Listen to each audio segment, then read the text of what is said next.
mu afei so abatoe a ɛkɔ no normal p ɛna asisie ɛwɔ miamia hodoɔ nia ama abatoɔ komisa akyɛ no yɛbɛba ne apɛnsɛmpɛnsɛ mu baabi a wɔ bia no yɛda asesɛ wɔbɛkan ho wɔ TV so radio so ɛna abɛɛfo tenten fidie no soɔ media ne Kwame Minkah ne nua bɛma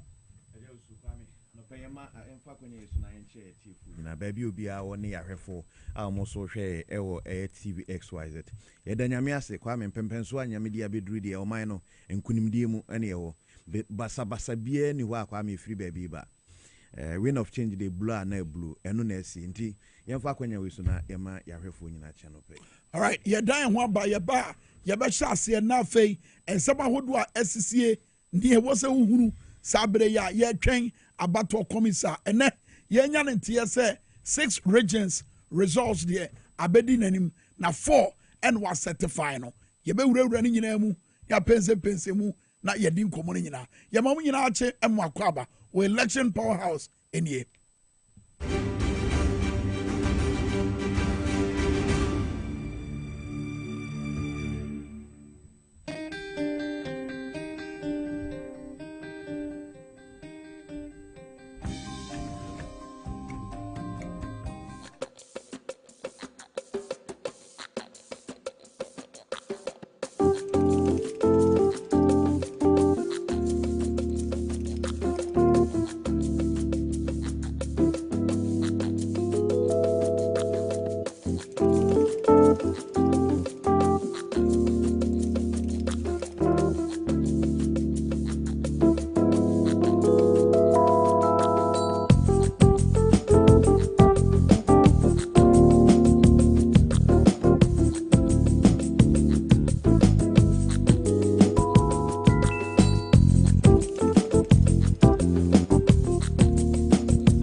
TV XYZ Suriana Fenso Power 97.9 and afei Radio XYZ 93.1 and now press conferences ahodo and of course so honorable Fifi Avikwete our general secretary Edema NDC Amanyo Kono or your press conference na numu and o kire emano dodo a abedi on sa and senia efonyino esitie na obono tofema de okan say Ghana fana nyina tese de yedi ka da na di edi akyeremo wo election powerhouse no Ghana fana nyina no ebe nkonya eye mrasebedafo no ebetena so na dodo na bedi eye NDC amanyoko nsa ena for the first time wo my Ghana bakwasem ena feso NDC ankasa bakwasem de jawsu miamia bia NDC ensanka da no nensa esase ekanya na koye ahonkasema honorable Fifi Avikwete ereto Ghana for anim presidential ne de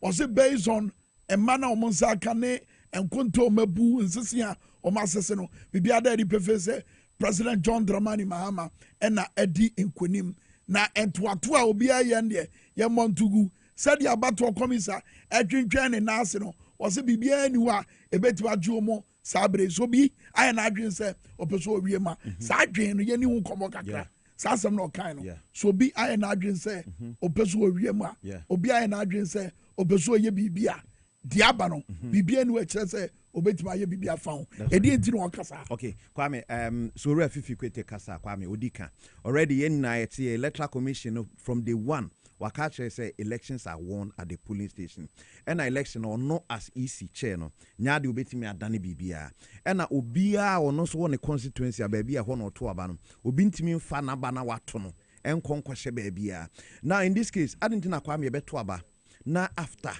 24 hours within a constituency yebeka kire say pink sheet bi emai pink sheet ne efa hene medwene ho aya mentia say the same constituency de Kwame pink sheet no ache kra within an hour okay baby cry to aba no to the coalition I said okay so boduam yanko wisdom head jome ho or national coalition center bia ya ye boabo amani nyina no na eye abato komisa panyi mameje mensa na edru baby a e was ye bobo a obe dan edi a che wisdom di come here to say 6 regions and abeka east and answer 4 and certified wisdom marching bibi ensese bi abemu ana afoforo bi abeka ho ana.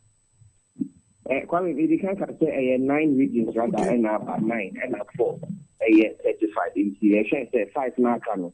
If you be to me, 5 now come, so that we can say all the 9 regions are about so far. The rest of the 7 bit to me, certified. But for the sake of listeners, I share from my member boss. So now regions now about so far. In the Oko, so we have Western North region, Abba, Uti region, Abba, Ahafo region, Central region, Northeast, Eastern region, Bono East, and Upper East region. So 9 regions we idea Abba meaning 4 now. I certified Western North, Uti, Ahafo, and Central. Western North, Uti, Ahafo, and Central regions. We the 4 regions are Abba, easy officials and the political parties no Adia choose are certified the results now if you that Abba no. But Minkah say share the expectations now. All Upper West region, for example, no, there are 11 constituencies. Upper West, there are 11 constituencies. Upper East, 15 constituencies. 50 constituencies. Abba, certified. Voter region Voter region has 18 constituencies. But now, mind you, initially voter region had 17 after the creation of the OC region. Now, did one consensus in the it was our 9th parliament, is jumping the numbers to 276, which means that voter region, 18 constituencies and no empire. So and Bono East region 11 constituencies now Bono East region Bono region 12 constituencies and also Ahafo region 6 constituencies. Region so 6 constituencies. And also to me something like Greater Accra region. Greater Accra region is the second highest constituency. Greater Accra region is the second highest constituency region. And 34 constituencies. Greater Accra region, but Central region has 23. And also Western region was 17 constituencies. Western North 9 constituencies. And Northeast was 6. Ashanti region 47 constituencies. So that's the highest region with a region what the highest number of constituencies. Not even a single one has come in from the region, meaning the region is and collect the final result from the constituencies. Not the region so 18 constituencies and Northeast there was 6. We and the constituencies are results in an region now a chimney fast forward more facts ama easy officials now it's are going through the processes no more certify and sana on medical it is likely there one share journalists and political parties will pass another 90 years. I shall also at the Habium we say Madame Jimensa and all Casano also says the OSHA election declaration now over time within the 72 hours and has been the convention said mostly number declare results within 72 hours. But last elections only break this up protocol and we declare results within 48 hours. But OSHA said it is likely say to declare in 72 hours. Or can we also say all the results from the regions, not their constituency be results and by year. Now emotion declare our results and the president elect. Not the the final outcome now. I idea on the call ahead. Now declaring for example, in Ashanti region, we are expecting 47 constituencies on the forming the regional collation. Kobase is 45. busy. Hello, wisdom. I say na homa no etititom. Wisdom. Na ka me pese ye wura yes certification no. Say ye certify results a. E dey ne kum de ade. E bibi bi edin. E bibi wonwuna bi. E bibi bi a eji adaje. Enu ti na ya na e manage na na. And afa so ejawusu. So beka ya 2020 within 24 hours. Na ma me Mensa declare results. Yeah. And yen nyina ya kai enfomso ahodo ni nyina atie. Said the amanfo twe na adwen si so. Say wo yan fomso and o chinchire ne ho. And the results ni yede e ba bonte. Adenti na feed ye. Akọ ebibie wo ho. Na ase yede eye enwanantie ena eye ade we. Okay. Kwame yemfa ne say yisi na nkasa before e ba beto aba no ebe kire ye kwan on befa so a resource no obebobo e kwan obefa so na nsa beka which is from the constituency to regional to national. Na ya na mostly Kwame se bibia ni ho de a constituency no ne ma na obekolate no pink sheet ni ade no wo mo gina mu ma parties no obi assign na chese Kwame yaje atoma the constituency na eba regional level at the region no so no empanyfo no regional executive hwan party ni say yi obi akọhwe say the constituency send by na ono wo no ne records no eno an ye de abeto yi say no a at the regional level almost so no ebe sign. That's right. Na you push it to national empanyfo so national almost so hwe say the region e de send you no sa pepepe na abeto isip no so no almost so ahwe aye assign na afi yisi no the oppressor the results ne no na afi wetin etinye bibi e kire so there be Kwame enye bibi e say ada enye bibi huhu bia enye bibi e boro so every say constituency age atom na say constituency assign pay sheet dia and you drew region so be hwe constituency free by and one no Kwame Minkah take it so long but e bia de be ma region bi de delay ni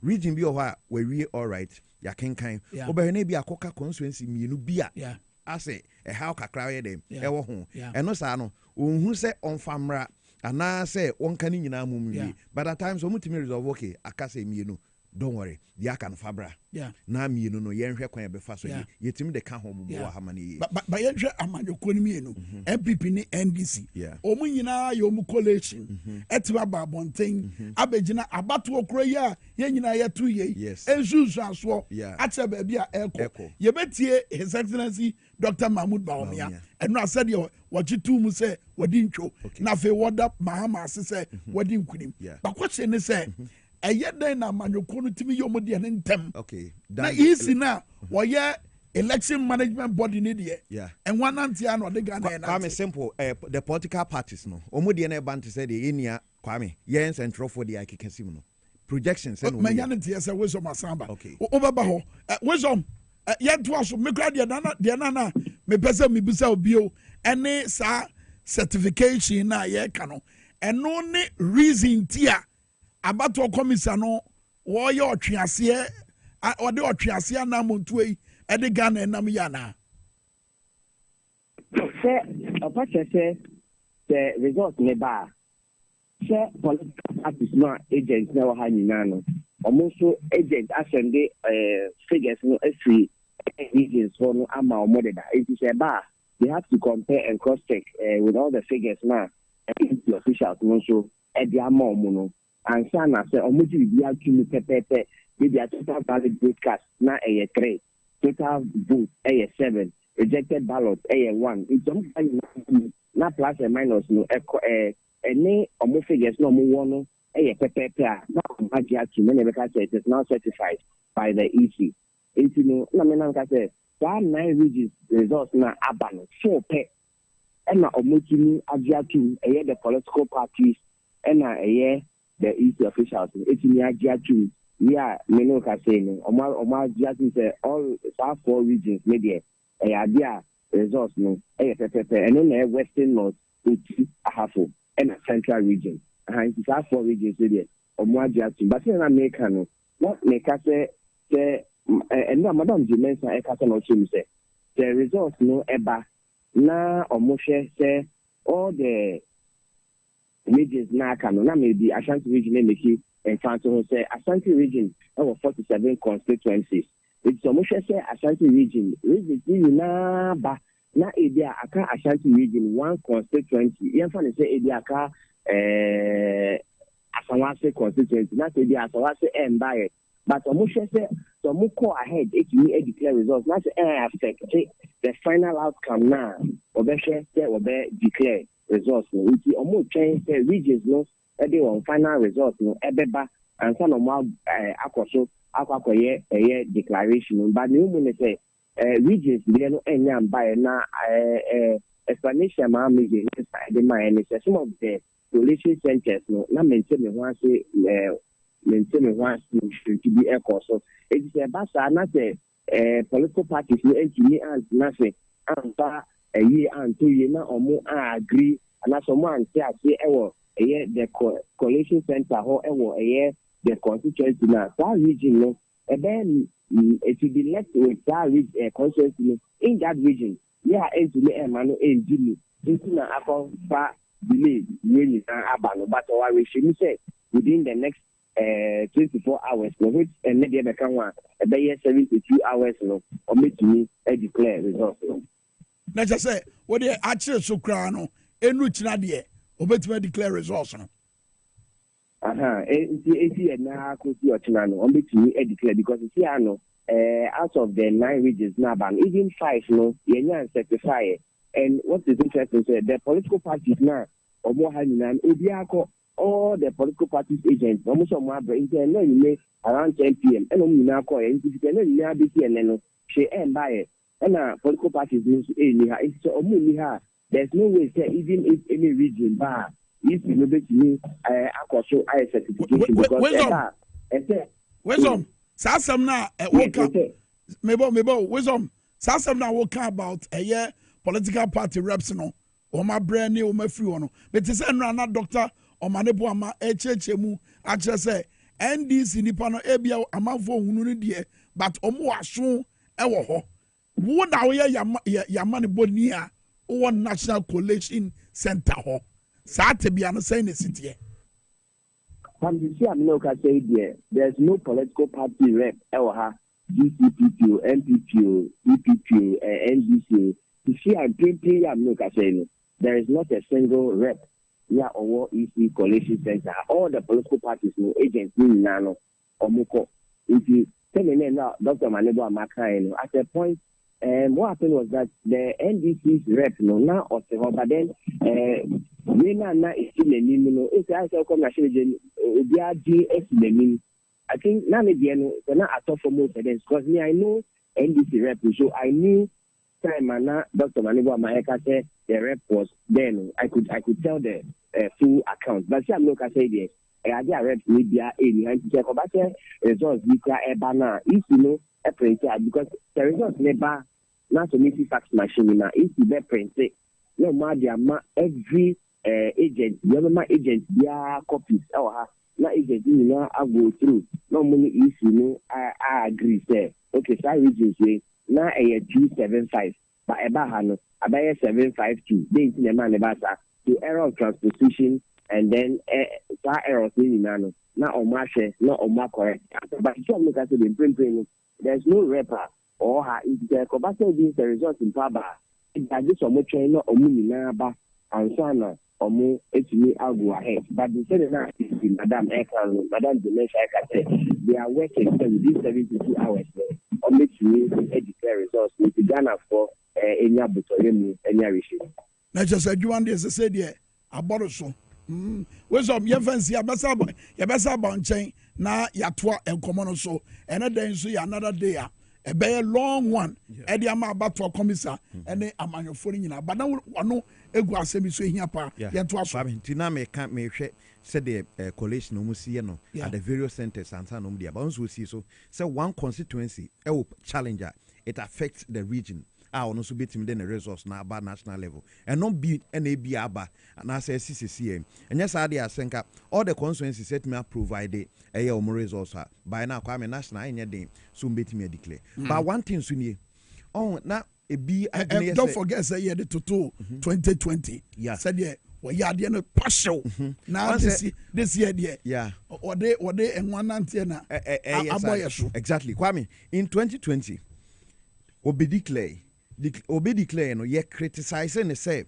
what the numbers, different numbers, best 5 times and aba. So I think this time right, electoral commission no obey na adwuma ye say oba with facts and figures or make us say hey ahana wrong and I right into obeba with that angle say Kwame sanso solely no ye na so no me so me challenge ne kakra say sabra in 2020 year kano now or justify say and no and the right thing to do and she does it you know adena afide all watching with conviction in 2020 ntia say this time watching ho kra e de afiri ho esa na say wo kwan ofa so ye wade no ensesan kakra ye dem abem 2 Kwame okay so bodiem breaking news be every year tema central by house of enra around 5 p.m. no na twimame ntwi koso na ensusua bi ne nan from say NDC edi nkunim de na nkofo bi pese obubu omo nsem na omo de ma no ekoma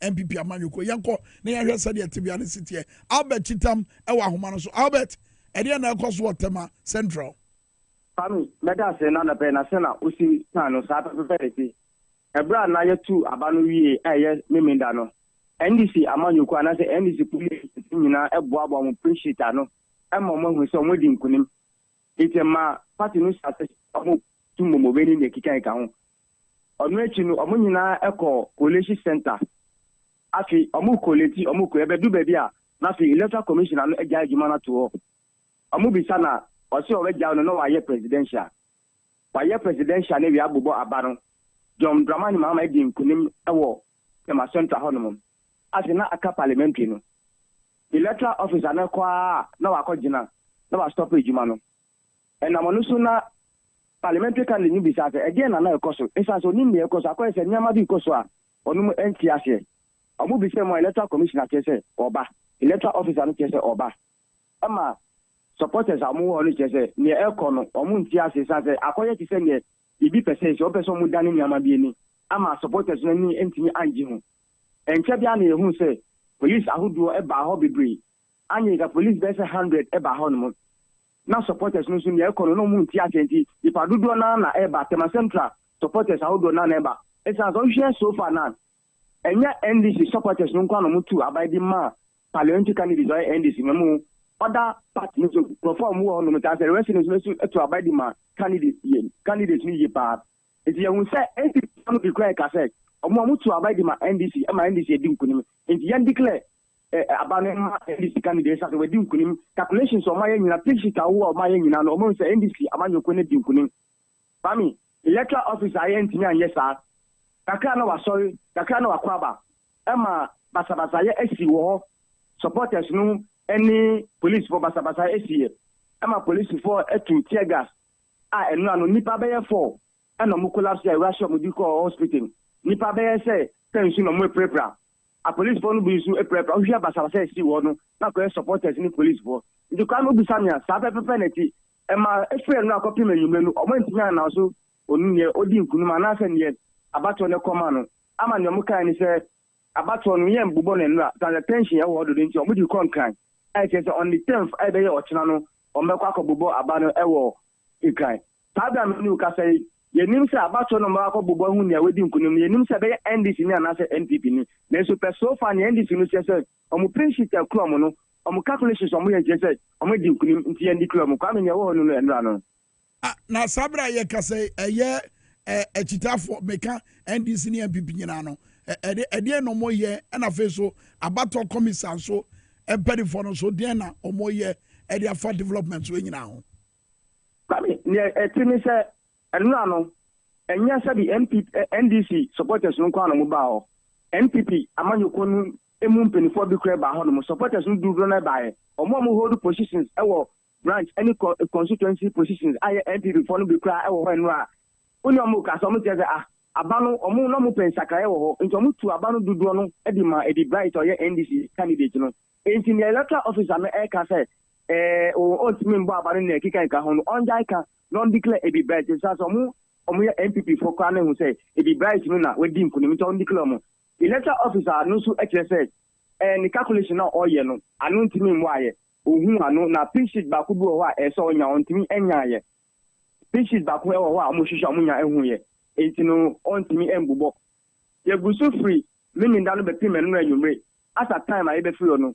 One went to me and declare the wedding could be parliamentary. Sabe I mean Kasai omu e dia question kan say na me kan say ochina ansa na mbe bobo anu na ye o no mabeka.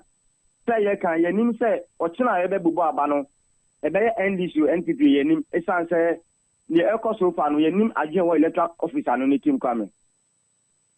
So we say pink sheet na electoral officer ne ka say o ayira no e buy e na ayira ana e mai kra.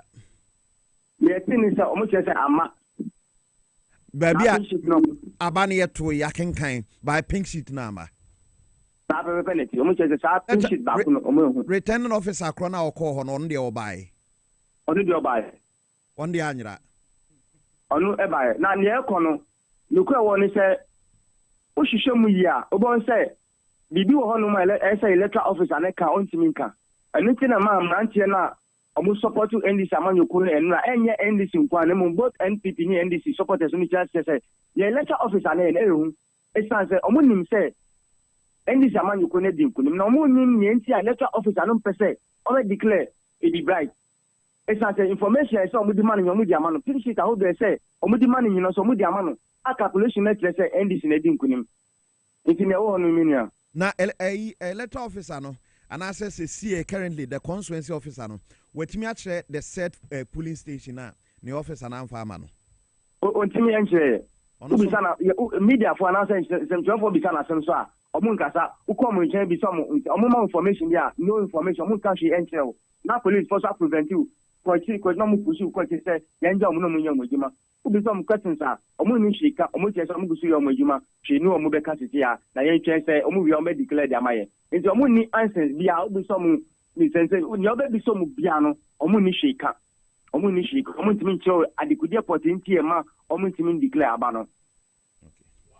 Okay yem fancy a enkai ne besa ba nchen na yetimi atoaso ye nua obechitam no eye Tema Central development na no but you see the esi what Tema Central enwa bi na course so miami ahodo including eye Domi Kwabenya na MPP yes I can be yes I can idea nesi ye amani e jawsu na Kwame yen kan bi no ye kan de ne ye kan ye wo boy no mo san kan bi ntu mo twen sen ka yen o mo san fa ballot box nimra no mo kan ni nyina afofra na sa no mo hwehwe eno no ente sa bi memra na makwan sa anya sa ne enya sa ne to aba no se sa de a na ne Kwame just ye sa aba ho ba betu ne biem eno ya another elections yeah say ye to aba ni wi a ade ba kon so nse Kwame ye nua no mum call form ne ya mo check man police station bia te say de na no ye kan no Kwame ye kan aba ni wi a resource no parties no bia nya ne de wi a isi ni nya ne de a ni asa de abo the said polling station eno nti Kwame ukura phone na betumi twa for evidence. Yeah. Umu yes had na na so manje. Because we are returning officer. Nesi ato abakan. Nesi yakan wi ampa krono so and answer the said polling station no obi anim de enya. Na wo firi ho ba office. Na kwa mo anfa hwe ama. Why we officer? Oh, and na ma NCC jao. You know because a lot of questions to answer. Minim de entia say agents are more agina party anemo obi ekra ne pink sheet awodi aba wo as electoral officer be ka kire say wo pink sheet send say hunti na be ka kire ye say wo pink sheet na ye de na ekra ne kofa na he ne de ba nya wa na onya wa na present my ema ye nyina ye gitu my signing ye wo police center ho no mansa na every hotu na wo returning officer no wo de watimi every police station wa anyira watumi anante se ofa account so abedu collation center die nti na pink sheet no a eno ya dance die se mema sign agent assign say ne ekosi ye wo ba bia na ye wo no obeka kire ye se nipa ne se wose ye chesa officers ni nyina no mu be yi ado because as a wo de ye di agrobi this is the only elections ayakwa electoral officer beka kire ye se wo hu ni pink sheet na ye hwe ne saa say police for ho ye hwe ne saa so hu ni pink sheet nti ohun nti ye nya ne saa menko no and this is the only elections yakwa candidates no edi omo results about bonten na a certain vice president akwa about 20 bi about bonten abeji atum say wadi ntwo na wonim yen kaka ye ho de Dr. Mahmoud Baumia eka ye ebra na wo kasa efri ni fie e kire say ntwo de wadi na wabra ye kwa yenim no emwa bia Mahama here bia no or the bema no but the betima project amahunu ni say based on results na ba thing yede ye adwuma no bibia da di pefe say President John Dramani Mahama and president elect ubetimi a project and no e dia to screen so say President John Mahama and president elect at this time and amane ejawusu say now for daily graphic front page story the born and say President Mahama makes a comeback. Yeah. It can be. Okoya waba. Se mozimu. Okoya waba. And a Ghana for wish. Any individual be a wish say it was all back. Per resource no abano. Any Susan so ye peer free waba say a Ghana for pesa was cyber. In this time, sir, and I say in this time, I will make a near enko yino. Ye hiano se was sober. Na situation no baby or astrachina body akodu no be tame no man yama form. Emma ye na ho high because the pace are normally according to say na Ghana for and see age na ye we near sama or mokwaso or montoaswa. And say come up America na fedi or modi ebekwa e be we chin in kemwa. And this is what Ghanaians want and our my and sa pepe. Meaning be also original baby now or doubt to say that and na before na mo about electoral commission and then the certification in Niyama Hodo. Yeah, no. Minim the entia the same results of political parties nenya. Wama to media sijina ye. Ama a vice president or contesting an election. What consider defeat in electoral commission bekache say onyanya sa results no as at this time. Now osan so bekache say it is early days yet to say it is just 23 hours after you close. Now ultimately 24 hours declare results. Yeah, Casenya abotre because at least who was 72 hours so ultimately now catch say you results ne the aba no anaba now declare and in Abakache say it is only 20 I say who declare results ne nye ya na what you say we were 2024 and let me declare and he HSN calcula the before oba no catch say the electoral commission is ready we are robust dear tin come crowd they expect say we be kwa do 24 hours simple. Because 2020 na 24 hours declare ya e kana ke hwebo nim say even after closing of polls no acha so within some hours logically I say what set a record record now was set no say obi beye bibi fofora e was only akono ye den it will break you and I say break it record means only akono was so kon anim beyond baby a word it one kasa was set a standard see it me announce results within in 24 hours. Nene waba another election year. Would mean declare within the 24 hours. And your excuse and say a man for Mukobo Chenku Collation Center no ebeye distraction now. Meanwhile, Collation no cause war a damn war. Omo Mukobo Chenku no more abontain. Kwame even Omo Mukobo Chenku no. Omo kita pink sheet ana. I did your collation. No. Omo mukobo chenku no omo ye agent a omo kura yadansi die se me call ha no de me di ba ye ninti emfa nye collation na no so where from the distraction in this case shama idea ye can tema central idea electoral officer bi ka che say onhu ni pink sheet no anye bia no supporters na ba ho no mo hia na je pink sheet ni free nsema na no the electoral commission you have no excuse madam tie elections na yen kwa na quality e wo bisa mo na ya ma mo tumi ne say mo tumi declare results ana baby e say enenumpo no wo declaration here just for the presidential that is na returning officer for presidential elections enti no de be twen o say wo do de be ba but wo the your friend say the constituency base no masa ne mo ye no emfa fiti day one e to abawie na mumu bi try ya se wakwaje obi wo besia bia na wo sika bia wadi awia abefe finipa na de man because de mo ye no emfaso bia ni so wakwaje obi kapre bia hye ne bosa wo beboa na mana ye yi a mese se wo se pink sheet ayira e kwa ye fa so yira na sa kwankoro na mo be china pe e de aba me aye because entimi nko ba se ye nyina ye wo ho me wa sign me de obi assign de ene nyina akeka bom na me mahu se me di nkonem o electoral officer ba ko pentu me kan che se wo hu de se ne ya dance wo bi ekura bi Say MPP ni dispute said the crime no enye saa, NDC ni no ho dispute said the crime enye saa. Other parties ni nka say pink sheets ni cry na enye no a different one. Okay. Who electoral officer there? Te sadem di kan no. Yen san kwa yachi.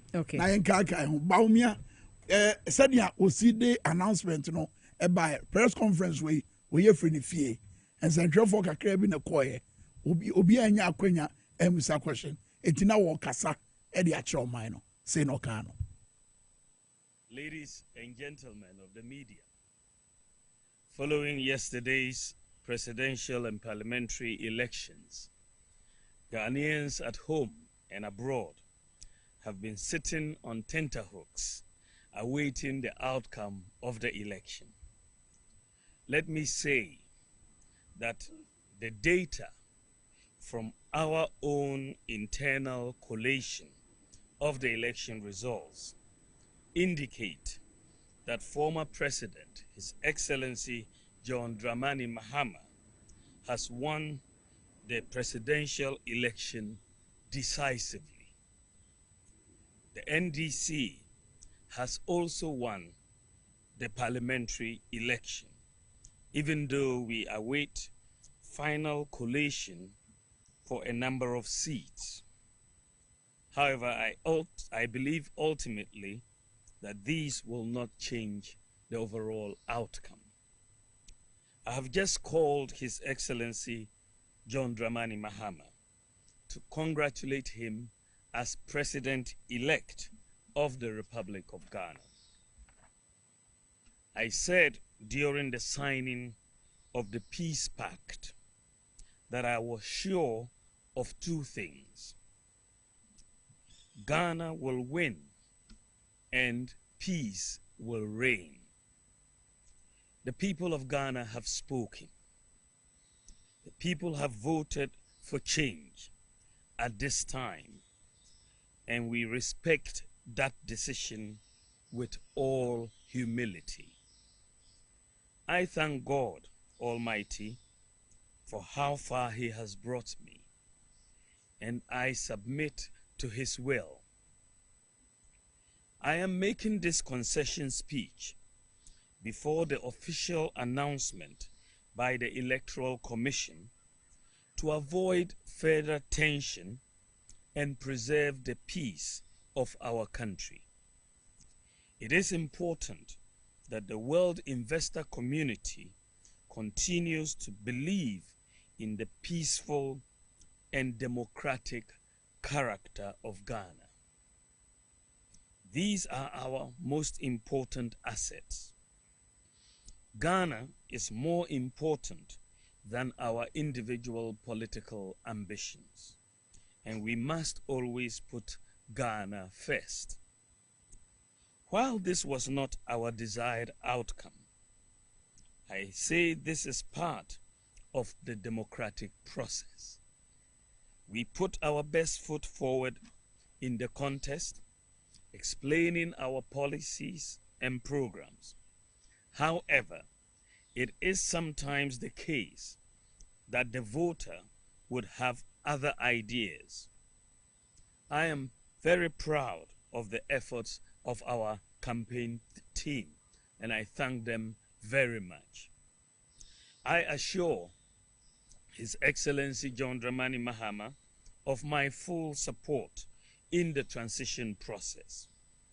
As committed Democrats, we pledge to ensure that we have a very smooth transition so that the business of government will continue seamlessly. The MPP would offer the needed support to the new government in a very responsible way. Ladies and gentlemen, we have conceded defeat like any consummate Democrat would do, but we have not abandoned the fight to transform Ghana and expand opportunities to all sections of our society. We will not be a disruptive opposition, even though we would subject government actions and policies to strict scrutiny in the interest of our beloved nation. Our MPs, I am convinced, will do a thorough job to advance our democracy and ensure that the citizenry gets the best out of the democratic dispensation. To the rank and file of the New Patriotic Party, I know the feeling hurts, given that this is not the result you worked for. I know you would feel there is darkness ahead. That is natural, especially when in all sincerity you gave the assignment your all. But I assure you that we will regroup and come back even stronger. We will take stock of events and pick lessons to guide us going forward. In the interim, I urge you all to look into the future with optimism and hope. We may have lost the battle, but not the war. Let me also use this occasion to congratulate all MPs elect, with special emphasis on those from the MPP side. I would like to use this opportunity to thank His Excellency Nana Addo Dankwa Akufo-Addo, President of the Republic of Ghana and Commander-in-Chief of the Ghana Armed Forces, for his support and guidance over the years. I extend sincere thanks to the First Lady, Mrs. Rebecca Akufo-Addo, for her support and wise counsel throughout my tenure as Vice President and during the 2024 electioneering campaign. I would like to thank my wife, Haja Samira Bawumia, who has gone over and above the call of duty in her support for me. My thanks also go to my children, my brothers and sisters, and the entire Bawumia family for their support. I also thank my running mate, Dr. Matthew Opoku Prempeh, and his wife Alma for their strong support in this campaign.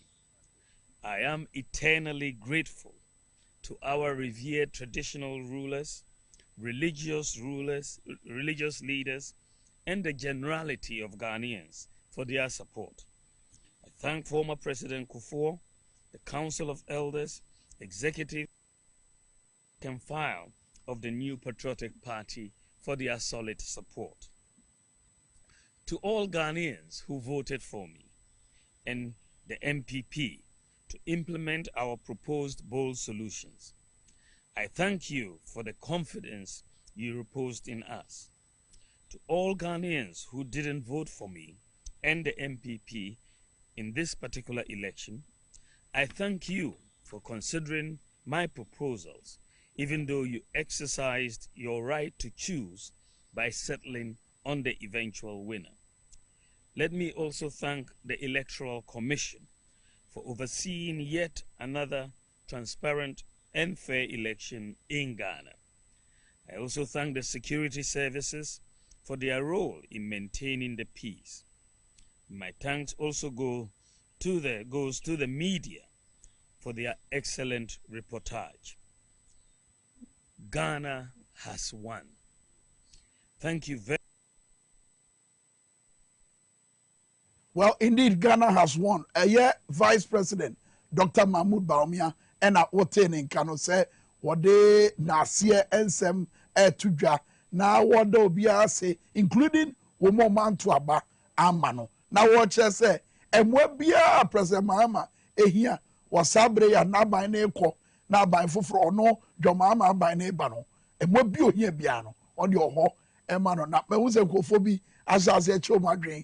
I was asking no your Facebook or but what answer you about quiet anymore? Yansha Abrimpobia no more Rasebe fear a year and from na Husiono a year ahamono a bonra a crimomo a do marshal form. So fallen members of parliament now Yasha said you blow no anusi ya dia which was a way o man share ni mu dase besi if you come na ya said ye ni nyina esitie. You kind Andrew Ejapa Mesa, Minister for Tourism, Arts and Culture, Secondary Constituency, and na Okura Akwenyano. He said Akwenyano, ye heard free na say, ama say NDC Amanyo Kuno, and Abesum.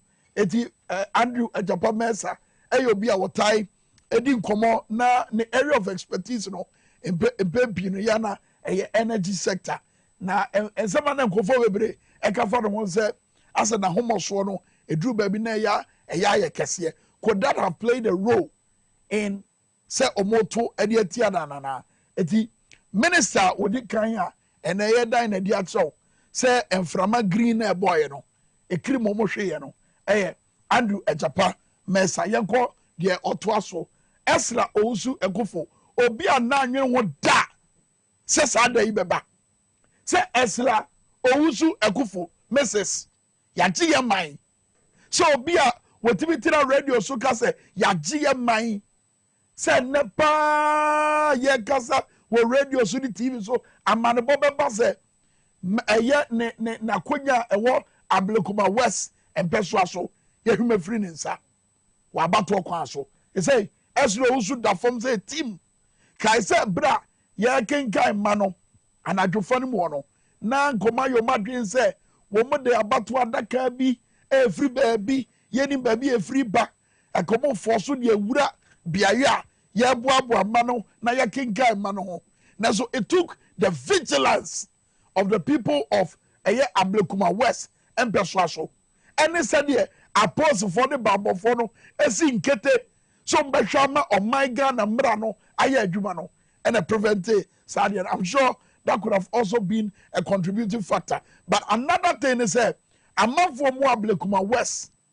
Ehunu say baby aye dru no ye hia ni pafoforo edum pampenso bi honorable Esra Owusu say adwuma na ye de man no said ye yo na man for wo Ablekuma West eje Owusu ni ama no mo so mu hunu no wa ma wa bio o masam ni o masam beso mu ni obi a mo complain e de ache no nti your toso a enframa green boy no eyina abofom ma me fe Esra Owusu Ekufo the digital woman afei Mavis Hawa Kumsen Rambo Kaswa Van Dam Kaswa Schwarzenegger Kaswa Terminator wonderful say team na akoyo emma no so what a form say team it won so call e say ye nya na brofo ni ntibio the brofo de anaman for tag say eh brofo we die ye tibi da wa mrase bedafie ene de nya ntibio wa nim say wono na minister for fisheries and aquaculture and for the first time wa man Ghana bakosemu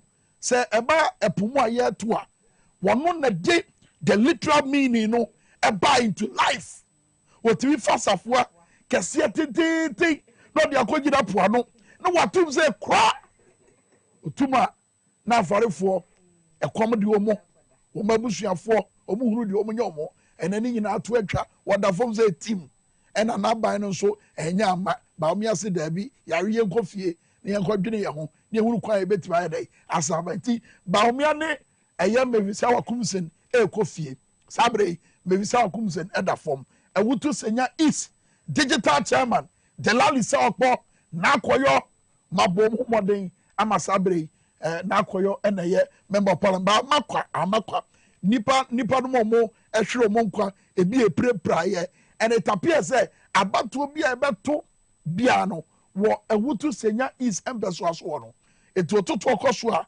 eprepra na say wuo eneba and mekai say somewhere 4 years ago Amadu Tuareg say wakano baby ye brono prayer no ema wode ahometie saa wom after the elections ena Amadu Tuareg epe oda ni bonkum so ena ye kasa kasabre ya egurumdia bei kanin fifiri a wote ye bro breye no kene abana so a ko ba bedi nanso ehwe bonkum hwedifa oni ho ena abasa ye ya eba na anu ya so yakopia ye di nipa foforo nso akoka Amadu Tuareg. So this is one key issue a was on mine no yetimi tu anamon aban foforo ya abai yetimi tu anamon ne hwe ne entia ya na sa abasa ye no eta man homene so within the ewutu senya is empeso so and crime they say have no expiry date.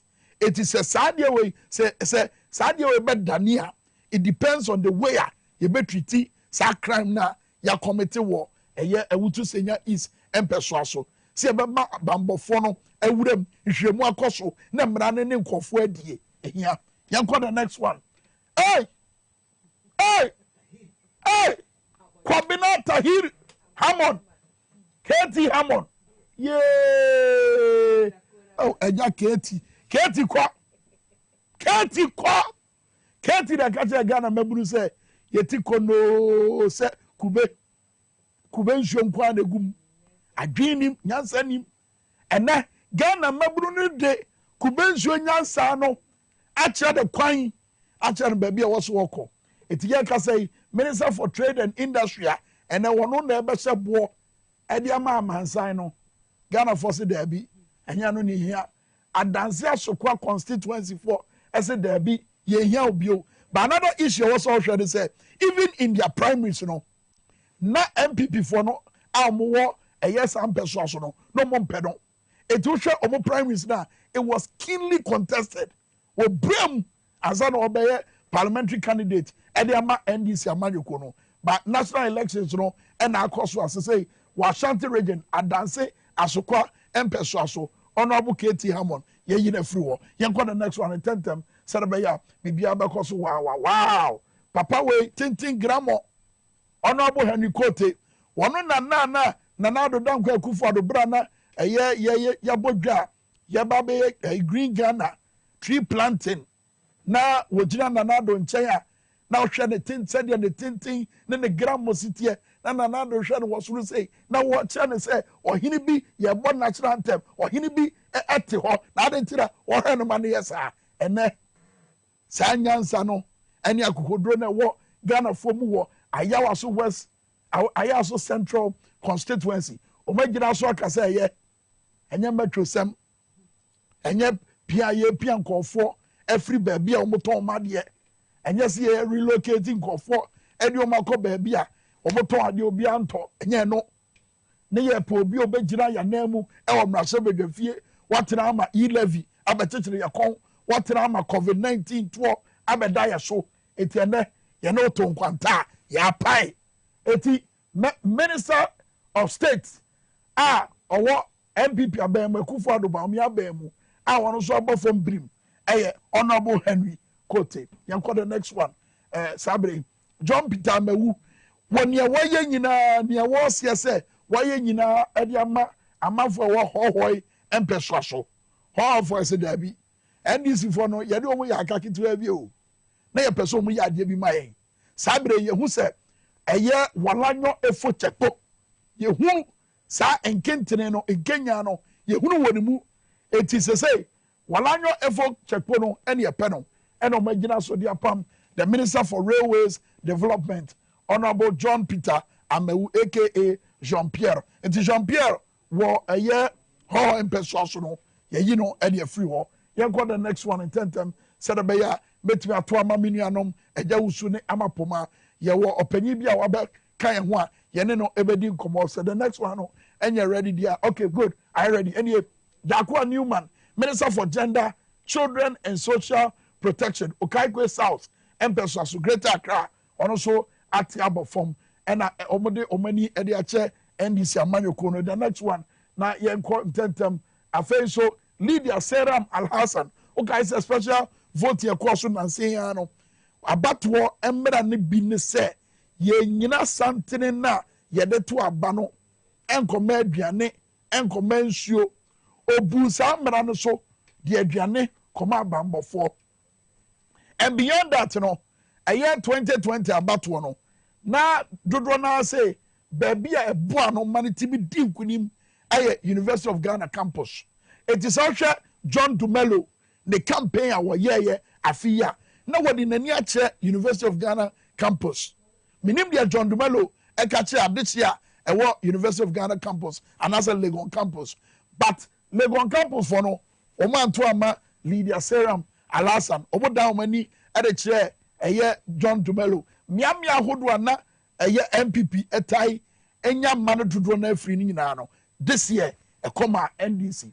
So eno can be and a Lydia Seram Al-Hassan and so above from say team wo Ayawaso West wo gone nasa and beso as one a cratch for any muraba any guo. So here we are Ayawaso West wo gone every MPP in some Ophelia Mensah Hayford and Minister for Environment, Science, Technology and Innovation and Fanseman empeswa so ono so akonya no ye hwan free na say ama akodi eye NDC amanyoko no ensa afei Sylvester Tete Deputy Minister for Information but ya no inyiresi amam from empeswa so within the Greater Accra sabre a free nsa Deputy Information Minister Sylvester Tete yanko yanim na yenhwe the next one Paul Chum Berema or a board member We Power Authority Doma East Empeswaso and or enti the to me award the war a year We Power Authority in no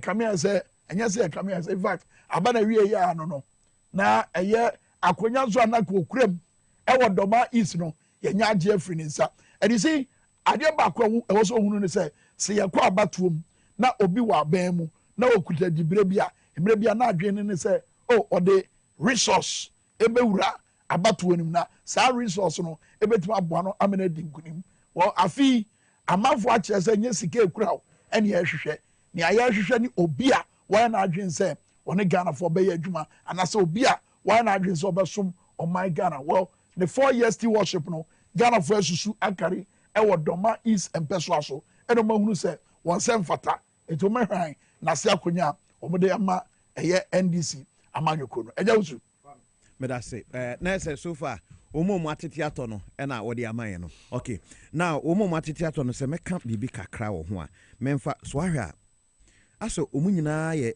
MPs ministers ena omo atete ahwe no most of them mama was lusu ajapame sadosin Kwame say apensa aya eboa e wo kwan ba ko mienu miensa bi so on say oye MP na oye former minister anaso oye MP aye to ye ware ne say aban no mpo asesa na aban ne ba no start so be probu nkrofobia Kwame so oye MP a oda so orene a bon say ne court corner day parliamentary servants oh more some kind of Minkah say minute you said you or MP oh seven special just walk with the speaker or the na say crowd they say just walk all the paper na on Mondays so nti eno be ma ye try nipa na kwa ye bibia ho ba onim mframa na abono Kwame ahono as MP and one side new minister biom na ban ne ko so this person oh try na Kwame court bet me atnase from Monday to Friday. The person is available. When you MP ni akase oh ene okoye constituency whatever in parliament where ye fawa ye hwehwe wasem a bie na fo be hia when Monday to Friday obeko wonni aban dwuma bia hye wonsa apart from so yale yes ntime eye me de mame eslosu when ye MP biem Kenny GVD whatever the course and crofoni anye hono woni parliamentary immunity bia wa ha no abenjoy na me MP me ko parliament SM rafa bia ne Kwame ye hwehwe Kenny GVD mu a e cost straight bia na be frɛ no say yoko say special prosecutor Monday to Friday time bia man ni hia no bia no Kwame we available to me ebi mo lusulus we ministers MPs no econom ebeboa ama prosecution akoso especially whereby NDC I declare say operation there recover all the loot. Yes, all the loot. Yes, Kwame. Some penifo mo lusu nyina no mostly ministers na wo they have questions to answer. And adia ba ko answer na ma beba. Adia ba ko so a edibua NDC amanyoko no the fact say ko mraso bedwafie ho krampo a eja usu ni ama NDC amanyoko no wo dom eti adia bia ye be hia mraso bedwafie a ebeba be ya hoode e betai NDC aban na chi amenatimi ahwe se normal would o masese ho bono ebebem no NDC wo so they have no excuse at this time than to implement a normal bio man say omo person dey dey ebre Ghana farmer because ya ka say emrahye bedwa be di juma ye hia yemfa ne say quorum ye hia dodo bi 1/3 of parliament yet medium of business of the day and then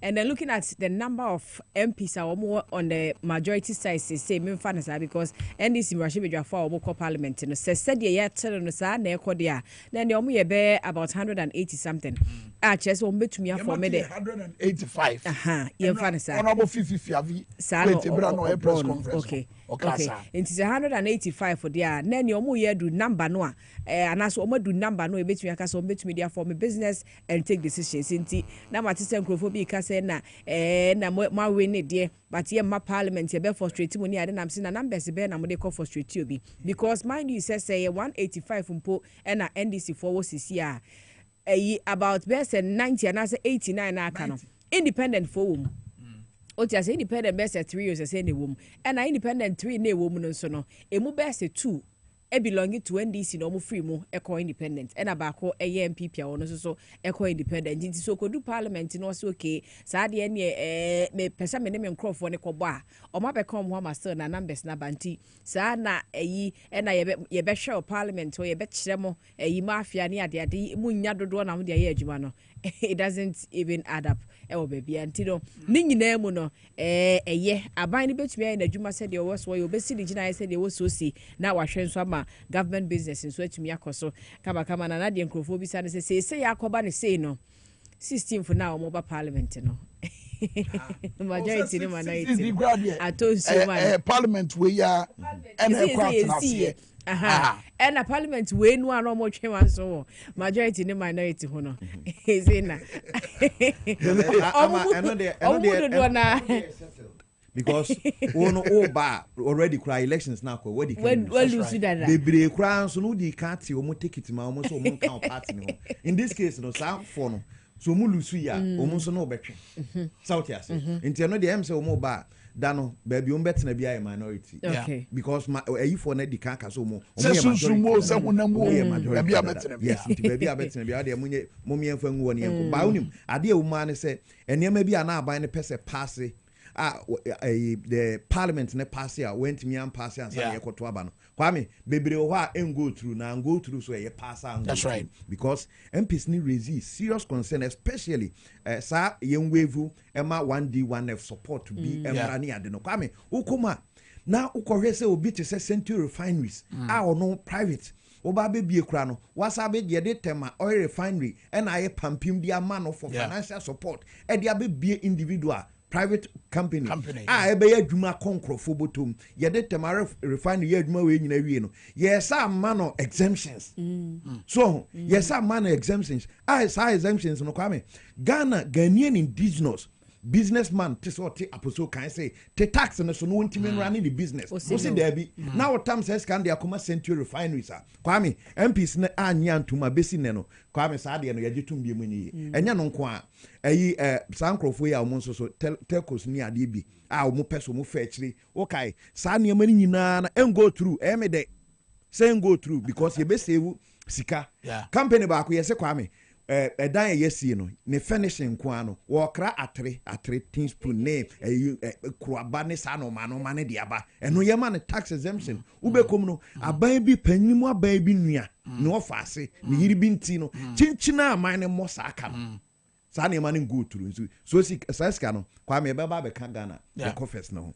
eno ye me de yes and am so me de say we no beboa ama yadwe aba so say baby a yedru no baby sika wo bia no and I was a president John Mama any focus and look sabra yasasa ban no ake US ake be easy am ye hunu no intentem in real time say ye to abawie ye no say na market no react and obi abetwa check I'm sure so by now reacting positive especially so wutie Dr. Mahmoud Baumia na no this na was say me jam said about attention makrum fi se baby a yedru no yesika sabo nye na ankototo gidi a amanfo benya ewo yesika sem ase okay wenya admit say na momo so we yaba so the point I was raising about tension no and it say sanka omo ye no chinchini naka and this is also say ye pese ye hwe not the will of the people it prevail na kromu ye say asa bibi besi asa bibi amafo be shasiafo already businesses bebre afold up obi a why that dream say obese we invest in Ghana no obeto that dream and thank God see it ma cross no Kwame sa crossing we no automatic we nye Dr. Baumia minim de the obeka no energy awaje atum no pa ba Kwame so no na win elections na no nim sen ka mamu no kra bu be ne den that's right mind you say si Kwame baby a manage na no ho enkokrafo sika pensioner wo musika no kra no aban no entimi antua atu di ahyeda mind you say businessman bia wo be invest here or hwese ni sika no de be invest no obenya multiples anase anya hwe kra no be break even sesie na Ghanaian businessman anase foreigner and a foreign businessman bia no nim say Ghana de okọ investment da won san sika no because wo mo sika wo man nim a wo invest no ye do ma 2030 2026 and ye do mu sika be mo enti wo na won so ye investor no sesie a wo do sika be wuram a wo san sika no sesie and business wise no businessman will want to take that risk nti Dr. Bawumia na wo ho a enkasa de ne be ha no be den and that so what you mean that is the reason tia the biggest headache me sure say by now ehedwoma mama edadwen paaye na bi obekwa kope sika free Kwame eno so no yes and look just to clarify just to clarify Minkah say Bawumia and I na say no let me make you reference to the wakaye just to clarify but say the Ghana here sika ye be adwuma ye say president elect Mahama ye guess no me sure say bia or answers be mine obi or the mine especially on security issues the akoso so far Kwame or the various constituencies no obibi kakra ho de be mine your friend Musa Mahmood we security couple Zongo chief New Boy Town or Kaiku North Pena Kwaba yeja no apum to say boko damoso e nyame guso he nkakra before ye share me didi nkomo ne bebre especially Bambo na nim say anase party man na bebre fan say because of the military police intervention near the no ebia going for a monitoring no kra no ebia no ma be den kakra but say the youth and the party youth to full soldiers no etimi resist some attempts be about to be because say wawiem because ne bi ka say afi omo koto aba na kra omo ntimi hu so omo koto because omo koto mama muntimi mo ho ban better say we dey motimi abo ho ban me da wase etia oti fo nyina yamishira station we ejuma ma ye no joma makra ntimi tuya moka yakopo ne betuya moka but me pompa ye say on dani nani no hwemo going forward because politics is about human being. It's a agreement between you and the people. Now, so we share their course now. My bamo feed issue be 3 or 4 times. And mami assure the entire executives from the grassroots, from the branch level to the ward level to the constituency level to the national. Let me say, in some kind of omutie, no mo so muhu adia edi si kwem ewo omufitri. Because me catch almost say they are assured when it comes to protection. You are deploying crop for that. It is sad no come adwum and so muhu kakra. So na emi say some na ye kan no na Ghana for na yen crop for na kasa omutie. Okay. Omutie asopam na omuye adwuma no.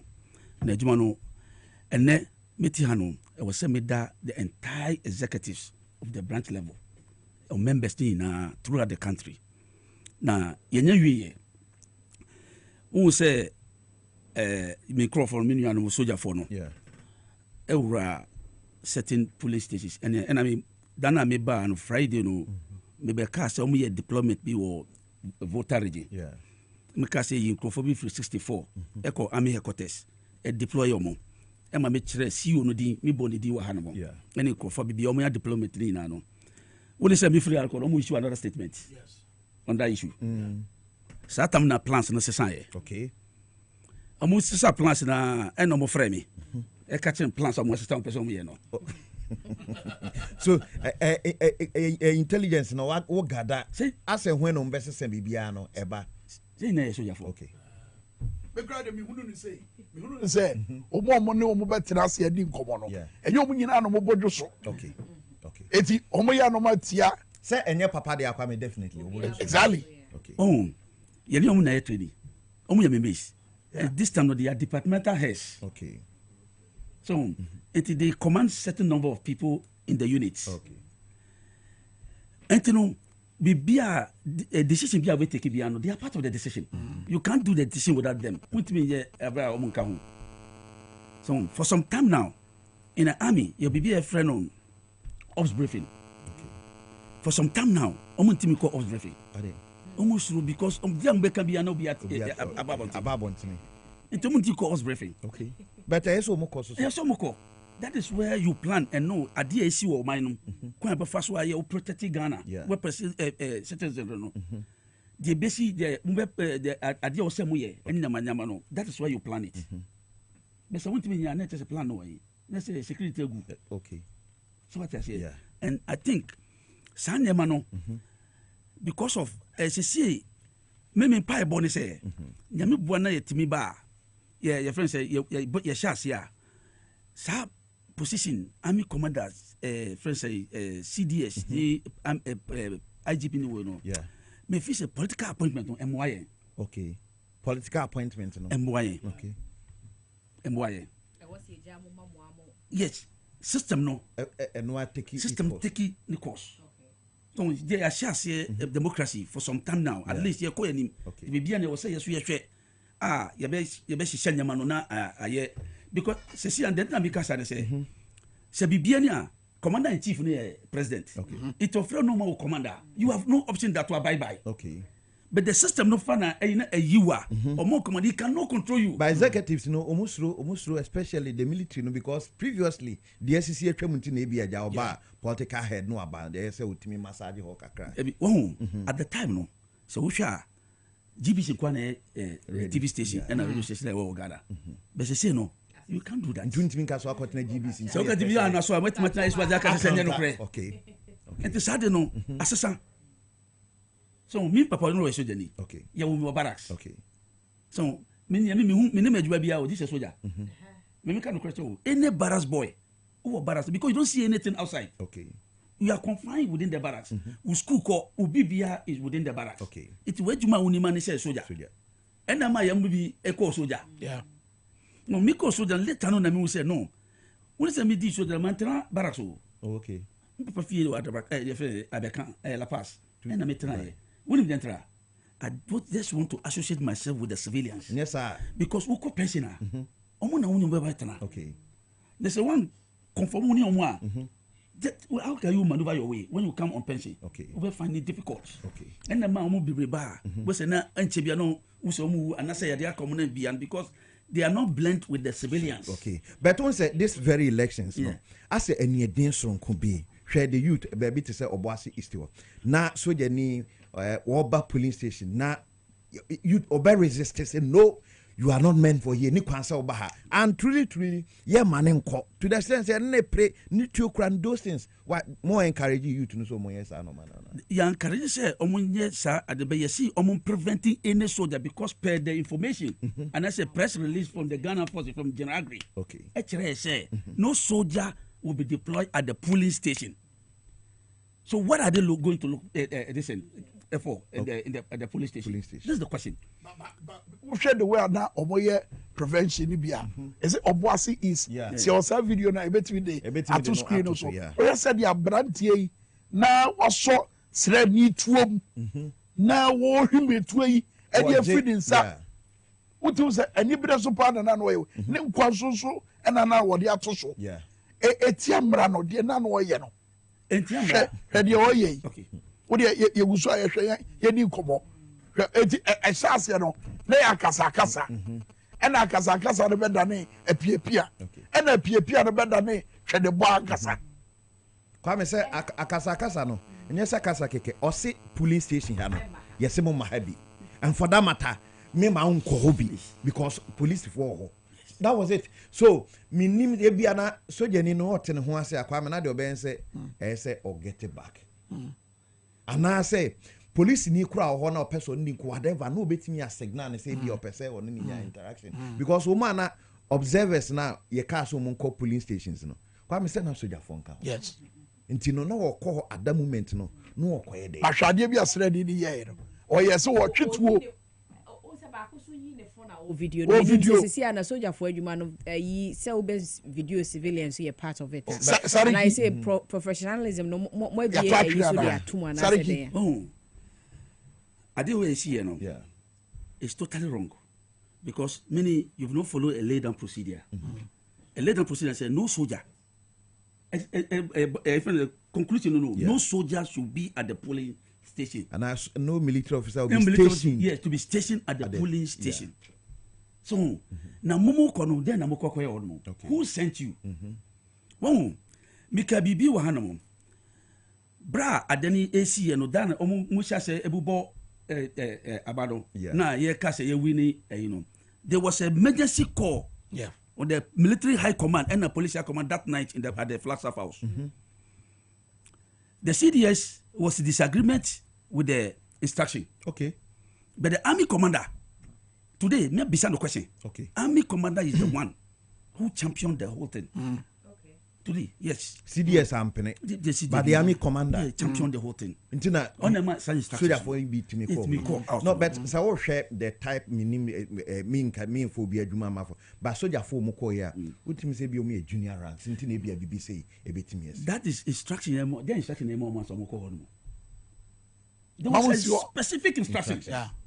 They mean you've not followed the specific instruction from the high command. Okay. But to wo say specific instruction about at the end of an officer ebe said no me fair no but maybe before and Kayo said omu move kwa obe move a kasa bi akọ so kasa bi ko e ma omu move ko ya da Central make catch say command bi meeting bi ko so the Flagstaff House. Who said me di kakasa? Yeah. Now meeting a course no. What was the motive behind the meeting? It's about this deployment. Said that we message okay. It will send the message throughout the country.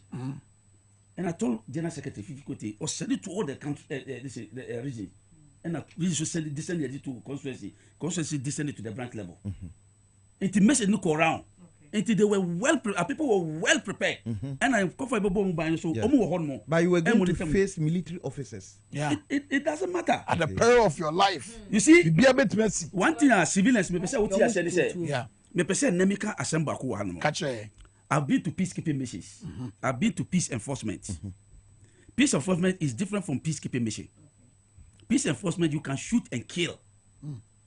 And then peace enforcement. And we are peacekeeping mission. And no, you can't fire. You are there to prevent any skirmishes whatsoever. So, there are two different things. So, Obiama instructions you have to use your discretion. Okay. So this discretion and then say, well, yes, akasa kosuna or reach out for the gun. And any discretion.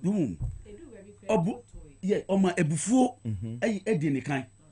That is the problem. It's the end I was a Tosa officer. And I say, make up a sabre a ye a yatuaba, yenya batoni susan so. Maria Dam yare for no bako or Facebook Live. Was say, Kwame, I didn't know was say, ye encourage military cramp or yabatuomo. So meaning say, ye person who say, BBSC, or a same way, Bukra. And the other bit, Bessie. Military for the yes. It's a chargeable offense. Oh, okay. They have to be charged. And I've gotten all their details. I have their number, rank, and names. We have all the details. Okay. Wow. And now we are in power. They should rest assured. Say, definitely, they won't go scot-free.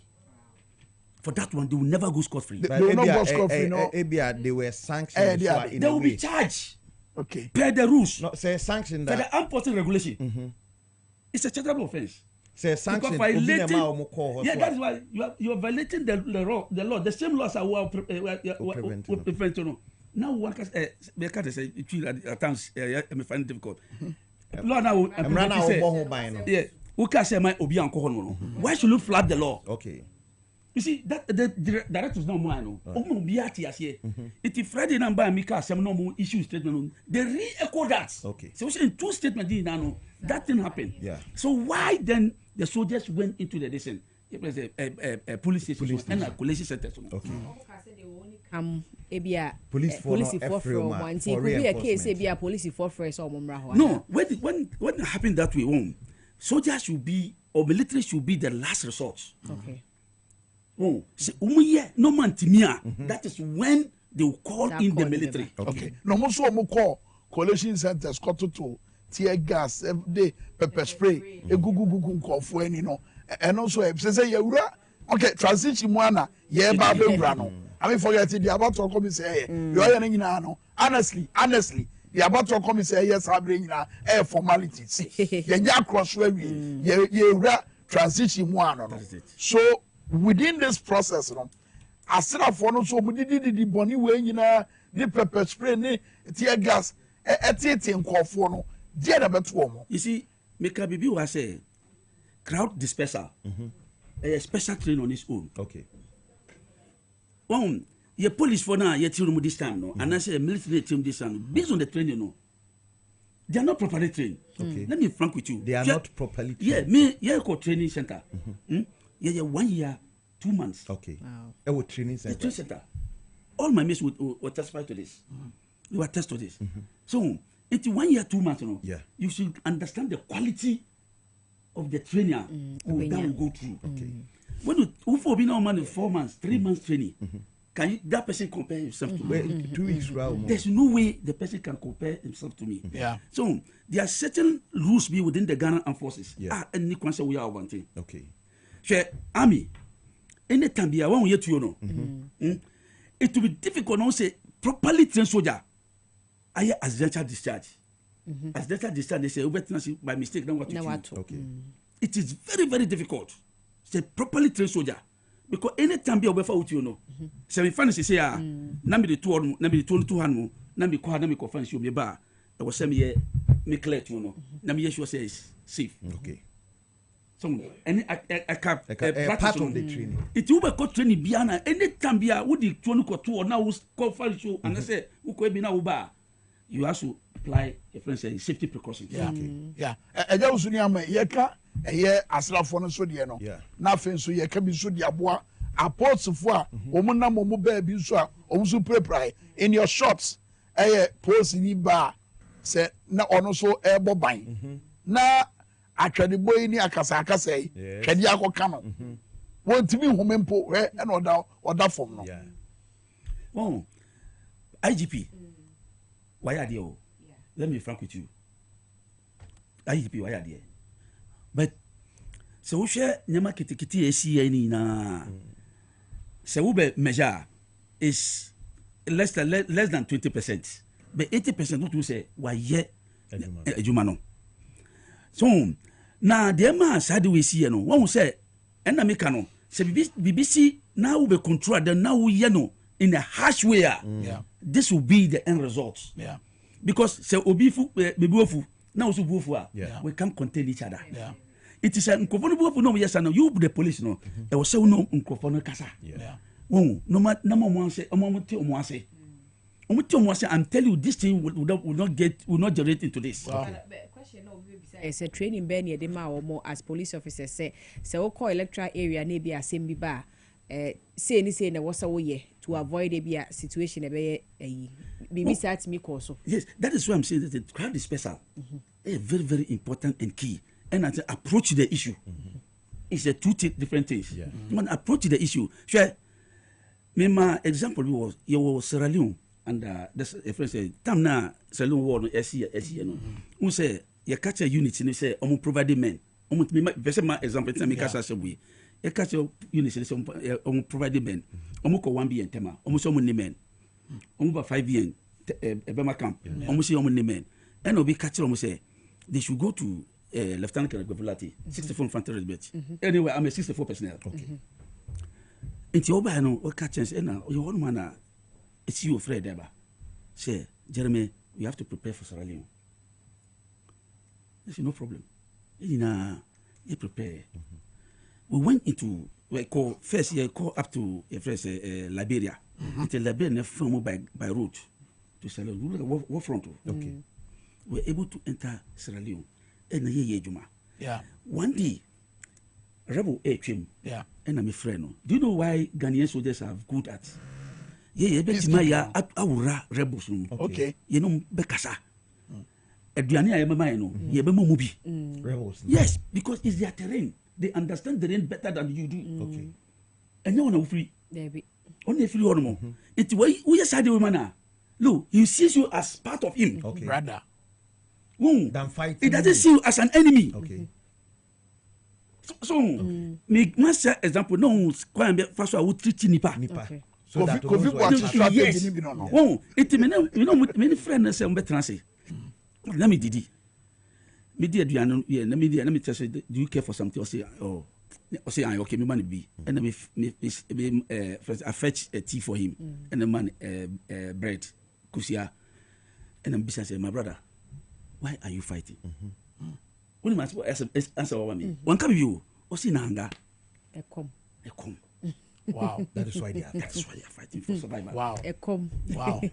O 2-4 be say. Iti se wo hwe election na ekọ ye na. E wo Ghana no. E ye kom ene ebufu. Ene ye to aba no. Yeah. Ena mo de to aba no. Come near ebufu no 2-4 ka ho asem in 2016. Yeah. Eno ti na baby aye green no. Yes. Okay, ye hwa ade bi sisi ye. Ye tie ye eno press conference ni bia ekokọ so no, but your videos bia ye bobo a kire mo. Ebra nkunim die ne baaye no. Amanfo aye videos bi ase omo twetwe nkofo na ona Buhari ya be boy chebi ya be bo braza no ye kaka ye ho de honorable fifi avi kwete eka ye e de fa nkonya dodo na NDC amanyoko na nya e na fe so abato ni sunsu aso se de obasi anya ene se ne esitie fifi you of what things about what but in the meantime, we just want to give you an update of things as they stand.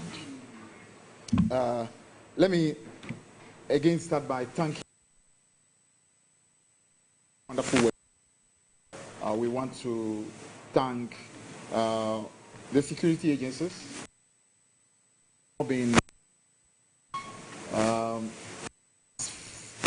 uneventful and as violent-free as we are hoped. We have to at least admit that compared to 2020, it was a relative improvement. We look forward to a time when we can have election in our country without having to go through some of what we have seen again happen this year. From 1992, when we started having elections in this country, never anyone election there. Happened in 1996, all the way to 2010, we've never seen that. The first time it happened was when President Nana Akufo-Addo needed to win, and that's the first time it happened that so many people were killed on an election day. And it's again a sad reality that his very final one that he's supervising, we've had again an incident of at least 2 people having been killed. It will just show that this is a presidency that simply was a mistake. A presidency that should never have happened. And that is why this history of violence somehow have characterized a particular presidency. And so that's what exactly you've seen over the last 8 years. A presidency that actually should never have been. And the country has descended to the levels of suffering, the levels of disgrace, the darkness that has engulfed our country. And that is what has resulted in the popular will of the people, as we have seen. So even as I mentioned at the flag that I will be speaking, we want to salute the people of Ghana, showing to Ghana and to the world that power truly belongs to the people. It is true that power belongs ultimately to the Most High. But the Most High endows the power to the people, and when the people speak, invariably becomes the voice of the Most High. And the voice of the Most High has spoken emphatically. And we want to be able to salute the people of Ghana. We want to also thank all institutions that have made it easy, relatively peaceful for this election to happen.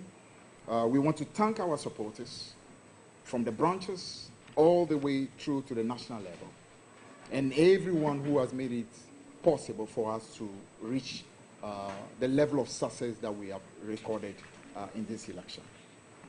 Let me just say that in terms of the parliamentary elections, what has happened in this election has never happened before.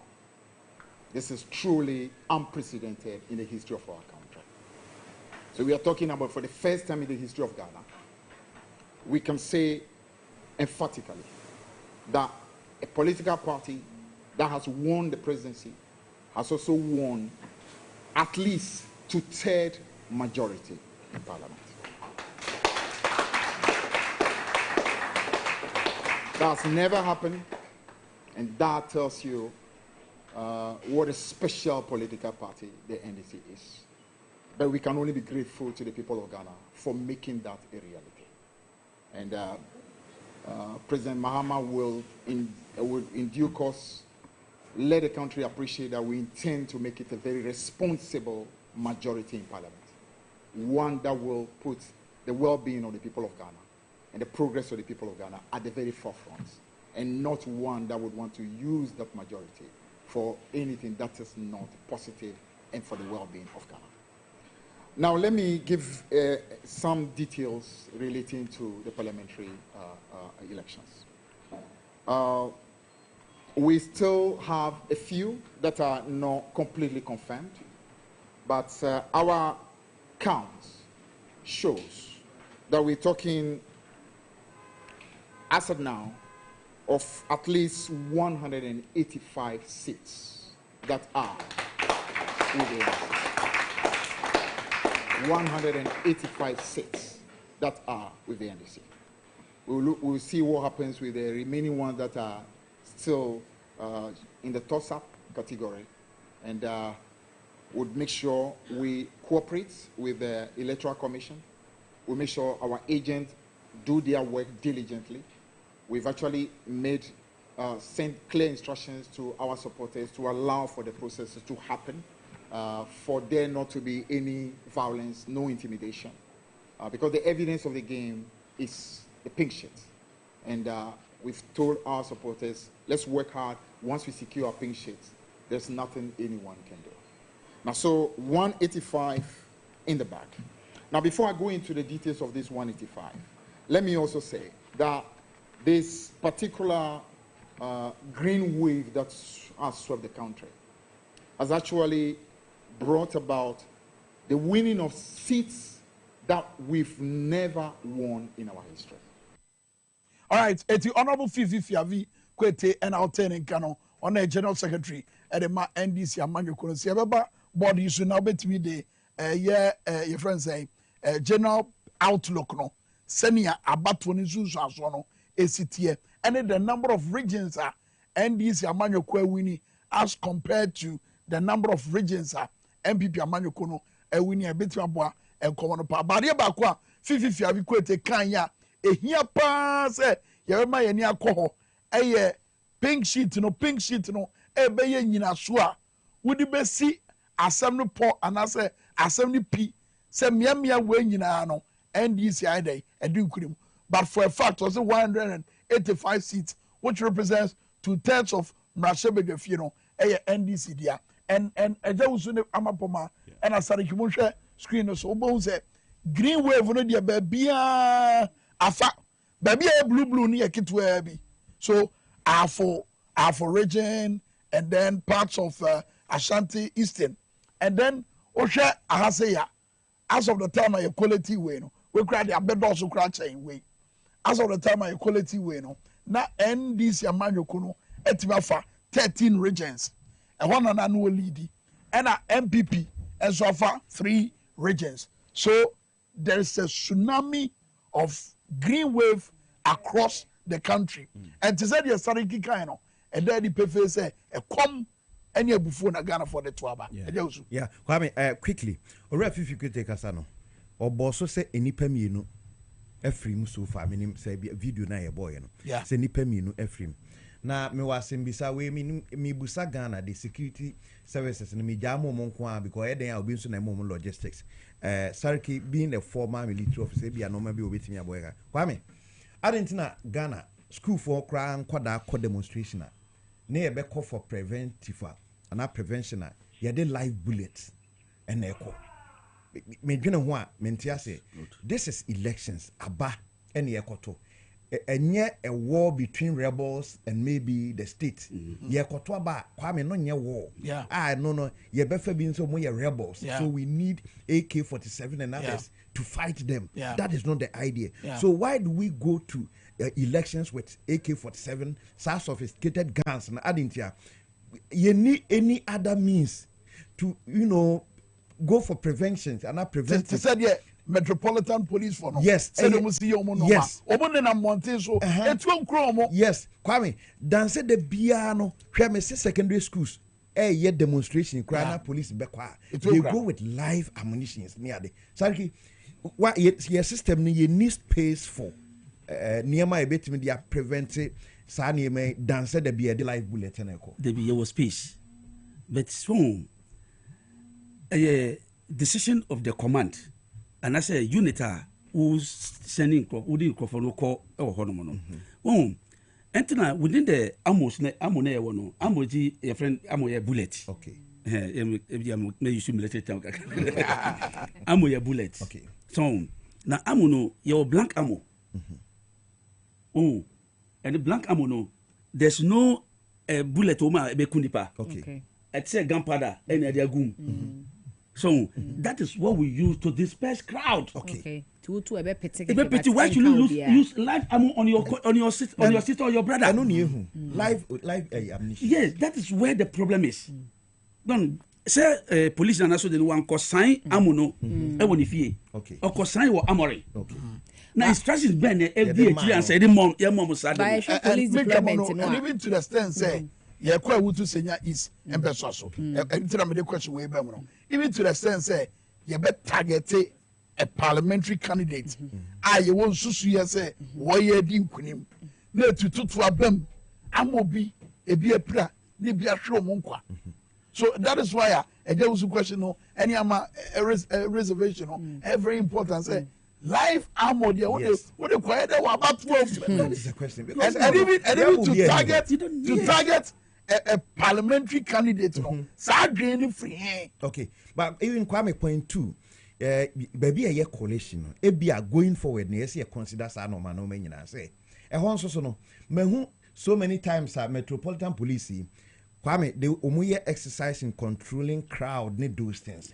Yenimse coalition center no, Kwame nipa dom ebeba. So in this case, sa enyamana umuye wa Brian Kwabaton may who say they can control crowd and who fire for car na besi ho insuation microphone I don't know those things no aden a drew her and district biano ewo fire service na fire tender e bi okra bi atu so aden na yentimi fasa na mani mu akwanso na coalition center samafo bopim so say den akwame obi fire officer na say military officer enko botu barada you better sort to say weapons be a no na enku nipa no obepra obetimi anya injury kakra na ye benya nipa ne nkwa because ye ku nipa na Kwame yentimi fa nipa ne maba se bia na ye ka se nipa mi no ko ba fire tenders dey say na say fire service for na nkasa kra ma ye nyante ase say ebi ni ho no kwa omunyi ne dodo a obetimi dia kotu sa na mo eno nko enka ho ba se ususu sesi ana but ye behwe police deployment omo ye na ukọ police centers ahodo police fo a eba ho no na omu nkita tu good nti no omu nkita tu no sa na ye nti omu but omo ye fro omo ba eche no ti se soldier fo no omo ne ba na kita tu ti se obo ase isi dia ye hwe police soldier ni botu a na me expect say obebotu because one individual na mo ne nya bear 5. So what's the point? Not even thinking say obi kura we chire bi etu betumi akokana. Okay, but I won't say sometimes no controlling crowd no ubenya bi o ho asebe impreduasa na adwene no ye different from bi ade o ka say obey bi bia mana ye de aboroso ntimi nka say ma omu no kono bi omu mo mu ban but at least ye oniema omu de control emotions in free. E bit say pepper spray ni ade aye ken e so ni pa sebe o jimi buro so a mo de kakra obi so o mi ani say fe don't worry but ukuni dia that's the end of it but you see I mean very a wom kra say wakum nipa na wie no ekowie achi wawutu senya is ye go say Peter and Ralph awutu senya is wakum nipa ni nyina wie no ekowie achi na akoyo ya na musemu pese obe member of parliament na amafo afrani but so ye hwese ne na EC panyi no ebo owie o man nsa so so no na edi nkurim ewutu so the woman hey Nancy Kake 45,638 Phyllis na Koyo Okuno 50,886 total valid vote 96,524 rejected ballot 3,507 total vote cast 100,123 by the power vested in me by the Constitution of Ghana and the CI 127. I, the returning officer, declare Phyllis Na Okuno the MP elect.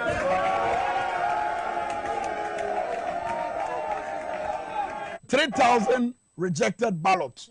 And I feel so Emadudua Phyllis Nakoyo Enyaye. One na ye member of parliament elect. Emma Adeshewo Ewutu Senya East. Empeso so now ebra na ye body di na hwe said digital chairman civil officer Jare wa techwa wonwenwa wo sresre wutu se breno ebreno ni nsusu aswe ni Kwame Jare wa bre pa o Jare abra digital chairman I hope say we people in this ne for a very long time Kwame Chairman Jare obi a ho nso ye soft kakra open o ye too opened na wo hwe constituency a o no a constituency ne so nye open to sadness life yes and sometimes what me say what so even programs near the chairman we so na we na be wi ni asabotuo obey say oh me nkola ne ba ko like emran so I say ye adwuma after that ne so kra na Kwame emra bi anya adwuma but me worried about 3,000 rejected ballots. Not Kwame dey na my yenya rejected no etoda okay, so in what many no the amount rejected eba and it says what to abandon baby was a woody team no and team wa yeah SAB ekobofra ekowura candidates mienu ediemu a it will decide ba but menya ntia say bi mu sheda yesa ye wo the all to ne sheda ya na say the all to sheda yesa ebu obeso beto aba MPP ana it's all kwanu akwose no obo okwa team ni nyina what they team obi otan na dim okay and also to me MAS fault or rejected ballot but we have 3,000 Kwame 3,000 that's huge. Yes numbers ne doors one na a doors and na casted out kakra me said antia say you be nipa 3,000 out of 100,000 say ono the collation Kwame mind you say anopower sorry adware akodi kiu mu be say an wakwakoto aba no wakwakoto se wase no that is serious no many be as a nation I say it me investigate kakra ni ehun wa ya no ma bi ede esisi we don't be reset no yes I think the Phyllis na koyo on fa na say the personal baby so na woni empedifo ewo sam person no so no omumurem na yempe anu address and bet me a guide your mind no at least that constituency for the next election and Sari Kimibwa enokre. Now, let me assure Ghanaians and your members now, I'm for a kunku amono. They should rest assured, say, we'll deal with that issue. That issue will be dealt with accordingly. Sport ballot today, rejected ballot. You see, my pen is say, yeah, I Ghana for, will be no free Burkina Faso na Togo. Yet, you understand, a Bushina Bako, but at least a good. Fair, say and we are bonkomo. Now, so fat you because of our training, Yama with you, Tino, you can just wake up and kill your fellow human being. Yeah. Why? For what? Yeah. And now, spoil balance, no. Yeah. What can I say? His Excellency John Dramani Mama, you call a pro bono. They be a or can It no one kuta we no krapo and e ban kese o tse kwan ba fa so ato aba se nkurase no krapo no yanya search number huge number na bibia krum I feel say at least and sebi and I say I'm downgrading the yes. So not that me I don't respect them. No. That's not the issue. If say me to me for the village, I didn't better free. So that's what we be found in a different dimension. So na kro kesi say I feel say I'm off any ati and that's someone who never be bra was say omutu kwan be fa so to aba no. Me I said 3,000. We have to investigate. We have to audit that. And a castle prison say prison say prisons if you say David because Kwame, I wonder how I will be on that prison be to aba na yenya rejected na sound minded Ghanaian the ba to aba ni nya 3,000 rejected to say no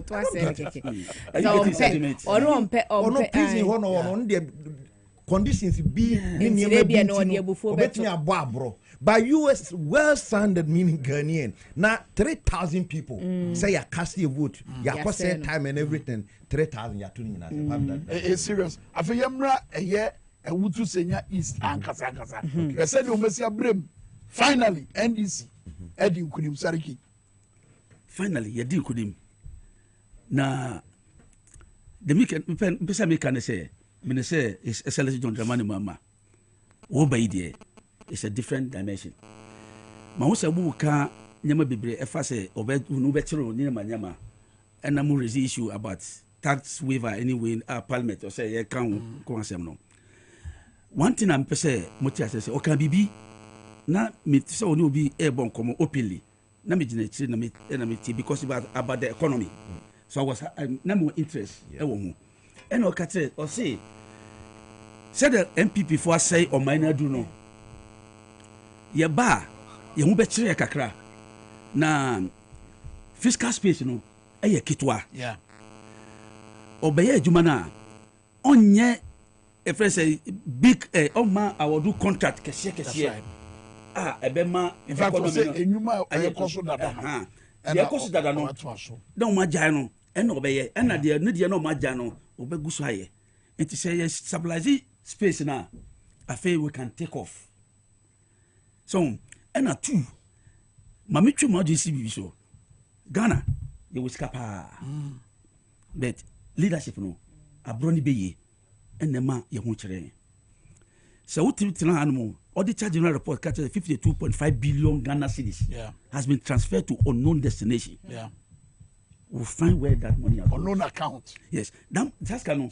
At that time, it's close to 4 billion Ghana dollars. The time now right now, it's close to 4 billion. Now sorry, compare 3 billion IMF. Ebra Sadi we wouldn't say Ira Hanmo 1 DHD. You see, these are some of the things. It is 6 years. I can show you say President Mama Ebenya Uto Atimaya Nyama Bibri Amaye. I hope say Debbie Nani Abrio. Because I won't. Before say we contest election no. Okase is not prepared to contest election in this country longer. O see on your problem. No turn yes no problem whatever. But Okase pressure na ba no for wait na so share said a man for Brena. Na kuma. That's what he said. That as some occasion was he share na for Brena e kana kuma. It won't be entina emano bra no. Now say this time round at least someone tikura campaign here this time no. What say different from 2016 and 2020. The utterances you can hear it clear, sound. Say, look, why you hear Yesika Biano who come after our money?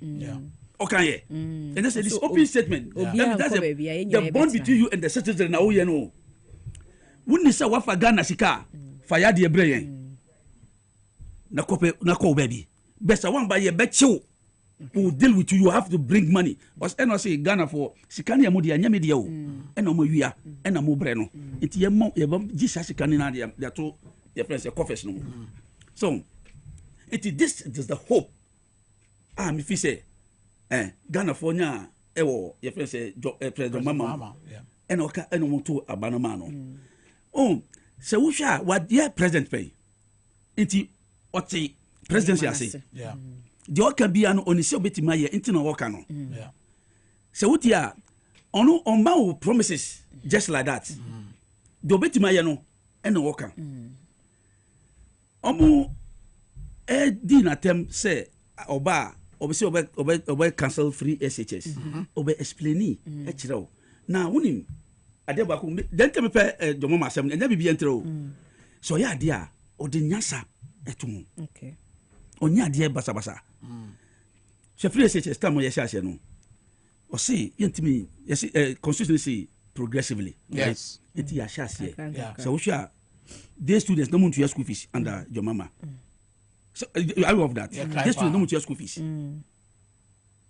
ena edu blame no omonya saska no efiri ho no ena move to the next stage say obey mo school atade so no we ska e bet ma solve that problem no ena o move to next stage ye be mo mpabo sa okaye sa okaye ye inaugurate o ada sa okaye sa de na okay iti ono no onya nyama gidigidi say ye nya no preko na hu kire onya ska no for first point na of course another ska for second sustainable one of course not short period long term so entina mi ogidie wo mi boss mo say ade a wo ye no wo betima ya ma na broso okay afeyamra ha say for the first time ye ba benya eye mampania bedi ekira oyo ba ene na metie analyst bi a wo ka say Professor Nana Jane Opoku Ajiman e wo say wo ye nsenie to wa ebe ma bakwasema kan no say wo baaye no obama Ghana mano titru Ghana ma womo ye awofo omudi hia Ghana ma omukwa na ye eja sanso ye eye ena wonya bibi nto serebe abakwasem be kai ye sha se free amapoma ho ama ka bibi kaka for bra Kwame Professor Nana Jane Opoku Ajiman eye maami a ye beka se enye na ne ye benim no ye name no from time I'll be a minister even from time I'll be a vice chancellor edi ba be drum pempenso a eni wadru and o share the representation a owo edi mama not just the market but a mebunu a womo ye ma ene ne waye from that time no be drum pempenso ya and it does so be when mu say okaso wo ba be empower a man as will be leading a ma course was our kind so na enye bibi say kasa keke ne mo ya de oba be yese de be beboa and e ma bebre wo gidie bebre woni mu say obetumi aye e de ama enye ma nkwampo wo mo wa kire nyina wo mo hwe nyina be di adanse say ma me ne ye obi ase okase obeye bibi a oye and oye nso to perfection nti ene ya wo ba obedi e ma titiw anim in this time round no e wo gidie bebre woni mu say enkoye kasa bebre anase kasa keke ne mo ba beboa se de be ya ye nyina betumi akoye nim e wa system ye nyina na ye be ko school die but said your maka no Women's Development Bank neba ne ba beboa yen ama se mpo school ni enya mo akwanya nkobia ye nso betumi adidwa anaso so ye betumi de ahwe ye ma ama ye ma nso so atumi akọ omanim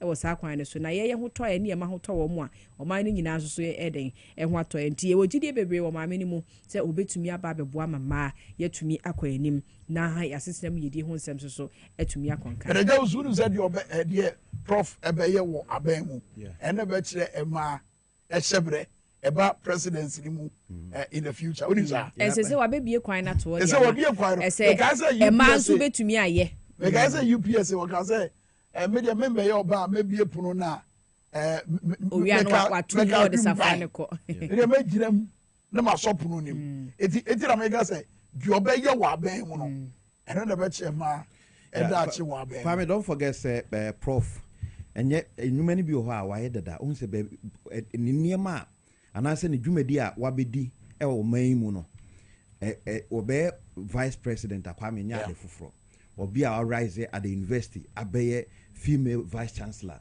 or rise wababe minister education minister for I think 2 consecutive terms and wasa oko opposition wasa kwakwa running mate to a presidential candidate Kwame 2 nti sesi abeye vice president adwuma no I say e won nsa no and I mind you way vice president where ukoto to your boss directives untimi ka say vice president Kwame wo do pe eye de ope nemum aban na mamu nhyehyɛ de beto no emufa ebi ye de be show nsa and na yese we execute and okra kwa me conditions say dey eda ho minhu say we be challenge to the noble professor. I don't see it that way. Now Kwame say before o can be say kaswa de see ho ene enipa bi afam ahwe mo nkwa no. So I had this time round mabunu no youth no, especially on the side of the NDC no, they were too aggressive. And ye den so nko bi ohun soja ni a wonsuro ohun police ni a wonsuro de be sinsi Kwame.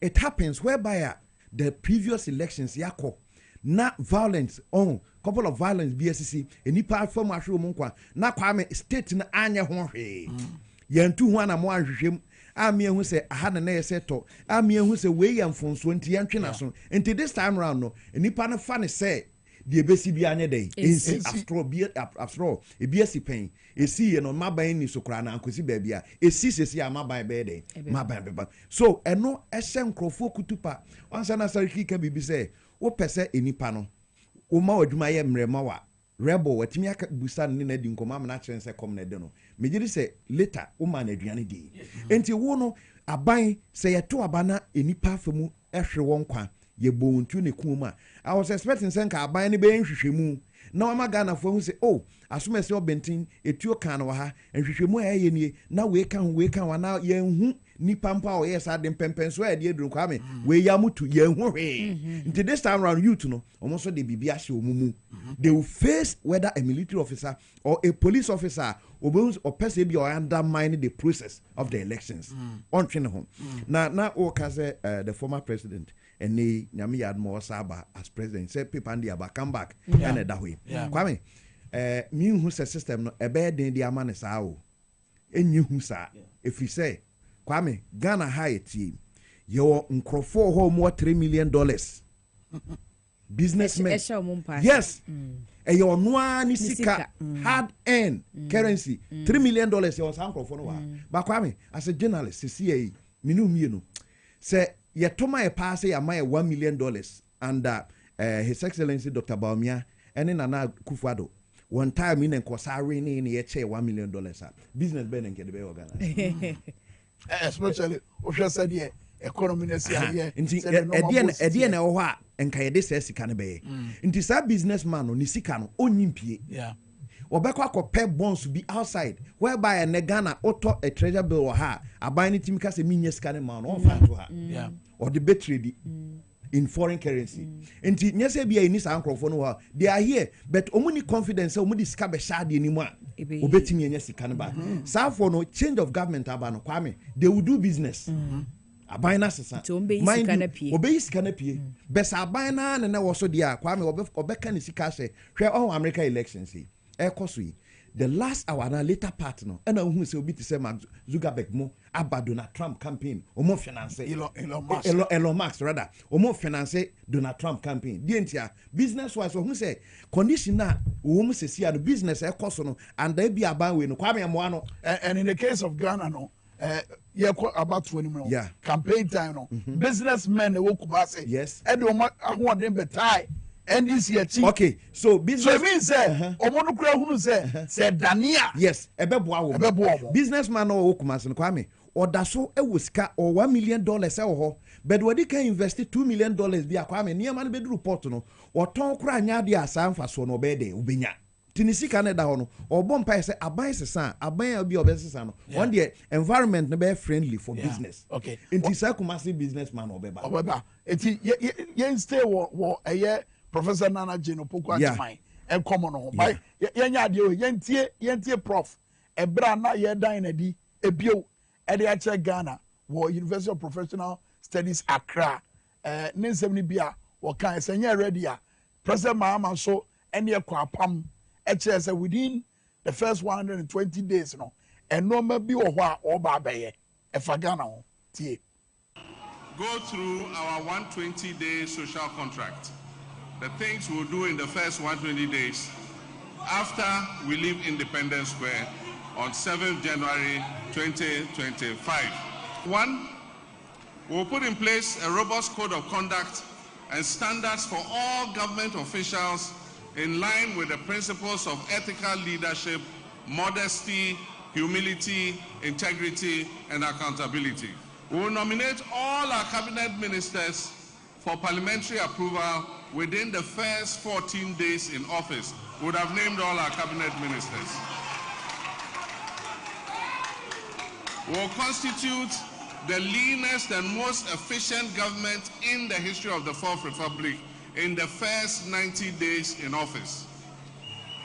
We will hold a national economic dialogue to discuss the true state of the economy and prepare a homegrown fiscal consolidation program to guide the budget. Number 5, we'll commence the drafting of needed legal amendments and preparation for the implementation of the 24-hour economy policy under the office of the President. Number 5, so His Excellency John Dramani Mahama, Apama 1 year koye, say within the first 120 days, no, the obeye, Eddie Amagana for no, any other Eddie Acho, Eddie Usuni, Amapama, Mekacho say, about one on his use as one. Ama phobia tears the street mu, train for, said the uncle for Bob from the home chronobano. Ye bebo videos no, na answer ye bebo no, ye tie. Dredini bi anowo asantimantem anu ochire nientia obekwa to aba nientia obe change ebeto na adwene wa bra wo to aba tie no denti eno mo hwe MPP eluso aba no mame we enkasa quickly mame it's no abane to wie about MPP report when you are say we papa when you papa adantia omo ye pesam nkumnya MPP pesam nkumnya omo ya bro me o musam why 3 days to election what to petrol adai e dey abone ni. All right, that was here for TVXYZ in Afeso Power 97.9. Mo amubisa say I didn't see that yefa percentage, you know, and to screen so. In the next hour, you be to screen so. Said be ye na be hunu senior as ya cost so far. Ye the boss top and a yard you in the yes, sir. Ye to your boss, I saw you. You're in the yes, but you know, no crano. Patient. Let's all be patient. It's only 23 hours after. It's only 24 hours. 23 hours after we close polls. And we're now okay. And we're now Ghana phone in Yamutre. If you had a boss and talk on yet, you better in the area. Videos that make and mess around. Mama, yeah, say. Ready, yeah, and you're ready quickly, Kwame. Now, GMH, the first 20, that is 120 days. Appointment of 120 days. 120 days, no. Yeah. Appointments, me sure say a BB a bed in the also within 14 days. Obey to me, Kwame. It's also by now. Our system, no, so that any baby appointment be answered. So, and only more any issue. We lobby him, yes. Oh, and they depend. Oh, my lobby, so my lobby. Behind the scenes, oh, my area. They are lobbying because oh, now say the entire make us any day man. Once will be our Kwame said this weird way out Tibia say NDC for the Omunia catch for MPP for ya. Meaning say out that weird. But me have Musa questions there, Kwame. After the Fourth Republic, no. Why need you can do my so now? Why not school or what say a Kubia or be opportunities or be school? Why not beko? Because Jerry Rollins 1992 Airban say or not Eddie Manso as Mampenina 1 or 3 so those people are there and are up to date. Was about not by us about so they are cratch for and they're gonna be a cratching. Yeah, na far cratch for so more coach na school demo train and 1 year cratch. And also the infirm mind. So me see what me who the entire be appointment to be because a bed obey to me 14 days so can 10 days crab to so bit 1 week crab obey to me 7 days. And this is a president and as a candidate here call about to no watch say answer na in fact a day the presidency debate in sano ne na ho boaboa no e be dan no when if say boni tirim no your person we nyina no any akade ohia o de benya saade ni nyina no wodi kaye so edon bo say kain na wo hye ne nyuma ase si embodwa na yentra ase na yenhwe ye sika sam nwoma mu na ye hunu ne ebeye ye ho economy bi oso be no say ye modwa na ye mfra benfo ne awofo ene akyerɛkyerɛfo na ye hwɛ free SHS no eno ma etosi ne enye ne yie no wa Canada meaning say edon no bo asariki pa no okɔ ana enokre mamika Master Vice President elect no mami no when they say African universities are on there no yeah the whole African universities na on there no yeah who can say omo man suppose dibia no kwa there be omo bibi wonu mu on say oba education minister no when they say e-blocks no on this initiative okay so we should transformation tam no all mo okay so na yasa no say as about me on Debbie Bamia they say the oko sorry anopa what's called Muslim anopa we are not oko church in now we know vice president one president ever part also o kremoni so na mame no o the initiative by no so we share any time na who say nkwada no omo exams are Ghana was one of the best countries in West Africa yeah and any time no yeah say omo reti say it quality say o mame no a man for NTS. She's not only education so. She's a critical thinker. Okay, Sabra when you have no, a DNA baby. Well, Mima was an example. Yeah. Say our ministry for no. These are some of her initiative. Yeah. FR or my own. Yeah. Because education is a key thing to every country. Answer about development. Education is key. Na so one man unkwara anya na say memburu na answer anya education. Their country and say when educate a man, educate an individual. When educate a woman, educated an entire nation. Who can someone can Jimmy? Jane Oko debate be war, no free country no more care about scientific issue. Okay. When you question, my may not be sound the question, but when Adio Casa Mamino answer no mamma may say, share in Ghana.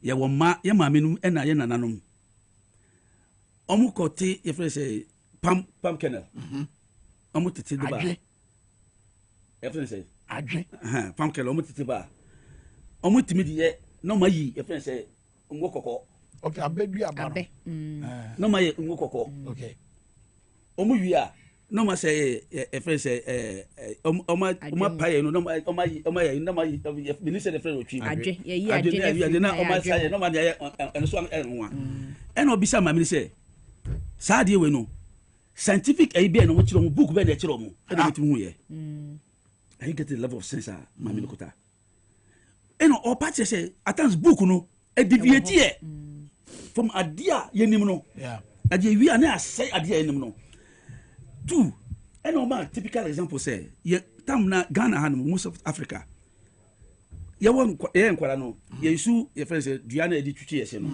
na ya ye friend say bidie yeah let for na dia twitwi yese was any time you see a very white yeah and abrofo catch say nya ade papa and normal dan we choma chako paste you see ade aye papa ma eni ano o ma sesa ya adwen afro so ya called dom omodian afi ye omodian na fi say papa ye de na papa that is the problem so it is an mami we atiman hu sa identify side we ya just imagine say or case of implementing side we Ghana so ni pass the be adwuma was ade we these are some of the things nipa was out na nipa ne kasa na wadwen hu broadly me dwu myopically yeah so it is this some common sense mami no and say nyansa e woni tim e dosun mitimi kadina yeah.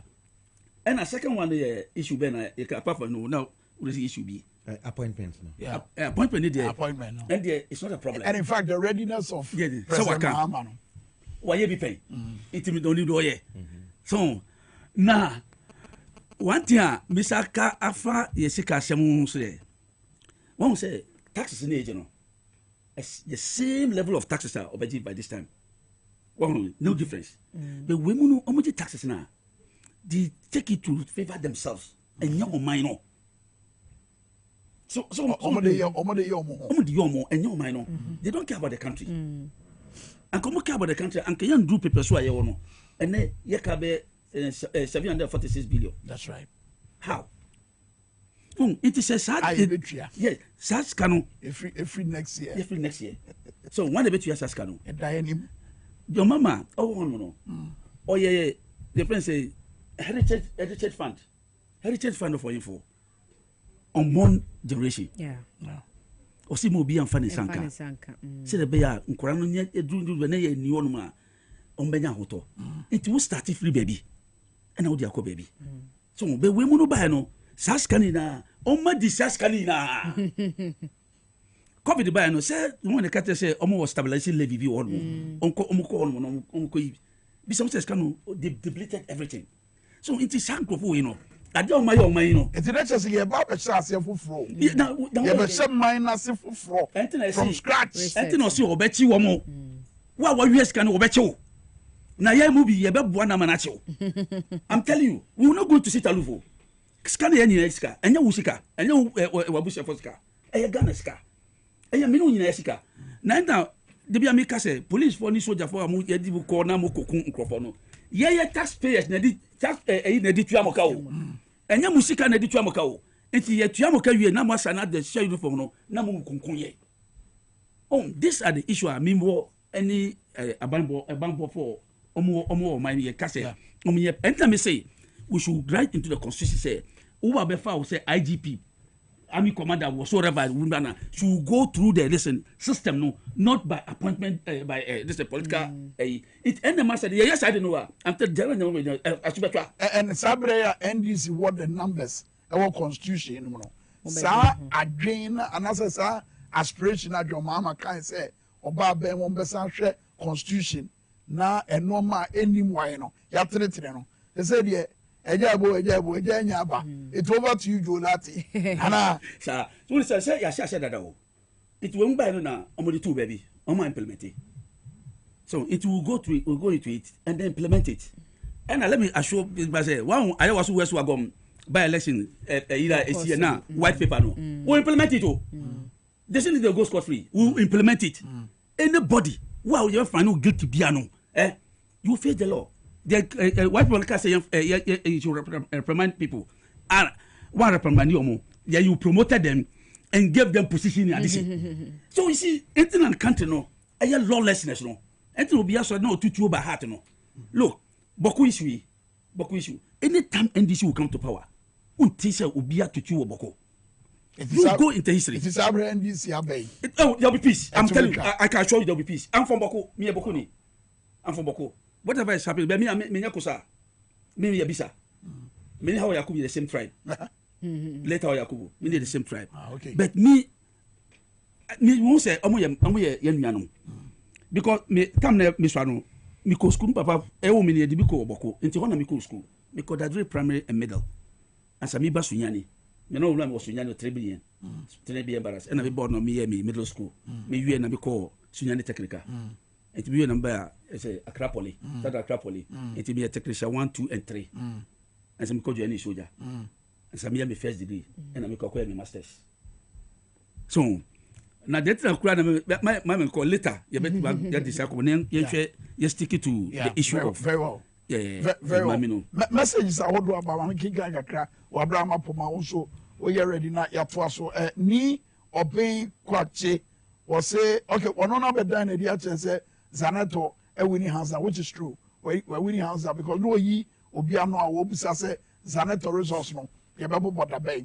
And ye share any more MPs no Madim Kunimina, any parliamentary candidates or Medidi and Kunimino, producers, Momwai, ye share any say as and when ye benya bino yenibi, Ebekasa Ewo, election powerhouse. Alex Pencil, share live, Facebook. Maria Down say NDC should build more e-blocks within our communities because day schools is less expensive as boarding schools. In Europe, almost all schools are day, and it's only the rich who can afford who would take their wards to the boarding school. Afenso Rahim ranking as a massive win. Yadoma Kungurem. So Osono, a bon of Bangalat, and Kungurem, what was a fata. Ni obeying Kwache. Say Ayiko Power FM TV XYZ. May God really bless you for the good work you are doing. Osman Nuhu, ɛsɛ wɔkyea Amapoma Checheku. Serenity McCarthy ɛsɛ no more dollar transaction in Ghana, so our dollar can be stronger. We are very relevant issue our raising. Say Mamoton dying and $120 and I yet Ghana na ye kotu noma $dollars mo. Or say no etuncha. Sansuna bright afezuke say we shall clear the bench. Emsa bench na man for ni abre wo pa o. Say bench no say or say ye clean up exercise bi wo. Bench there you papa no any na Supreme Court enkomo ana o ma se man ye kan. Yeah. Kwame the way the former president was you pretty ho. Na no ma bi o ha ebia left to me. Okọ hu bebre a na ahwa we repeat mistake bia obi nso so ye dey. But still there is a way. I'll bet me there. Say on aboa okra. Kwame okwan fa sokuno. Anya kwan baako. Efu bache. Enti no the approach wo de be ma de no. This is the first time I am de no look so partisan. Say we there ye no for political purposes. But all the same, Kwame, a baby aso. Say be at the Ghanaian and Sunyanti, I say when you may be so say, me a Ghanaian na ABCD and a man yajiatum see a bed. Ye say Yanyan sa nene yachia edi a free home. The all kind institutions are say a buying and answer Mampenda da John Dramani Mahama ne was a bay, obetimiden and sa can. Judiciary no sebe almost morom raso. Inti say onso conduct bi ho na atomra. Said the air Kwame Biko we are banche atomra no also conduct we atomra no say and also me edu e mane ye. Yeah. Nyese bia next say bia obi mpe obi nti chinchina akọ da bi. Nemum de charge de bo ayetimi yi na di man ye no. Bi so the same charge kana Kwame wetimi adwuma. Nti say bench omudwumadie mu ne ade no say ye hwe ne biem ne be ya be Kwame odon say kokan why na eba or ba na nso ye pe obi a no so ye beka so ye politician na say ye nim so obi akọ elections where party chairman a whole party regional chairman wakọ elections na wakompo as parliamentary candidate or party ndim Kwame enye bie atwam a achew na anu ya ne wo ho aye so ye penkrofo amomako Supreme Court ne abone din se o party chairman why ye adwuma abo party pa e wo mu se wantimi anwe ne MPD ene ye bese ne ko Supreme Court e friend say judge Sano mano Kwame a raised out. Inti esa yenya asema inunso we the party for nego. Hwe the cost we electoral commission because you say MPP for kogu yisi so ma say yisi. Sana nkrofo kan masem. Eni kwan se Kwame nke kan asem ne so sa bibia mu ne ye setro naka. Ye wade nyina ho kwan. Nanso nyeni nyina na Kwame yebetimi ade. Yebetimi aye. Hwe Mama Charlotte say baabi ana Kwame wo. Ansana Owura John Dramani Mahama emana be man na ye yisi boss. Baby I know Kwame political ayibia ni ho baby a ose no ana baby o free buy no what the politics efrafra ni bebre a na enye yi wo buy clean National Commission for Civic Education but in nyina mu kra no omo na omo opposition na omo abem a omo kwei omo de nsem bi omo de be falling because appointment na enye wono na eye so appointment no enye ono na eye na me de bebre a ye ka no Supreme Court ne ade kra no Kwame apart from MPP ne NDC omu cases e be ba ye be ka so we MPP we NDC no problem power the judicial service no Kwame injustice by the justice ba to ha momu so mu na eye we injustice ankasa ene koso injustice na koso no yenyi MPP ne NDC ntonchen na ye hwe omadwuma omudi cases omudi e court ho eno ne asem no Kwame se wo jai Ghana ni ana wo chi Ghana fo du ejina ho na se omanya asam na aka so mo mfa asem ne kokoto wa hwe a obenya mu 7 no mbeka so mo kokoto because onim so kokoto justice no obenya no onya nyese wo ye MPP ni ana NDC ni nti o ye Ghana ni no court na ye say justice ho ne ye kofe no eni ho eno nti ne nya judges a omoje aponche ebije e friends gare ni aduane we no omo de edi cases no ho na ye say me pese Owura John Dramani Mahama abey so obetimi ahwe ho no aye ho adwuma magana ni nya rehemu wo the justice system nim eno sa no Kwame obi tinwa ummo no wobɛkɔ ɛde mmara na akɔyɛ adwuma deɛ ntia bebree ne ɔmo sɔre a ɔmo de ɔmo awade ɛkɔ TV so instead of so ɔmo de bɛkɔ court no ebia deɛ ntia Kwame bebree resort sɛ wanya asɛm instead so nkɔ report to first police station but obɛgya hɔ no call radio station because onim sɛ Kwame ɔde ba radio station and now ɔde ba media na obenya justice ɛhɔ ɛna obenya justice ba wɔnye the justice system ne nyɛ de any ya onkrofo bebre Kwame omunifo nanso ye de o matum na asem ba akwa ye di ni 20 years ye nyan judge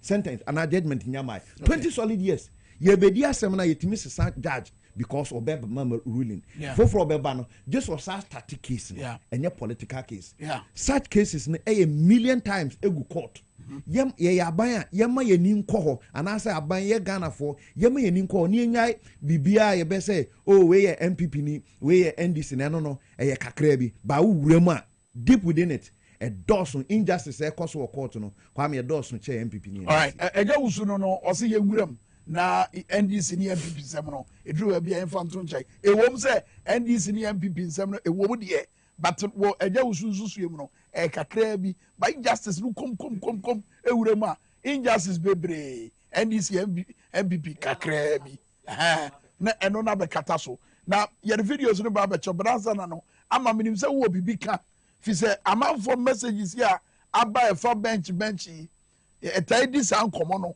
ama de na wo ka fa yo brakwa me un se adwuma bia obewere mu bia na se bia obefa bia na obi ane the political affiliation ye wa hai ye adwuma ebi mu adwene ye se ye nyina ye ndi sa na nkrofo susu no but ebetumi abase obi onye ndi sini wa ha a odi ne dwuma pepepe se de wo so odi no sa na akokọ nso a etie but ekoba se o ma political color ni show bebre a na se adwuma na wo ye na kwa bibia o se be wo hwe omo a eya temuafo ho mprempren a Supreme Court a ebi aba amebi mu retire ya ebi num no mo belong to a political party a wo mokọ ebi mu be serve as chief justices ni ade a wo mokọ a na enim so mo join a political party but omo affiliations no anye so much on adwuma na wo mo ye nti no mutimi de omo dwuma no se de se efata.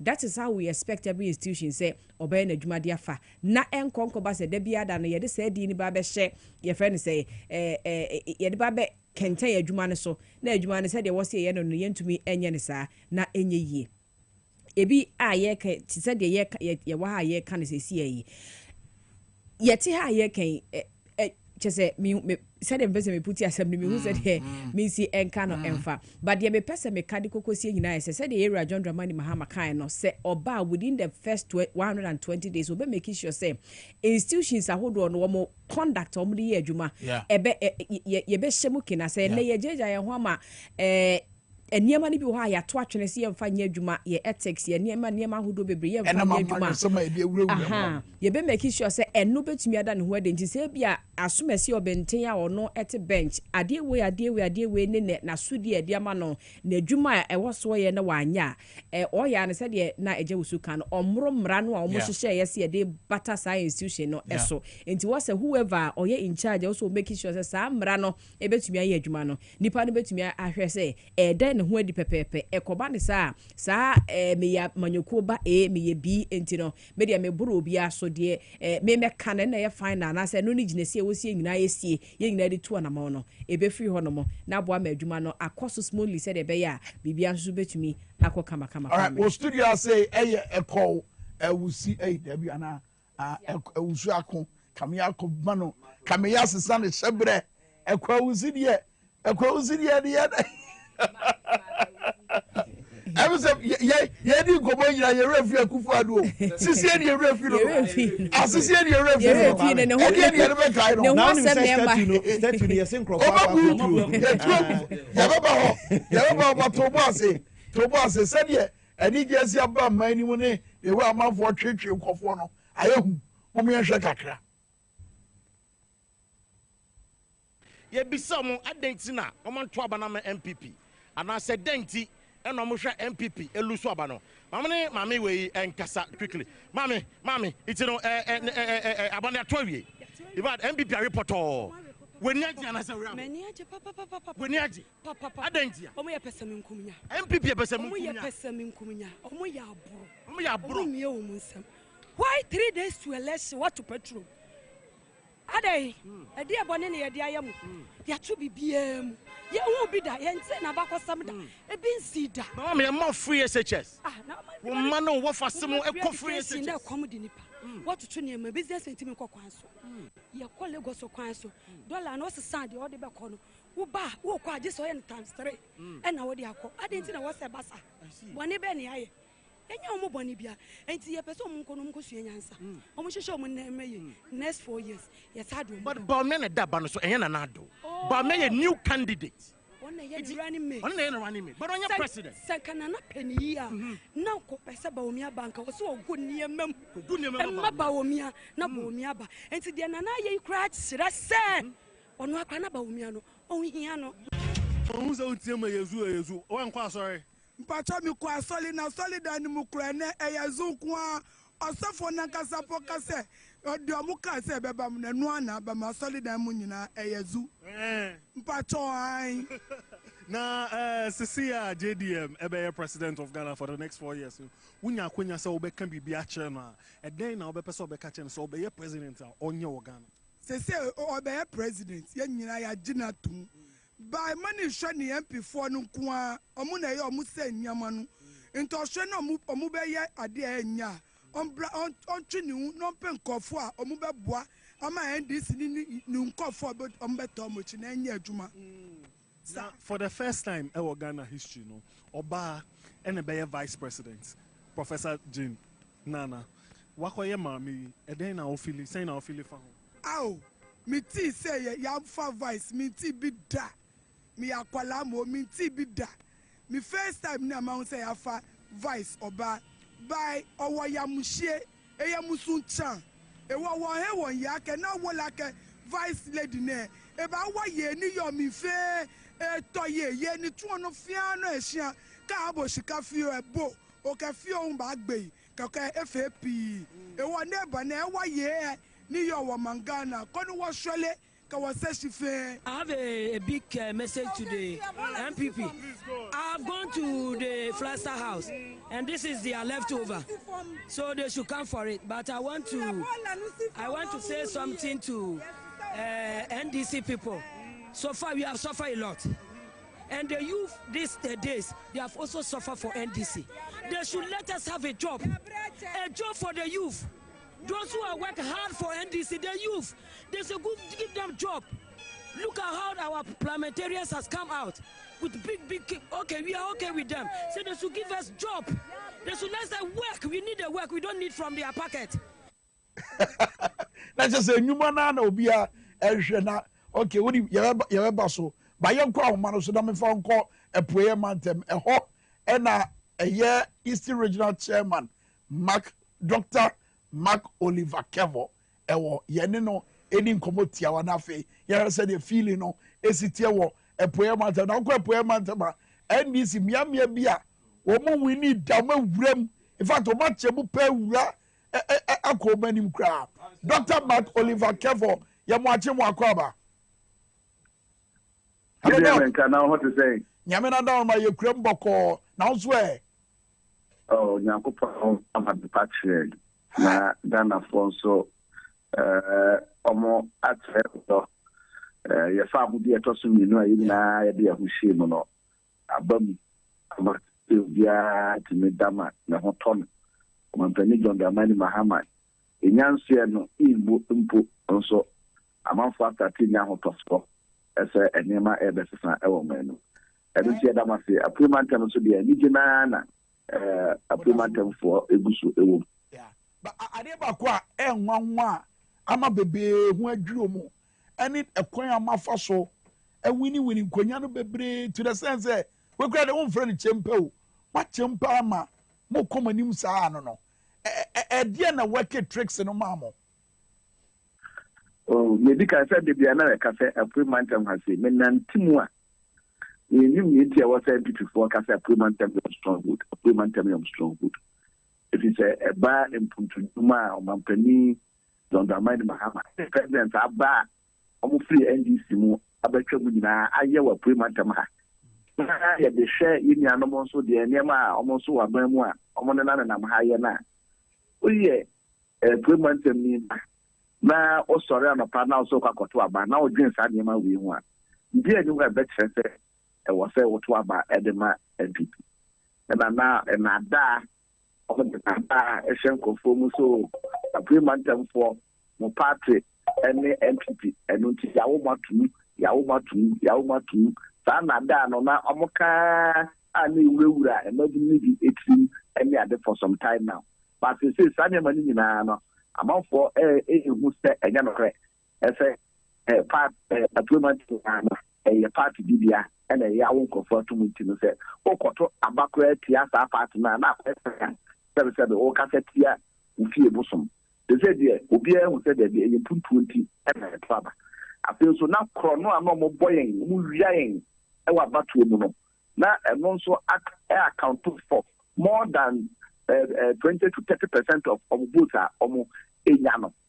If you better abana we very na Parliamentary difference no 300,000 difference 250,000 difference 400,000 we na emu be say 200,000 na enwemu kwa na omatwagu iti we are officially and when we say national director of elections no ono so the region wa akasani na ye na ye bie yani na ye ka say there be ye be DBH Obaka election we could do baby no you see region ballot papers no they had to withdraw all the ballot papers because of but they are not in the atakodi again see any edi niam na chi ne ka and some panel so etre Parliamentary for no na yet we are close to that na presidential na just the difference of 40,000 and they say aka na ye de atra people different 40,000 aka we have close to 48% and almost so 51%.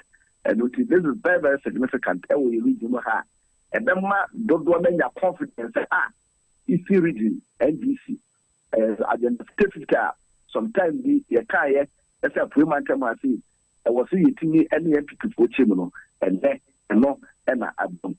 Now share Parliamentary Menswa, but it is a brief na EDM now so that I say NDC you be really every NDC dia asaman kese ebi now so that as asaman kese you be really and asaman kese ye dia ya winning in sawam ya winning party akwan of sama ya traditional constituencies are you winning no but it say upper west attempt 2020 no na menteme ho asemi e poso ho don't and you lose you but afu we ya kai ni bomu eye adwuma no ya say we ni upper west attempt that is others so back and sana but it to say asujaman men people ayi diga payosa jide ko ho na o start say o tutu sika egu now that the school for kwala so be mom fear that or that crofos of the one be kwa bruchire free and ho ne ma ne ade no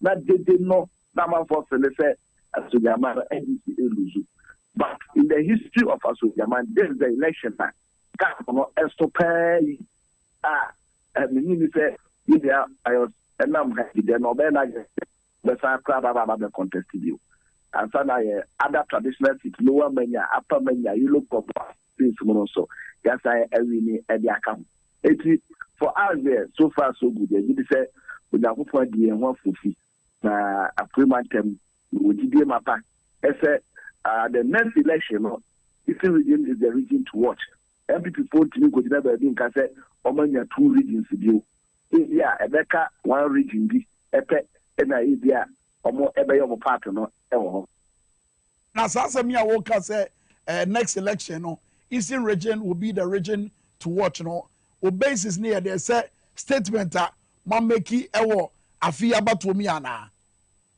eno ye ni edikai na ne tosu mi no ye be ye adwuma omo nim say Parliamentary has say NDC was so a ye adwuma and omo hu MPP in the last 8 years sebe omo to papa so and ne ma pabia omo pani John Dramani Mahama eye biana it is there for them to see and you money do on compa e kawura mu a and 8 years ni MPP for omo for sanka oba betwa so na waye ama Parliamentary for no enya ho faso mabunu hyehyɛ power edima mabunu ebi sɛ mabunu no dodoɔ no ɛna ɔmo ababa bɛka NDC no ho abɛsɔ NDC no ɛna ma me hu sɛ NDC ɛwɔ future ɛno nti wohwɛ a strategic momentum yɛbɛwie yɛ campaign no yɛ regional women's conference ɛwɔ Amankase ɛno no strategically no yɛ focus on ɛmaa ɛnkoa when say yɛmini Amankase esi ɛna yɛ regional youth rally ɛno deɛ di wie yɛ campaign no koraa because the election was by the youth na ɛmabunu no was omukon edo NDC no maba joining NDC no mu say NDC no so a legitimate party obi habet na join it is about do for some media trouble no so we ababunu now joining NDC it is from amekra say onto the banner for to that said there one number one here wakwa kodi boni bia and obo musuobi in the past that happened yeah join the party no it happened to us it is all fear na from mame as a kata obano na obano be on nam na de enye obano umuade na church that would join NDC that is all your crime but a name can man extra and mabru no ehu NDC so as the first option of a political party or ever joining and our someone a woman pan say your control about we area number bit to say new job and south maybe I said unim baby new job and south new job and south e kofodia ekrum na kofodia krum na MPP enya 26,000 28,000 na NDC enya 25,000 e kofodia krum difference 3,000 this is the lay Adiaba Chamia Kotrabano, NPP raise Kofodia to a metropolitan status. And this is the capital of the Eastern region. Now, almost the MP4 achieved 50-50. No, we did say a Mabruno, it is the youth, and a bar after our making that statement. No, and we intend to keep the youth, we intend to keep their hopes high, we intend to meet their expectations and make sure that Mabunu Bia going forward, 7 out of 10 youth Bia on the back after Baba the Toba Biano, on the do time as some Toba Biano, they will choose NDC as the first option. Now, and when we do that consistently for the next session and the following elections, they need a pre-match MPP Ebenya Baby. Goodly. Many Jausu I say, also a question me. Anopema was another pregnant a party for Asia say, or pink sheet at Tressa were raining elections no one so. Minim Sabia, Monia Chaswa. Yenya another pre. By this time, I think a police for external. Na other counter back. Because or no or the tax vandalize. But Obi also we need Ukra coalition, Ukra or pink sheets. Na coalition, air council, coalition center. A banner saying, and now there or tax, ever vandalize or essay letter commission, a follow a pink sheet, no, baby. Na Ushuti, a friend saying, to support a crab aqua and make us say, or that hospital. By this time, I'm not impressed to even have the comfort to be holding a press conference or meeting anybody to talk about results. But in any case, yes, only internal coalition. In fact, I'm not on play. Now I get to say, well, lose every coalition that and Sabe, Obi said, the classmates and the boss master. And also, boss master, I sure say, Akane and friends and see to know every time. And to Dimrika, and buy a diki, and so on also I the coalition. Now also a friends and see to know. Now when we need it now, at the end of the day, a letter commission coalition, and actually, in fact, regional coalition center or Kofodia, you could regional director elections, electoral commission for regional director. No?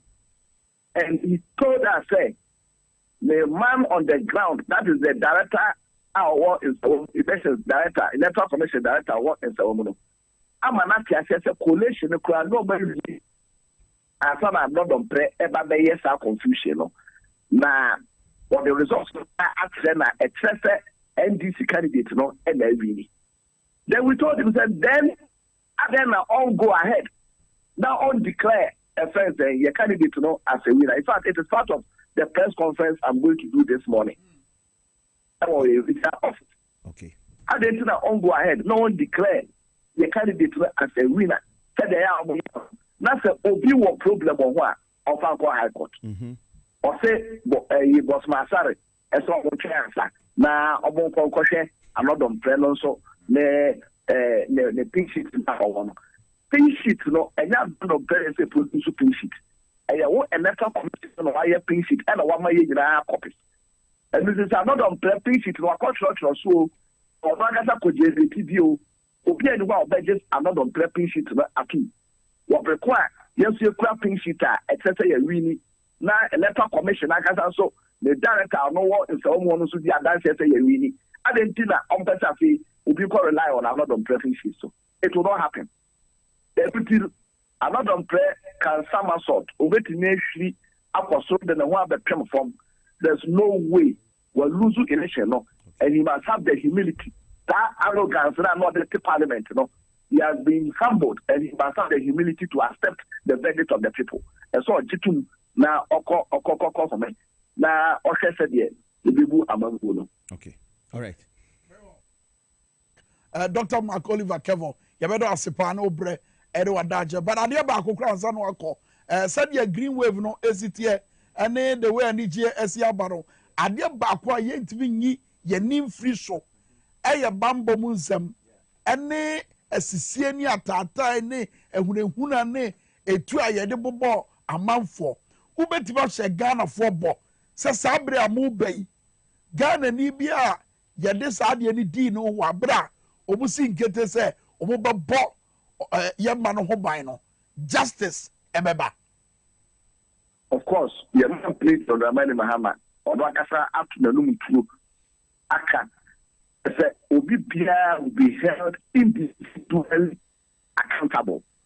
And it is a penny to cry that somehow what penny in the budget, but once or now will take the action also by Jody. And it is a would you or wrong for take action now over Jody. A work enough. Yeah, Babasha Collation, I said, and I say, amount from the ballot boxes are almost staff for the dada. But Eddie Ababa Bestra, no Mama challenge pink sheets, no.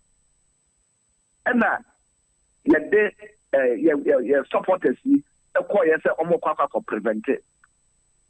So that 4 free here. That normal the soldier for operations, no. I'm a boy and go from you, it true.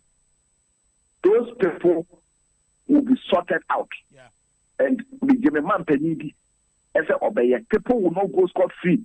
Said there 2020 the Bobon Kufu Tua. Basically, Ubia Anka wants them, Ubia Yahudi, Ubia and see the law. No? We cannot live like we are in a jungle and Bra and Yajuma. Your responsibility as I have been protected amount for. Now you have military and security for no actually as I said. 7. Yeah, quite about what will be our responsibility, and people cannot just be doing whatever they like. Among for politicians cannot recruit them to do their work for them. And Tiakwa North, yeah, really elections maybe, and until military for no Collation Center, up creating confusion, so I'm vandalizing things here. Yeah, electoral commission, who pinch it no their declaration, all those people, I would say, you don't back into the face of justice. They must face justice. Sabi you don't be sure to you be DHC. Will be there. I want suffer injustice because of a bad way any military, security agencies, so we are as a justice, and we'll make sure that we follow it to the last conclusion. All right, all right, Mark Oliver Kevo. You better say no brand no adaje.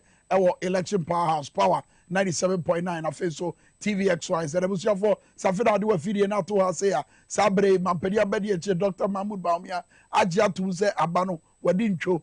That means His Excellency John Dramani Mahama and the President-elect of the Republic of Ghana. Minister Bakasem Fufroswa Bana say Omampedia Bedi Eche Awa Bano Ayoba. When the first time Yebenya Bibisa Ewa Yememo was studio Kwame Minkah Ama Poma Checheku and Afeso Ejewusu Sansora Sariki Eka Ewa ha. Na yedi komodo bada re yedi Sariki no. Yes. Kwame, you're necessarily be we am Eastern region the speak akra. Another pray who is still comfortable still obey me away as MP near the Uti chairman the course of Eastern region. You chairman the course of Eastern region. But then person another pretty as and I say soldier for no and I be omni ba police station and I say collation centers and I say sir ballot bosses ano we've gone past that stage. C'est group collation center na pay sitting there juma. Okay. Now see we na winner. What is preventing you from declaring the person? Yeah. But let me assure the electoral commissions no more yes I don't know. I see boss Masara friends so much and say the president His Excellency John Dramani Mahama is the current president. Okay. We win the election though. When we sworn him in almost some military for no more yes sir demano. Will come after them one after the other. Okay. Not that we are going to deal with. We'll do it according to the law. The way you have to pay for it, and they'll pay dearly for it. And I mean, say, from 2020 till date, I'm a swallow whatsoever. We shall institute an investigation. Okay. And a woman, I'm corporate role. Oh, sir. The truth is that we are Ghanaians. Okay. Are we from Jupiter? We are Ghana for. Until we know them, then they should be reassured. I'm saying this today. I've been a soldier before. Understand? The army commander, the CDS, whatever happened, be prepared. We are coming. Thank you and God bless Ghana. Yeah, thank you, Sariki. Sariki Edase. HBR Mark Ewusi, Esobaba Community, Honorable Tete Chai, Greater Accra Regional Secretary, Emma NDC Amanyo Kono, also Abekan Ho Ewo, TVXYZ, Power FM, Radio XYZ, Power 979, and Afenso TVXYZ Ghana. XYZ Broadcasting, Ewo YouTube, Oshe Ewo YouTuber.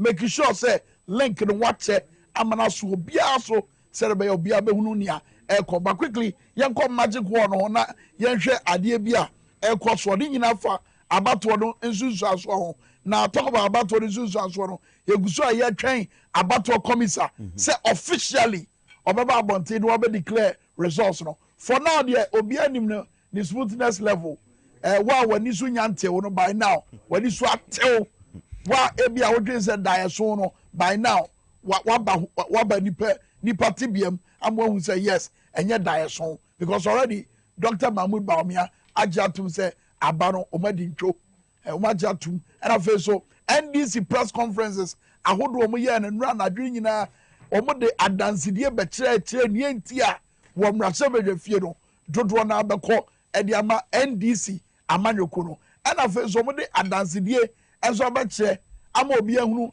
nienti a emano dodo na His Excellency John Dramani Mahama enya echese eno no emani dim kunim ewo afia bato him making him the president elect it na wohwe the bonka tanima enaja wusu ye betima kom sisi e wohwe the bonka tan dodo na report o che said your normal sequence daily graphic the no crown the kumi no was say Mahama head daily graphic there was say Mahama makes comeback. Okoyaba.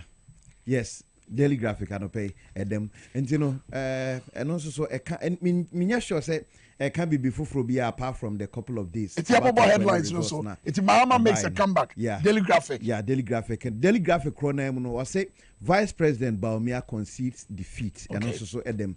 And daily graphic chrono say political tsunami hits parliamentarians and also so I don't pay Kwame and or then the adverts and so atoto. Yeah. And after so Daily Poster. Yeah. Was say Bawumia concedes defeat, calls for unity after MPP's massive election loss. And what Daily Post mo now a year picture a year assembly here. His Excellency John Dramani Mahama. Before you fair ojina what saw ni mo bibia kama and after so Daily Post anymore was say John Mahama humbles Baumia and MPP to be president-elect again, with Professor Nana Jane, Ghana's historic first female vice president-elect.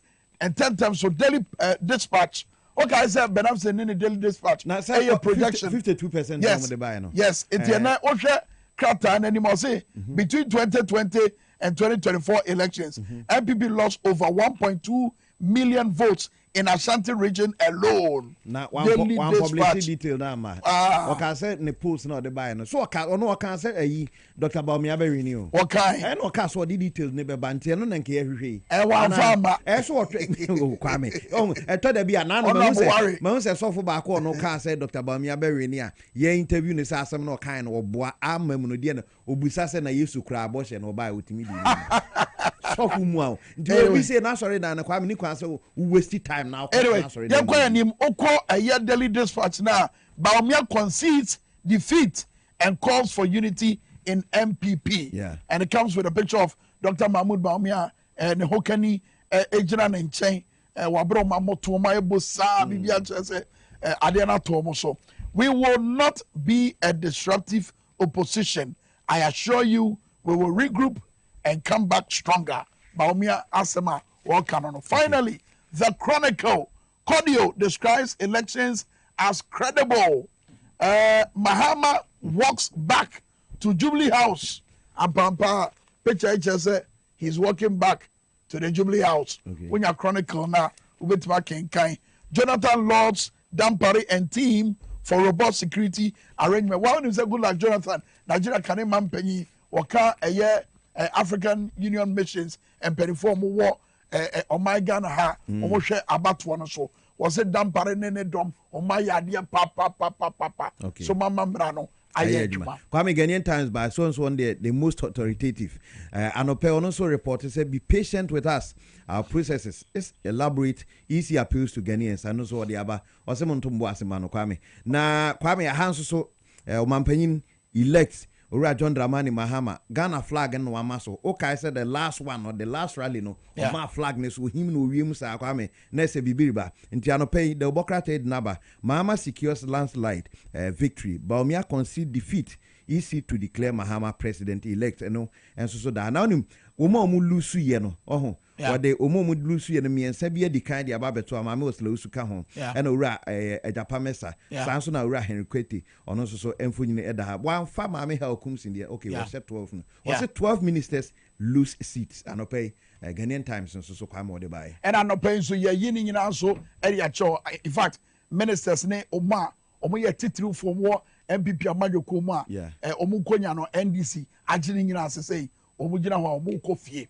Including Hawa Kumsen, Kaswa Rambo, Kaswa Terminator, or Kahobi. Sounds na Panya or Kaze, Mebuno Yetri Kono, I dream be any minute to say Kubeno, Katie Amon, also Nakonyano, Yajeffrey in some as I say, Woko Fie. On also not protests who are renew. Oh, or protests, but the crack crown is all coffee. But you see, Yamra, your guest, as on your bad magic one, now you did the latest results, and the actual Kaise, Yadasu Akayemu, as far as the Electoral Commission is concerned. Also on your own brain, a Juma French him and no person else after all. Your 23 hours be a dying him. It's Shebe, Enquisite Nadia. Now, what me and your BBA Boanoa, Obetua Dine a D, Ediache Abatuano, and Susaso. Honorable Tetechai, a Greater Accra Regional Secretary. Edema NDC Amayukoro, Ejosu, or ha, Ababe came home. Zazana Mark, hey, and your calls Mark now, Omama, Electoral Commission, Emma accreditation, Moncoria Batosono, Omama, man, Mafia. Yeah, but you so more honorable to the chai. Elwa says Sabri, and this is the first time AC Ghana say opposition, well, now opposition. I mean, Vice President, I can see no. About Bontebeja Tums Abanamalusu, about to commissar and announce results. And this is so ethical quality, the figures Eddie Abetuga, Ache, and Kurima Umedi. But about to commissar there, snail pace, and Juma, and Oye, Eyawa. Yo, Midasi, answer me basono, Mamingina Mufidi so, Naminda Ghana Funina Asi, Yansanda Greater Accra. fo nyina ya himfo ye manyeme wulome ubia citizens ni nyina ewo Greater Accra no anope ya damu nyina asi on behalf of His Excellency John Dramani Mahama nyabetimi aka ne say victory a NDC party enye ye victory ede magana fo nyina esan say ayomakuma sudia omunyina omuhwehwe say sene oman no esi ikono so manya ogifu bi amba yenim ankania ebesi enti no enye NDC fo pe enije na sugana fo nyina nyane betwa so me party executives your Council of Elders Yamami Dr. Valerie, they've been very instrumental any ejuma ye wo Greater Accra, especially your women's wing any your youth wing. They've been very phenomenal. Ejuma omuye intino mejina party nanamu on behalf of your regional chairman. I mean that obiasi any ejuma ye nyina yaye. Okay. Afia mra asem so. Yeah, listen to them you say o kasa o ba enwi ne ba ye besa abaso. Ba we no enzu hia. Wan say besi sabre abato komisantimi ma bonten embeda abato no sunsu aso eni. Adekuta me share listening say on say election declaration no a process. Na Mobeka say in 2020 easy a lot of mistakes. And I think say ni omo ye no omo mpese ombetu mapomika. Okay. Na omabe ma figure bia sebi obi be dispute. But near the woman say two political parties omaye omejuma senior say in terms of how to collate their results very well. And until even not the EC not even announcing one single result Dr. Baumia abeje tum say adiano enkoye in fact poto but near woman say as me no can say at your regional coalition you were about roughly about 10 constituencies are ombe collate results. Okay. Nti sa results no mu collate we are and some way to me as submit ama national EC. Then to me now declare the whole of Greater Accra results no. Nti processes ND enunti ye hu say EC money results no. Ni aye pese Ghana fo nyina eti ase ne say omunya botre. It is better to do it and do it very well than to rush, because we say officers at the various levels definitely figures. But then because of mistakes now see in 2020 they should be assured say what they are receiving is the official results. And let's give them the benefit of the doubt. The most important thing is say at the end of the day the results are easy ebe declare will reflect the results at the polling stations, at the constituency collation centers, and then at the regional collation. Until ye di Bibia Ekoso at the constituencies, say Mino Kasa Greater Accra, 3 of the constituencies still ye juma. Until Nina account and delays. Okay, Kwame said the okay Nina account. Beyond say what can say the last time the electoral commission you made no cre. May I foresee that because a quite of fast so the money barbontin, so open how the money be barbontin. Ye in I cassette and this time around or be per se, neman or the bar, nor the bar. Problem be a Emma. We any in account be make it to at a point. But they be a Harriso by a Hano. A Harriso has so not the area ma and so hard. This time round on also be per se. The international body say ba ni dwuma die mu no onko nya criticism say ono kra na dwuma ne tosini. That's right. Tie ho no yeti ase kakra. Ba say Greater Accra ma ho keka na kosoro pa o ana ase ni mu ana ye dwuma no ani ikromufo no. Yes, everybody contributed. We no enye nipa ba ko edwuma. Media munyam din dia mintumi nkai mom Kwame Minkah deɛ mekai but ɛne ɔyɛ gumbe no mmienu no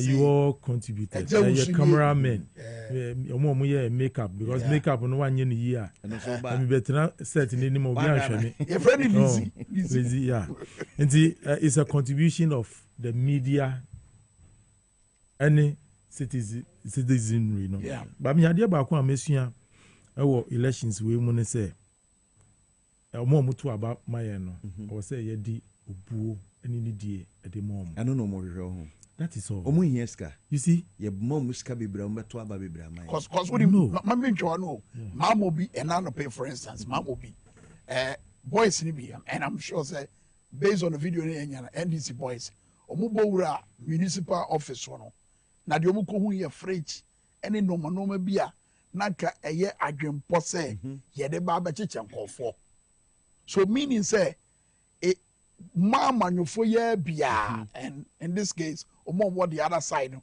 ehunu sɛ no amanfoɔ na ɔmo kɔ akɔto aba no me yɛ sure so menya fridge ni TV ebi ɔmo betime gyina so ɛde ato ama yɛ and that's why ɛgya usu say ɛyɛ TV nyeska no ni ɔmo hwehwɛ ne sɛ yɛde nidie ne obuo ɛbɛma ɔmo na adwuma a ɔmo de hyɛ yɛn nsɛm no yɛbɛdu nokorɛ na yɛayɛ saa dwumadie no nti no wohwɛ MPP in 2016 they had over 1 million votes na ɔmo feel sɛ there's no way saa deɛ no ebi a betumi esi ɛwɔ Ghana bio but elections yi akyerɛ sɛ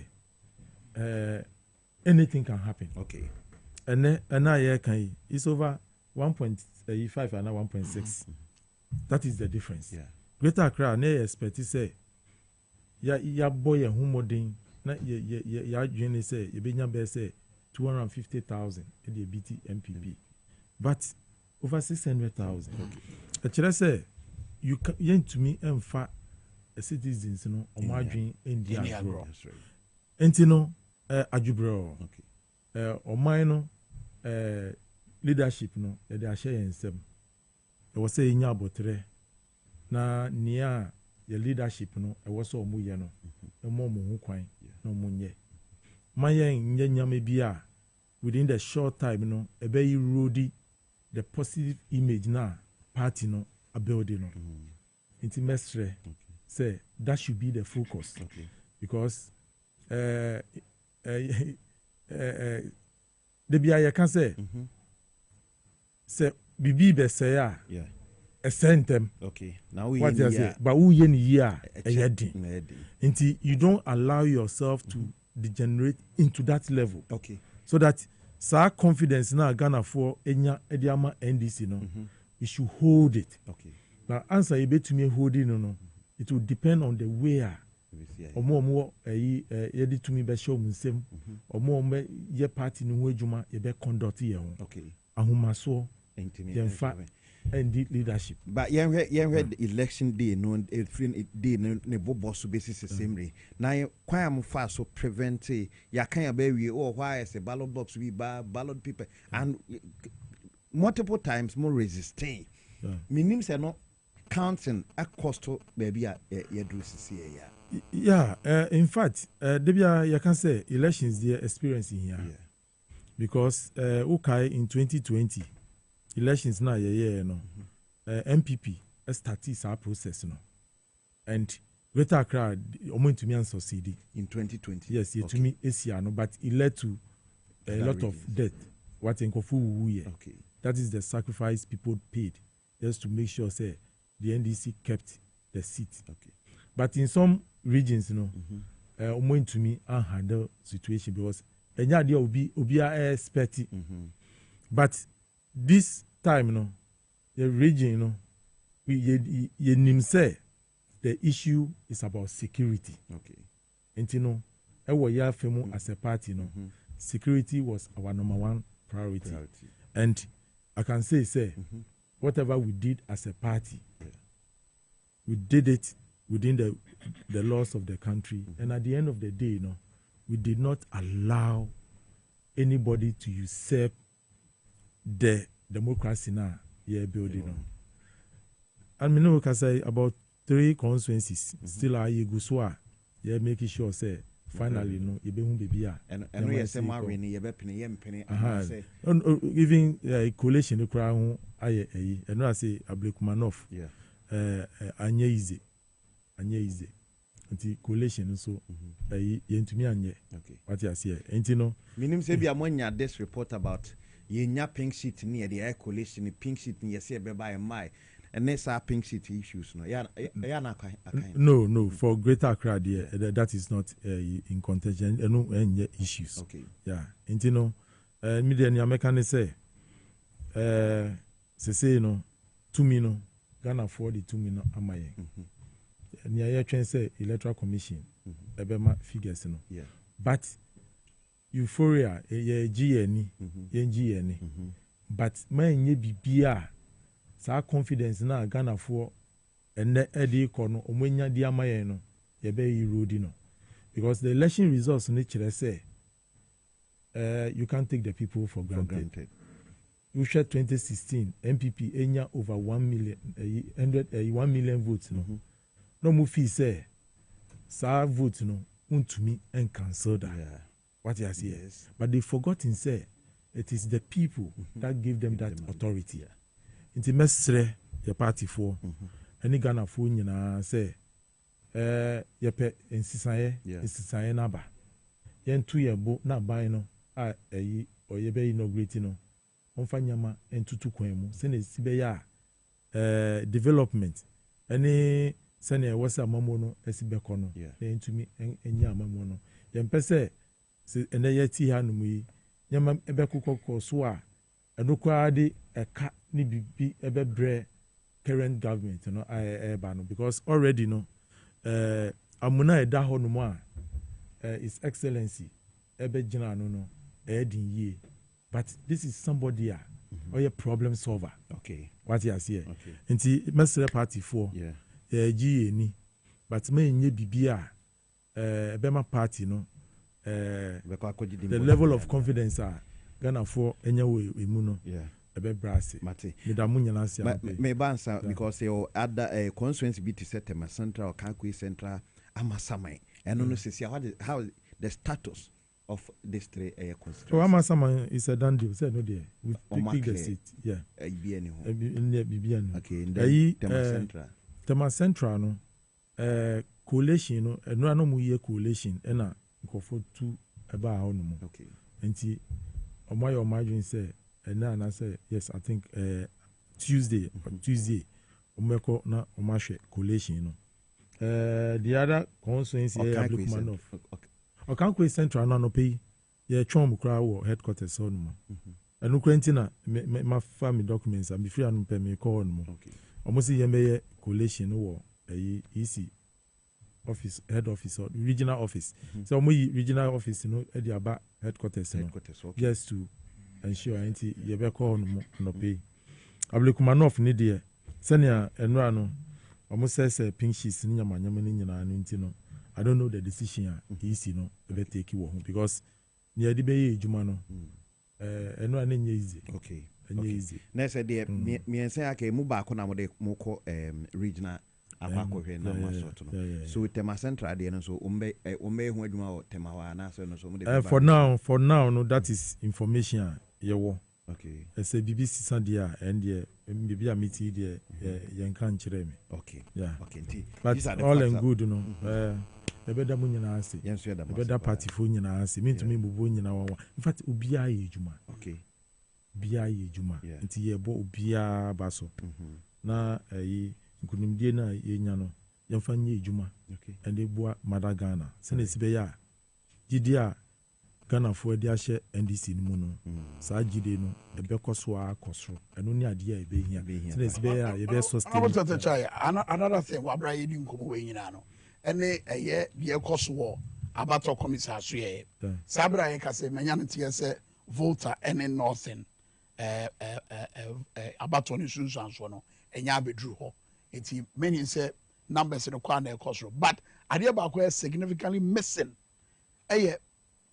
agents no for the political parties as at the time I call Collation Center no wisdom ba man say NDC ni MPP na mo agents ni ho na adwene say bia mo kotwa mo ho ayde aba but as at the time sabre ya ye ka say NDC agents any ho e di entra I know there at the national level need mean to me can one asem because no your responsibility your regional coalition nti me no ka say your regional officers omo ho no Leslie ni Joshua Alabi omuti ho no in fact before me enter no na me ne kasa no person who say yenya consensus ni bi pin sheet a ebetumi forward ya mamu na omudi a check say bi aba enti no at the regional level need there no dey find their group. Okay, but my own graphic crap publish say Okankwe that's a Okankwe Central ora boama awene minim say no so can say enumuni controversies are anope no you see yembra na yenhwe se na umsi be no. Okay, yeah, it's the reportage, you know, enye accurate. Okay, enye accurate. All right, yeah, okay. And say me hu za no pe onyuma ne dose nti Kwame say bibia ni ho de I only futu be on this agent issue.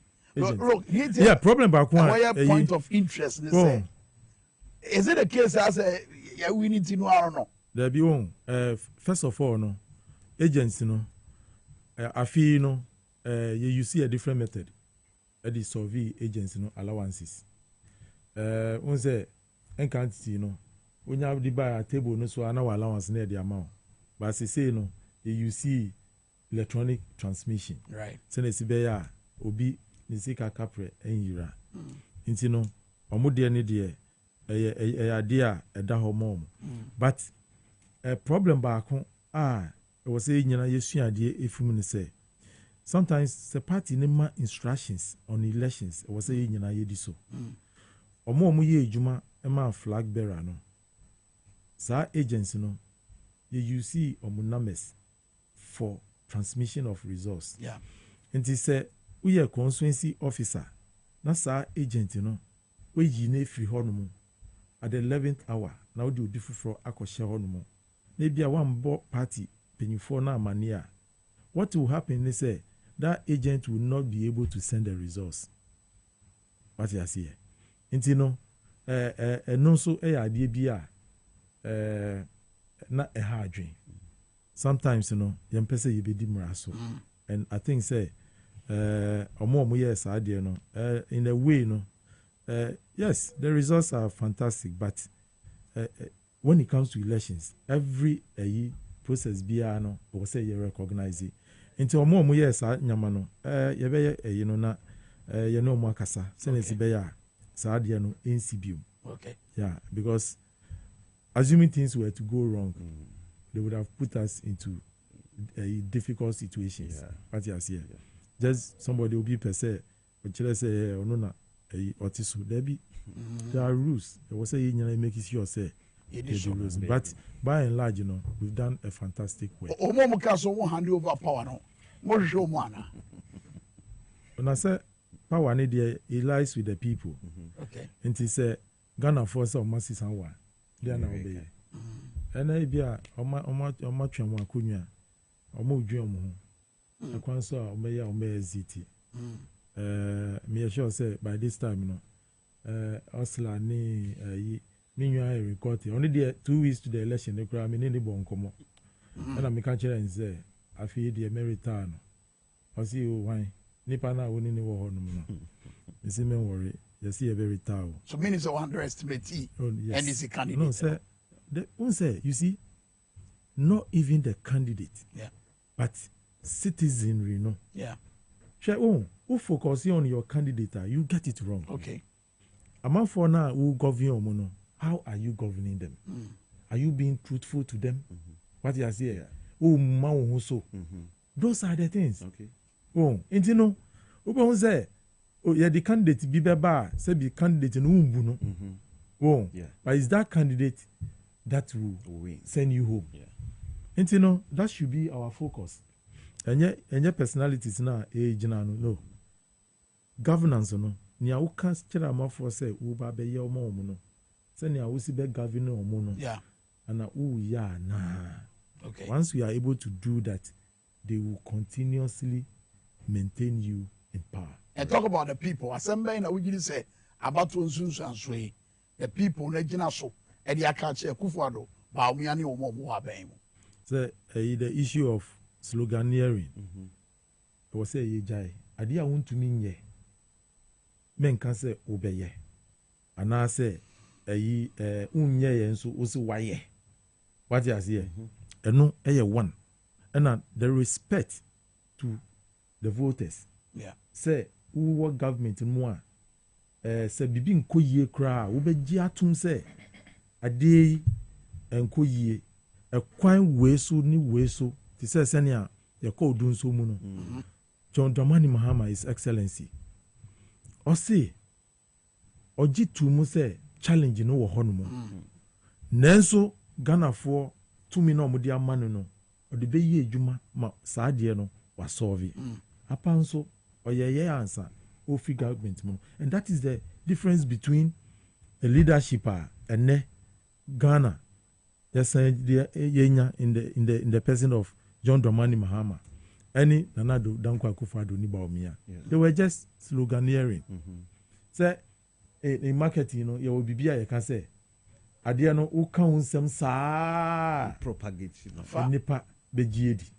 It's sometimes you know media ye ba ye ton ade we the bia was say ye boy den ye bo hunderu was the more who bo hunderu but amamuo no ye mfa na da eno na oyi in marketing oyi advertising sa nyamanyama no ye wo mra say untumi ndada amanfo nti na FDA wo ho no mo sense be ya o be protect nti amamuo no so no sa na wo say ye no say wo challenger mankofo no say eduro ya maye badge we bibi coachmanti we withdraw na say ni fifuo then the people will have the confidence say oh omo ye ade no kana problem wo ho a omo withdraw esakoye nti saa na wo say ye government no say bibi anko yi a yenjin tum say yes problem wo hanom na kwan we so na ye dey solve ye ni saa na NDC yo party no ye ka congress the NDC because party no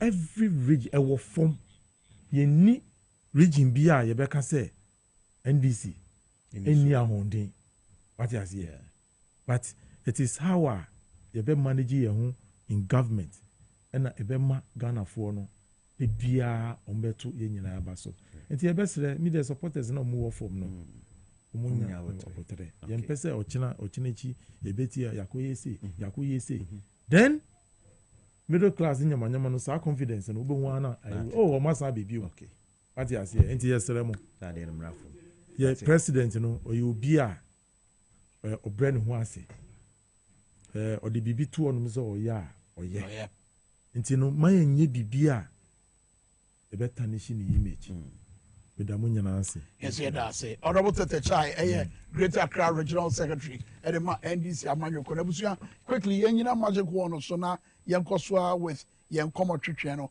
wabra honorable Tete Chai ye dana say we ejawus we the current outlook senior info esitie sabre and we're talking about 38,666 polling stations out of the 40,976 polling stations across Ghana. Say and for unity sabre as for the voter population we mean I remember so later. His Excellency John Dramani Mahama current standing in here okra 6,244,342 votes, representing 56.30%. And I think so, His Excellency Dr. Mahmoud Baumia, ekra 4,596,662 votes. Ijina 41.45%.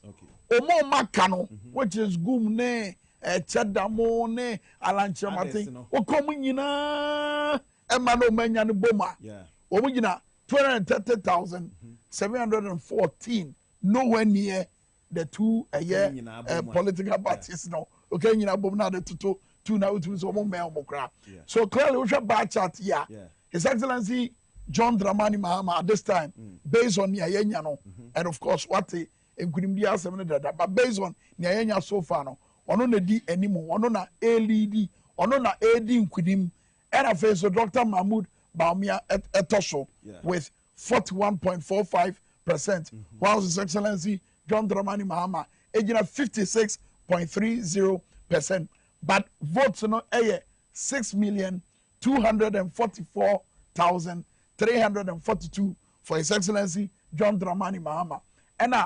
4,596,662 for His Excellency Dr. Mahmoud Baumia. The current outlook, no, Senator, but in terms of a year current turnout, no, okay, I said easy. Edda in a ditch, I think 2 days ago.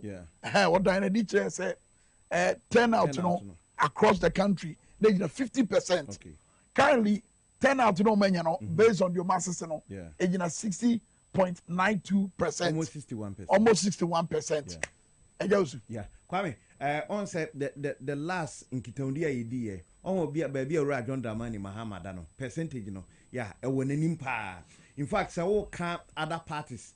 Ene owura Dr. Baumia di ni nyina akrabo ma me nye sure say e bedru di owura John Dramani Mahama enya no e chese ampa Ghana fo akasa so a wo ye ho hwe akwa me enyi now say me can be the last time nim say bia mintim biem dia that the former president in terms of election experience no akọ from an MP up to date so and presidential elections no kran so no wako nti de na ni trim anase Ghana ni na obi a the Ghanaian voter no nipa na number of times or soundo e wona asum ebe ewura John Dramani ma obodi na so obi anim e na Kwame ade no so why adwuma ni bi pen na wo ba nti wo de ye comparison na enye den efa ehu se na no wo ka so be se wantumi anye okra na also sa comparison ni nyina afa eye adwuma now on say vote na ba bebrebe no a called towards green no Kwame amakwa because Nkrofo decide ye pa me catch say before elections na Nkrofo asheda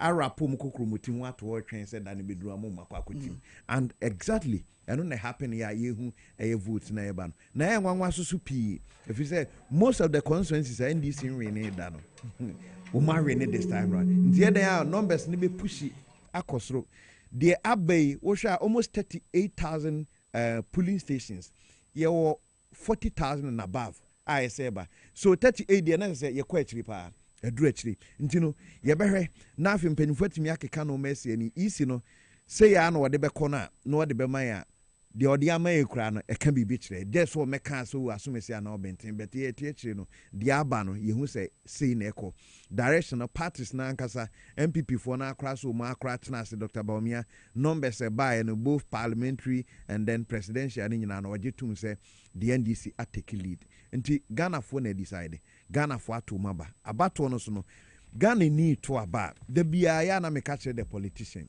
ya na be feel say Ghana for 7 preduason ya Jimmy pa yimi na panyin bi bu ni baby o se the bia ya na kasafo unim se tifu Jimmy because ono ne ho na kasa ni free ba no de wo tie no say ye bone say ye papa ya na ofan so de wo tie no de o ka no nipa no be fa ne sa da bi enya sa ne tie woni Ghana for tena yi a Ghana for no betena yi woni ya ntena yi a ye no ntena ni we a clear example ndi Kwame numbers na aba so far no enya nwanwa owura John Dramani Mahama ne percentage no akosro sa na shade bi nso Kwame asesa record we so ya baba da ho say Ghana ha obi asobi ma first no aba be fa de ne ko nti so ahwa o mampenda da John Ajekunkufo o de boso o boy no Kwame amo o sabai ansana eboso na yakọ 2008 o mampenda da wenye ne baby kro the late ono so o de bae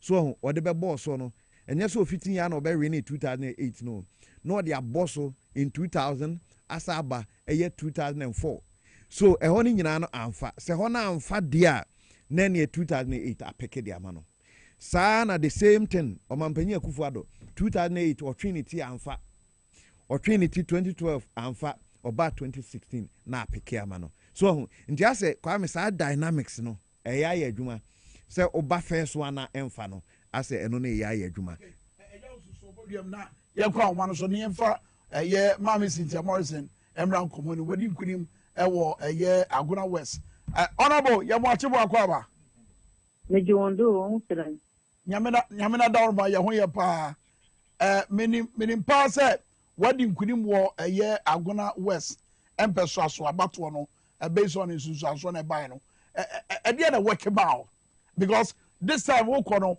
ɛnyɛ MPP atade na asɛ wokɔ sɛ kwante nkorɔ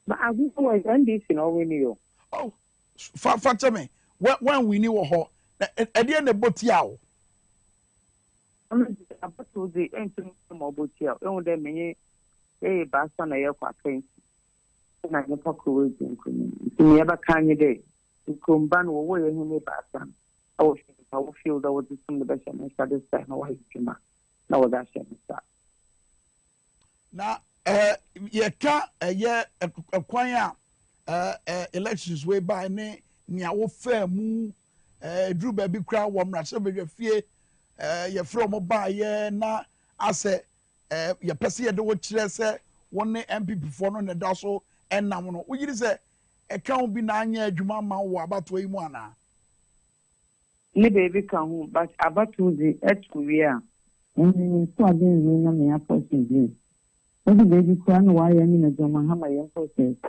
Odi baby wa ya ni na yen process.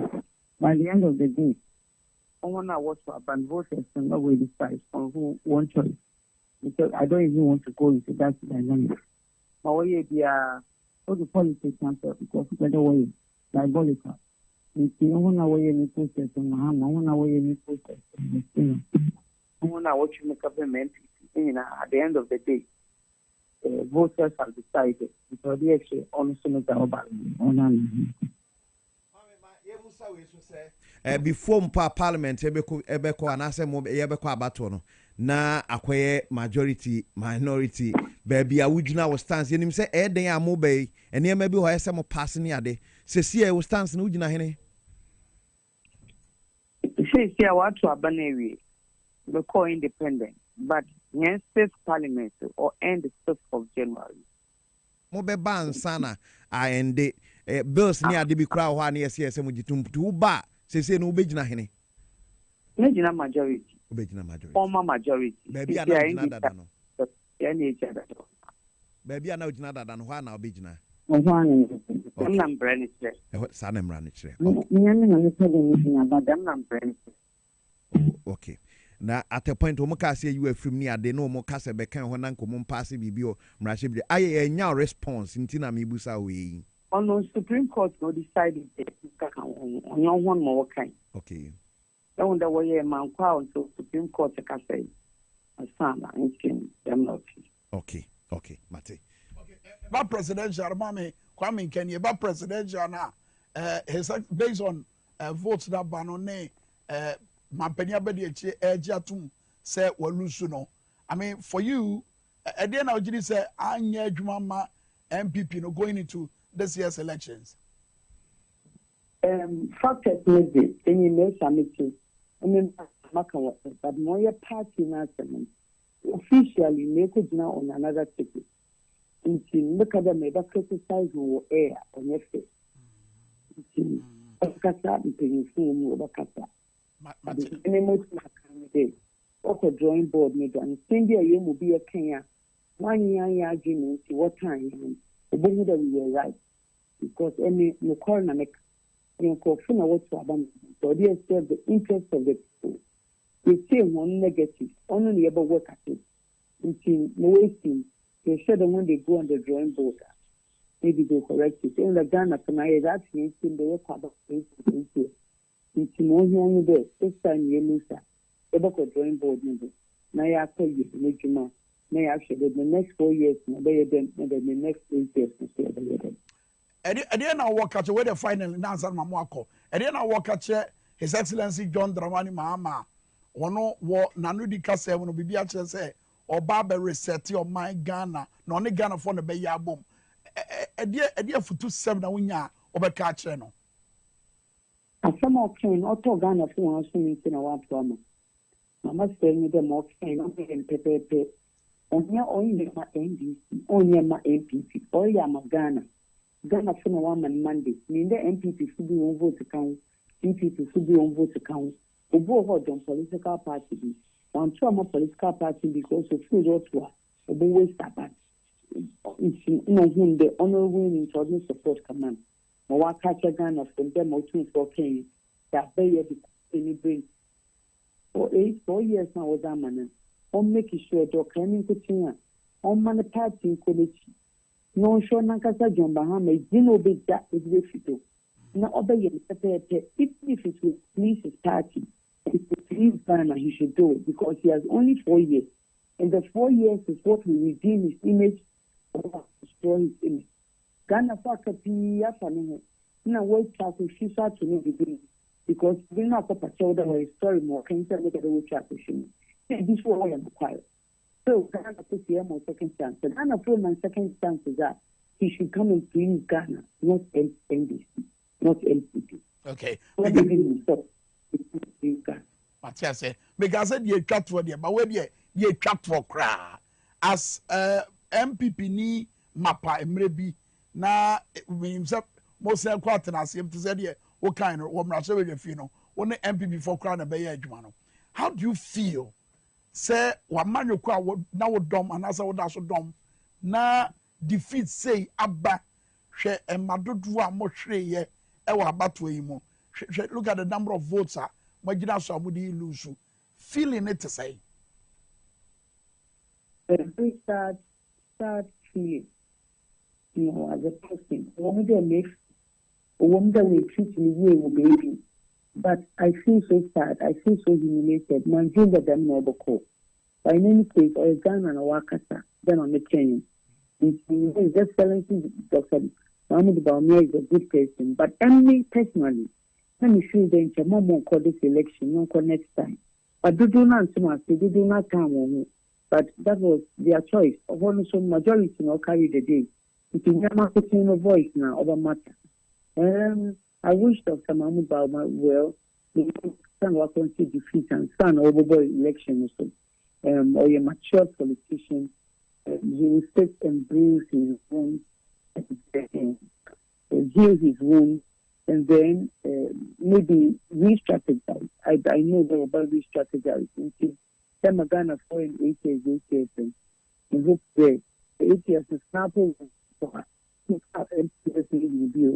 To carry the day and then maybe win for us. That wish man and MPP very well. I wish as well. I know the pain is there, but I wish as well. Okay, say count kono naka Baumia mon court this time round. Naka one now person call. Oh, that's what was trying to Kennedy is a phone. That one I'll say any day, anytime. Me, man, support Kennedy. I did not openly support Kennedy because I didn't want us to do open support for any of them. I wanted to the groundwork, pick the best person and then send. But if you get a mission will come, businessmen, man, everyone was pointing at Kennedy. That is why I voted for him. Because we'll be in Ghana, then we'll vote for him. But anyway, I can wait to that away from the but the party choice, majority carries the vote. The majority to our mothers about me. But had the results, they may go over. And I can we did well, you know, no yet even maybe they listen to me because I don't know, but they wish that Baumia well, my share have this track I can come back strong. I'm that you I say I'm not that you know, meaning say we go back to the drawing board now, my regroup no about, but I'm not that you won't. Nobody knows the unknown. Or in a coupon pen on the unknown.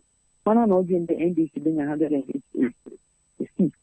Nobody, even on one sample, and dream they will bring it up. In Coupon, he knows the unknown. He just an answer. And maybe Ghana for what I said 8 years. Only that the defeat is so huge that they share how it goes. Now, His Excellency John Mahama has absolute majority, and I pray that he uses very, very well. For Nankasa to be doing that. For not doing that. Then Penifia for Yebo, the Yebo Kwame Minkah, Yebo Omanteniko for Yebo John Rolling. On his own Bibia, Yebo, when only be that actually when you work at I think not them when you say wisely when you on some bad news. That is what I'm saying. Especially now, I'm not a person. She's my church member. And I wish her also very, very, very well. I congratulate her. She's a fair woman now. Rather a vice president. She's a role model and a pace setter. And the Ghana no here more on your party case. I'm independent. And I am going to advocate for Ghana, not a political party. Not make a day. Soon I will won't look beyond their party and deliver. Not Ghana. Woman more. That's it. That's it. And Obreno Adaja Unyamae. Mama Cynthia Morrison and Atene Kano.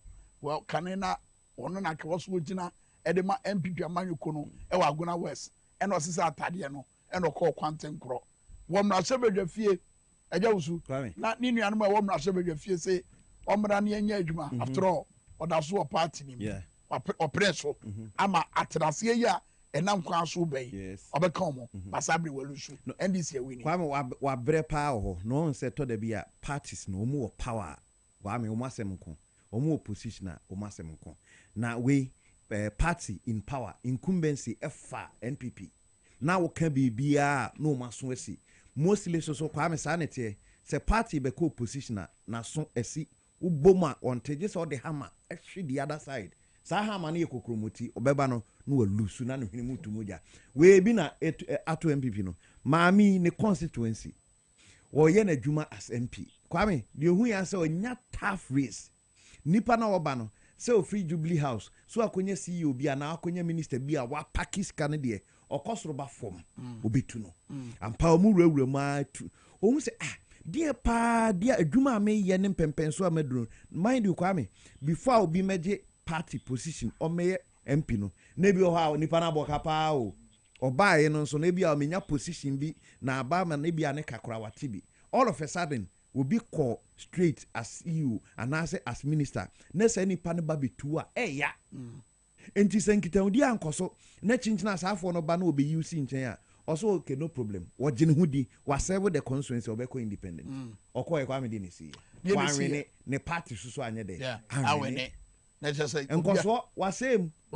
radio station bi slogan in this enkoso ya same say wa same wo die ono so die ya kwa me obi en ho to me that is it sa na omohwe na omanya no ere ejawsu yenko yanim na yenkoso na yenhwe say the normal esiti eche bia ye the wisdom head jome ebeba nkomo ni ahwede yekoso National Collation Center minim say na isi omo press conferences ahodo no yemi ani nko ho say ebi ba na yetimi afa ewo ho wisdom so yebetimi ne no edi nkomo wo zoom ne so but current provisional results aba enunye oza kanene de no na His Excellency Mahama de no na enye 57 na 56 is aba 57.1 my goodness ena Dr. Baumia de no so ati aba from about 40.88%. Others no so at the above form. So now you share one by one.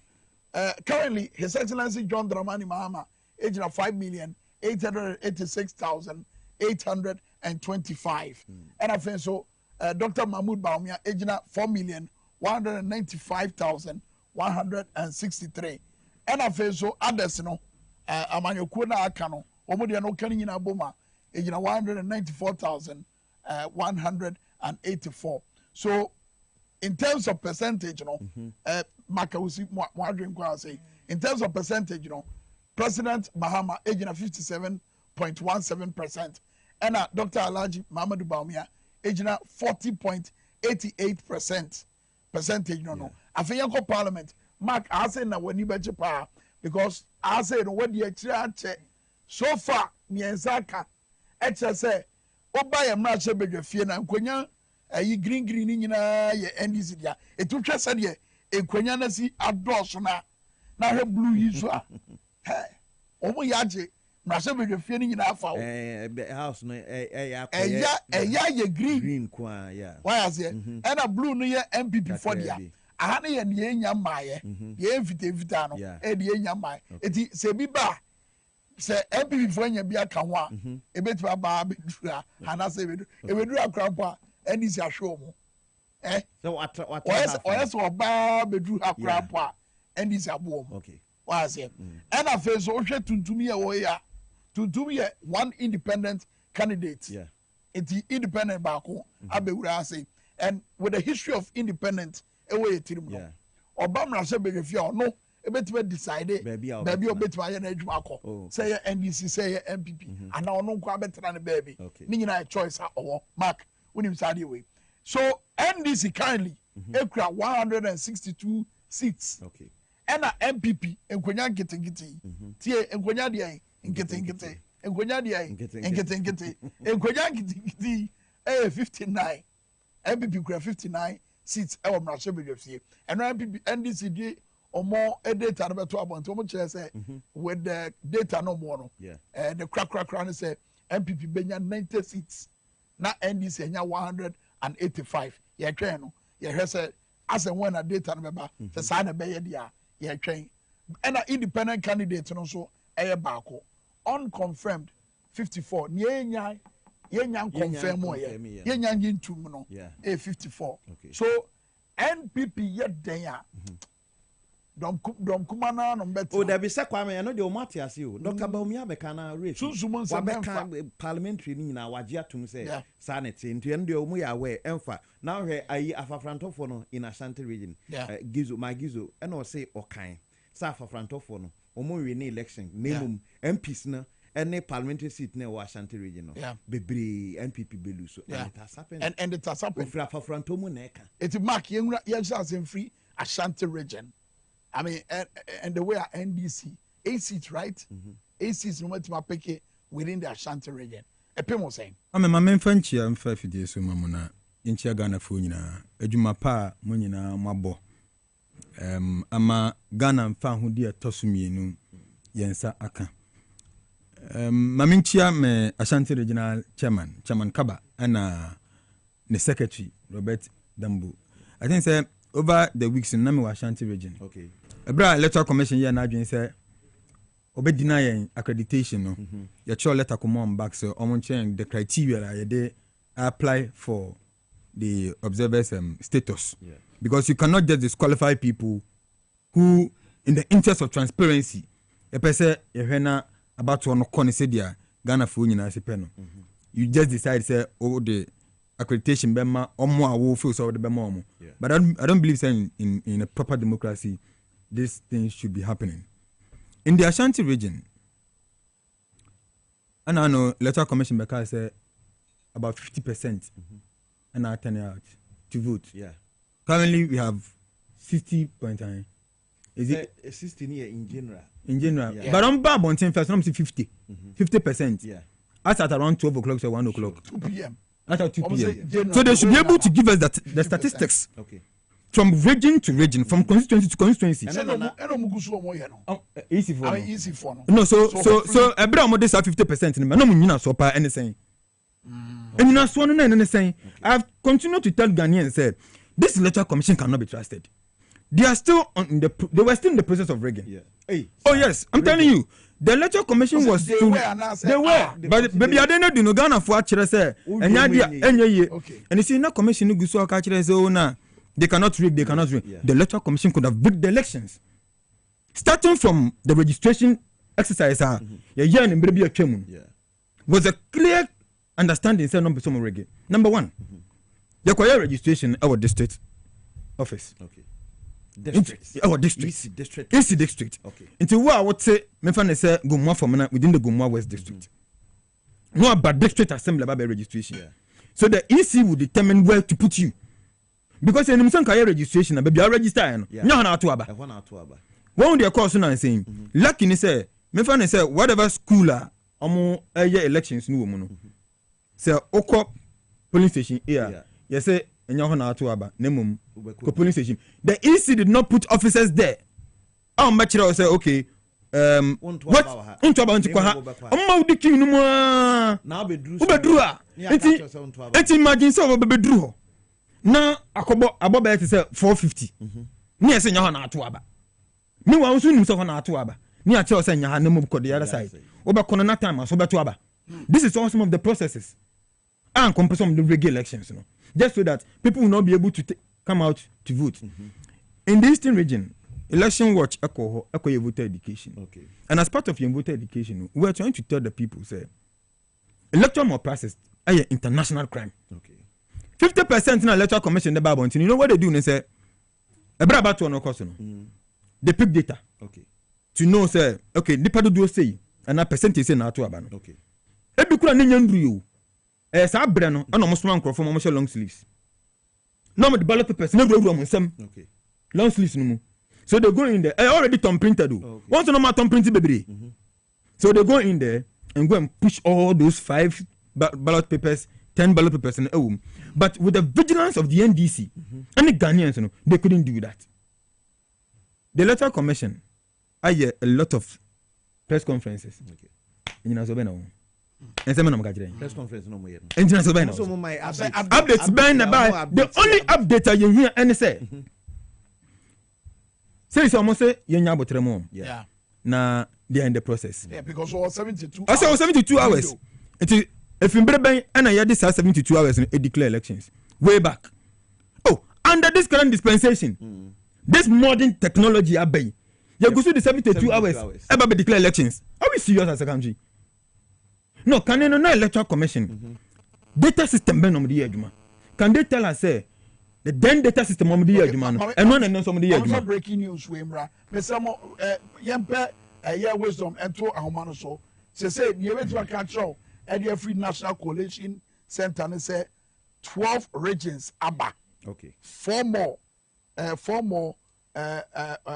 yet me are certified. So 12 abba. Okay, 12 abba. Aka 4. 4 and you are certified. Okay. There be 12 abba 4 and you are certified. 12 abba. 12 na abba no. Aka 4. And 4 and you are already. Yeah, you are certified out of the 12. Out of the 12. The commission is not 12. serious. Okay. Yes. Sure. Me come answer no so. When say in even the US elections, we cannot compare ourselves to US. Yes. But some the delay answer or delay process now. In the past, now say when it comes to information transfer, it takes time. But today, Antisa, I know the electoral commission have a very robust IT infrastructure. Yet 1 + 1 now 4. 1 + 1 now 4. When we're doing the registration, okay, and they come to tell us they use Cora Draw to do the tabulation. What do you find on in the United States of America? Omo atuaba. They look at some of the states. Baby omatu abano akwakodru. Then they look at declaring. Now, in declaring an election, number 1, the process. How smooth the process is. Then number 2, the efficiency of the counting. So let's ask ourselves, number 1, process. No, was it okay? Yes, it was okay, because we didn't have issues of BVD machines going off. Okay, maybe wisdom headed to me in or National Collation Center online. So wisdom, Buani and Tiasie, and man of good was saying about so far. So far, the easy provisional results Abane, Meta Enya Aka, 12 regions. But 12 regions now Abane, it's only 4 now, India, almost specify and which was Western, North, Africa Central, and only the some go through the process to specify Western and Eastern, and then Bono East, Upper West. Go through the processes. If the agents meaning party agents meaning go through, then they compare figures with what they have any. Any other than to accept it. Indeed, all of these regions now Abano certified. But so far, no, Aka Savannah Upper East, Savannah Upper East, Ashanti, Almighty Ashanti region, and Greater Accra. It's really the 4 regions are Aka and Sana, East, every to me, any agent, no, are certified now or more declaration.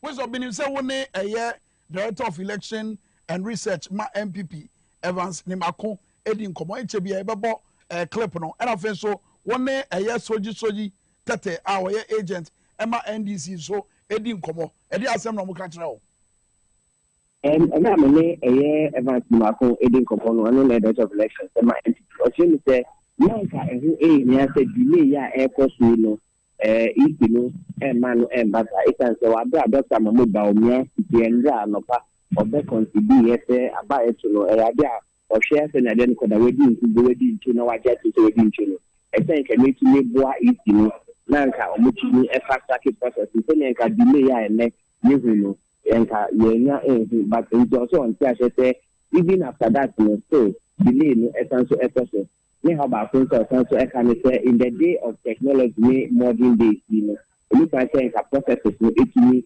HSR and okay also say or share delay no echo in terms of the region so you say NDC for na more delay process because idea or more make mention of a fantastic to make mention of a taxan to make mention of the and then he makes mention of to whom of also able a chairman south idea or share NPC for a now so NDC for the drama could be or more as about a one shot and then I'm a process into the or the accusation and that's although NDC for say NDC for and I'm ambassador. If you happen to be this NDC, yes, so you say and Evans Mako that it has said NDC for me every said he said I didn't have to convincingly. Yeah, that's a majority in parliament, it is the history of Ghana's politics. Even at the time NDC went on the presidency. Like we didn't see that every 96 and all of that. So who did that? Said the certain president gets majority in parliament at an election. Who did that? We said on the boss about person and I said that we just come out with a on the because of more suspicion said maybe a moment or more agents and not supporters no if we were able to make a some printed ballot papers storing alcohol. Now, as a senior pastor, you see a pastor as a process in the other day, so idea, and public one election, and the processes make you have to say final declaration, and because you don't your own prayer, and as the East in the declare now for parliamentary seat, Emma or more giving as the parliament, as also as the president, very convincingly into accusation that it is for the airborne, and as a coordinate for the bomb there.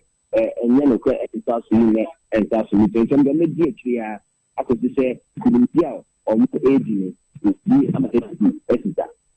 upon your bound channel, or project is said your normal AC con one shot, a battle commissar, where be a china, and not a battle Susan Sono, ever based on near Wahu Siciano. What does Sujina Wana?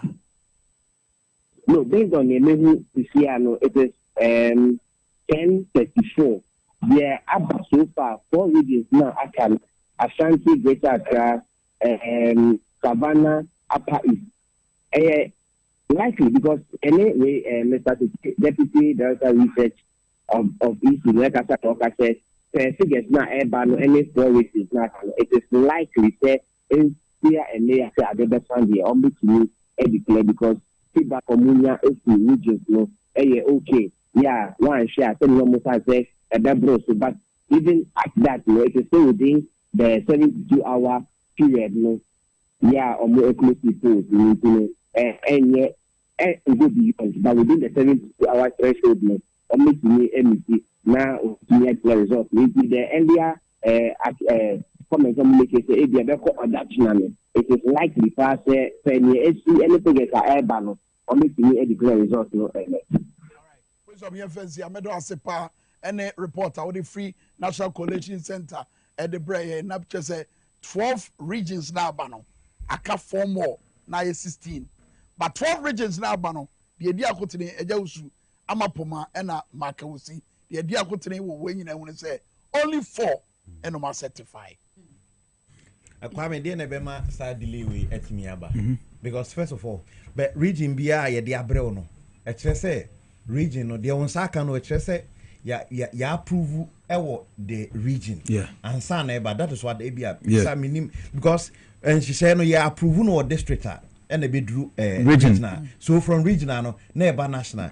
To omo approve or regional no, they are there or national.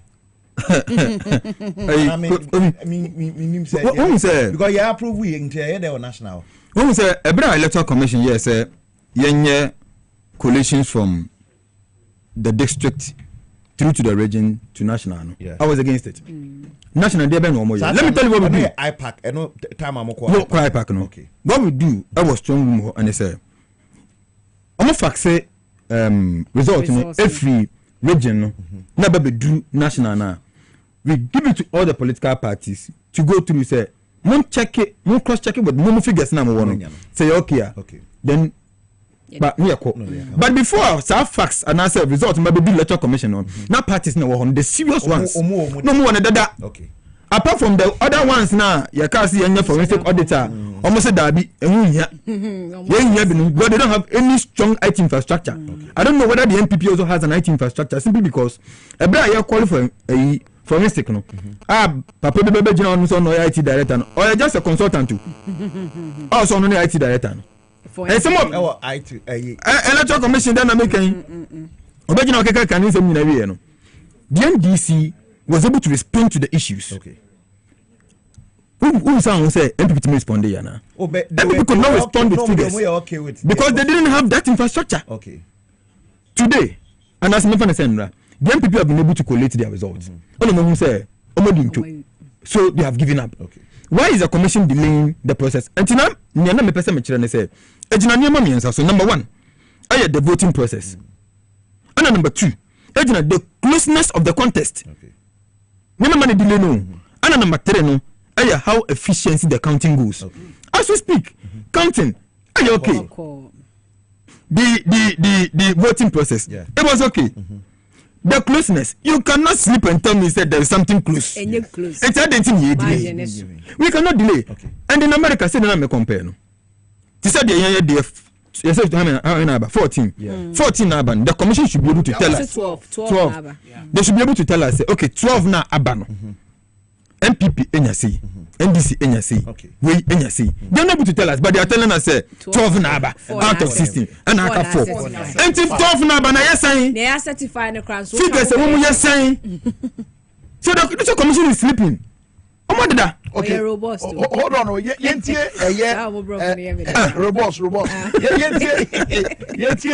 MPP agent no. Orani Makobra na one wisdom head jome edin komotie no. We expected it to be faster than we expected, but it's because of the challenges we are getting in some of the coalition centers in the constituencies and regions. What are the challenges? You realize that the behavior of the NDC in some of these constituencies are the cause of the delay. At the regional level, where they have to collate all constituency results, if they did not come from the constituency, then the region cannot collate. So that's what has delayed this one. But what we are experiencing shouldn't have been the case because already the presidential candidate of the new Patriotic Party has extended congratulations to the flagger of NDC. So what should be the problem? But the constituency, let me tell you, don't get into constituency where we have won Parliament, they are still creating problems. And that shouldn't be the case.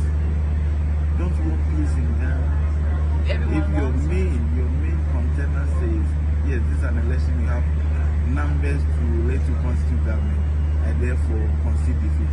Can't you talk to your base? But the Electoral Commission makes misunderstandings, despite that the Vice President that is understood. There is no problem for that. The EC will have to announce the final result. That's why we are here. You will need the results to come from downstream to be able to put them together. And if they are not coming, how will you be able to do that? And why is it not coming? Have you found out from the NDC? Why their people are creating problems by the country? Have you found out from them? Is it only the NDC that's... Have you found... That's what I'm saying. Have you checked Aketia? Have you checked Suwon? Have you checked Afantia Pasau? Our win constituent, Fantia Pamot, our win in Somadoji. Have you checked Kintampo South? eti director of elections ni research ema MPP amanyoko no Evans ni mako ena na one yenua wisdom hedejome ene sentwefo aka edi nkomo yegwai eti me for we see.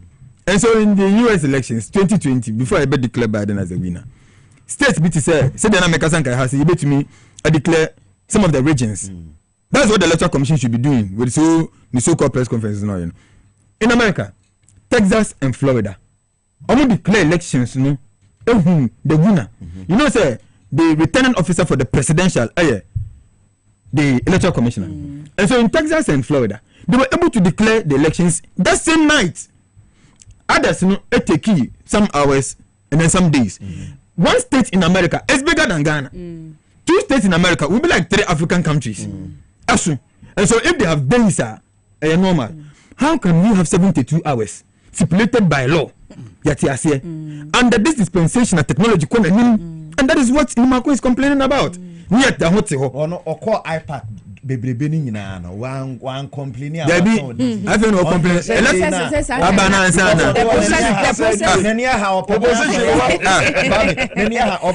process was okay for them almost waste budget even apart from that no baby am di hu ya pa ne say electoral commission for be catch say pink sheet em my no business say mre bi o mon sankan Kwame say be enye kwasiafo ne okuru obi jimia yamani hu say we jimi emfa kwam by the electoral commission wa catch say ya to aba kan awie wa bra ene moto aba ne wi na obi atwa yisi na asa ma phones ne nkrofo nyina wa kasi en sanfa bi mo ho na na de kura na ni ho onko cha de bo ho ne say we say no ano no say yisi ni serious before say obi benante from a police center A akodu collation center no say resource na di kan dada so we serious before no best boxes no achechere niam na gusu so no the free center no police center no na say easy na wo electoral office no anya resource na dada either by phone by text whatever so manya you are only sending the paper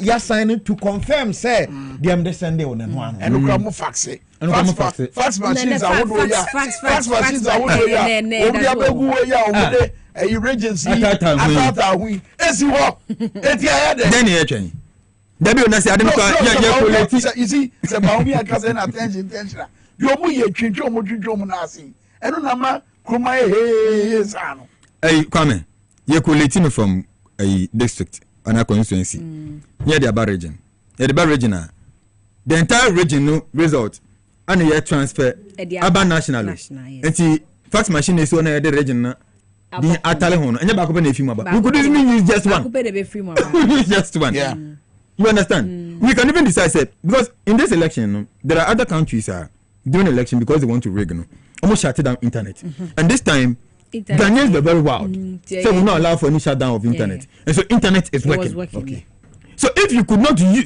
fax machine no na nyantem mawa internet is working but onim ade ba kon so say first no so we na electoral commission fat resource no from constituencies into constituencies now befa no in as much as constituency do I beba no wonya bibi to declare exactly dan say obekwa anwan or regional level and san aba bedu you know into first na say 260 and 70 constituencies ye bo mo per constituency A shase na no yenya 1 yenya 2 yenya 3 ye count to 265 no yen count to the regional ebi Ashanti region 47 and Sani Akobo no yen count so yen say a complex and I learned say they tried to mimic a friends in Nigeria system or which I know no federal state and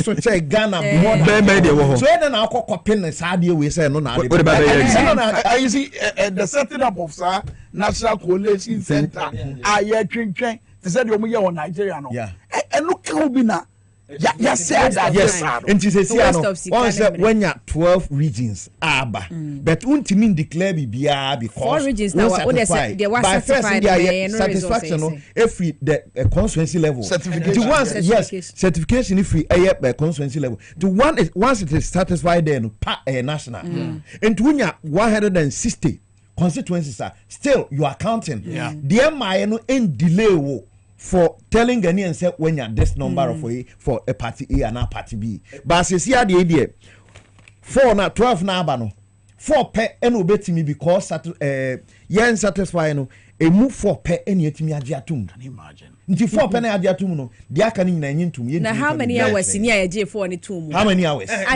Certification. And also read party agents. It's party agents. You just go through. And now I just say okay, there maybe one of them want the same thing. Yeah, that is all. They see now what kind regional base no. One constituency bit me a hold region in there. Yeah. Because mind you, Ebi Abono East, constituency ba ko pa Katechiman South. Yeah.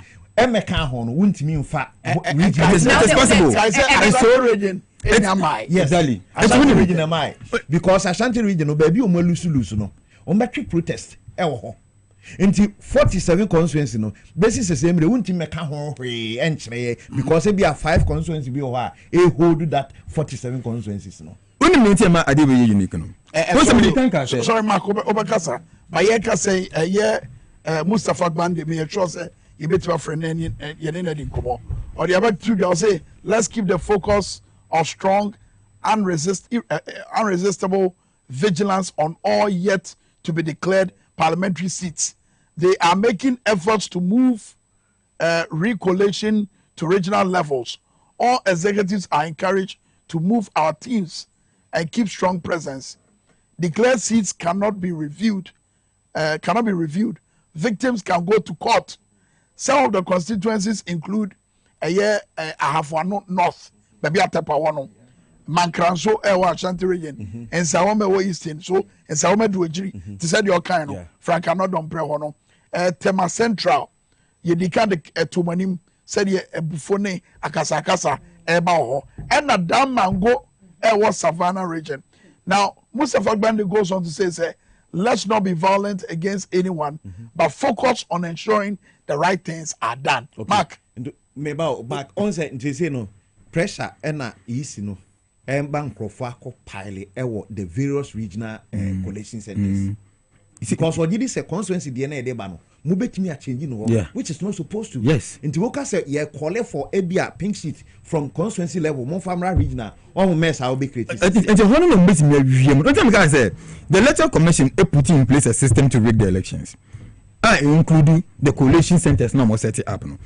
As we speak, Obi want to constituency or contest as a member of parliament. Yeah. I want agent or quality results. The presiding officer for the constituency, no, the EC officer, no. Okay. But for the presidential, no, I am managing Mensa. Okay. So why won't you concentrate more on declaring the presidential? No one can officer because officers maybe no won't so why don't you concentrate on the presidential regions now? Tell us, okay, central region about presidential. Yes. The Mahama enya say. Ana Bamia enya say. Ana one year council enya say. You call western region. When you say. Just so that constituency a problem wo no. Issues with collation will not have any effect on the presidential declaration. Because you declare president in problem there. No. I think that is what the MPP used. And I can tell you on authority said the MPP didn't collect the results just yesterday morning. No. I can tell you that within 5 hours to 6 hours. No. Okay.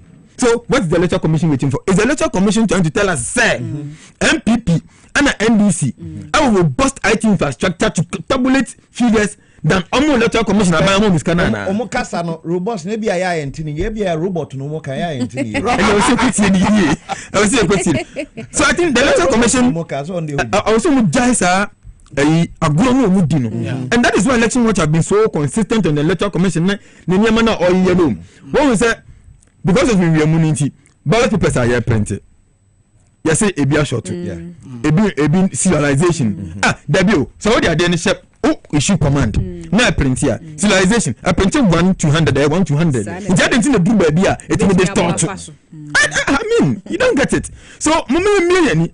So National Commission, I'm not just talking about this particular MPP appointees electoral commission, but whichever electoral commissioner or the BIA. You say a very efficient. To say our OS to say Oh, Kwame says. Oh, why? Me, I'll lead. Obi argument me. Say Charlotte say buy. I buy from buy or yeah. Now Charlotte say kono. Na ma for dreams obi wiem e dey amadwo mama. Results be no boy. Result no boy dey na see here. Jemensa ebe ko. Ti say the amanfo e bo mpa say besi. Se okokura mpo a answer no be ko no results be no ba bobo. E dey na ehu. Eti wiemu na ye adwuma. No, Kwame. Isi no na wiemu. Anati memufo ni. Anati. Isi ni na wiemu. Kwame, on say the processes no. The big no, Kwame. On say so bi enya jeudi se Kwame Minkah megindi. Edu ade ABCD a otumi ya. Unim se morally se nipa no wato ne nkwanem. Yeah. Ghanaian se si aye kasa no. Ghana fo ni sa gidie na wo the electoral commission. Because of some kind of appointment me mesre an indication say trustworthy. But Kwame the dikan pa de obia ye nyina Ghana for yenim sem yenim se okuta party card bi o ye adwuma electoral commission say yinedi on records any kwan say Ghana for hesitated to do that obia o ye known e partisan political field a party card. I know a party be boy. It is a Jemensa party card. Kwame Minkah yes, a flash that nipa out. Yeah. 2. Obia 7 previous on Beshada. Na Ghana Mrano, what said that to Tonasi, a theatre so, our office, and electoral commission office. The office be a natono. Send the panese to me permanently free hall. I don't know Bruni Sebe also saw irregularities my practice no also so na de ya so adintia yagiatum sani etie ndiene sa emagidie no kofom yam build the trust for electoral commission your competence based IT for kroma o metimi aye adwuma no sa afo no wo ho yemu adwuma ni bi nye nyenya sa chinchina so mesi ana obenten ene betimi aye adwuma sa concert ya ma mu ni yeyi eye papa enya papa do you sure sa ama Mame Jemensa ne boss Masare nkwa na bit my account in Okuba. Wa bra mo de kura draw na be 1+1. Na benda. Oh, say eno man be esere broso. Any kwan say si Kwame I say oni akwada tifie. Panyina wo betwa toro ma akwala hu se wo twa toro na wadwene mo mmere. We panyini. Na wo di toro wo fi atra akwa. Any kwan say akwala no hu se we entro na panyini. Yes, sound well to the ears of akwala say we no kore. That is how the system should be. America they na magic o. Enye bibia na so mama dey na look say no this is perfect. Yeah. E da obi atrim enti wo kwati a we never sorry America for perfect system. They do bi na ebi mo susu say Russia for e dey omu abajim. Okay. So Russia do omu abajim na omu call no. I koda na China de no. Nya na Russia for ya sabe. Nya na Donald Trump ya sabe. Ana China for no way. Enti yen de no Israel for na ye ka so mu nko no. De no mo de firm ansa na ye ka so mu. Ana onim say isi no ye Ghana ha no. Ye IT no initially na Israeli company me wa. Oh yes, wo na manage. Kwame in so doing no. Niam na bi wo sa petty mistakes ye ehu ni no na enzi. Adenti na ye say ye beji aye. Ye beji aye na fitin ya aye no ye de yakọ back. Because mind you, say Israel company na ho na ye adwuma we ya nke ye koye nim. Ye say da bi ye pay de na ene yakofa robot system aba. Na me ka say robot no mo ka. Ene robot system na ye de ba ndi ye koye chi. E dem so ye koye chi. Say de ye hu no. Say ye koye chi na che senka kan no mistakes na ye no. Ene ye san ye bim. But tama ayi for no ha. Say ye mistake. It every day ye shada aye nyama foforo. Deliberate. Deliberate. It's ye koye chi. Deliberately no. Ye create ade foforo. Omo create wi aso foforo. Sa ehunim. Say Israeli for no. Ene manage man ye nim say ye nipa any systems na dey here adwuma no. Some of the errors no whether it is +1 or -1 no and considerable.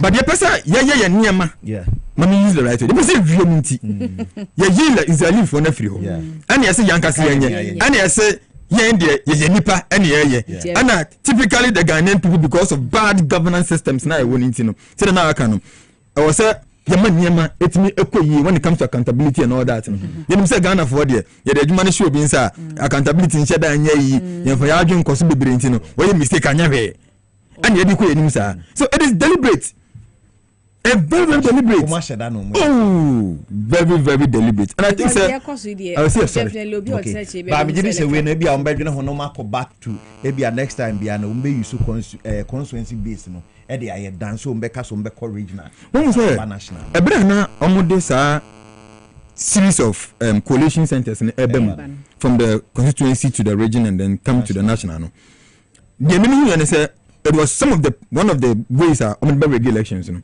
But in other ways, 2012 court na Omangana come because of elections, you know.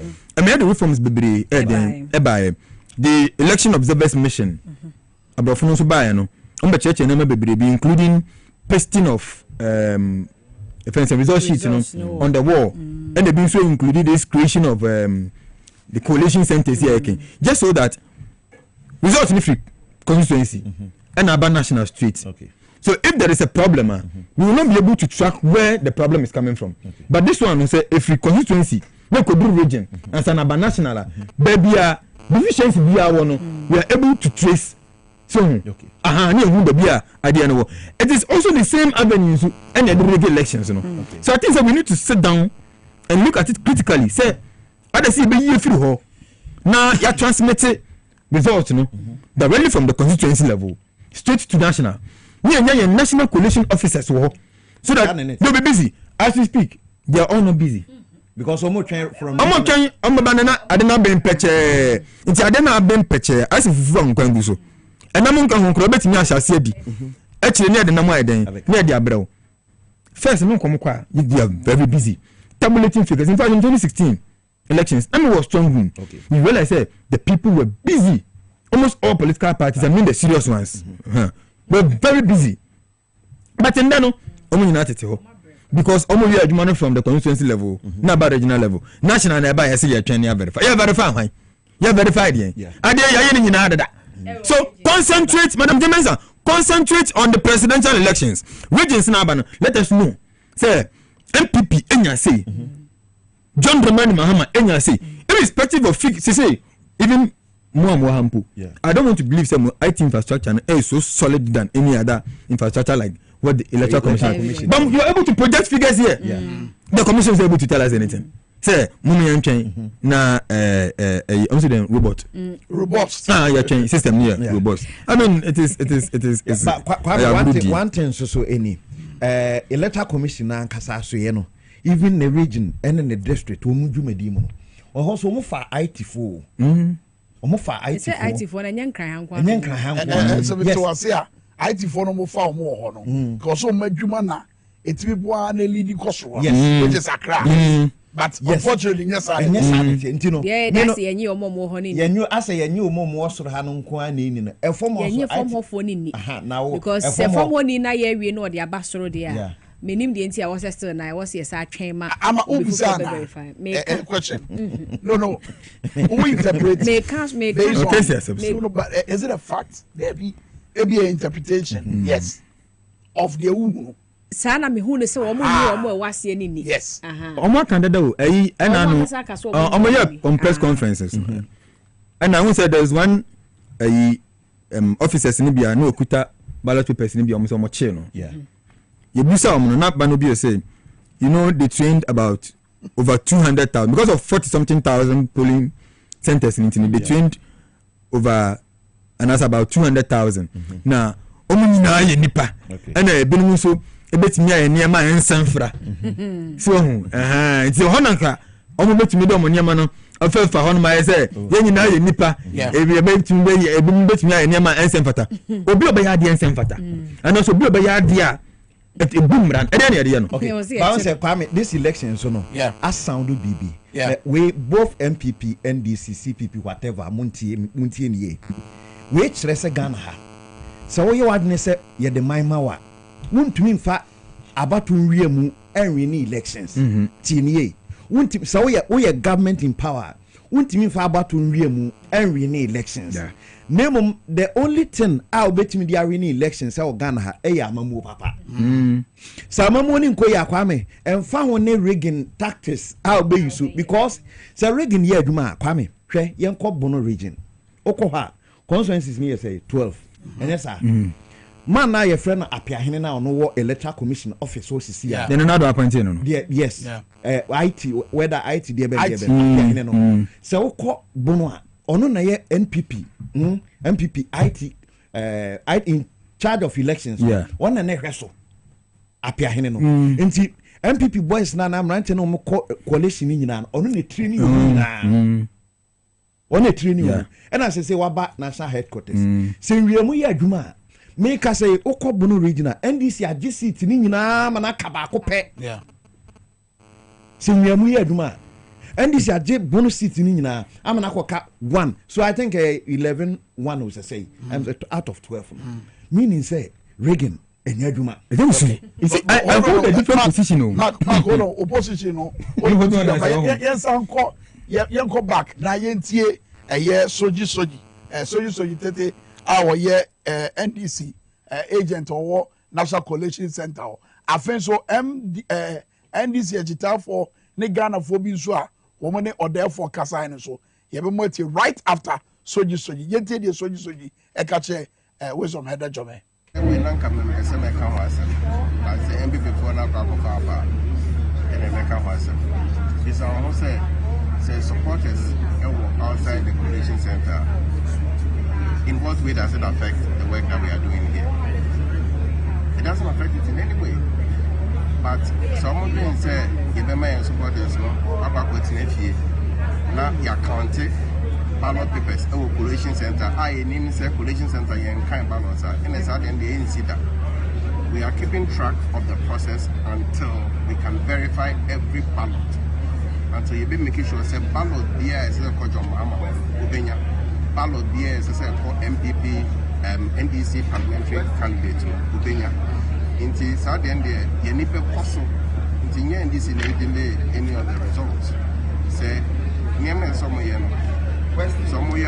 on better transmitted results. Easy like I say, or say someone checking from constituency to region before results. It's not near trying, but due diligence as I say in the we want to thank God for this massive victory. John Mama has suffered.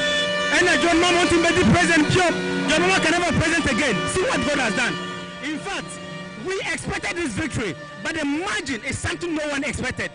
We never expected John Mama to have given Baumia this kind of margin. And this shows Ghana's second independence. You can see the jubilation and the euphoria around the atmosphere. The good Lord has done it. And we want to thank our executives. Johnson Asedun Ketia, Joseph Yamin, because they have worked so hard. Papana Bre, Mahama, want to be the president Biabium, Mahama want to be the president Biabium. See what God has done. And we are, the Ghanaian people have imposed so much confidence in John Dramani Mahama, and we know he's not going to fail us. The 24-hour economy is going to be done, and already we know John Mahama to be a man of infrastructure.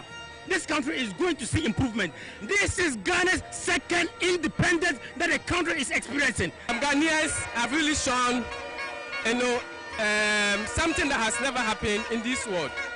Ghanaians have shown that yes, when it comes to democracy, they really understand democracy, even better than the so-called iconic, democratic countries like the U.S. When look at the results that has come in, it really shows that Ghanaians resorted towards using of civil revolution instead of coup d'etat, instead of military, instead of what? Violent what? Revolution. This is a massive, surprising revolution that's never happened. Looking at what Burkina Faso, Mali, Niger did using the military when they were dissatisfied with their governance, Ghanaians endured enough patience. So this day, December 7th, to show the world that what Ghanaians are serious and indeed iconic in terms of democracy, using the vote ballot to tell the world, to tell the ruling government, which has performed abysmally, which has made economic hardship a kind of a norm in the country. which has made standard of living to deteriorate to say that Ghanaians suffer to even feed 2 times a day. And this is enough to tell the world that Ghana indeed is an iconic democratic nation. Yebisamu adentina omanto abanama MPP ana se denti eno mo hwe MPP elusu abano mame we enkasa quickly mame itino abane atwawie ibad MPP reporter weni aji ana se we meni aji papa weni aji papa adentia omo ye pese me nkumnya MPP ye pese me nkumnya omo ye pese me nkumnya omo ya aburo omo miye wo munsam why 3 days to election what to petrol adai edi ebone ne yedi ayam ya to bibiam ye hu bi da ye nse na bakosam da e bi nsi da mama me more free SHS wo ma no wo fasem e ko free SHS na kom di nipa what to ne ma business ntimi kokwan so ye ko Lagos kwan so dollar no se de o de be ko no wo ba wo ko age so ye times 3 e na wo de akọ adai nti na wo se basa bone be ne aye enya omo boni bia enti ye pese omo nko no mko sua nyansa omo hwehwe omo na meye next 4 years yes adu but me na da ba no so enya na nado ba me ye new candidate ona ye running mate but onya president sakana na peniya na ko pese ba omi abanka wo so ogu niemam emma ba omi na ba omi aba enti de na ye kra kyerɛ sɛ ono akwa na ba omi no onhia no na kyerɛ sɛ wa boba omi mafia Nana Baumia Mafia. Election Powerhouse ni Power 97.9 Radio XYZ TV XYZ. Messages ni bini ajausu. Lydia Kamsi MPP Aluso Tom Jemensa Jitum Neja Kwina Opese Ofaso Diria Muno.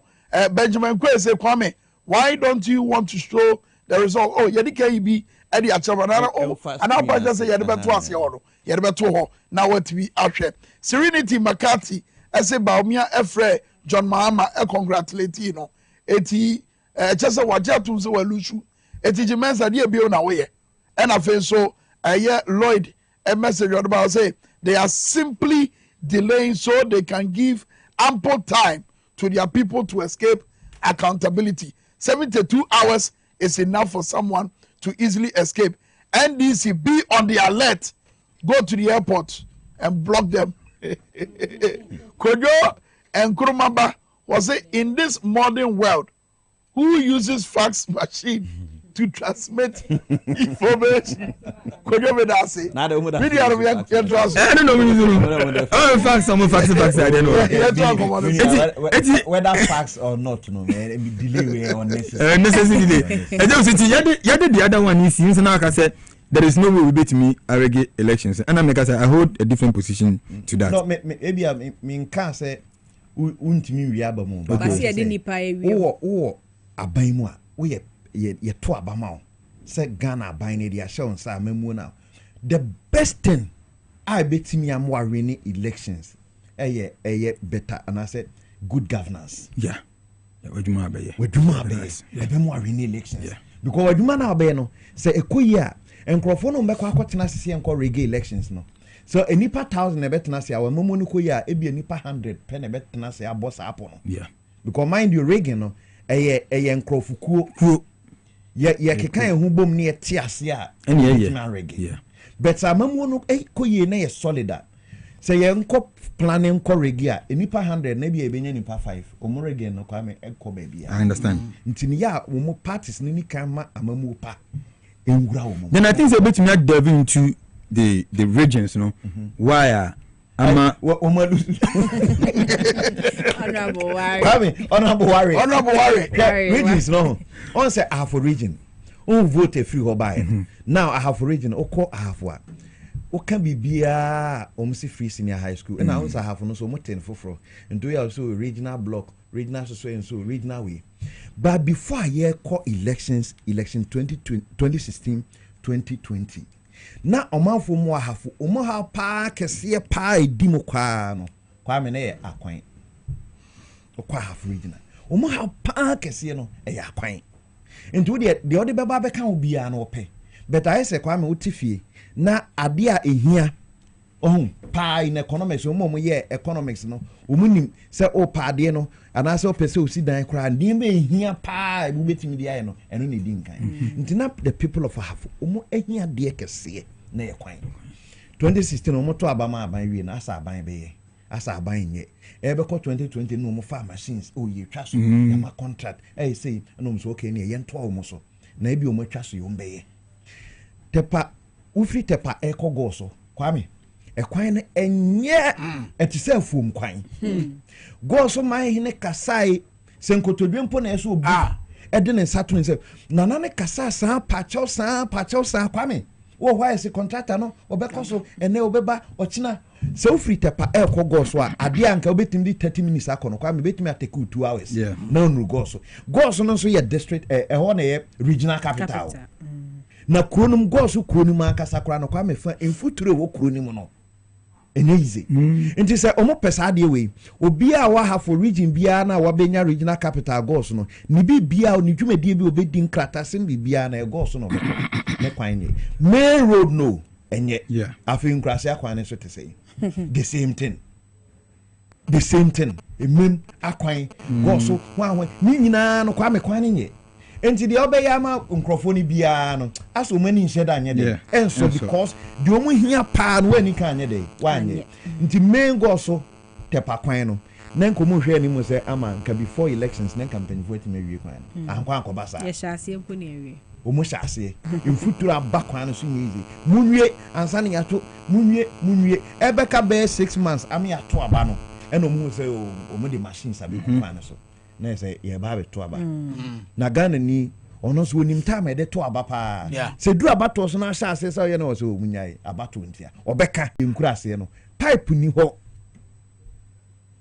ho enti nsuo na etena no eno ana omu se bi ye den enom obi akogina kotia ye galamsey si ama na community mining licenses ase nsuo ni nyina oni kama for nipa obeka kire no eye either the DC ana say ni MP ana na assemblyman be catch us say any MP kura kasa na nkosi aga but point is say question is say omo wa ban no aban mu no no munim say sa no ma we nyina ye amanfo no nsem hia na ebetima bo atia omo wa bato yi mu omo ensema no mo ne omo ka no omo fashion no in a way a ebetima bo omo mahunu say ye timo nsem na say ye wo ho anu aduro Kwame aha say obi wa aban mu a ompe nipa na o ase ho no won pena asem ntie ono firi so onim nyansa nti nipa na wo ho a wo de bebre no sa na your system of governance no for a while sa na mehu no a dictatorship yes nti ono atenkran na wa lisi asase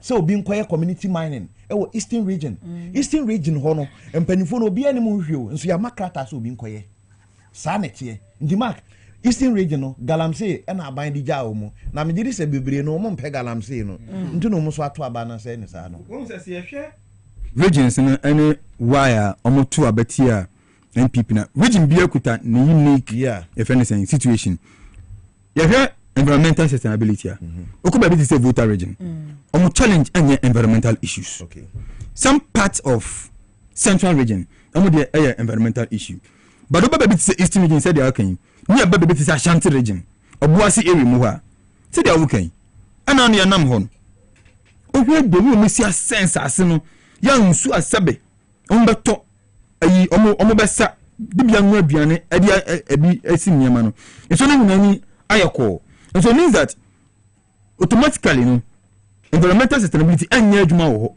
nti obi mu gina sa enyama no so ona mde to aba. There is one other thing too I think say politicians, especially the NDC and the MPP, so Ashanti region. Omo say Ashanti region MPP for a stronghold and also World Bank. Sana voter region so here also NDC there. But what we should understand and say your new voters are Omaba. And some new voters no omo number na edosun. And yes also floating voters. Now new voters now and as a first time voters no I consider omo as part of the floating voters. Omo no enye too loyal to the MPP in the Ashanti region. Omo indecisive. they decide based on the economy. They decide based on policies that are being implemented. They decide based on promises or the what you mean, and they decide based on the availability of jobs for them. Okay. Mark, them what also. Quickly, me and call a year a poor mantem ebio. Shelinana Ampim. Ewa humano so. Yeneno entering a year is a regional women's organizer. Mama Shelinana Ampim. Are you go? My boy,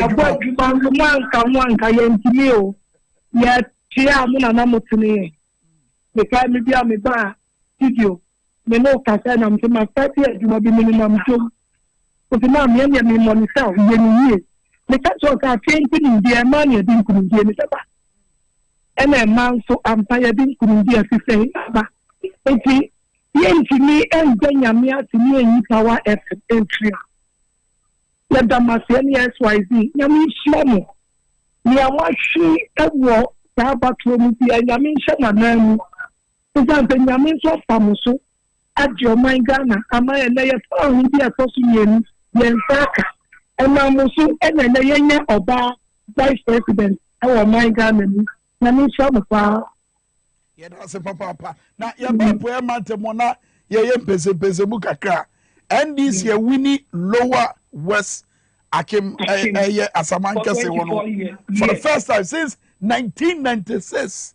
And I feel so, and this year, Eastern region, so I had especially candidate Owen Frimpong and Eastern region women's organizer, Mami Shelinana Ampim. And I feel so, Nana Osei Ampim for the first time. On my Ghana bakwasemo. I mean, really, a dear pan a year, Juma Mam, would Diana, a deep wamo, a dear magic na mo yeah. Papa, me back on with me, charity for you now. Now, the me charity for me to be charity for a main back from the assay. And then the constituency executive, Chairman Ibrahim Sunday at Army. Near and no magic meaning now by and Kabum. And if you do baby, you come to see a MP. And you are staying in my you have the BS. Now you come see a BS. Now you're kitchen, and it's not that you to see you here. And you are come boom and not dot. And I am here. We are at a certain time. A young couple and a dear do baby. Yet, if he after a year, a do baby for me. None you'll be begging part. Or to be quiet party aduma. You be gammon or the quiet party aduma. It's a Miana yet pet a year 2 million. It's not 2 million near bonfire. 2 million near yet for Juma. But this is a breeze on Kayan Jada. And that's leader. Not a leader, and someone who can make a regional leader. I'm talking about the regional chairman, Dr. Makoni Bakevo. A Juma Dia Papani. I just a 1 man country and chairman, and then the person say, of you are Kosia, Yampa, Akosia, and then Minister, Pakata, and Akosia, do not acquire. Oh, yes, or that block. It's also Yapala. What among you, Abba, me reading, and if you watch a reading, miracles and wonders, baby. Apart from a Juma, then reading into Kaya, who will look at Yabaya Juma, then, and into my young. Sabre, you share the say a dear de base. I mean, under John Dramani Mahamane, Professor Dana Jero Pogwadman. Ghana force come to Omo. Sa come near before no de got to Aba. Ghana force Omunia Juma. Ghana force Yesikasem, Ayapoto, Amen Guasia, Akaye. A dear Arechemunia Sabri. Your prayer or steer or yes. No, Papa, Mahamani, Yankan, for you or down. Oba Emra Emayan running me. Nothing that they were trying to see your letter, written letter, okay. Because of and someone I really almost your Muwase. Any Impantiaqua, no. I don't say the other day, the best words. We are yet can say yes for coming your Mr. Oba Bequay, women banking, Yababa yet. As I say, Martha to say, we are not moving coupon to think it here this year. Yababa yet family. We have got one colonial person here, Juma. One person who says Juma, Juma, if you are Juma D, yɛfi aseɛ mpo ɛtoto ho nneɛma sɛdeɛ women bank ni bɛtumi aba na ɛma yɛnyɛ sika a yɛde bɛyɛ adwuma dede na wɔakyerɛ ɔno yɛdi saa deɛ no ho nkɔmmɔ nsa wɔma duagyiri ne fante akwa ntawantawa no ɛdeɛ na moyɛ sɛde bɛyɛ a mobɛ resolve saa problem because they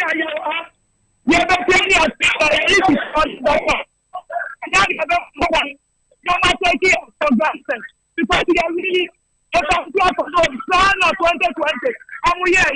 Yeah, we need some, but this time we have to up here. If you have already a used to Kwame, then in terms of your money now, everything not Jane, not declared. But then you see here, they would declare. I don't see my the agenda. Yes, Yabama Swati. I mean,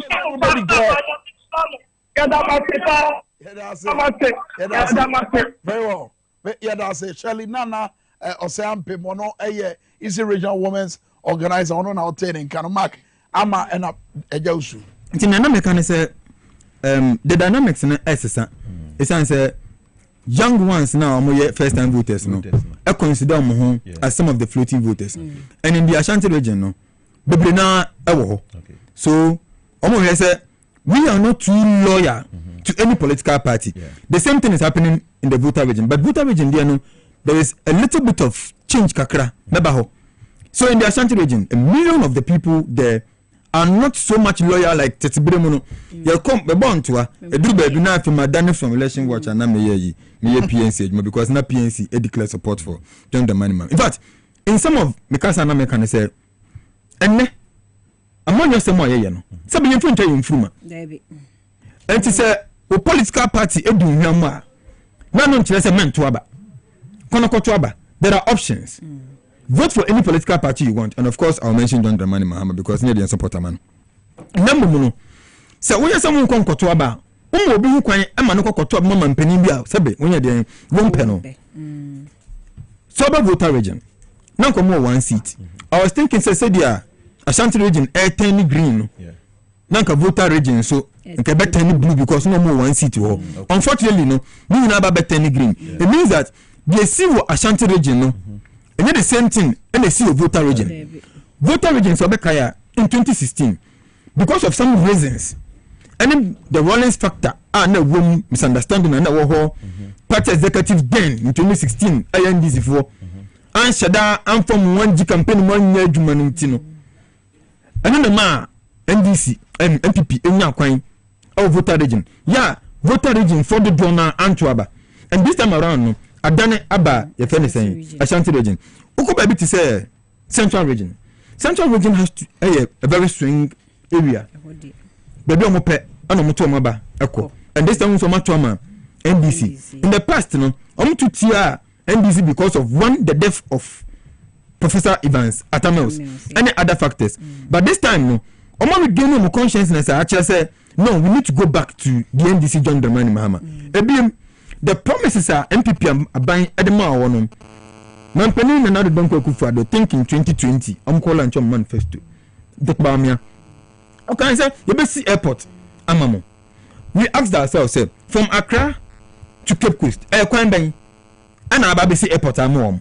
What is the economic activity across your volunteer? YNC Airport and Fama. Even when you go to Takrade, you share the economic activity until recently we had oil and other stuff. Sama workers are may not want to use the road. And so when you use your friend saying use airport, so I know it is agreeable. We are even looking at you doing a lot of expansion there when it comes to transport systems. And I say exactly, you are not doing that. Don't forget to say, Mami, Professor Jane, no Pukajima, a central region, and it is very difficult, sir. Unlike the Ashanti region, Sabi, Brumusa, and Kwame Minkah, so a very certain now can have from social a Yoma coin. You could be to say Edujaman and Passasu number 1 and co. Or one a PNC. Benard Mona, name other executive chairman, you could accident, 3 cars and foot through a champada. What's a cabinet in Soguma Danti? Brodopen and Yana Diaka home. So these are all things are na nkrofo no ade ba ko nso esan eye Ghana for Japan last minute project na omo air commission. Unfortunately, politicians are not learning. This time the moment Kasa election watch, politicians are not learning. Okay. So here 2016, last minute, and John Dramani Mahama, Eco Commission Circle Dubai, I invite Aquano or Nigeria actor. Sophia Bay, I shall done for before. I thought said young people was going to learn on this. Then last minute, you know, now some of the drip ever.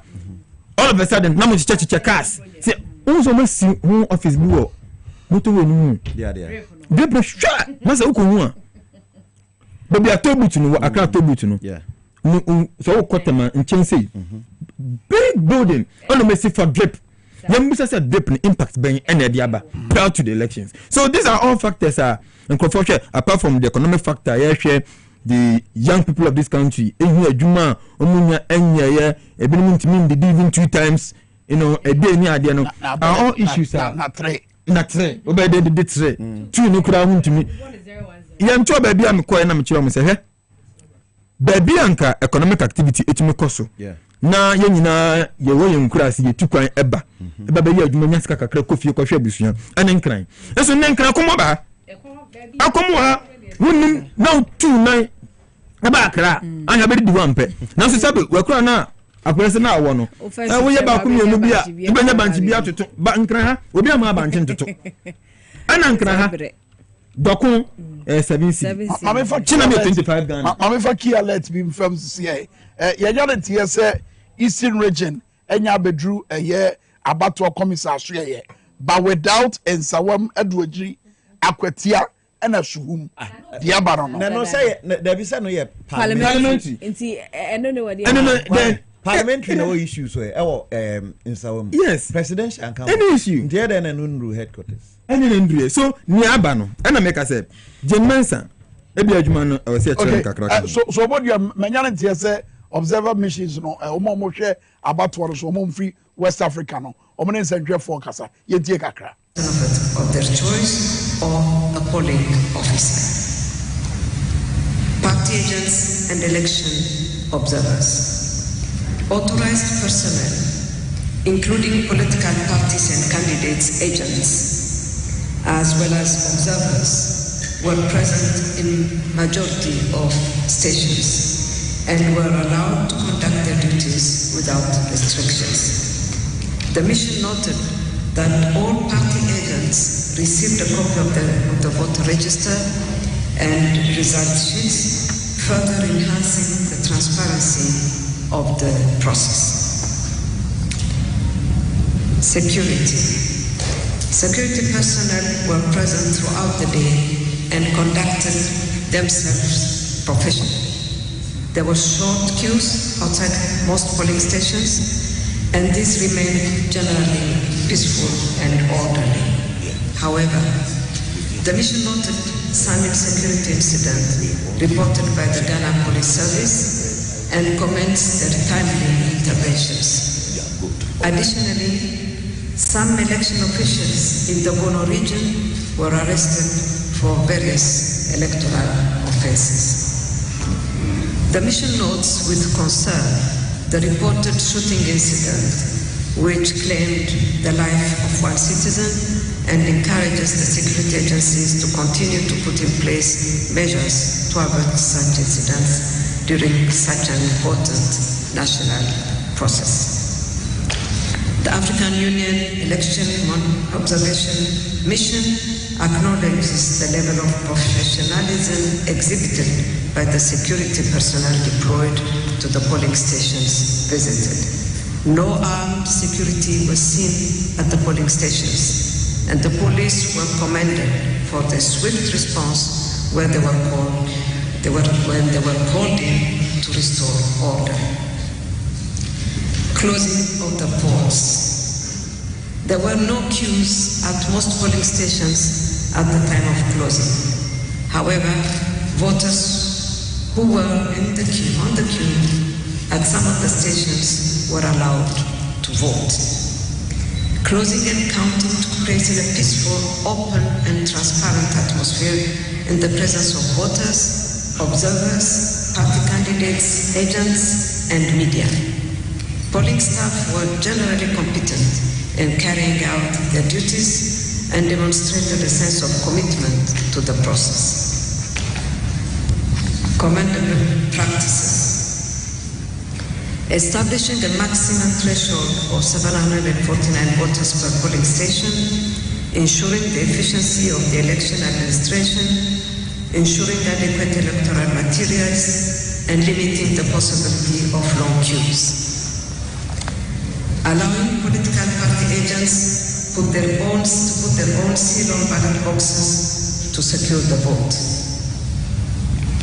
Inclusive vote counting processes conducted transparently at polling stations, fostering public trust in the electoral process.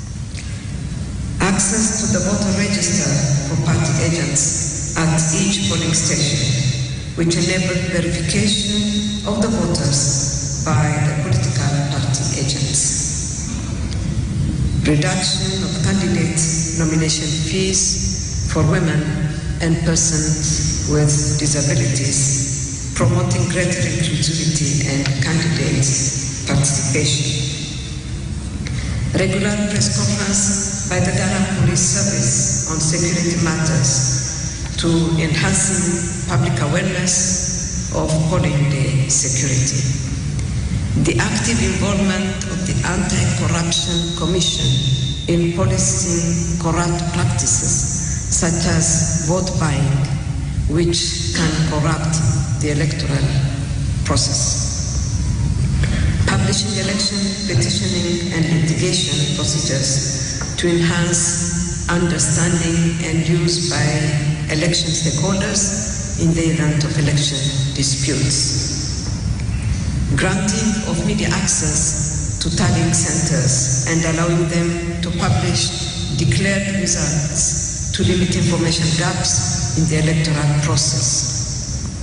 Use of multiple options to verify voters using the BVDs, which limits chances of registered voters being turned away. Conclusion and recommendations. Conclusion. The African Union Election Observation Mission commends the people of Ghana for their commitment to democratic principles as evidenced by the peaceful conduct of the 7 December 2024 general elections. The overall electoral process adhered to regional and international standards, reinforcing Ghana's democratic credentials. While the government and people of Ghana and the Electoral Commission set high standards in management of electoral processes that other African Union member states should emulate, the African Union Mission offers some recommendations on areas that can be improved. Recommendations to the government and the Parliament of Ghana. 1. Gender equality. To strengthen its commitment to gender equality by implementing measures to align with the African Union Charter on Democracy, Elections and Governance, the African Union Agenda 2063, and international benchmarks such as CEDAW. 2. Affirmative action. Enact affirmative action legislation to enhance the participation of underrepresented groups, including women, youth, and people with disabilities in elective offices. 3. Campaign finance. Develop comprehensive campaign finance legislation to regulate political financing, limit the misuse of state resources, and ensure a level playing field. To the political parties. 1. Inclusivity. Adopt a more inclusive approach through internal capacity building and civic education to nominate and support candidates from underrepresented groups, particularly women, youth, and people with disabilities. On youth participation, put put in place measures to ensure the effective participation of youth who constitute most of the registered voters in order to guarantee them to exercise their right to vote and select leaders of their choice. To the civil society organizations on election observation, continue with efforts towards ensuring peaceful, inclusive, transparent and credible election in Ghana by monitoring electoral processes and consider ways of their deployment. On civic education, design civic education methodologies targeted on the youth to improve their participation.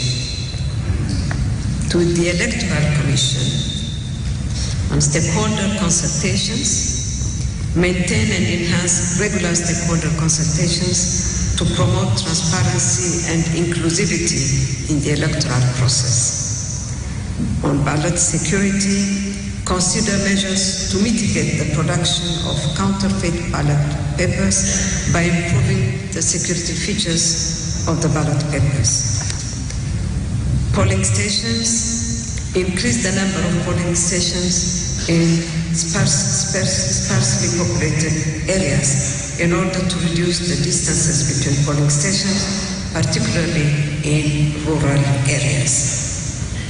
On the signage, improve the directional signage of polling stations to ensure easy identification and access.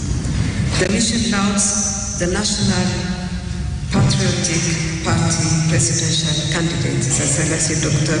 Mahamadou Bawumia, for demonstrating statesmanship by accepting the results of the election according to the party's tally and conceding defeat prior to the official declaration of presidential results. Indeed, Ghana remains the beacon of democracy and the home of Pan-Africanism, as it upholds the values set by our forefathers in putting the country and people first. The African Union Election Observation Mission further commends Dr. Bawumia for going further to congratulate President-elect John Dramani Mahama for his election victory.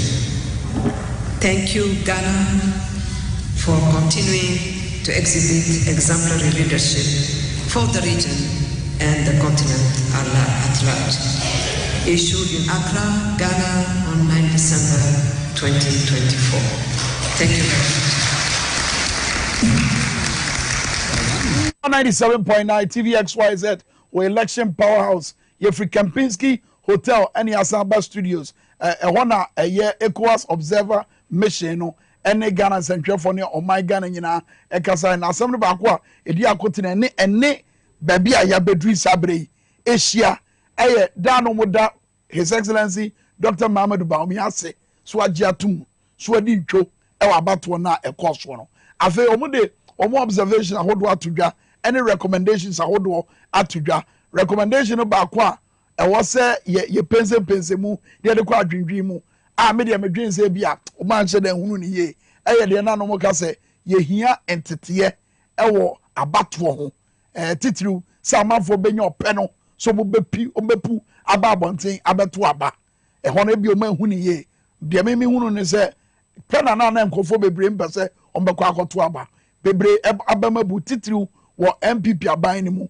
so probably I don't know man to akoto aba but voter education ade a ehia observer mission no no to say idea e was here kwa yanim no ye hyemu kena afei so omusan so e kasafa miamia hodo a yeto aba ba bia wo befri akono emutwe omo kire se ho abehia se wo se ye de polling stations ni bi e be ka ho se de ba bia emutwe no enye den e mankofo afei so ahyenso dia na se acheche kwan a e be boa ma amanfo akọ polling centers no so e was say ye ade a ehia na eye abato body no ene omo hwe e ma abato ekoso e wo man Ghana no e de beto akwam se de be bibia bekoye na me de e da betimi de ahwa no se Ghana ni ene se sabra ye ka say o my Ghana remaining the beacon of hope as far as democracy is concerned. Eja usu amapoma mark ewusi yakoswo no. I'm a say we the encounter say because as a man well, AU mission for now, Makase. ECOWAS mission. Yeah. And okay. African Union. Oh no, African Union and ECOWAS. Okay, you. My idea. Niamani bi omehu no matwe Ghana for adwede so conclusion no obo Ghana for yina abaso. Say yina ya boy homoden na ya yi. But no okabie bibia che electoral commission say there should be a broader consultation going forward. Said be involve inclusive see di obia ebe shemu bi because ekoba said there be no who taking decisions now taking afafa ebe kwa aba said afie ye no ekoba bia na ye abebo so bo ekoba bia na ye abebo so sese ni sen because umie ni eme mane man tia na kwa say why ho say wo si gina ya ne sesa no edens ya mfa ne edi amfa mu a na say why wadwen say de why no eno na oye but eno ya megiri say ECOWAS body no so omahunu na wo twe adwen de ase hun sa recommendation no ye befa na eno so aboyen balance security omoka ho asem se e wo se yehwe na eno so ho asem ka no ka about signage ne de ka ho no minim se no ye se ye hwe se e friend say pink sheet ni ade ye di hu dwuma no enti going forward the majority say electoral commission should find a way bia pink sheet no so no said the omoka say ye ballot papers no ye pair security features bia wo so a ebe edi adanse say bia we authentic na say bia esesa no going forward no mo badwene no so ho na o maye no aka ho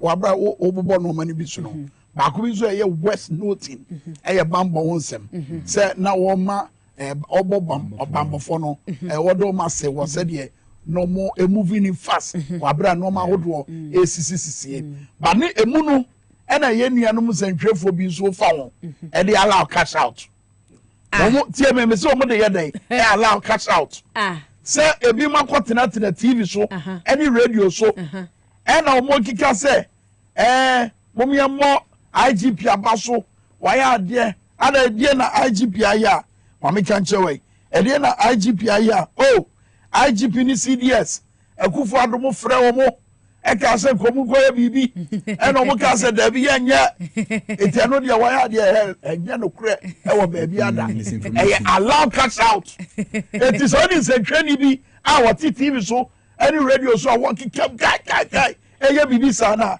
e absolute e falsehood enye no kure ko bi sa ankoso adwuma na no so mo ye no mo omo ye de wo so mo ye e bia say African Union ni ECOWAS observer mission no e bo mo abaso but abaso sabute security analyst or ahoma no so e dey so ye ne ni nkomo ya banyi mo akwa Yusufini Abema. Ya do bad ya se mejiri se one monitor elections ne kakra ba quickly se sia na AU for no omode omo press conference to dry about security the omba ya ombe hu ni ade ne recommendations niema ya se minim se monitor mo so kakra me wo Ashanti region and then some of the rural communities you know I've not had the privilege monitoring them closely as to what they have said in relation to the outcome of election, in relation particularly about issues of security.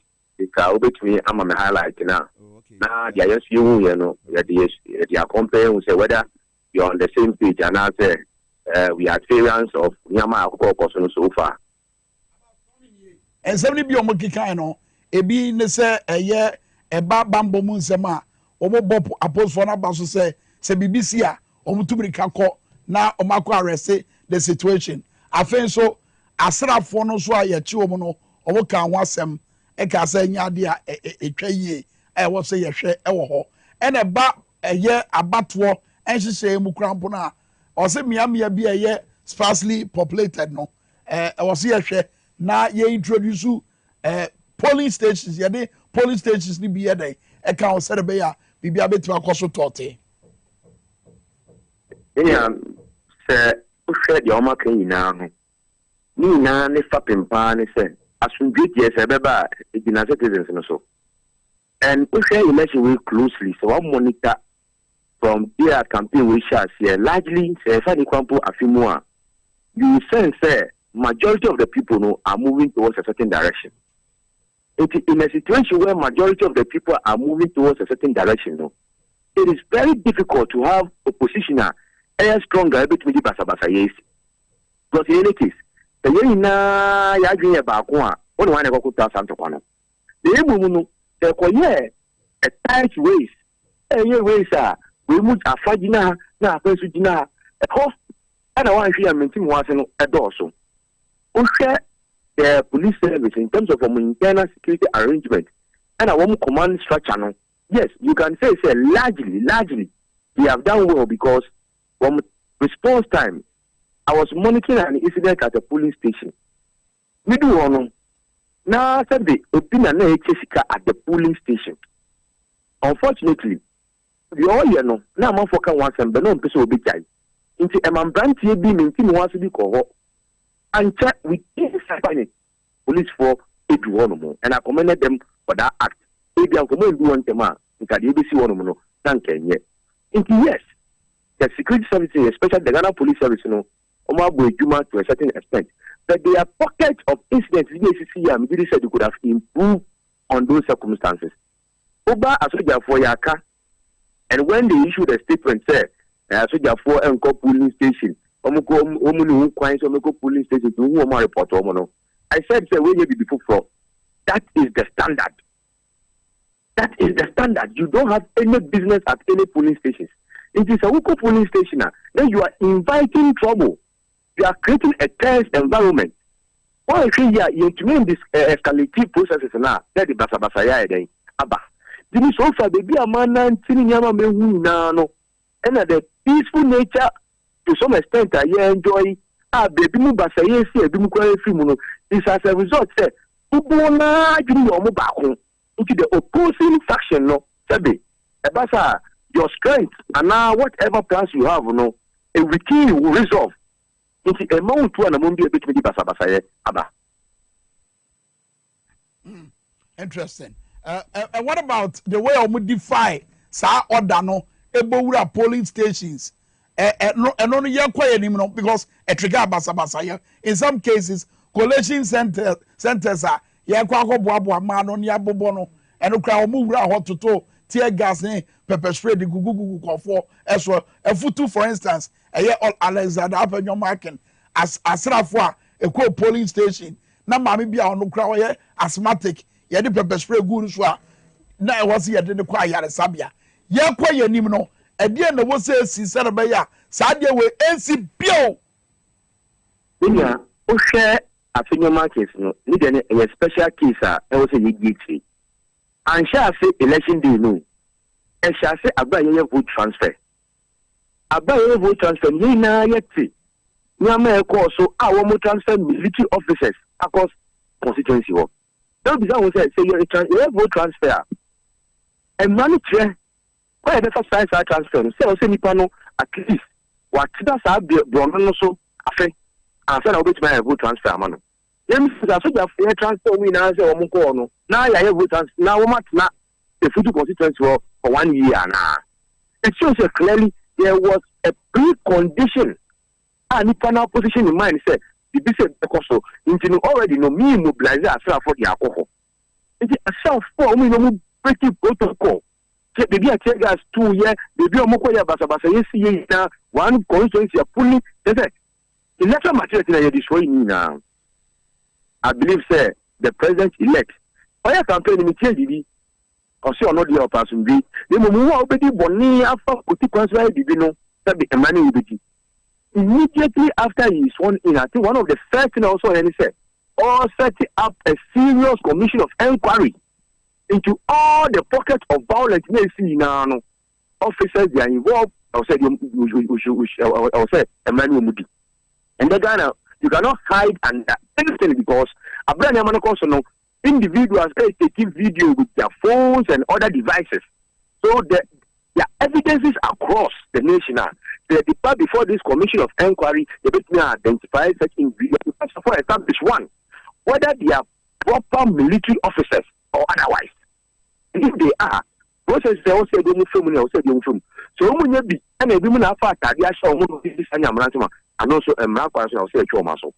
It's one of the things I mean I catch there or Montagny elect and Yamia Adom every December you best when you know I was say oh yes I didn't because 1 year I didn't no man say 2020 you to me so to me sit there na e bi mu so say see in 2024 e bi mu asomu ahwe mu kwa si an hwemu a and yes o share the voter care apathy a esi here one share e be no ballot box be siwa obi a onko hu bio and I believe say the president's advisors the president election advisors or some woman here as in here then show mu ntu obi a so family is asabe also you compensate to my bush now on bush for free yeah say woman pray o medi dem nyina I was say oman no aye oman Ghana no e resuscitate to omo e hwe na wo condition mu no o behwe o maso ano ama omo that is one of the key things apart from say we appointment within your first 15 days now then omo ya so te ye no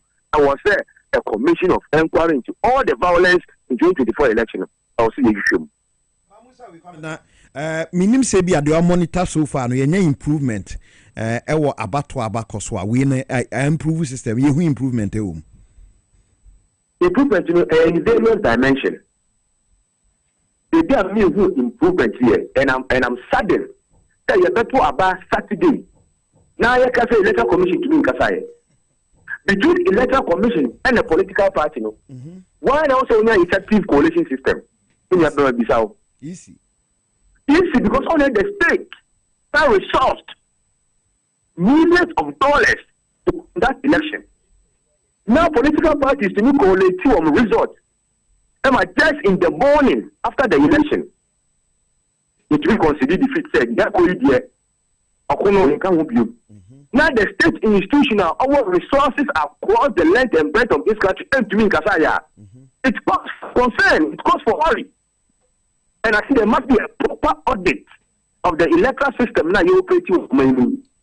Why should we be waiting? Why is it that the president cannot give his speech? Because Nyama is in the percentage only also a factor on the speech. We have not improved in some of these sectors. They are improved kakra. And I think that no in the part of the political parties, their responsiveness, their alertness level, and the way they have trained their electoral officers in terms of their polling agents, monitoring team, and coalition officers, and the systems of woman building. I'm a quality results. I want to also about political parties for Abaso. Okay. If the electoral commissioner, I cannot, in any form or shape, I to say, in fact, if there's anything to be said about them, then they are failing as an institution. About 2020 profit 8 any free more yati wasem. If you move to me here.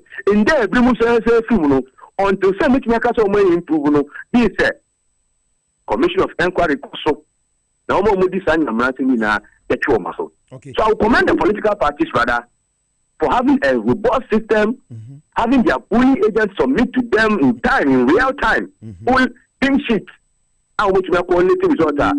Vice President to my to me say, okay. But as a situation whereby party opposition now the security bet me and ebia party or power na cabo me abatum. So in this case, yeah, soldier for her who met me a could change ballot, but meaning say such conversations before the elections, any during. Papa. In fact, the petty intelligence on about 10 constituencies it's a month for we are to in Ebekoso. It is a conversation with the Koso, especially in every major elections in Ghana. But the fact of the matter is that Michelle from the Catholic Church said, "Na Ghana for good one, the air court the different." Okay. In that circumstances, who in the police service and in the Ghana forces are who are doing and who are doing it, you are in the minority. If you find yourself in the minority, it is difficult. And this particular instance, and not just any other minority, and a very, very minute of the minority group. It is so one Musa, it was 400 Koya dear. Now, Trebi Musa, then I'm with my family. So it was difficult for any military officer and any police officer to collaborate with the sitting government to turn the verdict of the people. Okay. I don't know how one more share yet to some mess adiano, your resolve was weakened. From a bemu buye. If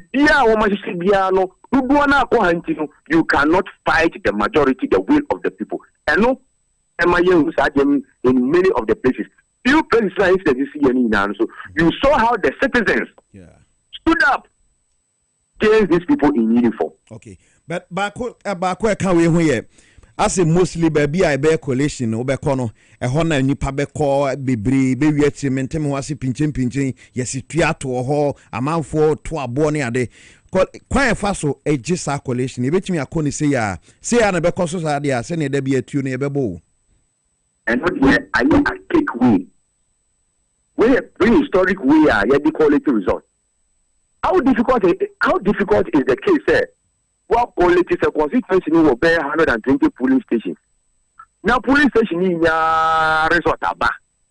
The new system, I had who said, PA primary in 20 and when you 30. Oko shed when you say, now when you say, you can in our boom resort, must we all congregate at a particular building? Will be other one, the ballot boxes are back, the brave, now, some of the bodies now, yes, they have to well reinforced security-wise. Because immediately you have a population of about 1,000 or even 800 people storming a particular day. It's a recipe for disaster. A bit more impatient, more delay, that no more yet, a woman can read and once them be. And I think that we should reform that aspect of the coalition sector, no? Now, it's a bit means our coalition sector, and we can just all see in real time all the polling stations results and know that in constituency we need now, but say we don't have to move to a particular location to undertake some of these exercises. If we think that it is difficult to eliminate that processes now, then it is time for us to build for ourselves constituency coalition centers, which will be properly reinforced as a security zone. And so, a proper security zone, you have several perimeters in order for you to access the main building. People cannot vandalize and attack and storm such facilities, destroy ballot papers, ballot boxes, and it will make it very, very difficult for election officials to declare whoever has won that election. It is a sign you say electoral system no boy and dear and yet I was a minor boka. Nyankofa Obi Secondary School will be sorry dying in terms of security no and yet safe enough for such a processes. Let's spend money and build for ourselves constituency coalition centers properly reinforced in terms of concrete structures and perimeters so that you can walk off any attack from Obia or no election. It also make a process. I better say one brand new adage na feso unim di area better dwumadi echi ElectionPowerHouse Power 97.9 TVXYZ Radio XYZ Power 979 Great Commission Television e hona team ni nyina eboa na yede dwumadi no so afa ma mansa nyina ahwe aka okay 12 aba no no menya ne tie se abato commissar ebeye press conference at this time the next team eba and the mobile said obey press conference ne koso a ye behunu de eko ba ma me fanko domi kwabenya ebra na ye declare say eleclem akulugu edin kunim as say wabeye mrasebedwani elect edema adehia wo no say ne koe. Today is Sunday, the 8th of December 2024. We have come to the end of the collation of the parliamentary election.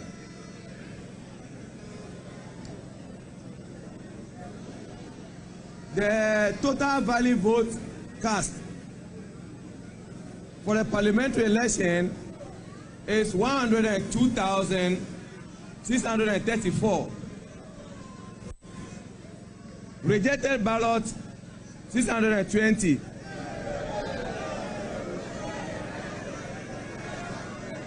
And the total vote cast 103,254. And the individual votes per candidate according to how they are arranged on the ballot paper. We have Michael Aaron Ni Okwe for 50,477 votes. Akurogo Faustina Elikplim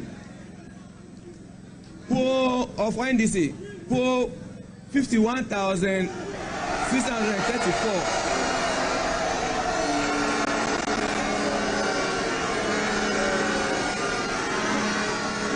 Doranyako for 224 votes. And Remy Papa Edmondson for 299 votes. Now, by the power invested in me,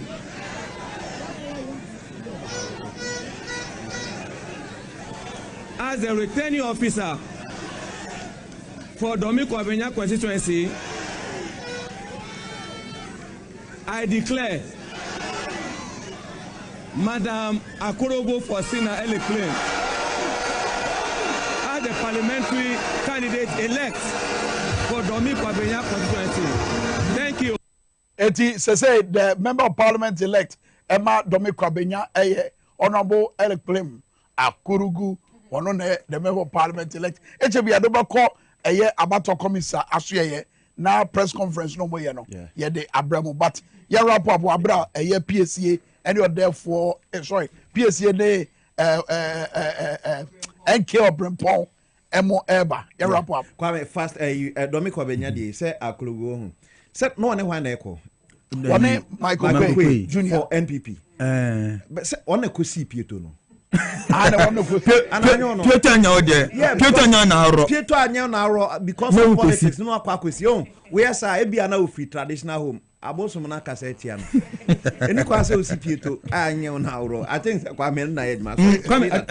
But I hear say ye go so aye confusion was that particular Dominic Kwabenya resource no and some other we are our regional collation centers no more declare about regional collation centers once we preside and returning officer no wa no declare no we in charge of parliamentary the electoral commissioner boss easy no on the presidential. So what is the point say Besaba regional regional baby and one no more you declare regional collation center and sana bana eno de ewura na aka no say nra me catch them about to be a ballot box no say yes no why ewura I think say a press conference na observation mission here kasa about campaign financing and how to regulate our campaigns. I think say a very crucial. Now, I know the mass have vote buying near the and I'm very happy, sir. This time, no, Obi vote buying. At least we should be able to step in. I dear ma'am, the Melo Hunyambo, and they said, when Mamma Bacono, no Lydia, Brana or Chebiano, also no soon, but not a nature. Or Chebiano, Sabe, when you're in front of the bottom, and I mean Kutano, only the any free baby and a buy. So, sir, I did Siamra. One now John will complain, then an hour. You need to take action. Also, stopping her men Jama, the unknown consume ye and son of Abba complaining. One of that things, one person, me touching her a year, the education and Omokasi education is very important. Let's also try and engage young youth, then the affirmative action. But affirmative action, I thought they be a Kwame quickly, and yes, I'm in support, but the best way affirmative no cranking can was education. Let's focus a man co school. Kwame, baby office bear my better no babit matter. That's all. Say any mere affirmative action. A best I say Obano 1 year we cry na ye about mejibi. And be a puppet way of putting people. That's true. Yes. I think I agree. I was your for election powers 497.9 TVXYZ Radio XYZ Power 979 Facebook Live and I feel so XYZ broadcasting with YouTube Great Commission Television so EFA Jumedi and Afe affiliates ahodwo and information centers ahodwo apete e Ghana fananyina EFA Jumedi ye dani anwa banyasi ye koye ya daso ha ye somo kɔpem sɛ abattoir commissar ebe declare results no na yɛ de bibia abanawie enche bia yɛbɛkɔ abattoir commissar ahwɛ. But the also who know say the president elect this time President John Dramani Mahama yɛba.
You've been gone, it's an empty home. Come on back where you really belong. You are always welcome home, welcome home.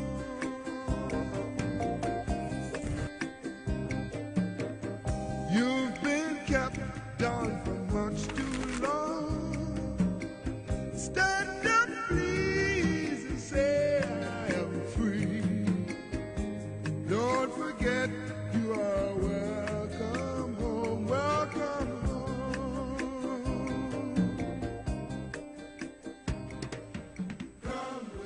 If I'm not Kwame, me a taxi driver. Now, and can I not see? If so, Mrs. I'm not coming out to let you trim me.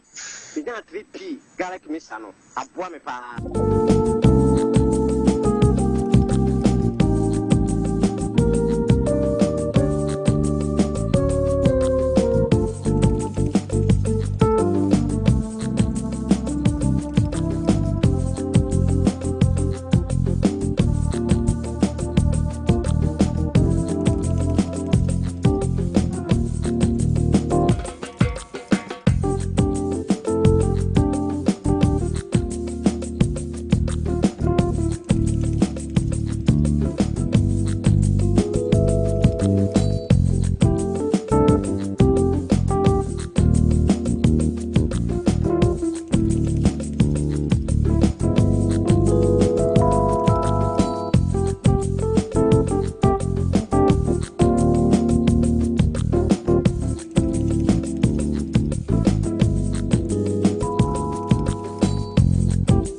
Okay, yɛma wɔkɔba de ba election powerhouse TVSYZ afei power 97.9 afei radio SYZ 93.1 election coverage a yɛgu so de som yɛhyɛaseɛ bɛyɛ memene da no a ɔman Ghana ɛhyɛaseɛ sɛ yɛto aba yɛakokɔ regions yɛakɔ constituencies yɛakokɔ baabi biara ɛsɛ na ɛfata biribi biara ɛkɔ so wɔ hɔ sɛ yɛbɛbɔ mmɔde na yɛtumi ɛde aba bɛdom nti anɔpɛ yi nso wohwɛ a ɛyɛ menua Kwame Minkah agya wo so afei ɛyɛ amapɔma wɔn bɛtena ase na afei wɔn de nkɔmmɔ no bi ɛbɛsomo na saa bere deɛ yɛgu so a yɛwɔ ɔtwɛn mu yɛhwɛ sɛ the Electoral Commission of Ghana ɛyɛ ɔbɛtumi de ɛyɛ resource n'aba even though ɛyɛ Alhaji Baomia Frankatufo de ma MPP amanyoko no ɔno aba bɛto n'anum tuo ɛnura da yi sɛ ɔno a wɔhwɛ saa bere yi ɛma a wɔn aboaboa no wɔn akeka bom ɛhwɛ a baabi a ɛkɔ no ɔntumi bio nti no wɔyi ne nsa firim a wabɔmɔden abɔ ɛyɛ His Excellency John Dramani Mahama aba so sɛ abatoɔ no wɔatumi ɛde nkonim wɔ mu enti yɛbɛtena ase wɔ ha yɛgu so hwɛ yɛasɛn wɔ the constituencies a up to now wɔn ntumi nhyɛ dan keka wɔn nneɛma mbɔ mu yɛ ntumi nya certified ɛyɛ resource anaasɛ provisional resource koraa a nti no wɔn gu so ebi koraa wɔn atu ahyɛ da ebi wɔkora ɔmatu ahyɛda sɛ bi ɛda benada ana ɔmo bɛtumi abɔmɔden na ɔmatumi awie saa ɛyɛ adwuma no nyinaa na afei wɔn ɛde afiri hɔ nti ɛnɛ yɛbɛkɔ akwatia nso akwatia yɛto abɛwie no nsɛnsɛm bi a ɛsisi wɔ a saa bere mi na ɔka sɛ yi wɔn asesa akwatia nneɛma nyinaa akɔ akɔpie mu okofo deɛ wɔn hwɛ sɛ ɔmo bɛtumi adi ho ɛyɛ adwuma eti yɛda ase sɛ wɔka yɛn ho bɔmɔden aka yɛn ho kɔpem time a the Electoral Commission of Ghana ɔmo bɛtumi de abatoɔ yi ne so nsunsuanso anaa ne mpɔmpɔnsoɔ sɛdeɛ ɛwɔ mu nyinaa no ɛtumi aba na ɔmo de aba bɛso yɛn yɛnya ne teɛ ɛnkyɛ bia the Electoral Commission of Ghana ɔmo bɛyɛ press conference ɔmo bɛyɛ ɔmo bɛ adresse Ghana for ɛyɛ saa bere ɛyɛ resource no ana ɔmo atumi anya wie na ɔmo de ba anaasɛ yɛda asɛ mɛnkɔ baabi a ɛwɔ kasafidie so ɛne yɛn radio stations so yɛde saa nkɔmɔ no nyinaa ɛbɛba na aba bɛsomo midin ɛde NK Ɔbrempɔn ana me timu a me somo saa bere me nuanom ahodoɔ bɛka me ho na afei yɛtumi ade dwumadie yi ɛde abom saa bere deɛ ɛyɛ Nana Poku listo aka yɛn nsa ɛwɔ dwumadie yi so yɛn hyɛ aseɛ na yɛn twetwe nkɔmɔ abatoɔ yi ho Nana akɔ abɛwie o bibia wobɔkɔ deɛ nice one ɛno na masɛm a ɛdi kan a mepɛ sɛ memisa wo no sɛ wosusu sɛ ɛyɛ dɛn nti dɛn na aba dɛn na asesa a ama saa berɛ yi NDC amanyɔkuo no ɛho ayɛ akɔnɔ saa sɛ wohwɛ provisional resource a aba bɛtɔ dwa a ɛno kyerɛ akɔnɔ a NDC ho ayɛ especially si yɛbɔ wuram ɛwɔ asantemam de Ashanti region first no wohyɛ NDC atadeɛ koraa wɔ hɔ na ebi a wokɔtɔ adeɛ ɛwɔ store bi a ɔmo timi ka kyerɛ sɛ ɔmo ntɔn ma atadeɛ a wahyɛ nti nanso afei sɛ wohwɛ His Excellency John Dramani Mahama kɔ a wɔkɔ asantemam nipa dodoɔ ɛkɔ hyia no wɔ bere kɔ a na ɔmo bɛkɔ work sɛdeɛ asantefoɔ agye NDC amanyɔkuo no ato mu a wosusu sɛ den na asi den gyina na ama NDC amanyɔkuo no ɛho ayɛ akɔnɔ saa yo ma menkyɛ atiefoɔ ne ahwɛfoɔ na memmɔ mo aba so ne adwuma so a moyɛ bɔɔ my Ghana na ɛyɛ adeɛ tiawa bi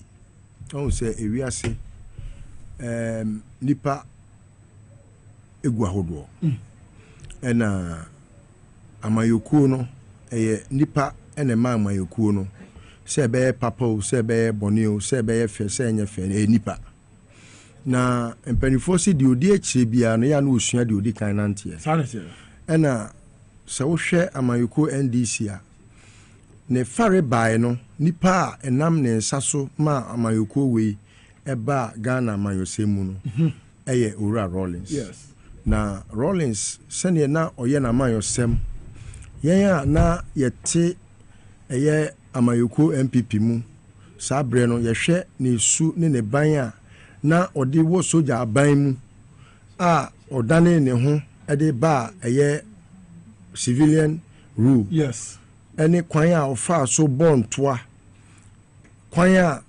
ɛma amanfoɔ bi adwene yɛ ɔmo sɛ wadane ne ho dua broni ɛnɛ sɛbi ogyina ha adeɛ kyenye a ɔno akoro yɛ asase ogyina ha no nsɛm a yɛka fa Owura Rawlings ho nneɛma ahodoɔ a na sɛbi yɛsusu sɛ yɛsintɔ ɛwɔ ɛyɛ democracy mu nneɛma ahodoɔ a na yɛn adwene yɛ yɛn sɛ Any kwan say o my Ghana sebi yenya okandifo a ebi a oka obi nka bi ya ye kangu Rollins hu fin kangu na mayoko NDC hu fin ya eno no kura na ye bejimi bre no yenya ano e democracy mu de ka egu ni hu fin ne party hu fin no ya ene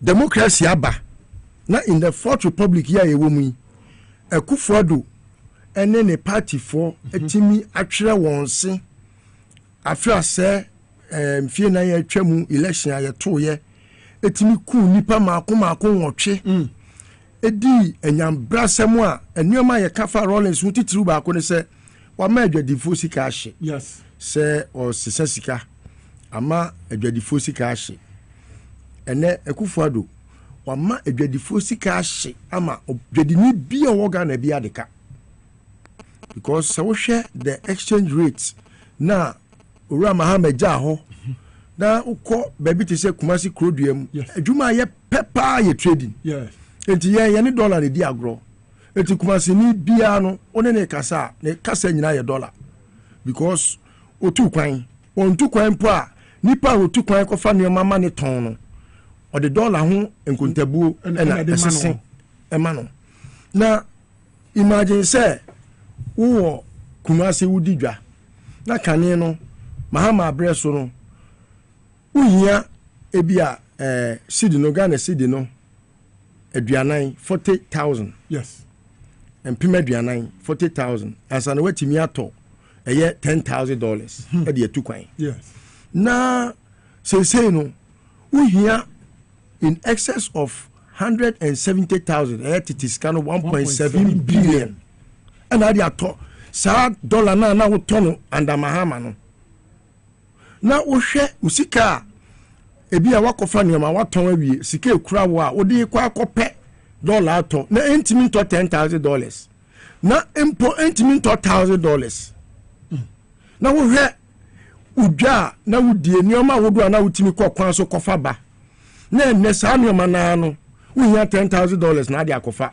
usika na okosi sign 1,000 na chese ye hwen udwa tire ni so be se empren kono atoagu ye hwen usika no emu kono atoagu ama se ba ku na ekura no krampo no woni ahoden a na chese wa no wo hwe wasetenem na wo sese ebu hu nkonta chese obi ahyeda ama obra no ato ape ye we sa ni pakro ni su ne ban ya no de ti opposition sa ni pakro no be ka che Ghana for say sidi na one dollar no egura to pra na omomienu no sidi no ohia 1 cedi 20 pesos yes as an order to $1 yes ya efiri kofo abamu eba besi mahama apenso omotimi ama sidi no efiri 1 cedi 20 pesos akwakodu 4 cedis no na chese eyade a ehu ema baumia de brofu de bi betu just say if the fundamentals are weak the exchange rate will expose you. Yes. Now for you do so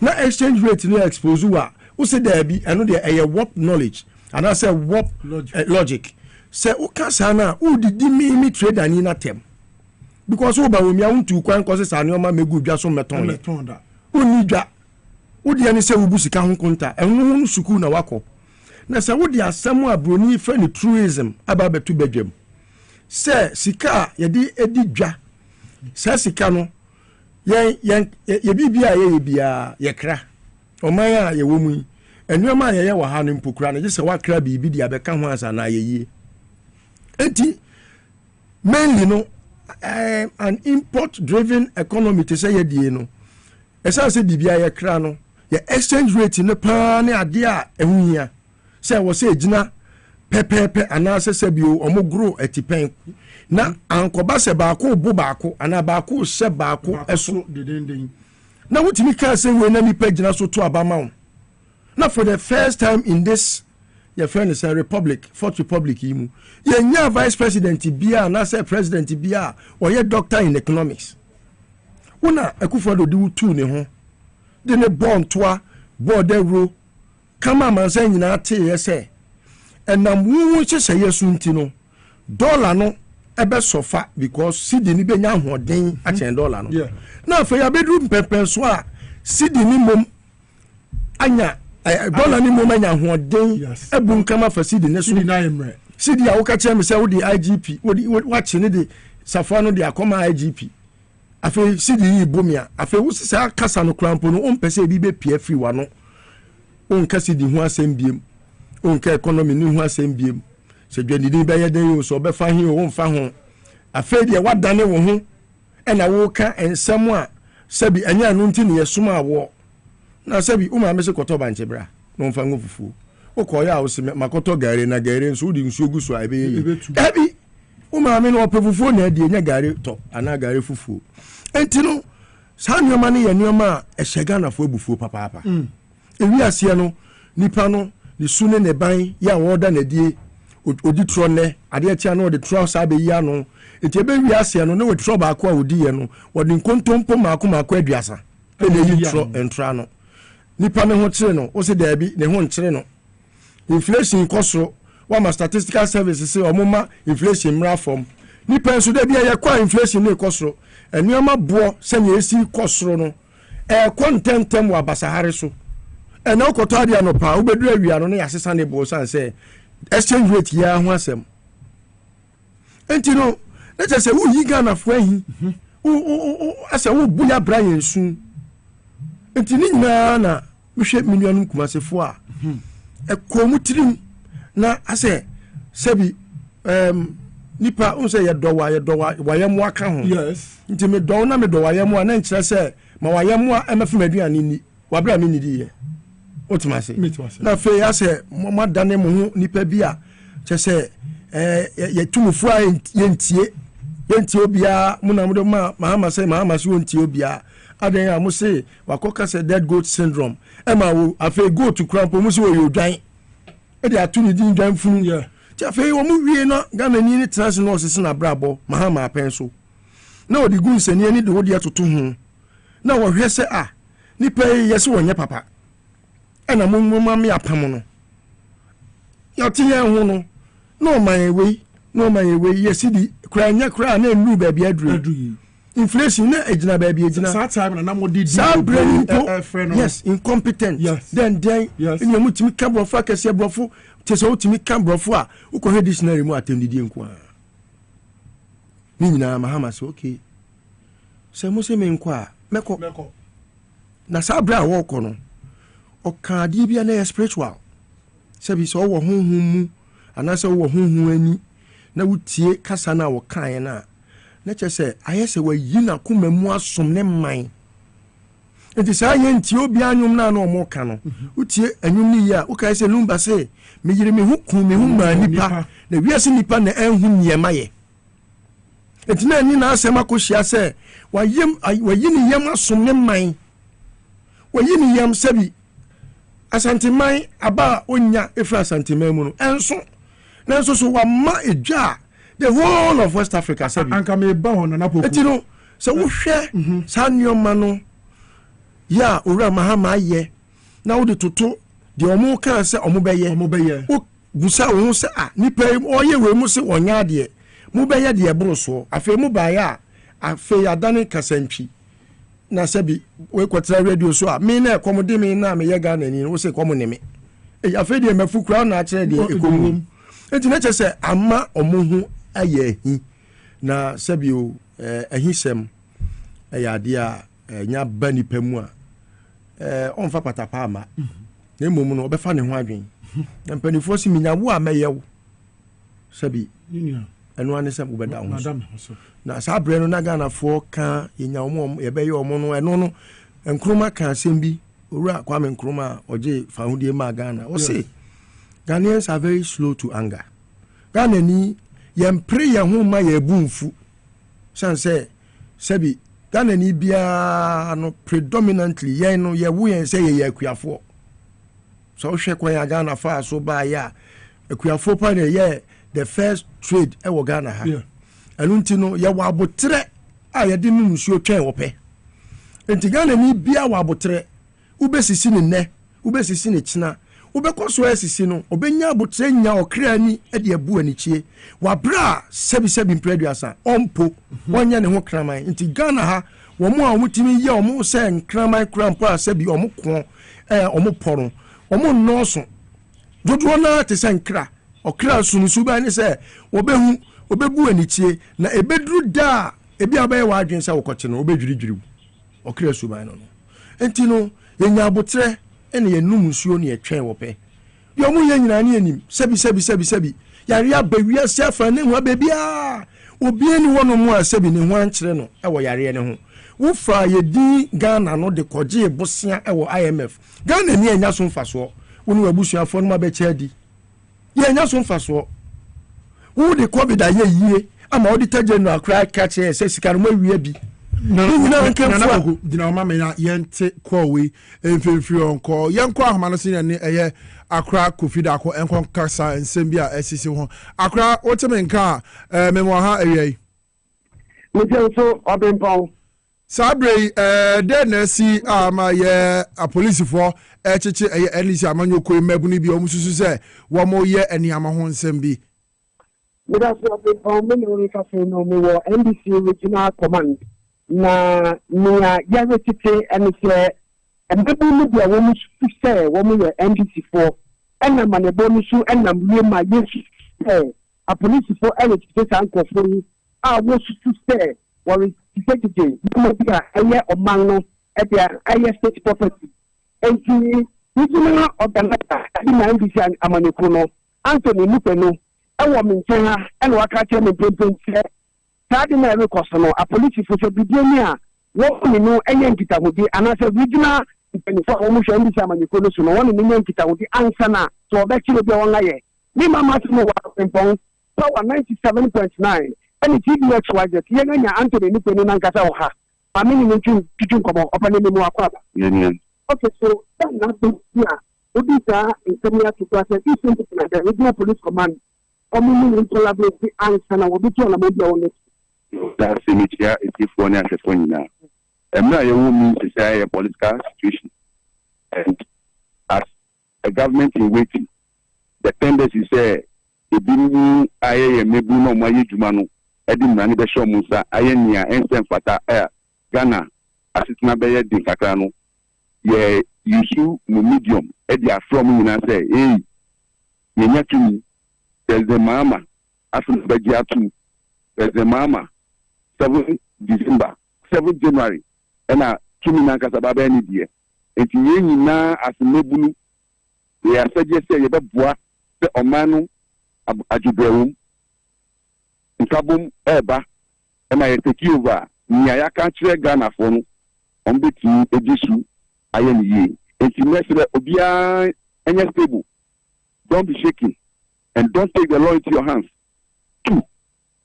West all police command, district, regional, divisional commanders, yeah, as regional party executives, especially myself as the regional organizer, me here on collaboration. So I'm take assembly and I'm going to say obi so the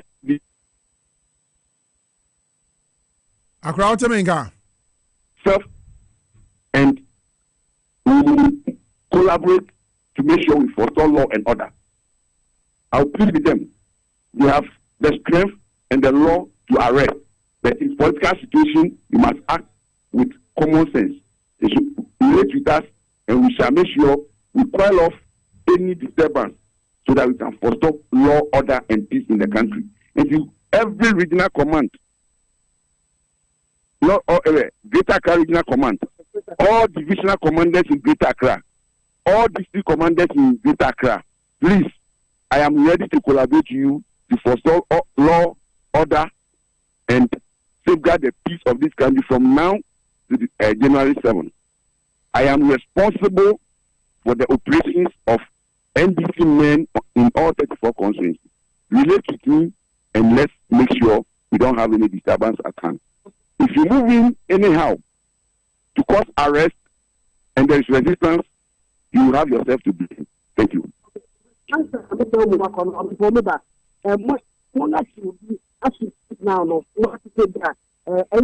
Accra.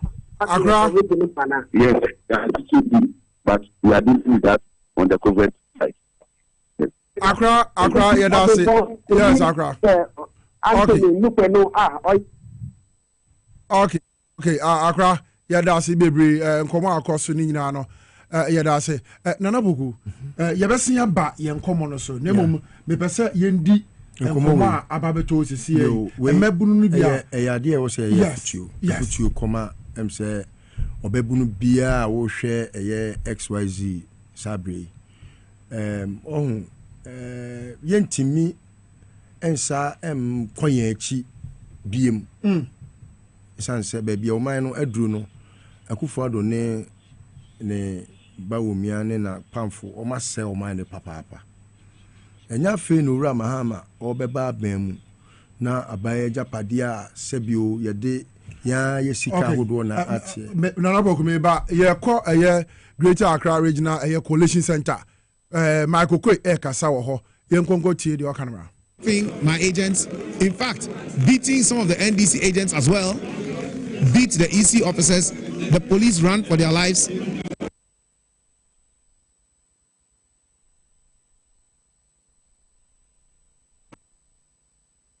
They scattered the whole room. So the collation was suspended.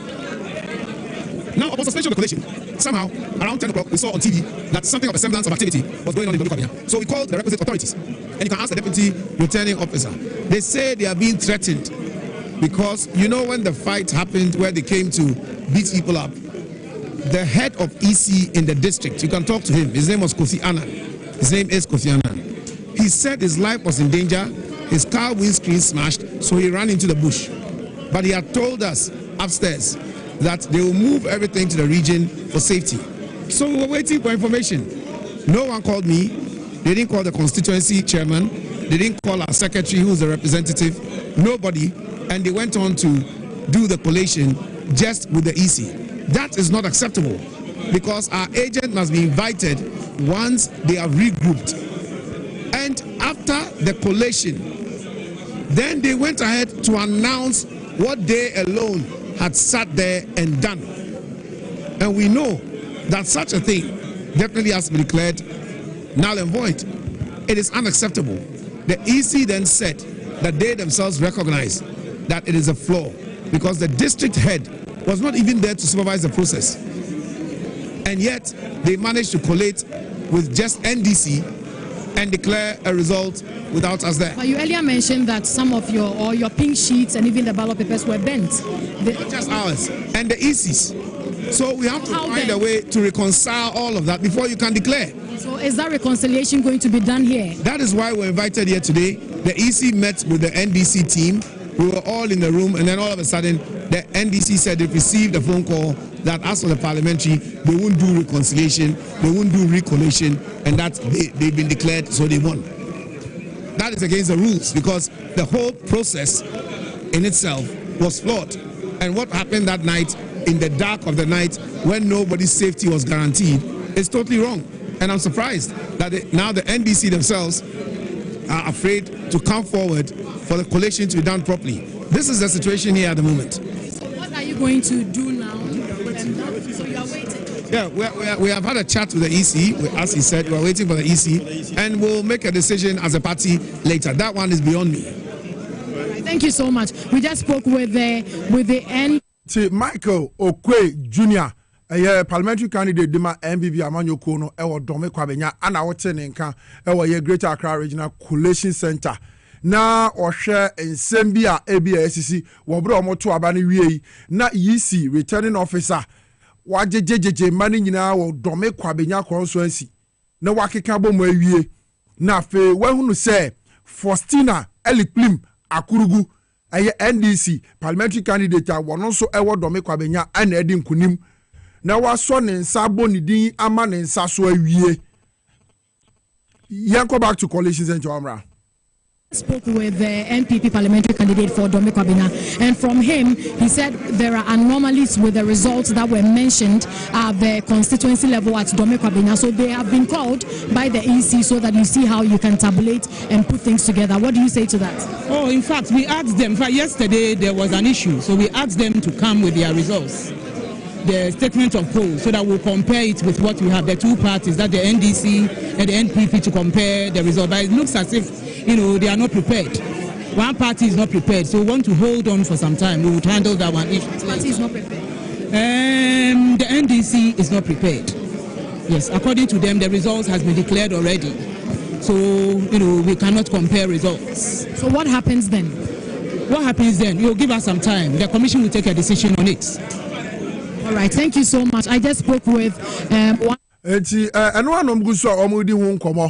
Na ye Michael Kwejini picture say abato no kra no time a omo ba bebo so no na ase ne nkrofo kra nse dan ni ho ana NDC fo nkwa na ho Mike Okwe Junior worry yato aba yenkohwe eli claim ne time na ye declare say wa wi ewo edomi kwabenya no yenkohwe mra ne ento aso. Sunday the 8th of December 2024 we have come to the end of the collation of the parliamentary election.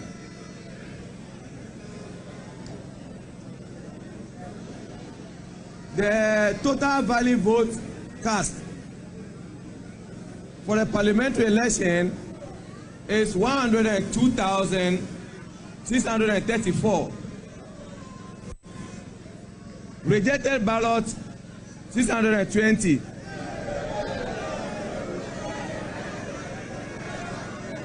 And the total vote cast 103,254. And the individual votes per candidate, according to how they are arranged on the ballot paper, we have Michael Aaron Ni Okwe for 50,477 votes. Akurogo Faustina Elikplim of NDC for 51,634.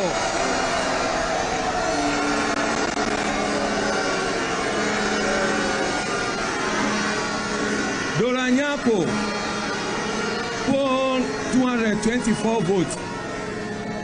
And Remy Papa Edmondson for 299 votes. Now, by the power invested in me,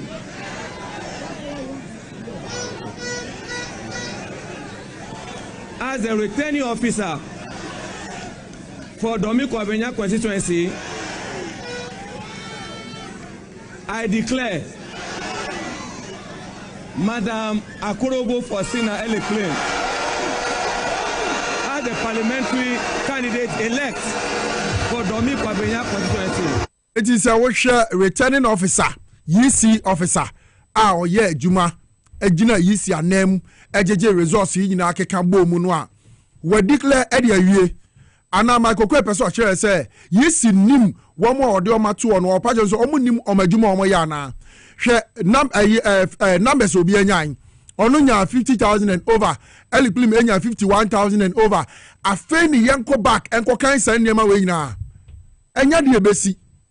Yen niema na mo pese mu ye nyina yen nim de da ya hunu andisifo na ehunu ye niema na mo pese mi oslowusu ne mpeso aso kofa asojafo obi asojafo ede ensema begwa bonten se afie we ye mpie ma eba ne sen ana asojafo bebre no makogu ablekuma way west oslowusu ho den no mo koje eti ekwanye na mo pese mo de faso na mo ye mo niema nyina ye hunu Domiko Abenya returning officer ugina mu ho ma yisi we declare awie we declare Faustina Akurugu Elikplim we declare na awie Michael Okwe Junior we are not going back to do any recount ye no be any recount yet Elikplim say oni obi any recount yet yisi returning officer wo ho no onya bo din say wadi awie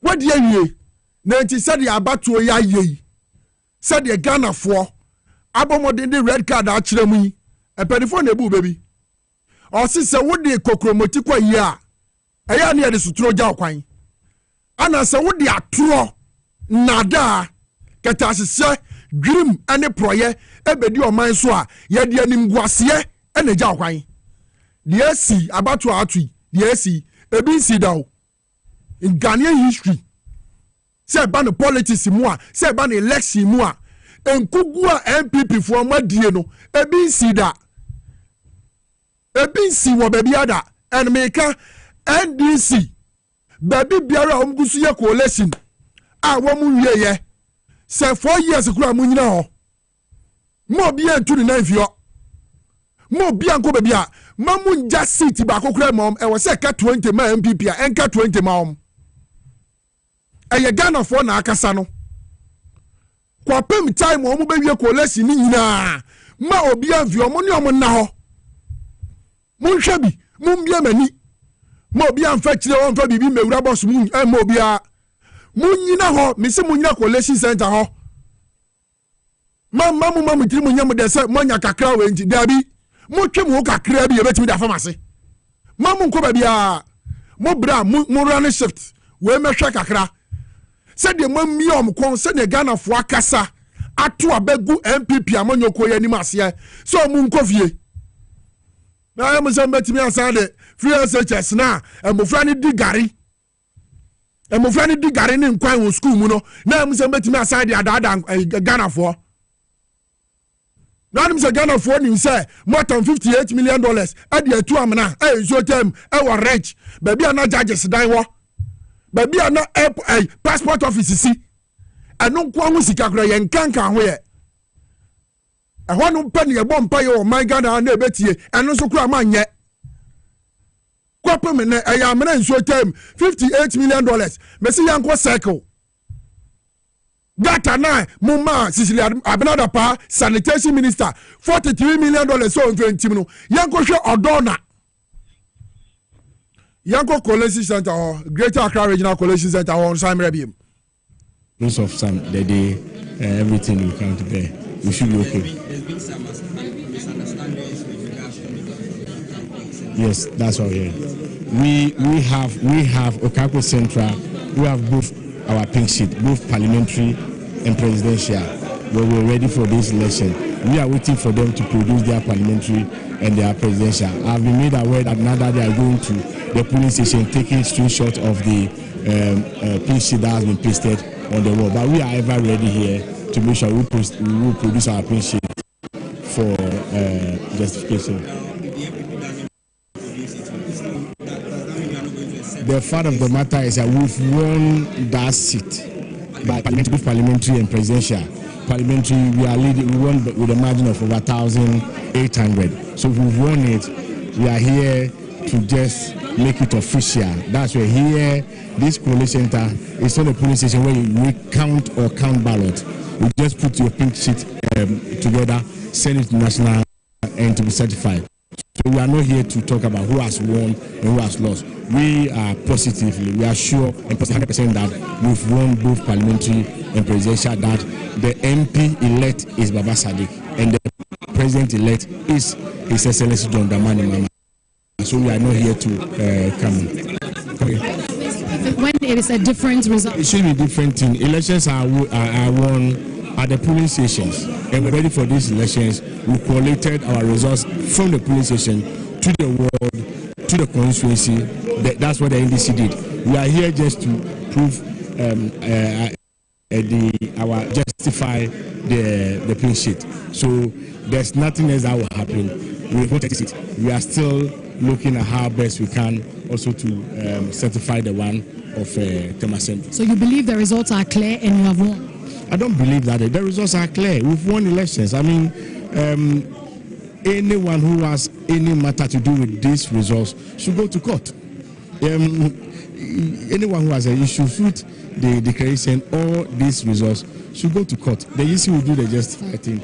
We have the CI that was gathering these elections, and we are going by it. Thank you so much. We just finished speaking. Patrick Buama, Walusu elections, no. So what shall now one penny court? I am one Michael Okwe Jr. Domekwa Benya se wohwe na se wompene a court. So far as a returning officer I wo a wogina mu ohwe aba no so wo yisi din mu abodini amansa so no ye wie elections no wo ho ye ni bibia ye kokan bio ye ni bibia ye bio eti wodwini se okuta documents bi okuta pin sheet different bi of course yasin san so ye legit fa court na court nya ko nyana ma ye nya declare we pe asa bibia ni wo bio court wa ye behwe se court on kan jira say elections are won at the polling station and your court on shabaso yes in so nipa wode o masina name wo say o monhwe aba no so mam no trade officers a o moni mo madjuma eti pension tabato nanim wo masese numbers wo so wakeka bom we declare won monenam ana mo ka se mawini Ghana fo apomo na me Canada bia se me say afie we ya ba ne ekwakoto no eye nananom na ebebeto aba no de asi no abi before mo modwene ho amoti ase in as much as say mo surveys amoye several surveys national security do ye ma munya no ma lose elections yi anu gina kuma say kwada so SDA for sorry them ye kohwe na ballot papers amodi akosum ho na nya de ketua nana boku enkomo na doso ye bepe bra na ya tete bia frim de na ye kan se na akoi no me pese ye nwie no eye NDC youth ni bia ase ye se omo ye eniamo ho sem ana tutu asem a wo mu wura offices bi ya de no ye mfa no nwie we come back to eye omo awi ni ya MPP amanyoko ana pieces no omo pese omo beto aso no enti ye nko youth for no ho de ni ewi se ewi ase no sebi adwen ku na nyansan sanity ti me mekere ma adwen ne mumu no me pese ebe ye futuo ama ye nyina nice sebi o man ti asemai Ghana ye nyina de ntia akoba ni sei titiriu pa ne se obia wo Ghana ha bi anim se aban a otisui suban bone a oda na die the party boys suban bone a omuda na die ye betra studio ha ye kan ye ka gu omu fin se democracy mu ye mfa to trasem any akakaben se entinam me kan bi na mentwe mano enwo fom se bi mentin tesuo fa me techra man fa na me gusu ka bi ne ade a me ka fa MPP fo ho omomrante a omokobo enkofo ewo your friend is saying RCC Regional Coordinating Council. Yes. Omonkofo a omokogu sebi court animu ase wabra court tie adwam ya omokoma ma me judge mu a edwane ye ya yese no onyem kran ko ya pon animu sensem nyina ye ka bi minim se sebi efie bi amensem wom no cry na sebi mpacho wani soso a emfa nkwa prinkins ma fie obia ni se MPP fo amemu no ankoye omani maguase abato a yato no Ghana hai animguase wei e chance ye de wako ayi sabi samale ni mam ye dwawo animguase ne so ano odini e mamu ma ye nyai animguase ne ka em ye meka mo nsem da bi enye fe enye enam a ye nwie ye mfa ye senche etimi tu enyina ya fo gina mpacho so mo mame yes and go back to a Greater Accra Regional Collation Center is different. If the handwriting is different, then somebody sat down and wrote it a different sheet in ink on a different pink sheet and just swapped the votes. If the handwriting is the same, then it means that we found the culprit. The culprit who did it is the same officer who filled the sheets and got the other one and changed the votes. And so I want everybody, media, cameramen, if you are here, you can bring your camera. Then we all check the handwriting. So easy. Put your this thing down. And let's look at it. Yes. No. Hey.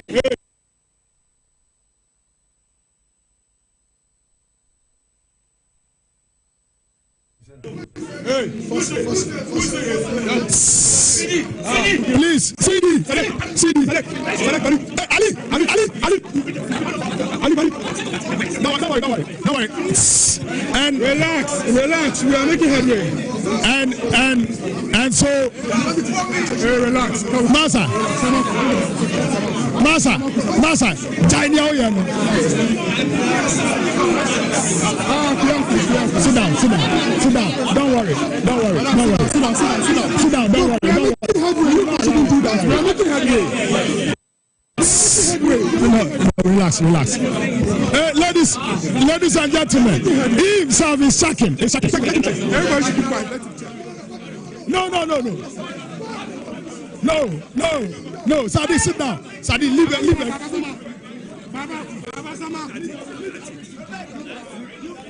You leave everything to me. Sit down. Everybody should keep quiet and leave. It is consecration. No. Yes. Eti when you share one more share where your Concession Central Baba Sadiq and Patrick Buama were member of parliament dema MPP Amanyoko na the outgoing member of parliament dema Concession Central. If they say I'm not going certified resource and a pin sheet ekuta omono e wo so no e Baba Sadiq ni wadi nkunim na so sabre de ohwe e Greater Accra Regional Collation Center ho a wo mo de pin sheet ni bia ba wo ma san afele fufuro bi eno no MPP for ne pese wo mo de gina so say wo mo de sa resource no na edi nkunim eno ana Peter Otuko no wo gina mu ho se da bi pin sheet no aye soronko eti e ba behwe original one no na fe yahwe se handwriting e wo so no difference na te say signature say wo so no difference no sign that here asan ye ti mehunu nipa wadi nkunim no eti sabre de ehonum na fe wo mo twetwe pin sheet no wo hwa ana o mo check yahwe se entroya ewo ba ko so no different from entroya we ana na no new pin sheet MPP for no de aba se wo ma gina sa figure se wo sa new pin sheet no so de adi nkunim no hwan na tro wo sa pin sheet no so hwan na sign wo sa pin sheet no so efrinyi fa na ana ba ye se pin sheet ya fele ba ko ya wie eti esi dan ne sen etimi enya foforo Patrick Buama wadi so wo ma hunu nia watimi aye wo mo hwe ya amwa wo Patrick wo mo se ko yenko tie ka so You can see it clearly. Because we have duplicates. We don't have master this thing. Yes. We can't go and duplicate the outright. You've done it. And so the one who is having the original copy, the one who is in the children. We have duplicates. We can't go and duplicate the outright. Yes, look at the space. How can you do this? To yourself.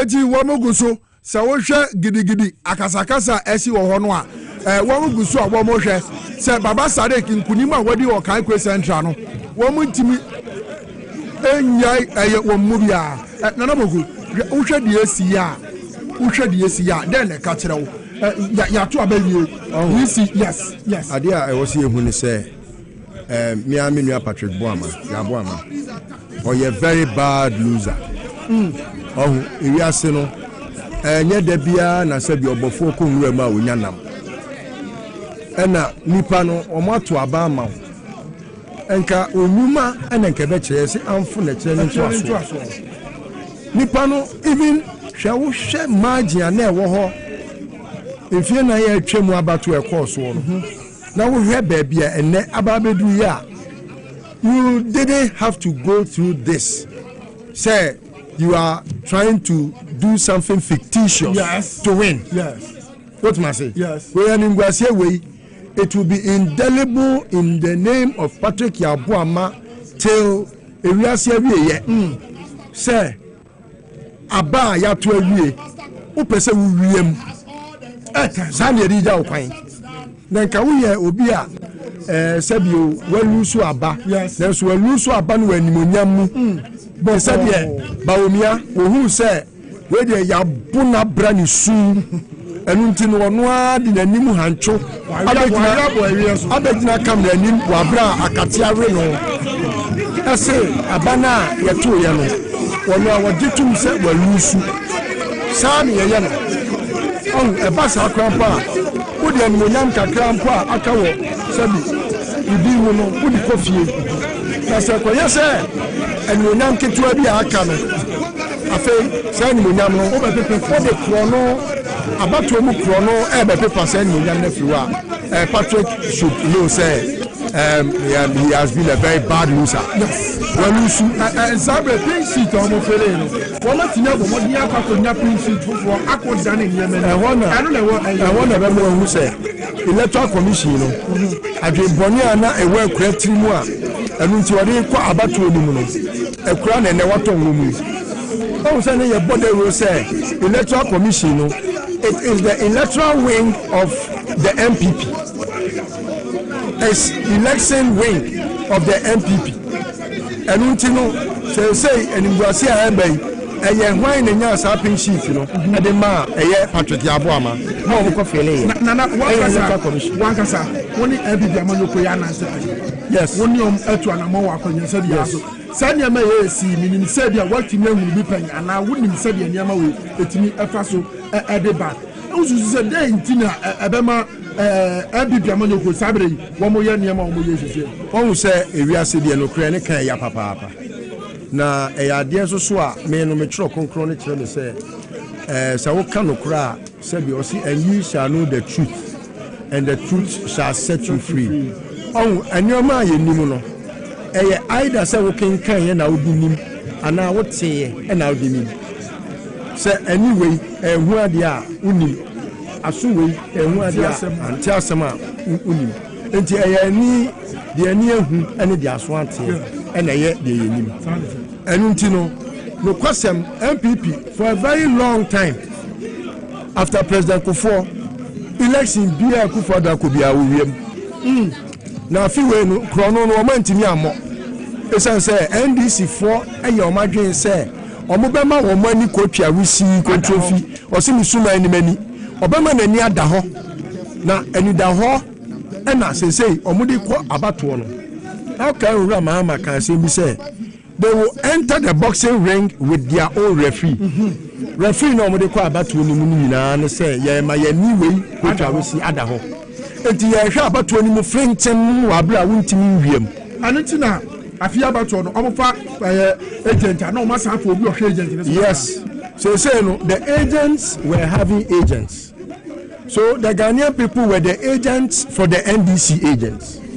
Enti wo a wo ko hwa abato ni so no yes so Ghana for ye hwa wo so ana ye ni ko twa we say na ye hwa wo nipa ba ko na ye hwa wo a wo se bia wayi nani nipa dodo ade ana nipa dodo na o mo hwa wo eho entina mpanifo a mo MPP mu a te say Mark Manu a wo call Kenya ko bo krono wo election mu ma ye pamo no omo nyina se no krono na ka on pese omo bo time na ye busa same awuku say ekwan be na befa so a mo ba we ni election no also omo wo strategy enya bibia krono strategy no e ka se bi de ntini to aba no se bi amfo na be kire ne to aso enti sanka wo ye adwuma ene wo adwuma no ene ye gina so akoto aba eka be hu se MPP ni ntimi nyina ba bia fani sense ni bo adwuma tanta adwuma fu we nka se breaking the eight e me didi Ghana ni atem wa bla wo nim se adwuma na oyeye no anso ani emra ne se ye to aba wie na se resource ne ba na se wo ti ase akoko enu no that is omo person omo be kokko na sa wo se on se no akoye brinda brother bro nti amma se bintase na ayo mo so say ho mo gina nyina ntasentase nko a enye se bibi asebi omo wo asempapa bi omo ka Fred Owario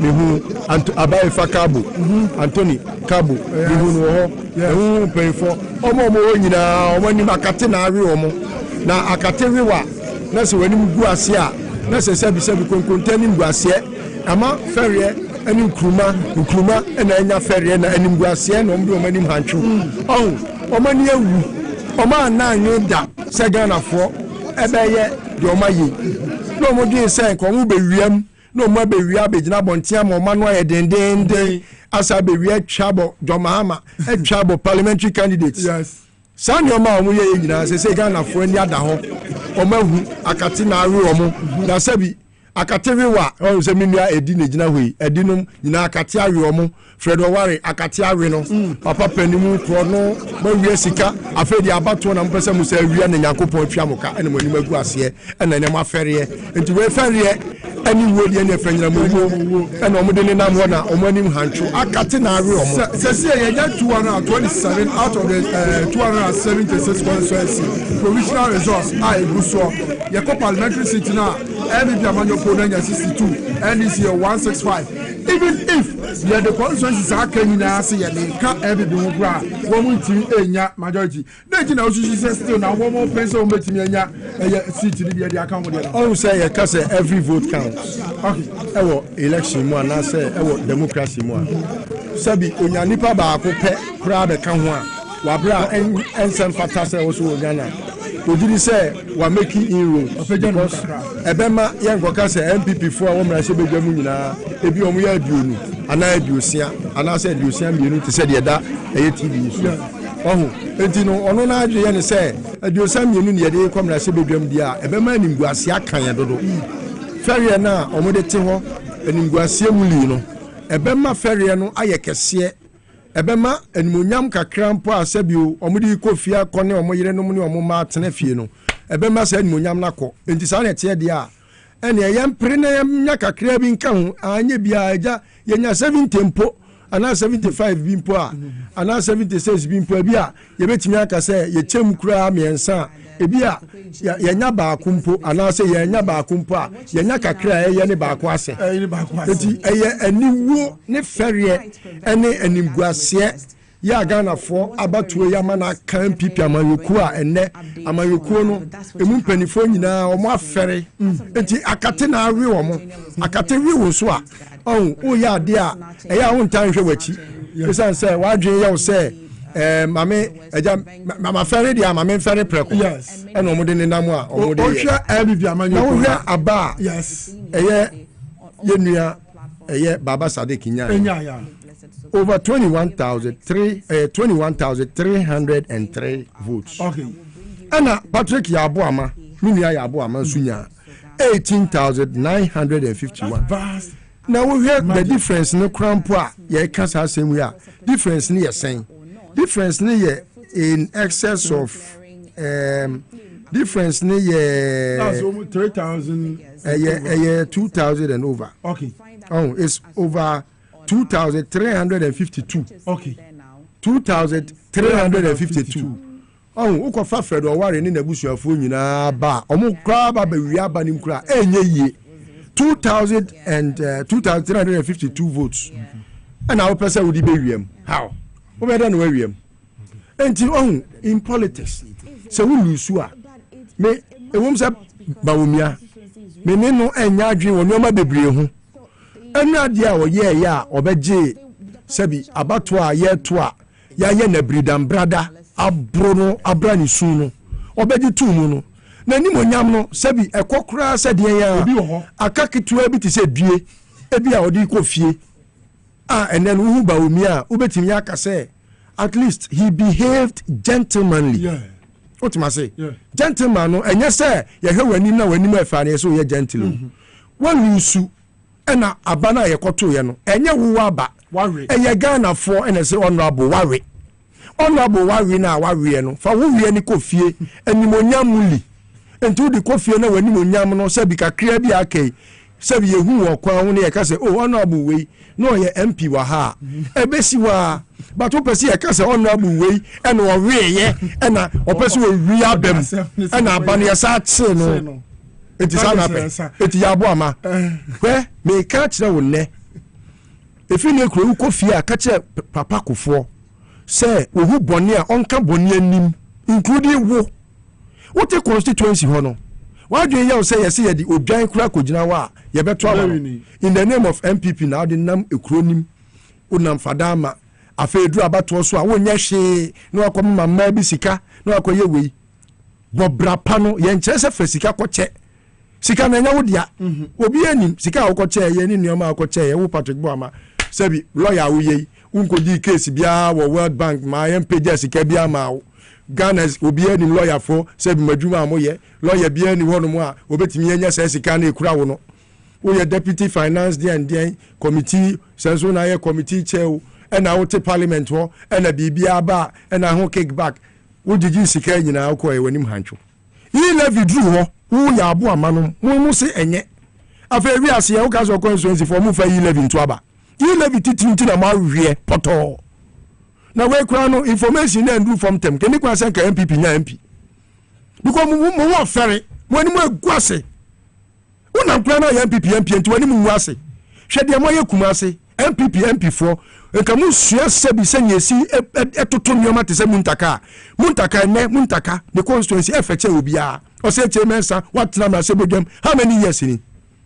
etigana for humoto o ma hu se mo no mo so ni faso and o ma to abanetia mo efi na kure se Ghana ni kasa na ye member of parliament tie na so pam na nya mwa na udi wo mo so nipa na udi wo mo so o ka che o se mimpa yi levy na wo wakọ pass yi levy o se mimpa betting tax wakọ pass betting tax na wo wi akọjira na nim se on to abama na wo ba wo be sa kire bu ka so wagimi on eto di nyansa na atoto sebi nkwase asemo e na o se da bi me ko nyansa afa tro no o se ensianie e na numi nie ensianie ya NDC e na numi nie ya MPP na wiem na yi de open o se mi pensira wo bu afu watwe wano abia so tititwi bible e na wo pese wo ko wi abam eti jai nim guase na wugu ho no ya bo ama jai sa nim guase no na mfataw wo hwe wani mu a wani nim guase nkense esu se wo de nim guase ekofie jai wonu so akofpe baabi na tena uni gare a mebro bi am wadi usika na wawia no so wadi ama na sa mebro gare am wadi no hu se nye gare se nye twini pa minimu a ne ya etie mo bra be na mbabo wo Ghana ha na wono so therefore wo papa ya MP ewo dobi kwabenya ni so ma fa so da na ka se dobi kwabenya for mo hu o manim ko so wo hu na o ma beto aba ma wo ma kokwe se wo ko India o so fa so be na de break constituency no akose NDC fo bi ati na ebe we ne hwe wani na gu ase no afa na the party will decide party ni decision ni se mawe honorable mawe mun ko fie nkoda mawe bibia no amoye be ye mawe honorable wawe for when nim guase fa kofie uni gare a mebro bi na wadi na twi minimu a wo se gare ni de ya gare to twi minimu a wo se ni de ya ade no ma se nipa awarenessa mo ti mo den mo di bone nipa sabi enya akoma pa ni odo de to abama mo a mo ko abamu a ensam hunu kwase akeka me se kom de me se kom ne me wo wa me yam na mo de nim guase we na mo di kofia mo ne nam na Federal Wari wutiri hu nyina ye white akokora wutiri hu white wo mpe bra papa bi na mo mo eno ade aba omi aye sabi mo hu ani mo nyam ewom mo ne nam na mo se kope seat ni mo de yeden ye di seat ni ma mo yi levy na mo de beje ye COVID tax na mo de beje ye na wo ko me Japan wo ne nam wo kope den wo ka che yese ba omi to abama na faso ni so wo wie ye de wo bedie nti na wo nam chesa wo de wo dwi wafu hu na Ghana ni de ma na nyini na fu hu ho enti no mo ho ani wuo no atan wo ko pe lawyer we Frank Davis we wono bofo kura wetini nka na mo tete wono mo ka se Ghana fo ya Jimmy on mo pa mo ko court ye be sia bo court ho mo wa fere dodo asla usudu mu nyina mo nim guase nkwa kan sam yenti atimi ko jam constituency na di o matem bɛyɛ bridge kɛkɛ wɔn wia sika wɔn wia se nyina wɔsi nyina wɔde go de hyehyɛ wɔse mo mfɛre ti mo a wani wu ɛti deɛ wokɔ so no ɛɛtan sɛ wohwɛ ɔhu hwɛ ɔma wei na peace council no ɔhu ɛyɛ a na mehu deɛ nti ɛyɛ a ɔmo wei ɛnka yɛ ɔmaama nkɔ wode amirika mode amirika ɛti deɛ mo a ɛyi MPP foɔ mpanimfoɔ ɔmo yɛ yɛ ɔmo nenam Collation center aba wawe wo wonim sɛ honorable wawe wo so gyina ha no na wo di wo wiɛ no nenam Collation center ana mo kwa no makɔ wia pin sheet no makɔ refill o se nyankopɔn on ti sese bio alatani ana nyame wonye bo lege na bo nso afa ni sulia wo mo na mo ka o mo nsem na honorable wawe na boku wo mo ta ka o mo nsem bi abade ye tu ya to awie se wo hwe na won te results na se akokot MPP amanyoko ni ya o mo ji court di pa of course se wo hwe recent ni MCC ya Speaker of Parliament making a pronouncement declare siege vacant na omo time assembly court Supreme Court ampa ni etimi di 1 hour per egada 7 Supreme Court judges at the state of execution ebeto so den tin anka ya to abawie na fe ya bobo aba na wie yi se returning officer declare results awie no mo ntia se no mo court na fe de wo mo de nama Collation centers wo mo de di achinyi no creba kwa wo so hu e wo Ghana ha ne se MPP lawyer bia onim law who te onim judge MPP for omo na de judge kotena court said me the masemba no we dia mame enti NDC for no omo nim judge na so omo nim law obi ani wo Ghana ha sebi ni nim dia wo mra mu te se chachuchi kata ebi ni Ghana ha ne saso ni Ghana ha na bia kwa MPP mu MPP omo lawyer ye betimi aboni din se bia ono kra wo ye lawyer mi boni din kra hwe amefere okujato we lawyer okujato we akokra we oni hwe pa ku ya owu yi na nsan akotampa okojina court obi atie ne bro na say nanado where did you come from to go to Kolebu we what the lawyer who dey hwe obribu ahe Bofu Kura, they can't even put sentences together. They only know the judge. Nanado Dankwa the human rights lawyer. The certificate way.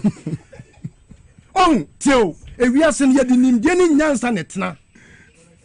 Uni classmate, who a lawyer, men cancer on your lawyer. Who are so classmate, uni be. Uni law, a kiaking. Media, Melusu, me court. Say, Adiano, una would know how we church him. And to go church in my court in Yimbuate. A son, so we need a who position. Won't you mean Fab Sabi, remote control, court judge, and conquer judge, Yenny say. It's a fair, I won't mean court. And I'm not a court to crime. Mu ni wu akatia remo munko fie honorable ware munko fie na munko bom bra yie yesi wo kwadwofo kwa boa intatia ne nchen ne kosua na kwan na hunu nyansa nipa sabi yanya mmoa okay udi nipa so a fa fere ni die na boku yanko greater Accra regional Collation center omra justice Frimpong Korea o yentie no. What margin are you leading with and they are contesting? No, for that one, it's neither here nor there. Let the Electoral Commission do its work. Once it's done, we will know the margin. It's very simple. Why should we argue about it? There shouldn't be any argument. Unless you doubt that it's not the Electoral Commission supposed to declare the results. Is it NBC? Is it NBC? Let the Electoral Commission decide.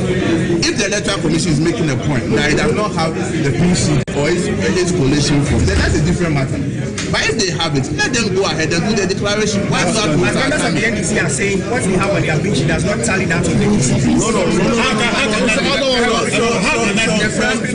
How can that be? It's the Electoral Commission that gave you a copy.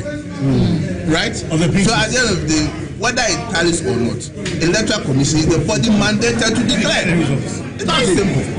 So if you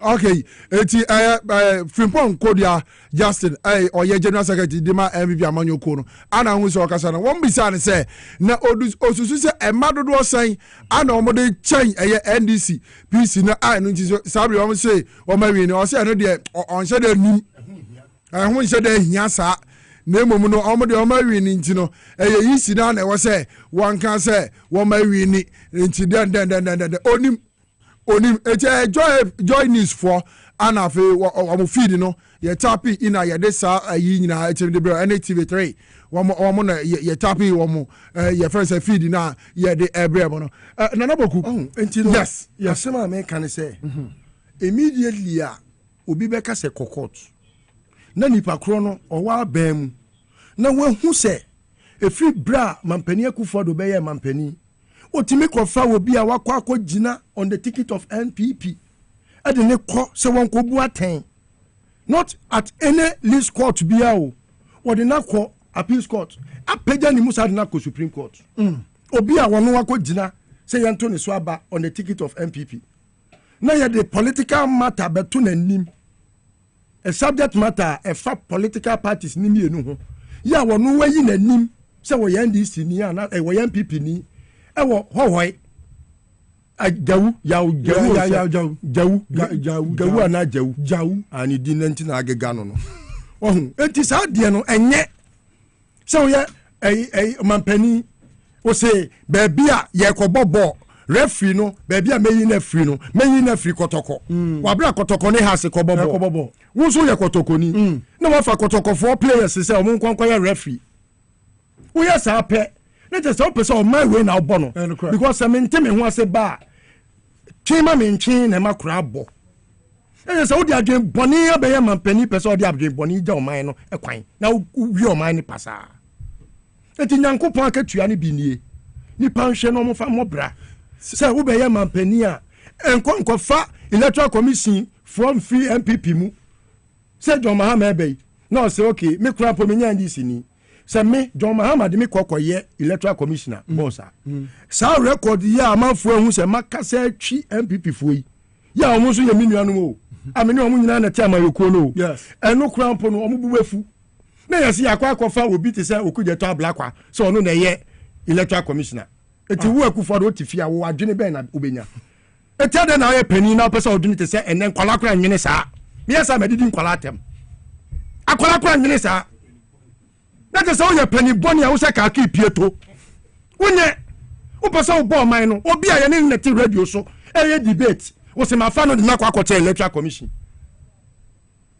na wo penny wo yesa obi anim ni so ye obi anim no oginam kasama bi apia hini wo obi anim no ye ne net studio da bia obi anim no je mensa wo yire Rebecca ono ne enkrefo na wo fa ase okay any Jemensa what you say just a wo wakofa wo yiri busuani so ono na emeye wo referee with the current provisional results ayenye free 227 constituencies out of the 276 constituencies no His Excellency John Dramani Mahama enya 5,866,825 votes representing 57.17%. na fe Alhaji Bawumia enya 4,195,163 votes representing 40.88%. no ususu se Ghana for His Excellency Alhaji Bawumia no mo pen anase Kufuado amemmo no obebu yi no anko ye na afro Ghana for ene na ma se ntwo kase yi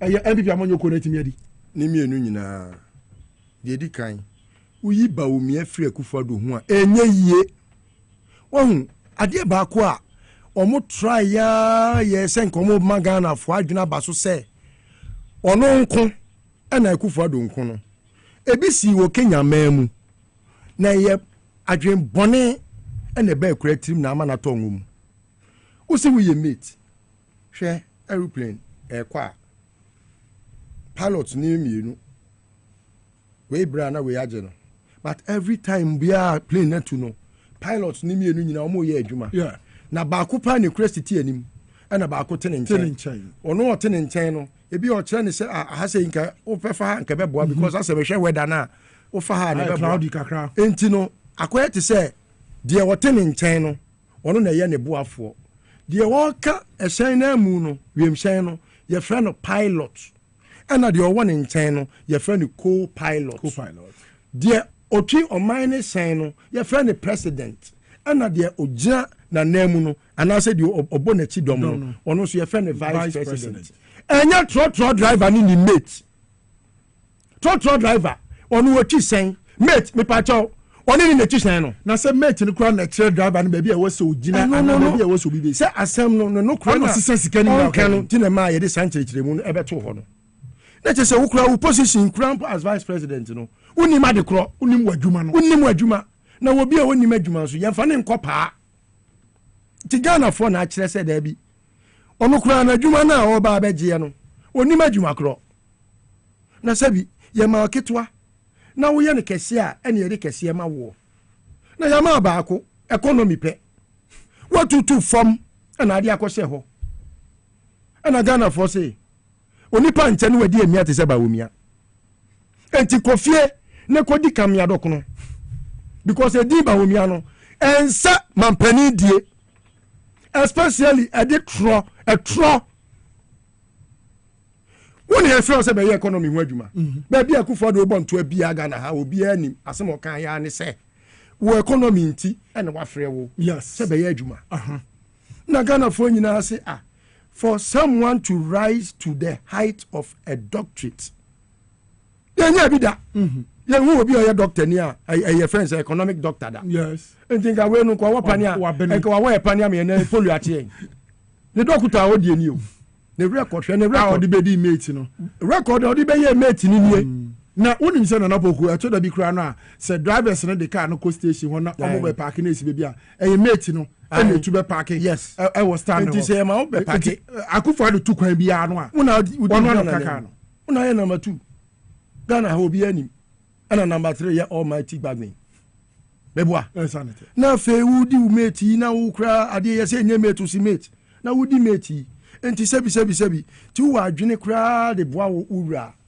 enye bra wo ye mate na obeye na sebi enka ye se adwuma pa ene ja owura kwan beboa na wo adwuma pa yi ena ye hwe ya ma oman ya tete apansam na Ghana force yo ye be hwe wo adwuma pa ne so na ye de ato abapa na abapa ya tu ya se wani mu hantwi a wo percentage ya ye tete apansam ya breeding brothers say wu baby am fai oni su bri wu ya odi akate awe wu ya odi betra TV so a o ka say afei what ya to me ama wani munyam kakra bi say due ya odi kofie ya Ghana fo nyina kra ebo waba so say wani munyam a sabi o aye say due ko na sabi ma ani munyam ne nhyiren enti de wa wo party for ade o mo ko akansie o mo ye enti ba o mi antu from now to o mo fo odi akufo ado kra mpo na ono de sabi wa hye ka ka pieto a enti wo so so ntimi from now to o mo fo I didn't marry.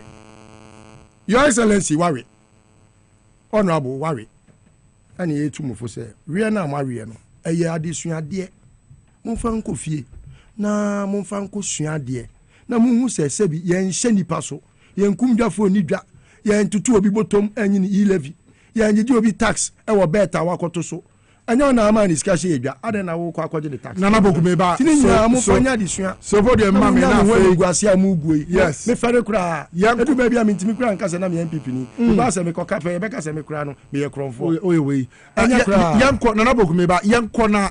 Afe yen konkoshe Greater Accra Regional Organizer Dema NDC Amanyo Kono Mr Anthony Nukpe no ne nsem bia waka e de afa eye mebuno a wo matie sia bonten so a wo so sisi bi no mu wura offices bi eye ne ma bia ense ne mfata yen hwe ne mra Nukpe the regional organizer for NDC Greater Accra. I have my regional secretary on my right, my regional youth organizer on my right, the 2 deputy youth organizers flanking. We are addressing you this afternoon to convey a message to the general public and especially our ground forces that were mobilized and used in the election. As a region, it's incumbent on us to make sure we collaborate with the state security to forestall law and order and maintain the peace that the country enjoys.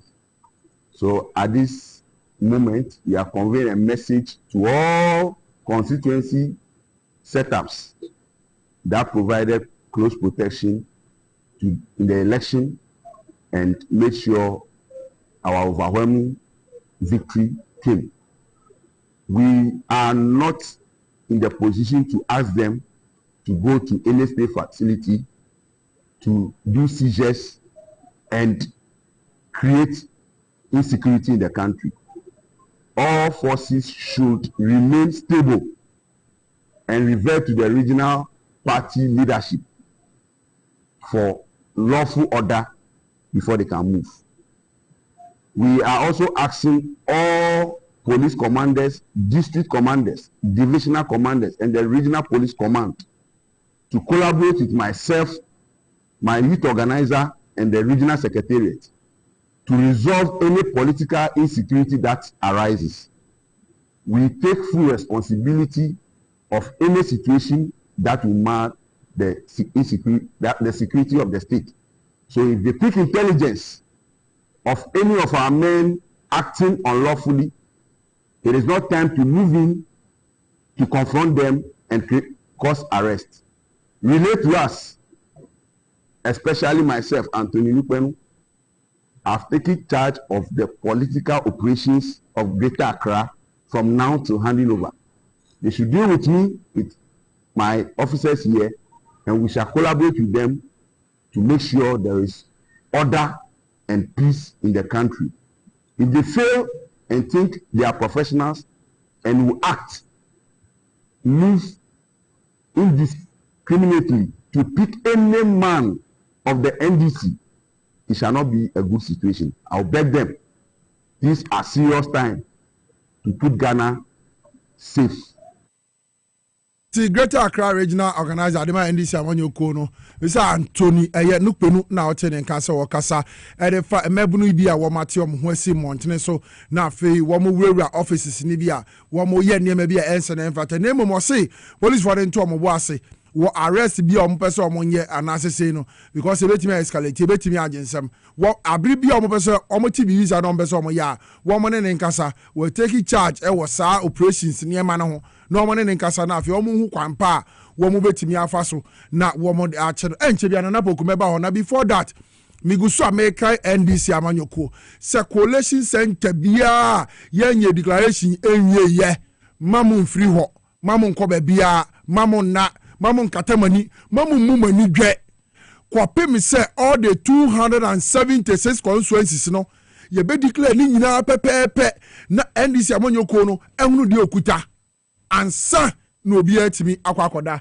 na naboku ensem ya Anthony Nukpenu ekeka fa mabunu no no yemfa eno fanu twato na fe yensem mowura asantemantem ensem bebre wa me pese yedi nkomo no e wa asantemantem ade ba ko e wo se nyina se ne na me ka no ye hye ne nso ne se abade sebi ye kotu wi a de obedi ncho no eya na eya obi anim se ani wu nti ferry kanu ma katewe no na sebi sutro mienu so ma ani ha na yes ebi asida se omo we ni aba no omo ye ni oma ba ko mienu miensa bi a entwaye e ma Ghana for sebi ye twe omo abo so papa meka ho bi ye twe omo abo so me minim se NDC for sebi se ba se ye ni Ghana for ye die gunse ni ye party a omo revolution for a NDC esan se sebi soja ni na wo na soja ni wo nso so a eya na bibia no master says no e ma wo hu nyansa mo ohun enti no ade ne de me ntimi ntu fo se party na wene na sebi tena ho din na ye hwe han na sebi se obi te ebi a ya na bi so wo ba bia wojiji sika ye party for na de ma no a ye nya no ntena so ana se bi a obi ye bibi wo ba bia na mumu no ye wo kwan a ye fa so a ye no a ye fe ohun okandifo bia no ye se di odi akire sua ne di odi kan nante NDC papa Mahama enye sa na ni suban tie ore si dun ketia enye sa na ni suban tie wo ye obi a pere yo ewom se party no awini election a sebi etinye bia ni ho na so no momma yemfa botre a ye di dwabo atete a ye hu ne nso no ene sebi nyansa Solomon ede ye natemu enfanko ede ekoso ne ho me no se obi ebe kwa akwaji ade na wono so ne party aba abemu de me supporto enya de a me supporto me supporto mo 100%. Yes.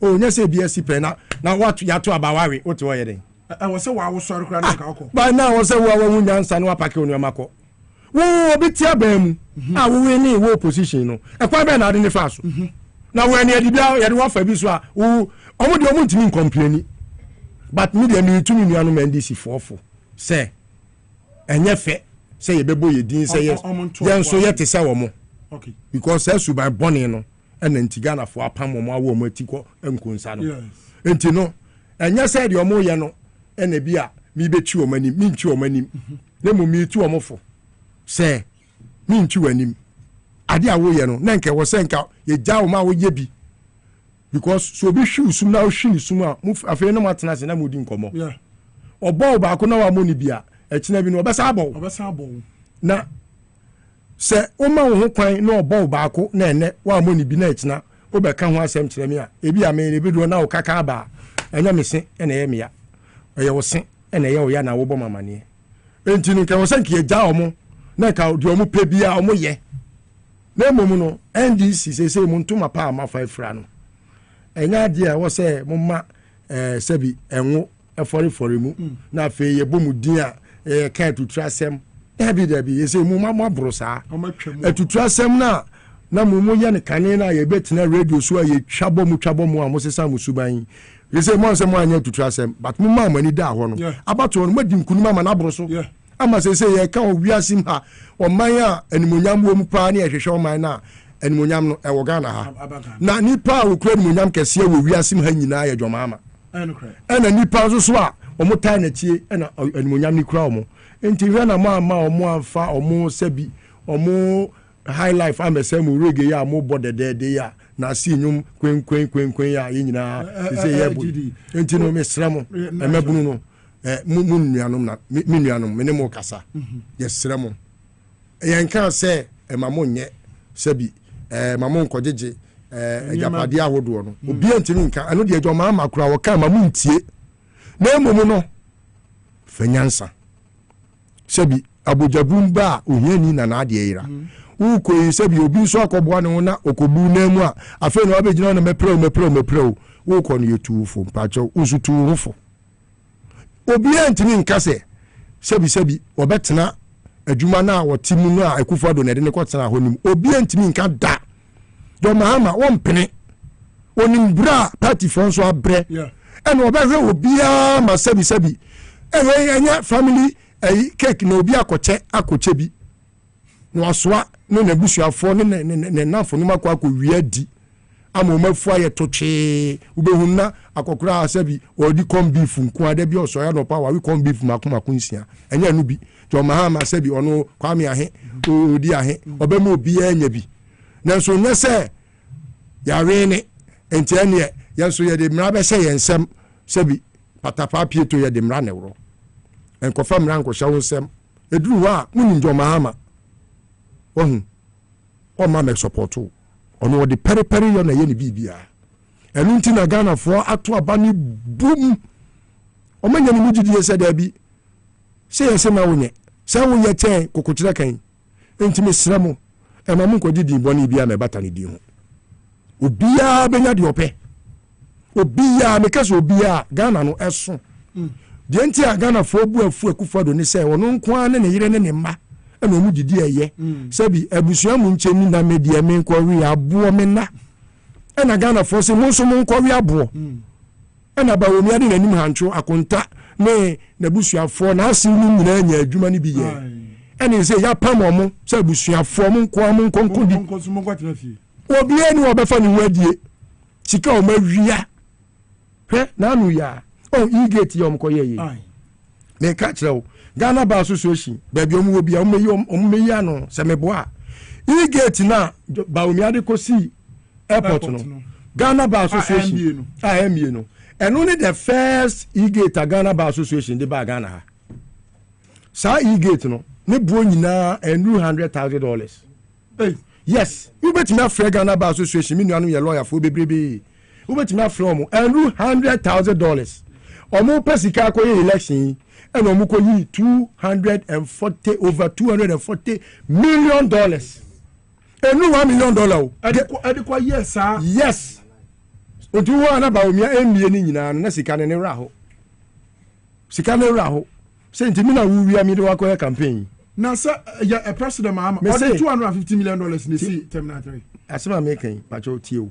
John Mahama the $250 million si terminal 3. Terminal 3 ni nyina. Obi si wodi e-gate kwa kosim.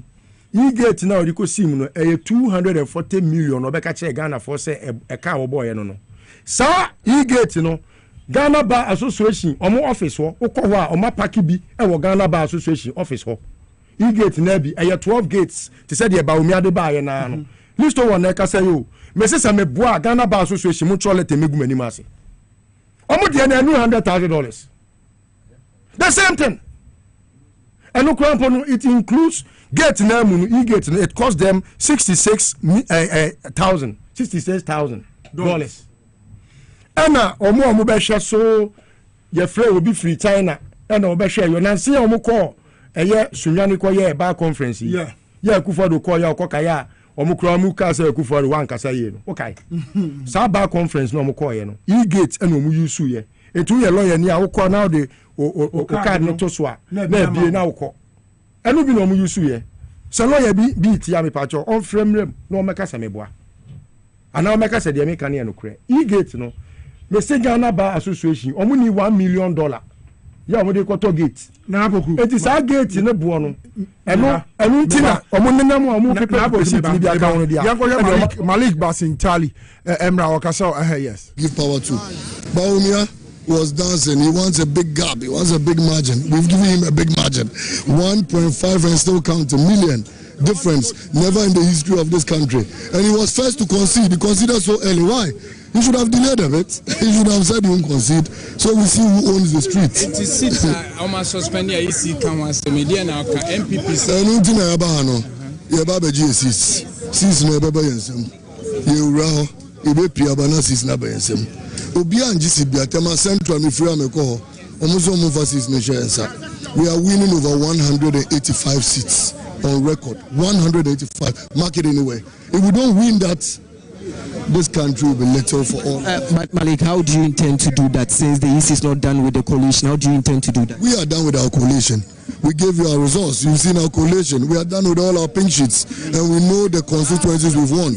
There are places MPP said they had won. Where are they today? Was it true that they won?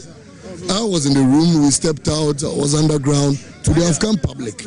But your coalition is not what the Constitution is looking at. Until the EC declares, we are not announcing any MP or any results yet. How do you intend to do that? With the genuinity of our coalition, it cannot be different from that of the EC, unless the EC wants to steal. Any coalition different from ours is a stolen coalition and is a fraudulent coalition, and we definitely stand against it because we have our pink sheets. We don't collate results from your pay slip. We collate results from pink sheets, and we have collated the results, and we can tell you on record that the pink sheets we have point to the fact that the NDC is not just winning a majority, we are winning a 2/3 majority. And what that tells you is that with or without a few MPP MPs, Parliament will go on. We can call Parliament at any time. So the few MPP MPs that will be in Parliament will virtually be useless, mark my words. We want to govern. We want to transform the country. John Mahama wants to do that within 4 years. And that's what we are supposed to do. I stood for the youth. I went out there and I listened to their cry. The youth of this country said what they need were jobs. They need jobs, they need better living conditions, they need good standards of living. All of you here, I mean, you were working, they were paying you, but your salaries were virtually kwakwa. By the end of 2 weeks, your salaries are gone due to economic hardship. Tell me on record, even if they pay you 2,000 cedis, what can 2,000 cedis do for you within a month? Because the dollar is high. Cost of living is high, and then you come and stand before us and say, "Oh, Sisi Fia." When you are done dancing Sisi Fia, then you shout and say, "We won't hand over power."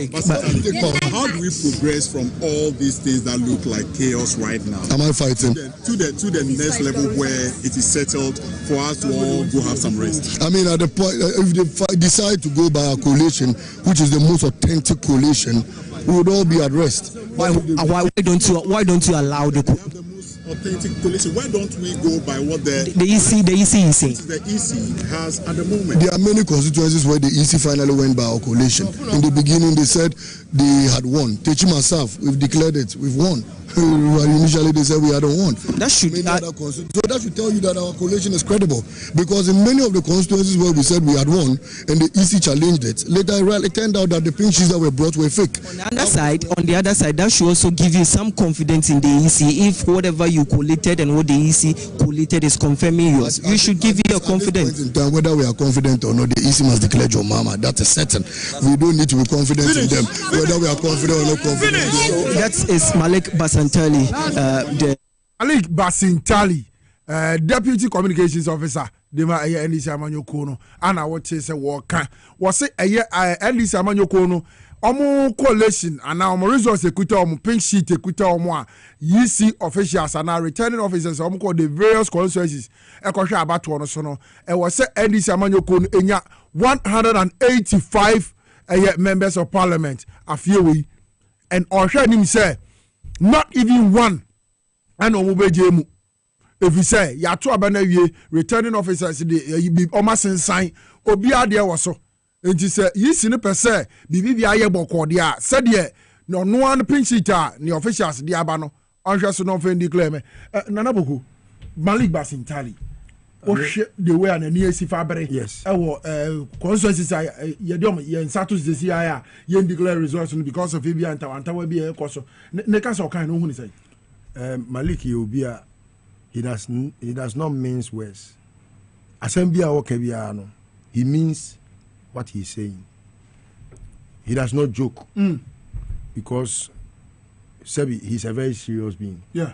And I really, really, really appreciate and admire his gestures because I would say enye mebunu nyina na etimi eye very assertive. Sa akukudro no. Akukudro na ekura no no eye because of no kre ba ko a oka.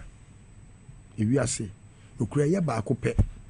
Se fa maami hu e fa papa hu ka fa hu ni nipa e fa ne hu o ka no kre na ono wonam no oni nua oni wo fa ase oni maami no oni papa no kre da bi ono nko ne nam o ya nko nam etu ka na asema na ono asa ba hye wani monyam enuti na Basinteli ona wi ase o kre ni monyam kese no ensemu a wo ka no ne sen ensemu a wo ka ne yetiawa abano mesi moawe enya dia sebio okay nana bogu so body ma me ba e beto ankomode so yen kwa Parliamentary Eastern region na ye ne nana poku wo nana poku Augustine nana poku sorry Augustine Augustine o teme nka ayin fa na wugina e wa Parliamentary na akwati abato e course no sen ne niema esifa e kofa you onia ye da kifo ni as a fast the ba ElectionPowerHouse yeah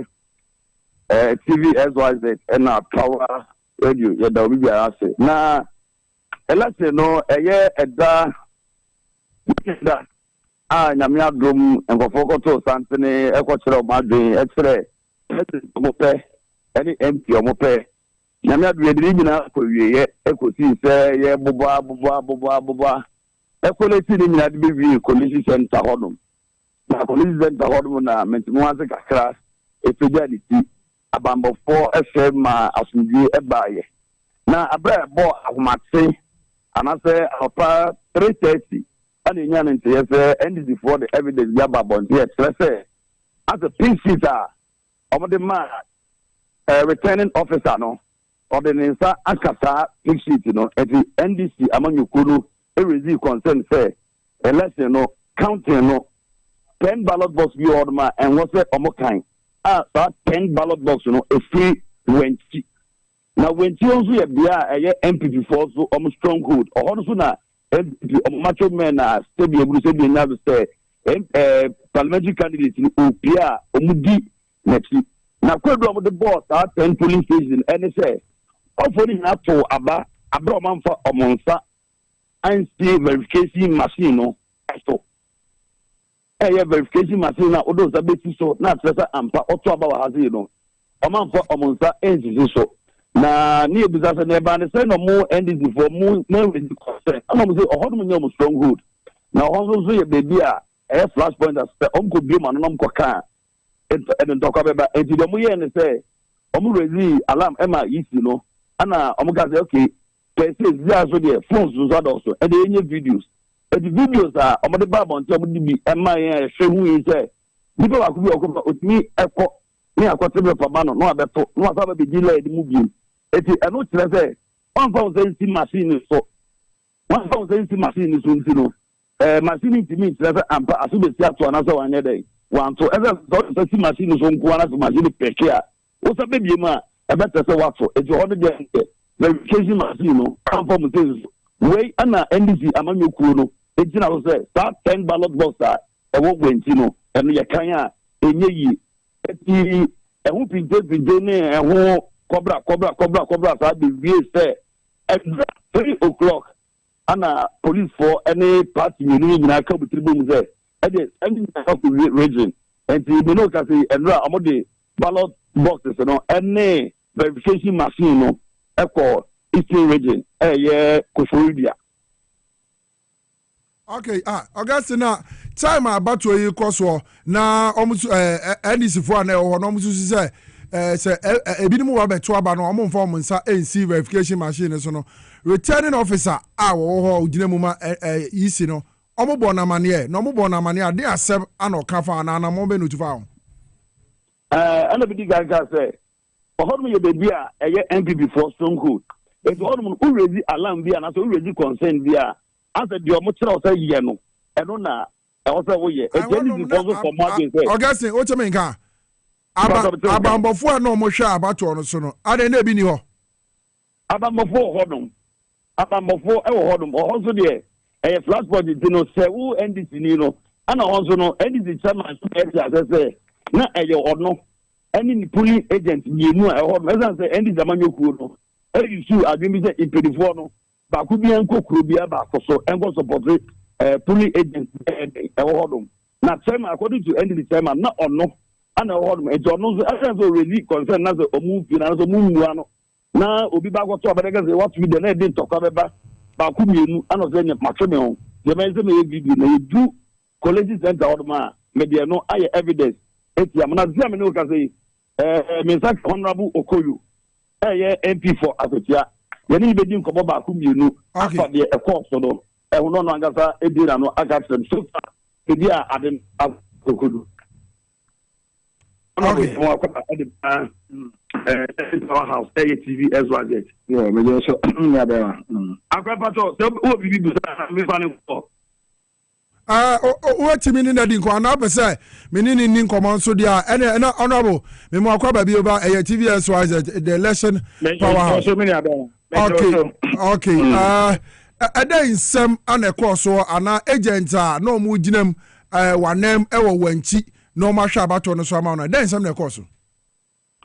I'm said do na tika me ma FT memo here ma chief on so etie insem ekọ so ni na yi pa na masa so ama akwanya na say etia wo ewo nsem ba ko mienu a obisa me fa abato akoso ha no ho.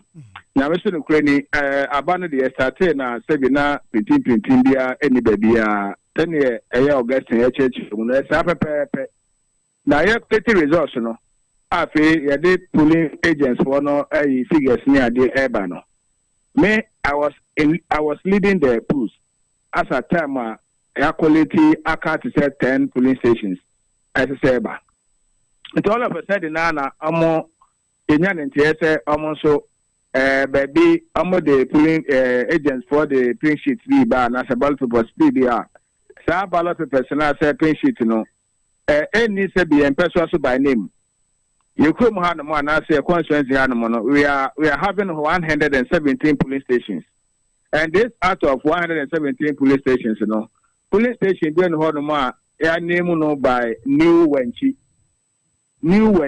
ebi ni hada from 1992 every Saturday even time na less than 100 polling stations and polling stations additions ni bika ho no ya name any polling station be by the name new wenchi ebi ni ho I don't think Emma Collation Center or agents now on a reject say no that be where there and kai ho In any case, yes, I'm a print sheet, Johanna assign print sheet, you know.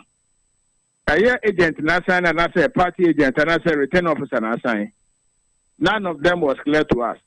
Into Honomo, yes, I see danger. First, I do the Abano. I should say, be big fish in our coastal, or when she, a baby as a ballot person if you buy. Then I said, na ACTA. See, I know they can say, and you find Anna, a Munsama seeing in our Anna, you see returning officer, no, you see returning officer, or make a declaration as to the way we need Anna MP letter. You know, can say any declaration or higher. We have not even counted all the 117 no, as we speak. Anna, Ninsama Eken, as you know, could pay Bronon Bacoso, and a group Bacoso 20. Ninsama Eken, a horse verification, so Uncle so I'm a vote. I'm voting without verification. What brand now agent in who say a bit more to about more form sensitive verification machine, so no, I'm not promising around 4 o'clock on my constituency chairman, Bibi Moro, Echo support team now, and we have videos to tender as evidence regarding that. See, I found a mass in Tawantawi, Aqua could do. Now then, no can they yeah, dear, say, as a political party, and may address a supporters, now, I believe, I have won the election. Looking at the figures, any calculations, I have won the election. Now, any animal MPP for also we throw a challenge to them, say, almost some form the figures or more family. The calculation in there, say, one is in the declared as a winner. I don't know, you're more up to date, you know. You see, no anti me and your declaration, I don't complain and I logic, you know. As I say, parties involved no agree. Say they have to also come to a conclusion. Say, this is an intimate declared here. On also by consultation or near you or the superiors or now advice you come with the advice number. And say what you more, yeah, advice you come about the outcome. Now, Montimo pink sheet, a very secure that BBR BBI entered, secured. Both parties have signed against it. I mean, on the steel covered, you know. We have all signed, placed our signatures on it. Okay, Honorable, Nana Poku listo on so ewo studio. Honorable Honorable Henry Boachi Yadom, don't know friend Okoyo. Sitting member of Parliament, the man this Amanyo Kono Ewa Kwatia Constituency.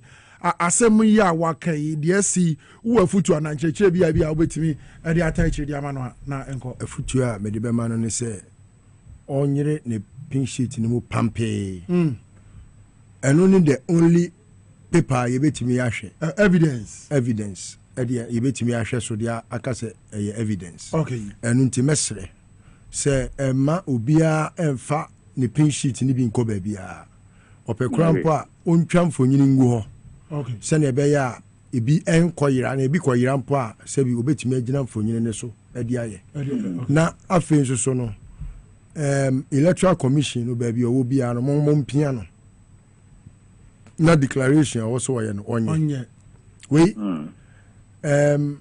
akwatia se yaw na ne ko yaw kumi ne boa wono so ye minua na so ya wawea ko ne ko jitum se wawe ewiase no sebi enye eno ano no wako baako anye yi wako biem na anye yi a enye hwe na fo wani monyam ne bra wo de wani monyam no na woni aban mu enso so wa ban nti ye say account enyina boa eje hia to nti yawo se wawe a me tufo enye hwe enye dabia no bomofo ko nwura mu a onyanam nti se ne wako na we enye bia enye hwe ye benum su atwen wope oye young crown so wo sa ye young na fa wotita nyina aboa NDC ni na onyere ne ho na omunsumu nyina ma constituency na nimu mrenya na se wokoye twema mentwe a udi party fo ya omunka no kre ye chi a wa unim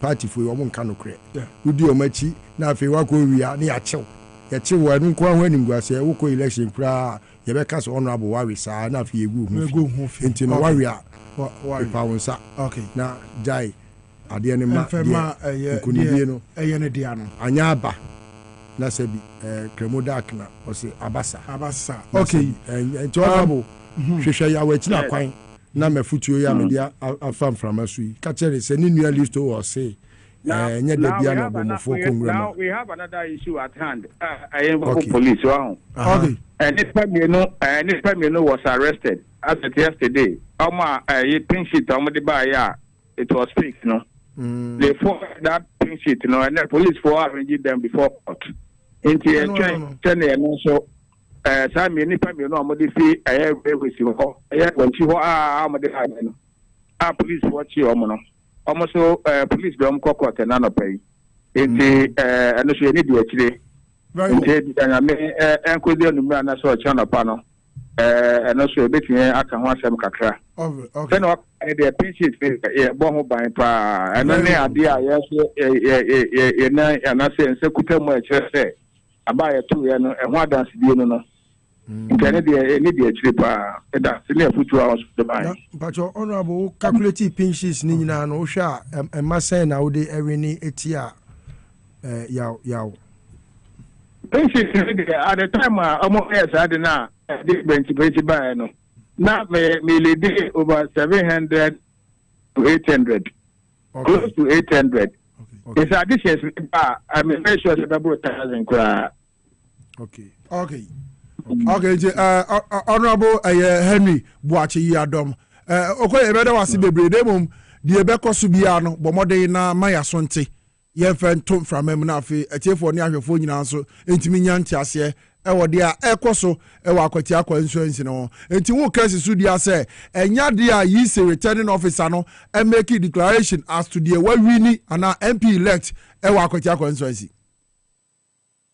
Okay, I'm say ahoma no we free so but nensem a waka na clear was say ntawantawa esi fiti memenda ye to aba ewo akwati ani nti yembo obia di returning officer embo obia di ewo akwati akwa insurance say ono any MP elect sabredi okuta ne pink sheet emu den hwanim say the electoral commission no ebetena se na sa pink sheet no odi aye adwuma ebise odi eno na aye adwuma dia no eye Henry Boache Yadomadodo na afa no Okoyo a woye sitting member of parliament ewo akwati akwa insurance de ma NDC amanyoko na che so no ana we retain a wasan edi nkunim ono it seems say sa ensemi eye adoso afia ba ye tu yinum no na ni nyina no hwa a eye NDC na edi nkunim ana APP force pese wo mu bowuram animguasie no ya ne gusu ye kase ewo ye APP amanyoko no afie ohun se akate no na me kan na akate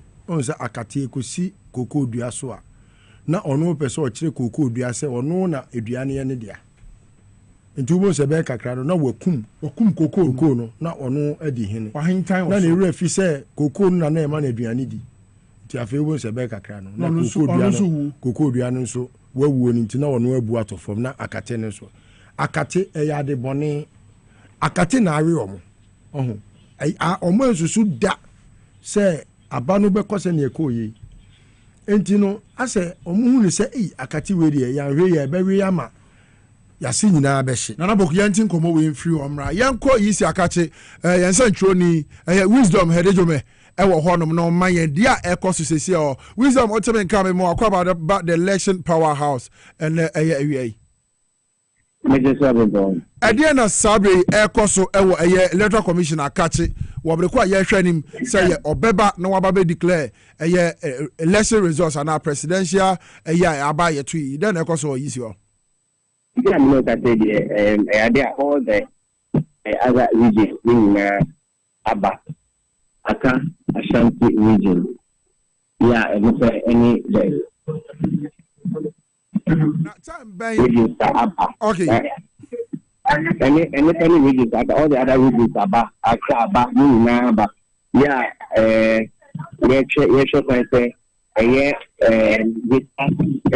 Kumasi regions I can't really offer to take consensus in the region. I can't move action never na if final solution and that's compilation and sana or more declaration. I don't know about I said the idea is to about the media on development so far. We don't feel easily about the control. But then, me, I'm a volunteer and come and see media for the press conference. Now, about to hear exactly what the next course of action. Abroad, we just need about the is the Akakia worship and the greater part, greater Kumasi is going to call it the Ashanti region. Because another any region where highest constituency, 46 constituencies, each official announcement now near Ghana for action at the MP and a number of us, General Senate, observers in Shepherd set up emergency press conference, it's there just to be like almost the 15th press conference that is there in the last 40. Okay, so it's 2 p.m. So it's 2 p.m. after close of food. On the side. So roughly that should be 46 hours if I want to 45 hours after close of course in the idea is official, about the media. I see Bosman, Dr. Bosman, a deputy commissioner. Also, and I see for Tete, also one of the deputy commissioners. Also, and Felix Tete, a deputy director in charge of research. About for Felix, Tete, address the media on proceeding to I guess they get closer to and they will take directly and exactly they are media. But as we speak, the issue is about to address the media or the other regions apart, Greater Accra, Savannah, Northeast, Upper East, Upper West, and Posa, Oki, Western, Bono, Ahasumina, about Yamukaten, Papatiti, Mr. Petit, and another state. Then there is a deputy commissioner of the Electoral Commission. If you also know somebody, I added the update, what I said, but for almost, like I said, almost 15 updates. Okay. The use of tools. Okay, wisdom. And Chebiano, Omshasi, Yabeba, Nafi, Yabefa feed, Nafi, the Omuaka Biansono, Yetividia, my tea for the African Sabri, Chebi, Besaba, who you wisdom. Okay, yeah, Greater Accra Regional Collation Center. Sabre there, police for our Bambofono, one more beefy up, and answer one more day, one more, street tonight, very tight. Greater Accra Regional Collation Center. Yentin, some across who be Yentimra. With the results. Okay, what are you saying? They say they are the majority. They have won it. People. Abekumanoff constituency. We know we have won it. And we are still the winners. So, madam, this is the figures. Where did you get that? This is our pinkish, from our pink sheet. So, we have got 34,199.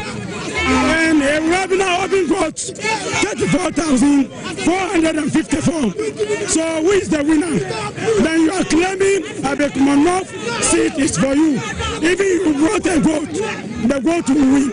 Why the figures are the same figures, but if there is a difference between Rabina and Ekuya. So you are saying that the EC should just declare the result because you yes.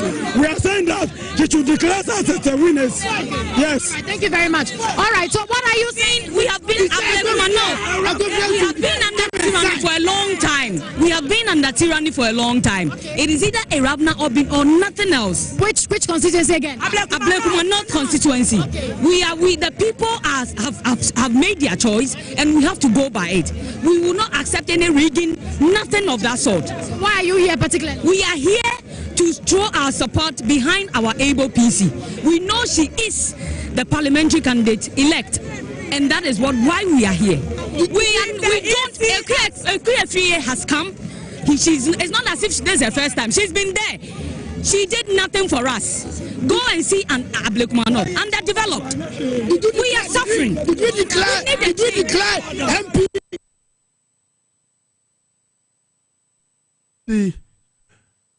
The Greater Accra Regional Collation Center ana nipa bebere nso akoba pi ho a sabe Ablekumanot nso NDC PC oho Rabna na chitafo say resource aba womo akeka bom bibia ewo pin sheet so ekere se wadi nkunim na nso sabe de entawantawa bebere atimi aba eno so atimi apiem ewo ye Greater Accra Regional Collation Center enya de a womo ebepene da se omambo Rabna obindin dia ene na momu mo obi edi wa Ablekumanot enfen kire wom ebi se akua free ye ana em se head ono no wa ba betina so wanya bibi biara ntimi afa mom enti temamufuo a ewa Ablekumanot se sabre de ye nto aba ne fa ma akua bio ya de be ma Rabna na so ma to ma ba wie na abato no wo ma hunu se Rabna awini se de temamufuo na kire o adwene ne de a na omo ntina ho ne otena ne na tika ho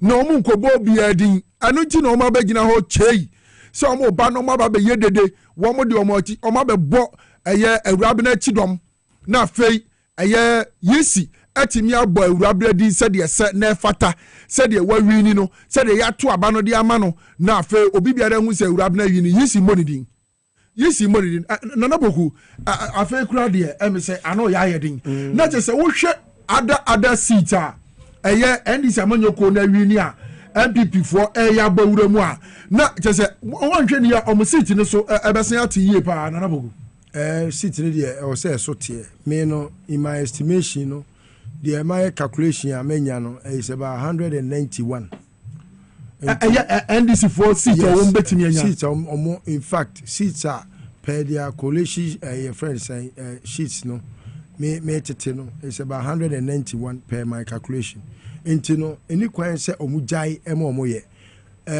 magina kasafidie so na masre obi bia omo kokoko di toilet ne nyoma ne se munyai na munyina mo fo mani enko collation center and before say and se tita afo no omo begina collation center wa mo ntimi nkan aba na omo ntimi hihye ne na ama resource na delay se Crawford de ogina ho a wontimi wi ade ntimi nko gina ho ohun se mo de be yete se ye ko baby foforo akwa akodi adwuma no munyai baby amoko no enye John Mahama nkwan election ye hia MPs ne de no e wo se yenya over police fo a wo mo de akogu your friends saying Greater Accra Regional Collation Center they are not intimidated okay mo bia na be bo eye omugina oni tie dampare wontimi nye hu at the time I to abano commander or the call nyina regional commanders ni obi afa nya adwuma security has broken down.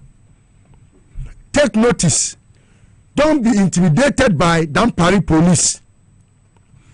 Just that, be a law-abiding citizen.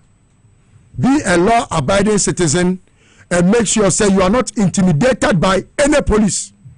Emma police be a now. Omo promotion kakabu to be. MPP 4 pound now mabo omo. Omo proud yon pebi omo nye. Munyina mo ho pampe. Mo fu oni coach ari sin hwebi. Said the apostle nya munyina mo mamo no emredwam. Emma police ni bi intimidate mo. Omo pa mo konko se eye friend say kakabu to be obi anfa omo ho. The ten say Dampare o commander na o commanding nyina no Kofi Buacha you show down. Boys now o commanding omo antie. De na mo pesa mo ye mo antimi anya. Na o nenam na afi na obobo media men pa na mo se dan kase ma ya de. Unye hu Dampare wari. O so kan ho wari.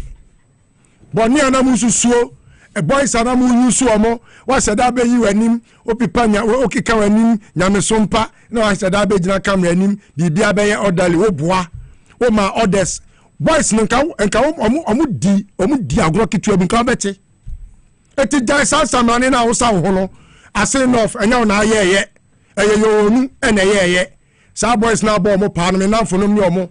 Sika de mo di welfare sika no obebu ho akonta welfare sika na police welfare sika na wadie na wo de tia bribe ma police ayikofo journalist ne sa no ma na de sa ho yin no enkosi aga baby aduro no aba no mare mu be kofie ankontabu be koso Ghana for ye ni abre anya we na the police be hurehuru obi ekokontokwa police ni onye nipa nche obi ye ne to atare ne semo ye to atare me semo me yensa mu fam tare me hurehuru etianu de mu ntie no asopam mu hurehuru enso be hurehuru mu bi anya mu kwa na mbetimi afi mani obi abetimi afi nani eti no mo ya de pa ni mo di pa so ya di hunu aye ba beka oye semoni a sebi wodi ani ha ne kwa prinkins mafia ye de so tro ene ja kwan eno de hwe no ma anya ma adwe se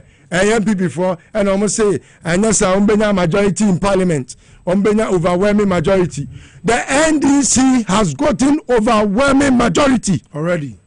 Anya de mo be ne be intimidate obi a enti mo ma pare yo nya adwuma mo uniform no and mo nya ma ewo mu dan pare amane ko enti sa mo intimidate obi a mo ha mo ni a ebe han yani mo fi mo ni a ebe fi yani mo di sia ye betu eno de wo se e ka chem na mo hu no no kra ba ko pe we policy a wonche obi a bo ho ban you are there to protect lives and property so far no adwuma no dan pare e command no mo antie no won se mo ni ma benyam dan pare kan se na mo tie na mo kwa ya ade bi na ede oye ne ba sabi obi a wo sen eti be make sure say obi a so no oben twere ne sin a kire wo eti be sere mo ba bia e ko no ye nyina ye fa botre ye fa nseyo Ghana for sabi o ma to aba na wie ne kan no anya ho na wo kwa akotire se wo ye posi a ye wadwuma ne se ne se na fata ye kan so ne ye se tu ye tu mo money fu ne ye tu okra so fu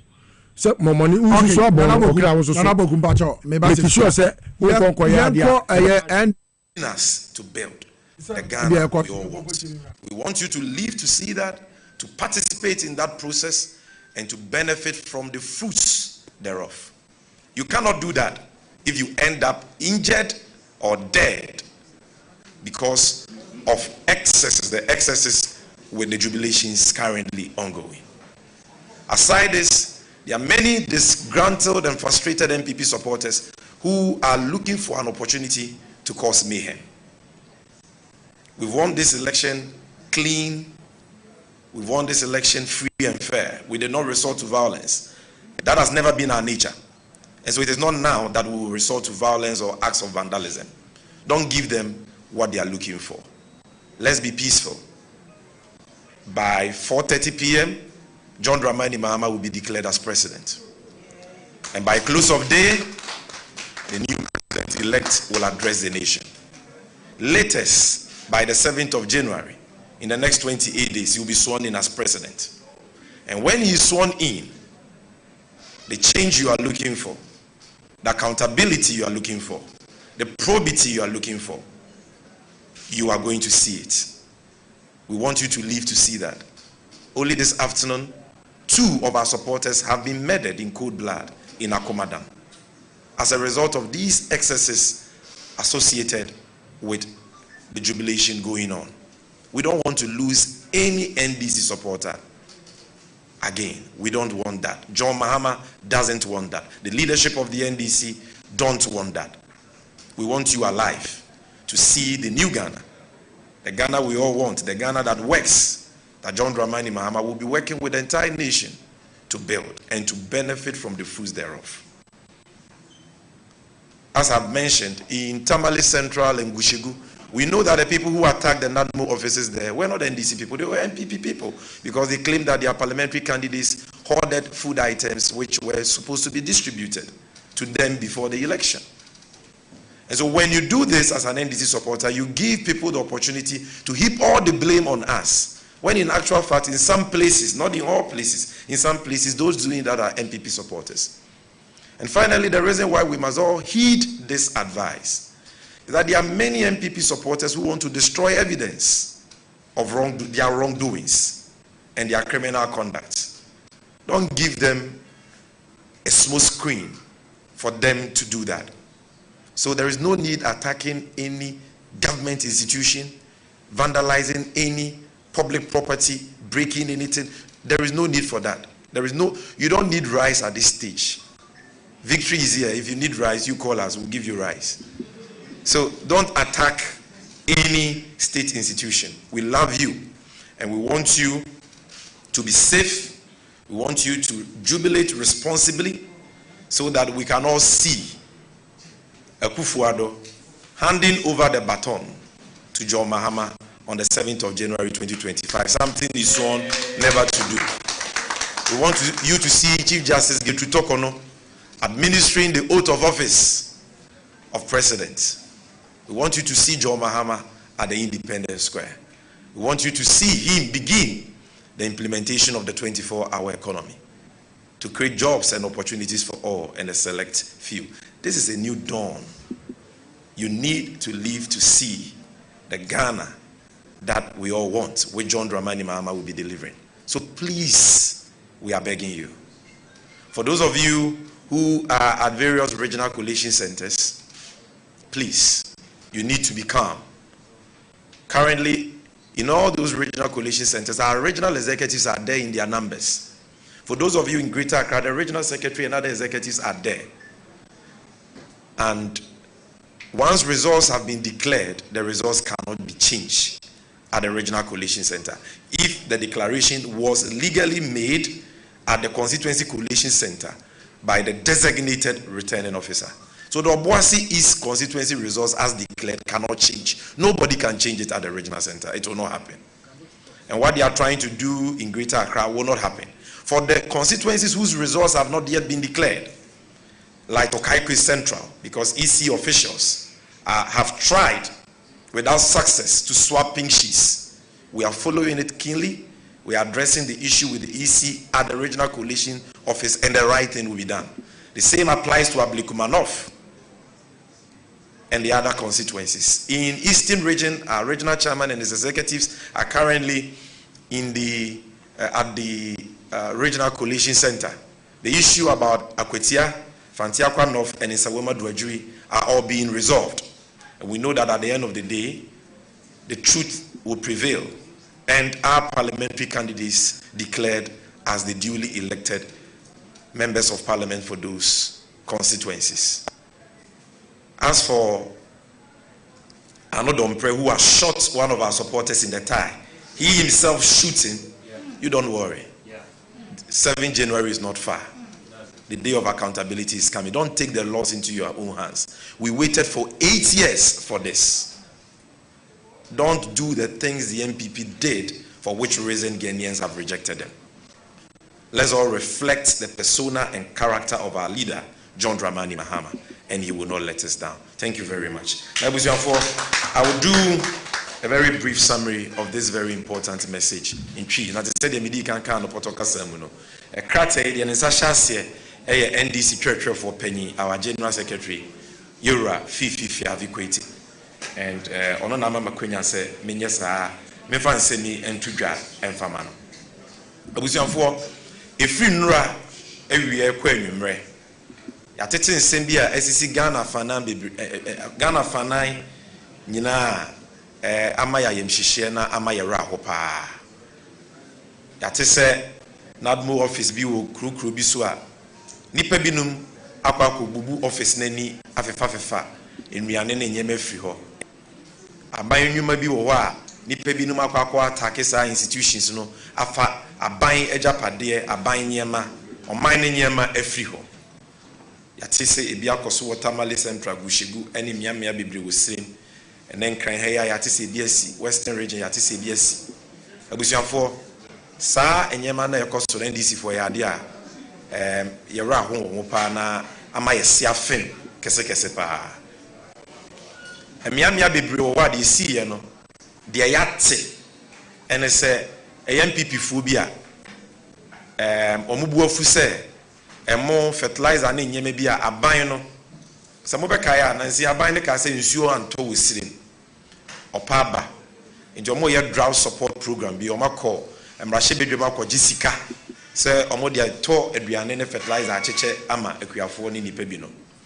se anuane no omo toto ye no na nya Ghana fo no omo cha ama ye ne mum omo yese omo de beto nipa adwen na nipa no ato aba ama wo Ghana fo agye mu ne de omo anto ama wo but omo parliamentary candidates ni bi wo ho a omo anche nyema no omo hodugu omo nadmo offices ni aban warehouses bi eno na MPP fo adi ntwe Tamale Central ni Bushegu supporters no buo di abufu akobubu ani afa wote ne sa obedwen say NDC for na ye but in those specific cases na nye NDC for but no question is say emiamia bebre so wo ho a NDC for bi so ena manije na aba no bebre intimi hye omo ho so a omo so ayesa anyema bi by attacking state institutions and facilities be the NDC amanyoko ye gina ye mpanyimfo nyina na mu aka ne say MPP ni na ye yo say NDC ni na ye yo omu nyina ye Ghana fo ade a enye no enye entwaye na wo say esi heya wo ye Ghana ni na wutia titiru wo ye NDC ni na wutia na wa ye wadwen so be bibisa ya Mr. Ojai enfam ran hye musem enye de ensem fata so bi fum kuma wo so wo mfum nwa mfie nwotwe ni na ben asay o men adi ania yankontokwa yanfam ran hye ensem yenya abotre atwen atoaba edi ayi o mafra konwa so nkuni bia na bawie afedi ani ahopipre ya ye attack state institutions wo yesa na je say the MPP for ye ya Ghana fo ani anye ho a yato abetia o no be ma obi aka say wo ye nyina kra ye pe eso ye nye pe nti ye besere se bebi asa de na koso bia na ye nyae ye mpese ye beti se bi asibiem because MPP for no bi a omo police mu omo tichafo ni bi no omo pe kwan a omo befa so prepra NDC etichafo no makunkum bi nti me ne wo ka say akomadan ye wo offense of Asante Mantem omokum yen supporters ni bi mienu branch secretary a police fo gina oni page na the videos are there ya the second awo mo twetwe omo ewia kitikiti all over sa enyeme ya ekoso are opa di stress ye nyina ya mato ntwa yenya de sefata asomanfo emere de obetimi agewani ba mesrew ogewani a na odi ahwe Yesu ayeden aka ho because ye person bia etimi trankwam na onya ahoden ompra na 7 January 2025 ye nyina etimi hia wo Independence Square ehwe o mampanyi John Dramani Mahama Yesu ani in as president na Akufo-Addo ka say o hand over emma ne nemma ne china no onyame adom onyame osi hininti obe hand over my papa John Mahama ebe ya ade a ebe fe pa ye pese Ghana fo nyina including NDC fo nyina ye nyina ye hwesa ade no uwa unhu bi amamuo papa John Mahama de ba 24-hour economy o de ba no unhu bi na wunya so mfa so enti emma nkunimdie ma wo mfa bufu ana anije nkoye bibia ebetimi am wanya akwanhia ana ebetimi am obi nipa boni ni bia ye obibi na wahwere nkwa ana se gwakwa akopira yenim se yenyina ye pesa atentrene ne perepere yo ye adwuma bada no so de emre no abawie aka 28 days pe na ye John Dramani Mahama asweni in na wabegye afri ye bre ne ye hawo oba de yenyina ye hwehwe a enu nti yato aba ama no dodo so sei no obeya ama ye ho atoye nti ye besere ebi aduru no bia anya abotre obi anya hweye no bia enye ne nyema kwampa so yenji ani ma me so nkobu office bi ani se okopem wo de opem a wo frɛ deputy national youth organizer Ruth de la said o mo ho bebre obi akogan mo mandi mu nyina wo bo mbema mo ni bi to me ba aban papa eba enti saa nyema no mamo maye ni akiri enkoye ade ayense mfata yenim se enumere isifo agba amone se bai no nan bebo apam no omune oman no bedi nkomo na presidential election results no omo declare e de atodwa ma ye nyina ye hu officially de wadi nkuni eno ba na wie pa ye papa John Dramani Mahama ene Ghana fo nyina ebekasa tie nyina ye ba akohia no na yetie ensɛm a ɔwɔ ma ɔman no na yenim sɛ ennu ɛhɔ koraa no na parliamentary results kakra nsɛm wɔ ho a ɛde tension aba ɛwɔ eastern region nsawama duagiri akwatia fantiakwa north constituencies greater accra Ablekuma North, Okaikwi Central, Tema Central, Asante Mantem, Obuasi East, Minimta Sanya Beninano, na yedi year to year, ama declarations, no, akoso. Yes, easy for us to say, at least with regards to parliamentary elections, no, omobayan in 10 terms, so, na, ene, yet declare the Bia Kama, na sumdue, abba, the warrior, no, yanfana diamano. Na asumdue na yen declare ya mampenya ya to abegi ni Ira John Dramani Mahama na oni o man na mekasa na yafa abato into ye chi na yen na ye move on asoman the Ira John Dramani Mahama e betra be nwa no so on 7 January 2025 wa da yen na yakoma so a enu nti ya bom as nipa ba akwa to aba ma no amana chen da no onyame nti oni ehwa moda ya sabeka ya da munyina wase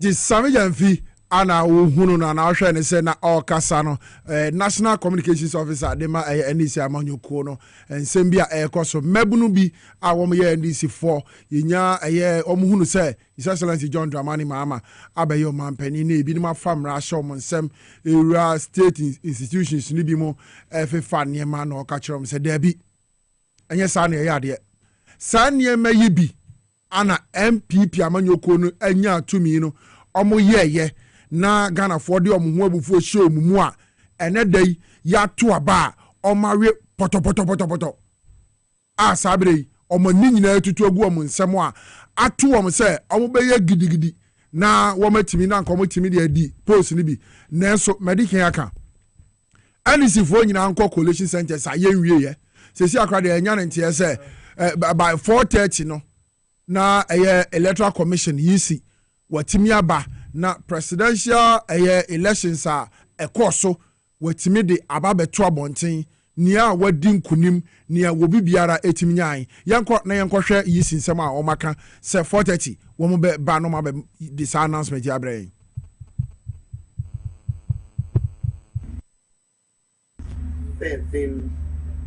out of the 16 regional results.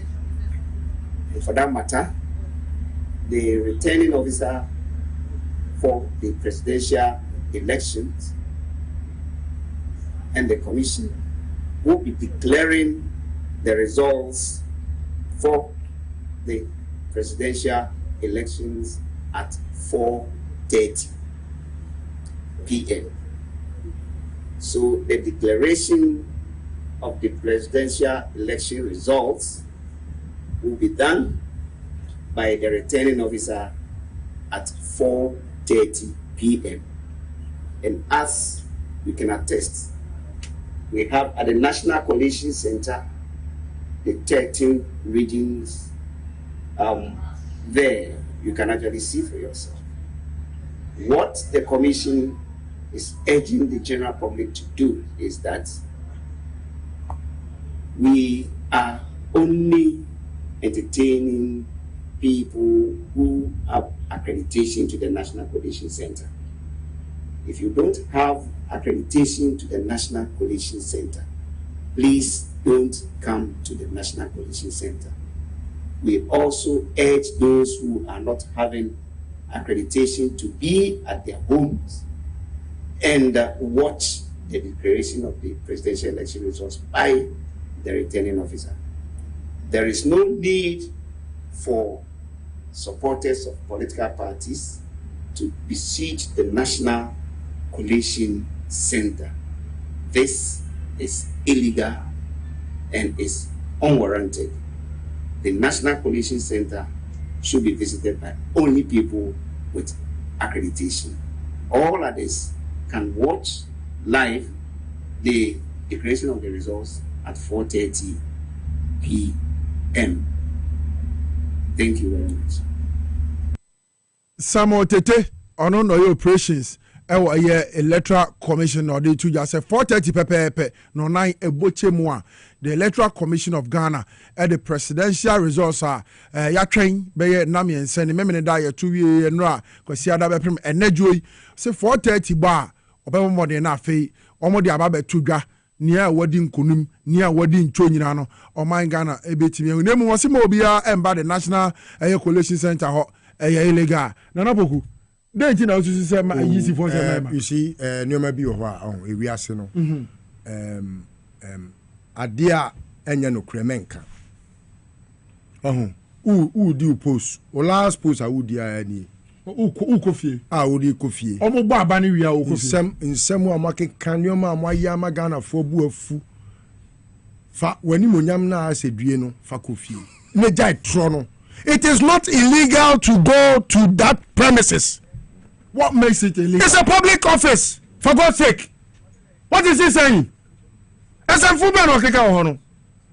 What is illegal about it?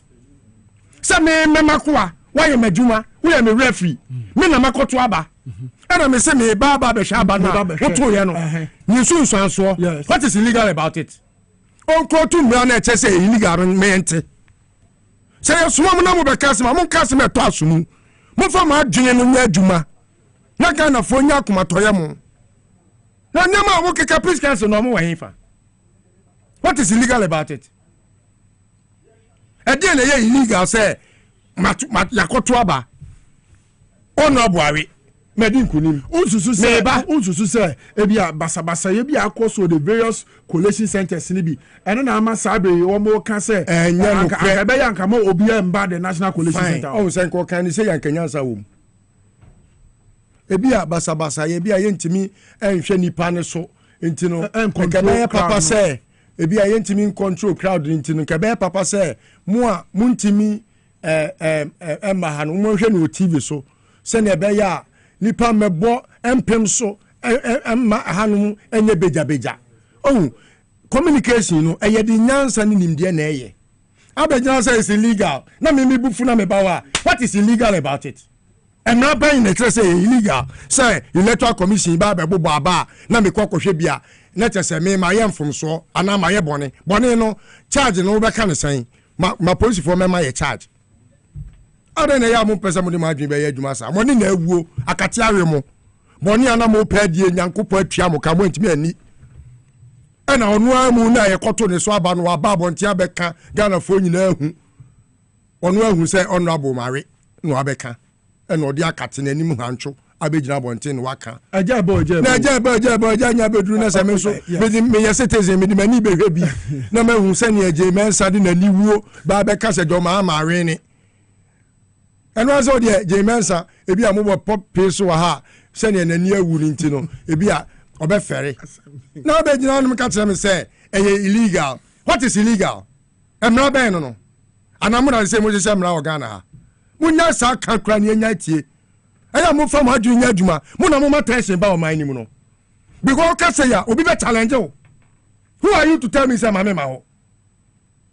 But finance kasa finance abanu mu na na mu pese mu wiem se nipa na mu ko wi abanu mama no wa hu nyansa enya komapa odo mane man obeji atum se abanu mawe ana mu ntimi nya hwe na wo be gyo aba onu mu na onu se bi okoto abanu onye adwuma Electoral Commission ye tua mo ka se mu didi fu ye tua mo ka nsem hunu na wo diskanidi aba ya to ne nura ene na nsa bepem ne etimunisi officials no mo yeden etimuntimi nya ade a na aba fofun aba omukura betimi wanya pin sheet no kura na ode so ode fa ye friend say ode to achechide achi kura na owo pandai anase owo boda no kura na nka achechide ne bankran ko nuye. Now, how come, sir, the various political parties, this MPP and NDC, one more team in your coalition, so share Mra about me, I beg you 2 months, yet 2 abano, Memenda and a junior Abapum, Cosiada no Panine. No one who said there be resources now, Bedu Siano, Sakas or train, I could do here, Cranoa, and Yadon Obamia, Obetimi Dinkumoba. Now, a state institution like the Electoral Commissioner, Bapimene, woman Timinia, the results together, then they come for the found. There be any pepper bonia ya Ujani Kosaju in Boniachi. No, a charge in Bonnie Saju in Bonnet Remiquine. na adwen bɔne na ni afira na so asi ɛna onim nyansa enti nipa bia adwen bɔne ba otiri mu pɛ na onyansa ayira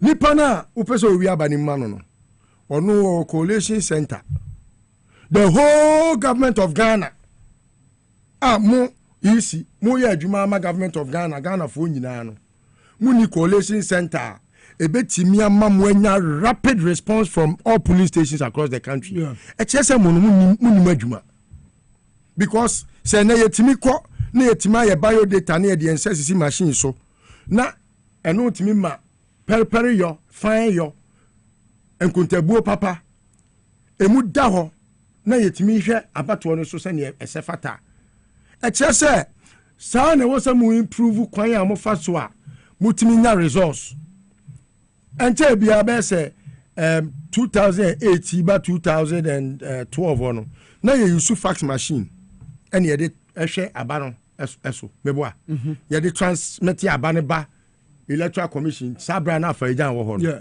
in fact am say Charlotte say kura use fax machine say no ebi a mo pese mo de fa car na car no ebi afa na e fa car ni free nkran ha de akọ ba bi kura akọfa ayi na ba kura enti car ben na nketu ene ne nansa nadwo emedru ne am say abato no kura no almost 72 hours say to abawi a no mo de aye ntia de na say nkrofo no sa de na obekan ni nyansa nim hwe jemensa no na me di ne ho yawo but na sometimes no sabi me minim se nyansani ne etu ne fo nti na nye obi na me tu ne fo otuma se nipa bi o wa hye daada obeden wa nyane no nti obi a wa hye da de bo apaye ada no ye nyane no ade na mo ye no nipa na mo ye sa ade na ma no krampo no wo ye ma na enkosi aga because ono a wodi kan ababonti abeka na asema wie ko nti ye mo ye no se nipa ebufuo hwe enkofo mo ye friend say ewuo ya titititi nyina no aya James and delays na because wo ka NDC ni no nim se wa wene woni obi am pray da bre nti ojo ni brofo ka say bi o see if you know your position you are free from competition minim se ma wene aba na ekoto ye no me ye victor wo ye loser na babontia beka onu kura wadi nkunim no omai oso wo twen because ope wonyina so no de akasa meboa yes ani eguso a na ye wa twen ye mu wo nim se abato na ye to ye no nipa na omko ginagina ye no krampa omye pulling agents a omo ma mesua ade mfiri wo ho e wo Electoral Commission fo no momo aso ye ho no omo kura timi akole to omo neoma ama panin no eba beji atum na nya bayi a ene abro ne bayi a enti 1+1 wo 44,000 police stations asesen enti 1+1 wuntimi nye na wo kop fair Excel sheet na wakoye kire minus na wo de plus akwose MPP anim na je se obewi a na je se figures no afa wo be twist no na afa obiara de ne pink sheet koye adwuma na ehu no kure na eno na ma o kai 2020 yenya resource mako nwotwe ya twa mo se ne mo pese ya twa mo bia but enam boni e wo mutirimu nti no ade no 100 ena obi nya ya mo tro 100 na makọ back end of the Excel sheet na makọ ya minus ebi a 15 ewo NDC na mo ya plus 15 ewo MPP enti ebe wi ase no 100 no obi nya ye but ye be tabuleti e de akọ another 100 no e wo say ye 200 no na akọ less the figure minus 15 ebi o minus 3 ebi o minus 4 it will be no na Excel sheet no it's not telling the truth because why you be Excel sheet next year no Ghana for ye niate it will so betimi decide where your money boana doctor ni what certificate who je mensa me kura me who certificate that by and I don't mind but bana ye kwa akoto no e ye 1+1 2 untimi nka se 1+1 e ye 4 debi and untimi nka se 10+10 e ye 80 untimi enti di obi anya no sebi project na obi ehu enka peksa ope no kura na enka ukura no nka by now enka wa ye a board kese na wo di camera to so ultimately nti ba ko bia obaji bia no na wo de to so ani yahu say wo de assign of aka ho that equation wa win wo de assign of kan ho president Mahama onya 10 e wa ha onya say wa ha no keka ni nyina bom e be wie no ni yahu 44,000 police stations so how many police stations no e no ne e friend transparency na wo kwasa wo dem na wie no abeka che me say we anya say and ya will say strong room will be our agent to her. Now agent no to put transparency and your name and credibility to bear no. And then a woman Ghana for you na me hu. Ehunu and I person ye hu. Na bibia ye pepe. Bibia de din enti nipa no ogi ni wachi nya enye yie. Wa hu bi. Wa hu se wa bunkunta no wo de ba kwa kam ba ko ho amana ye mienu. Na wo no wo be gina no maka che me say ai illegal say me mato aba na wo na wo ye me referee no wakan aba no me pese me hu bia wo say illegal me ma ha e dey na wo a wo disi a enuntima me ma ho it is submit tete wo ma retract and apologize. It's a very bad conduct. If it's illegal, it is not illegal. Some ya to aba me kwa ko bi what is illegal about it? He should come out and apologize and retract that friend's statement, you know. I futu na de be ma wunu aga na ni se menua we de me pese nipa ba be bo apeso wa ni nyina so ne se mo ani awu boni ana mo pese mo didi Ghana fo no Ghana fo ya ni ateche mo me ka kire mo na wo obi a wutwa loto asare bossman wutwa loto ye friend se bubu ashi na nyame apega wo de wakwa kosi electoral commission wo bank of your friend se wo University of Ghana your friend say political science department and nyame aye wadomwa na ne watimi akwakodu electoral commission enti ka wo photo lotto forecaster a na nyame apega wakodu baby say boni ade bedi o manfoni na ora be janum na ono so sami tete no so na baby na is illegal be kan mra no na Ghana fo yentie na fe yemfantu ye mafo say illegal we adwene da ni petrim a ono we wo ma na odi atete ne ba we wo ma na bogu munya sade no na mu sani pa bufuo 430 pepe ma che dada 430 no o ma che o she technology aba wiase na wo hwe kwan a ye fa so to aba no abefo ni ame na sabi polling station ho no mu na mo so man nkofo mo ko ho enti eno ni se wo to aba ni wie ye bobo wie a fa ko region o de ko region wie a region for no mo mu akire mra national yenjem tiawa ejinka bedu dideda na we krampo no kra no se nkanyansa kra na eya adwuma enka mo ya copies na se duplicates wo etu duplicate copy no mo ma national copy mra na mo ma regional copy mra na mo ma ono nso na mo so ma no nso nya copy etinka mo side ho no nipa miensa wo copies apart from for crapo because wako constituency no wako region no waba national na nipa na wode ne copy ne koye no wono so sukura copy etika mo honom no se ka duplicate mo try 4 duplicates na wote ba ko na de ba ko na afaka aba national na de ba ko eko constituency na de ba ko regional entinka time constituency for no omo bobo no omo calculate omo de no na regional for so calculate ne de na national for calculate ne de na wono amu no so calculate ne de etebe wi ase no moya ne once and for all na we de we tete sam afia computer ba ani bia ba sabi enya boni na wo pa dia enka we afia ne yakọ calculate ade no constituency yes ne yakọ region ne free region ade aba but the corner yakọ robust imponi we nya ha te say de obi kura kafugwe na akọ obi okura M16 40 kura kafugwe we ya kafugwe wo mo se omo ba bebo so of course obiye nim Ghana na hakodi yes to mo fa nyansa enkasa yes na Ghana fon fa komatoye mo entie ya ba ato no sunsun so aso yes na mwa nipa bia na boku omayese abato no pompon so ba bia akọ no of course enyom de if enyom party na di nkunim Sami Jamfi National Communications Officer de NDC okasa sesia wo ne nsem obekan o se akomadan NDC supporters mienu ya wom sekan e de akuwom because omo jubilate e wa bonche na nipa bi esusu se ase njom boso ana nyom de njom beye boni entwemu da wom di sajuma no afutuo ban omo party a woman lose a sabre omani abre omo buafu a omo yeso omo die wa no omo bepira no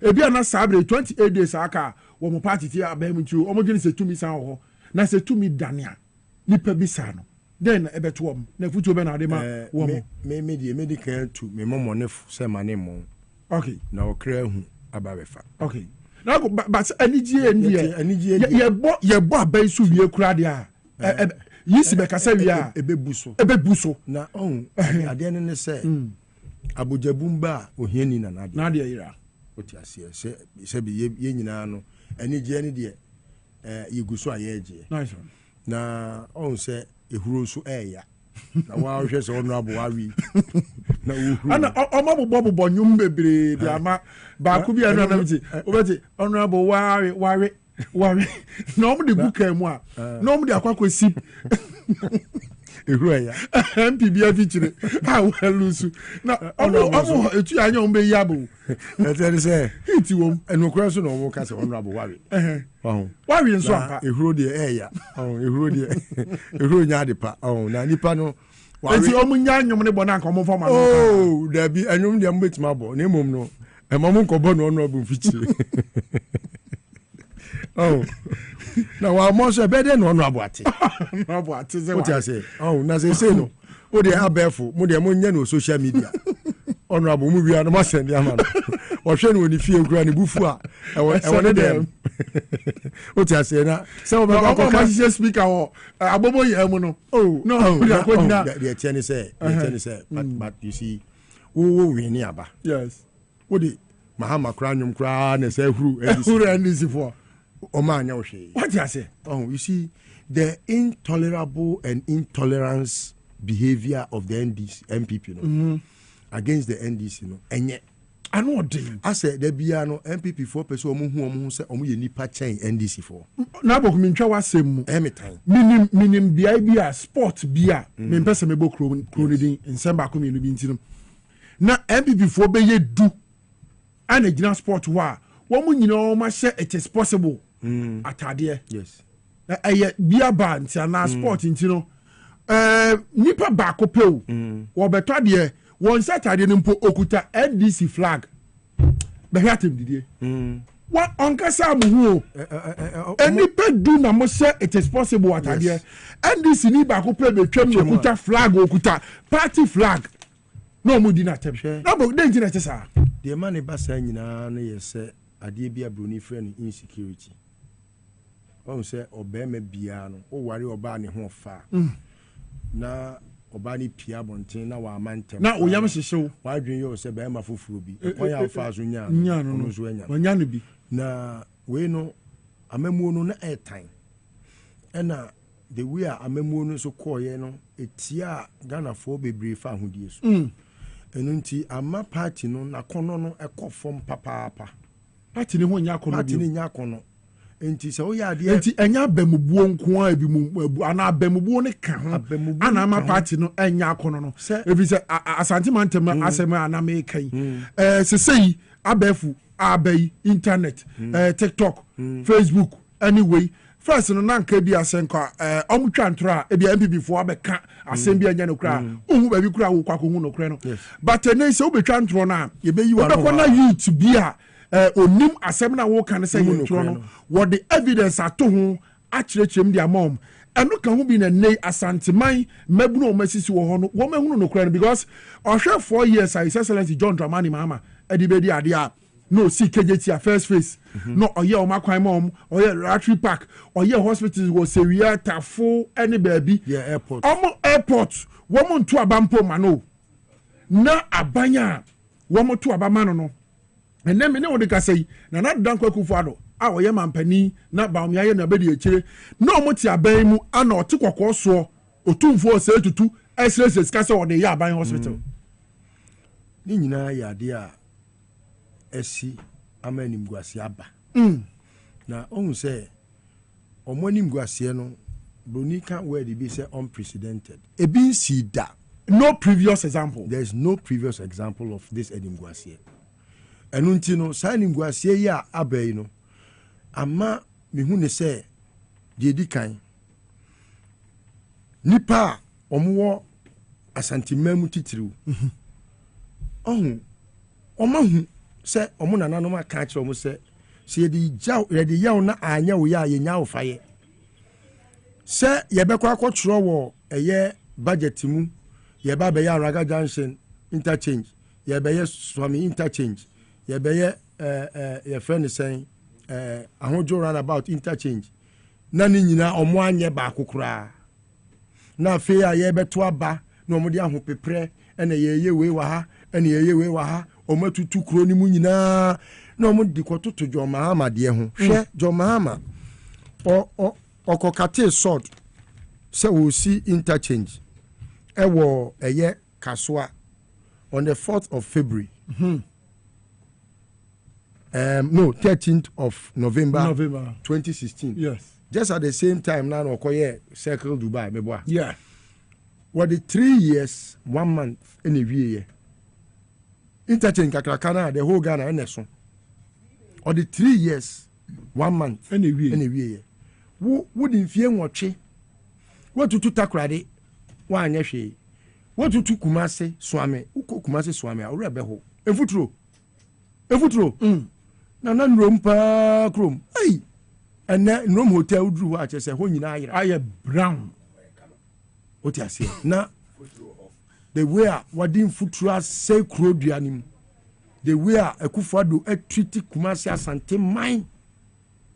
Timiko so crobia refia Sante Kotoko, na number de Mamuso. Some of the name called one crame, Koya one cranny. Nana, we at no was said that. Wapayo, who vote. Just a wabe fa crop ya, Eddie Nekwakoji vote. Usan se uni se Asante mine, Sebi Yura. Yenya mekese no etino wakoswa otufo nsa edina kwakoji vote 2020 ene wo kwa afa na wo ya landscaping yeah just ohini na wo dada no but me also aboa wakoma eyi otufo 200,000 Ghana cedis onfanye hospital into no so waboa wa on se eno no sebi mintimi nka sebi wagu ohini nimtia wo badwam sense me this year mempese ebe te se bi ubumra bi so ma yama mankwama akwa sebi yeso this year nkwa akwa adwane na eyanimti agu kese sebi wo no wi wa bam na ade a se fata wa wani ti abanya sabia sebi esi ho ya ewo se mo hwe na mo ye ne yie na ye kra be hwe John Mahama onu ankasa hwede no oye wo e friends aferi yeah aferi military hospital atwiman wa be jasa kebe boa ma the northern sector no kebe ba ebemba be boa augment the situation of our healthcare 8 years ni mo anye sawia mo anye okay kumawu mo anye se bibia ebe boa ma asanteman ni ma ba nyam bia mo anye enada bosremu kasam enioma amunya ya na mu ditro ade fa ho upe obi ama na ya regional minister and monyamfo ewo Kumasi nyina wa anya bi na bo simo semensa we na bo ya be na so 1 minute far up ya ma media si na media tu ye nyina ya yes se fini kure we enya sese bi na epoku be kana no atum minim se John Mahama se bi onye obi a ogu ni ho animu asesa minim se John Mahama oye obi a odone man oye patriotic more than any MPP member. Yes. Including Obia, yes. Including me of Akufo. Yes. President Mahama, Obia or Donny Mine, or Dream Mine, what time Penny Kufo, mechanics to say. Me, ni some penny Mahama, about 2 hours, Ghana for the Ashen and Munyami. Yes. Obama Ghana for says for Nempo, Sabi be quite so, na nepoku, Anagan and Ibia Uhua. Mr. Pemuka, Emahunka. Na me did say we obi a owo suti esu wano we servant leader we obi a obre ne ho ase ema nipa a wo somomo wo yo somfo enu nti no mesre omi enfa sabi akomapa enta owura Mahama echi na ye monichi dom wabra oba beja banwei bibia ato sin bibia anko yie in the previous regime ana say sabi Akufo-Addo aban mu wono ankasa John Mahama aban ni mu di anko ye bia me di say enu nti na ye won siesie wo nipa sabi ye ho obeba no abesiesie ni kama na me di ma asem wi a owura dampare okwadwofo dampare ko entatia enchen ko sua na akwan na sabi hunu nyansa mesrew sa me hyehyɛ nkɔfoɔ face nose mask ne wan azugu nioma na wo pesa wo de ba no momfa kasapa eni akrokro eno so kaposi ho we no omunye riotous group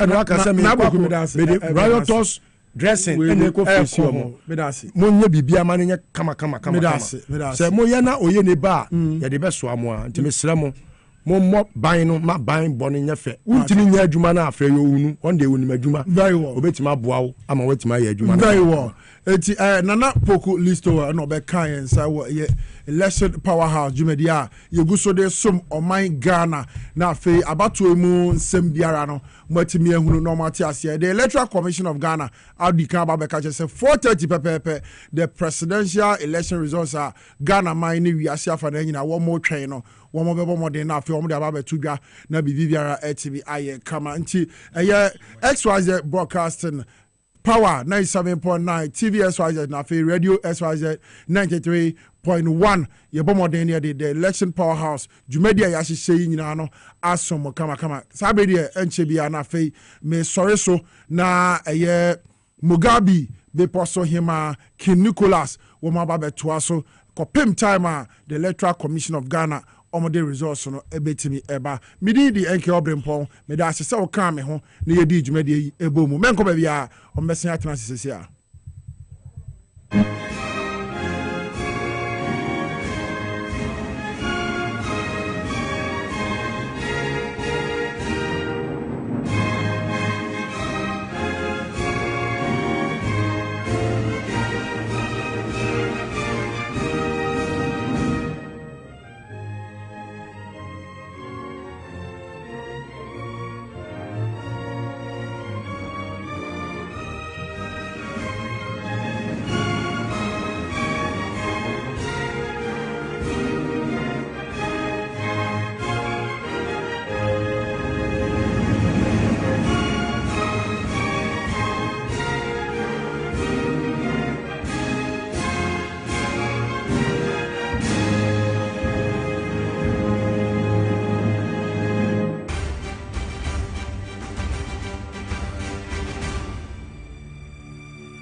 Infitia no menene kunu eware wo odo ene asumdue kwan so ya ware na chi no mene kwacho ba hotel pop pebi say ye besepeyo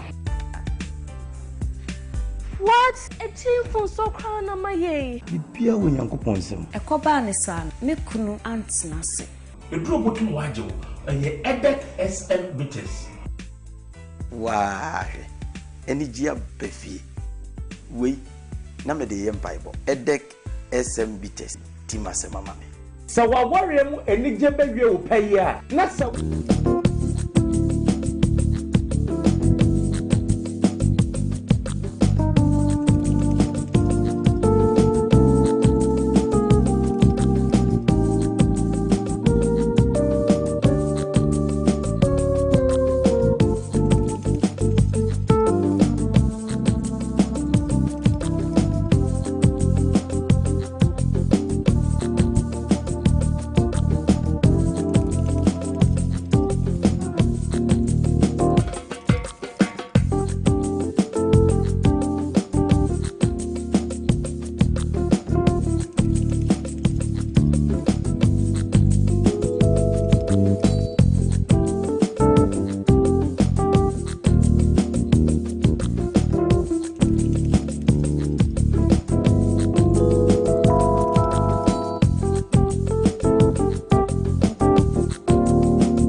Live on TV SYZ and also on Power 97.9 FM and Radio SYZ 93.1 FM and all our affiliate stations across the country.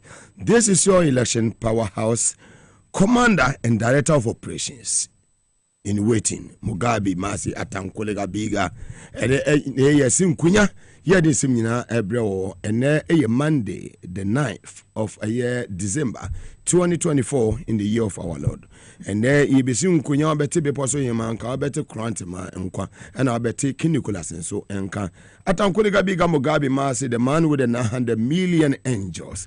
Ghana for nyina be bia third north, south, east and west, all the 16 regions across the country. Tamale Kesmi 107.1 FM, Boli and Kiligi FM, Sani Kowa WFM, Zeps FM was Zebila in the upper east region, Sani Bura Pussiga, a year Wimpa, Sampa Wende FM, Yakobokwa, a Zeps, a year source 100.1 FM, and a Zebila, a year Zeps FM. If you want call a year East Regional, you know, Mutina, Yamahama Makwaba, Vota Regional Capital, a global 105.1 FM, Moti Region 3 radio stations, New 179.7 FM, a war, a year Cratch West, Yamame, Honorable Helen, I joined us our retaining with sis, as soon as I came from Opasa, Honorable Tibles, also retaining with seat, a call a year, Boom FM, a war Jasican, Yenia, a year, Honorable Kofi Adams, also retaining a year with seat, Omonina Air Fire Live, a call a year, Western Regional Capital, Air Takradia,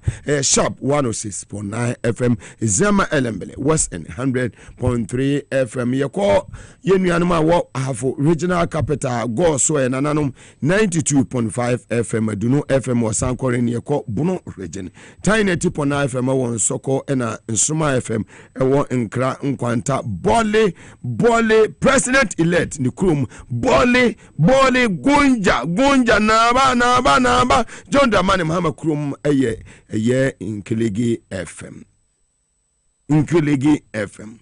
John Mahama Krum, the man from the Gonjaland, Jakpa, Gonjaland, in Kiligi FM. Justice Information Center will pay and Bambonsu Oscar Information Center. If you she near Bura a year London, GFM Radio, Fire Life Radio, United States of America, Apple 68 FM, a year Virginia. Facebook Live, Power 979 TVS was at Ghana, so and on YouTube, ASYZ Broadcasting. Midimbium, Mugabe Masi, Bema, Tintin, Gramo, Ahmofe, Bema on Ahmofeka. Tankolega Biga, Director of Operations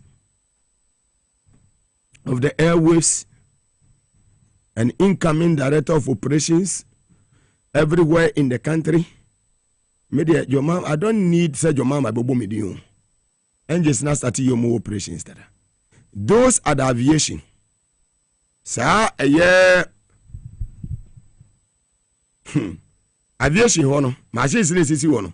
197 excavators, 197 Krama Babia make him any wrong move. So be move back. So I say, my guys have deployed them, the angels, they have surrounded the whole place. The angels, they have surrounded the whole place. And now, no Jubilee House, I can't one car. Hey, Charles need to go and the rest. When you're careful. Casting na famra. Bring the cars back. Casting na famra back. Those are the castle. Also castle just here. My right hand side. Just here. Operations and a casano. Most artefa castle in your emra. Yes. Chasni take otogo. Ufie about 11 cars. And a ufie. Bring the cars back. Mimpese yebemo bi aba ufie ho. John Mahama now lady and open peace. More from cars ewo Jubilee House dim come free no. Abronya abua papon. The angels are monitoring your movement. Bring the cars back. More surrender. Move cars in your day. Hey, miracle abuaje. The angels are talking to you. Move cars in your day. Emra more surrender. Yes. Finra besi sabre monte mekano. Munim say niama yedin sa. What happened in Tamalena, I have to call and calm the youth down. So, Debbie, your mama and Pesa. Your mama and your day on Pesa boko yenim de omu in 2016 omu win the power no. Some of us they chase us in their houses. Yenim de omu because of leader wodi yenim no. People are calling Mugabe, chase them, say no. Choma hama na me no. Me ye juma mano ne me boss Julius Abra no. Omo nya sa ankofo ni bi. Hey, abronya ne abo papa mo. Kasre mo am famra. Obi antimi tu kwan. Listen and listen very well. Obi e move not even Kotoka, not a year Paga, any a year Burkina border. And yet a Libo border. Baby and have a fair baby. Mugabe Mase, commander of the airwaves and director of operations of the airwaves, Mabloki baby ya. And just not surrounded baby ya. Obi a move yatra near handing over power peacefully. Sir Mohra Yemubi, Yekasa Ekofa. Dr. Stephen Opunemechawa Vie Yemubi Yamese Kasa Yada Ekofa. Until your tears is Siano. I'm sending a warning to them. Some will be Yana say the last of Gabi, Bedia told you or Hodada. Gabi and Co, Abba Papon, you have nowhere to go. Cast no more from Rabak. Say BBS to a electoral commission office so you move raho. Yanko.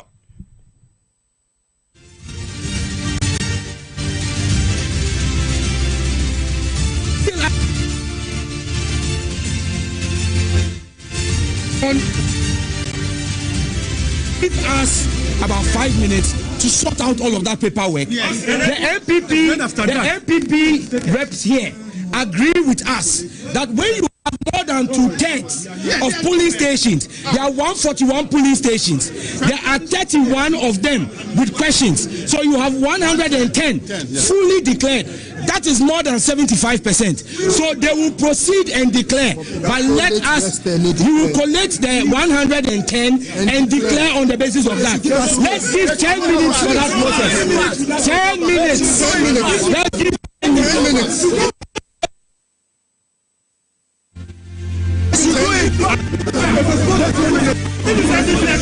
And so you heard that Sam George trying to give some information to. Let me try and see if I can have a word with Sam George on that, on whether this 110 parties or it's about the 2 constituency or it's only about 1.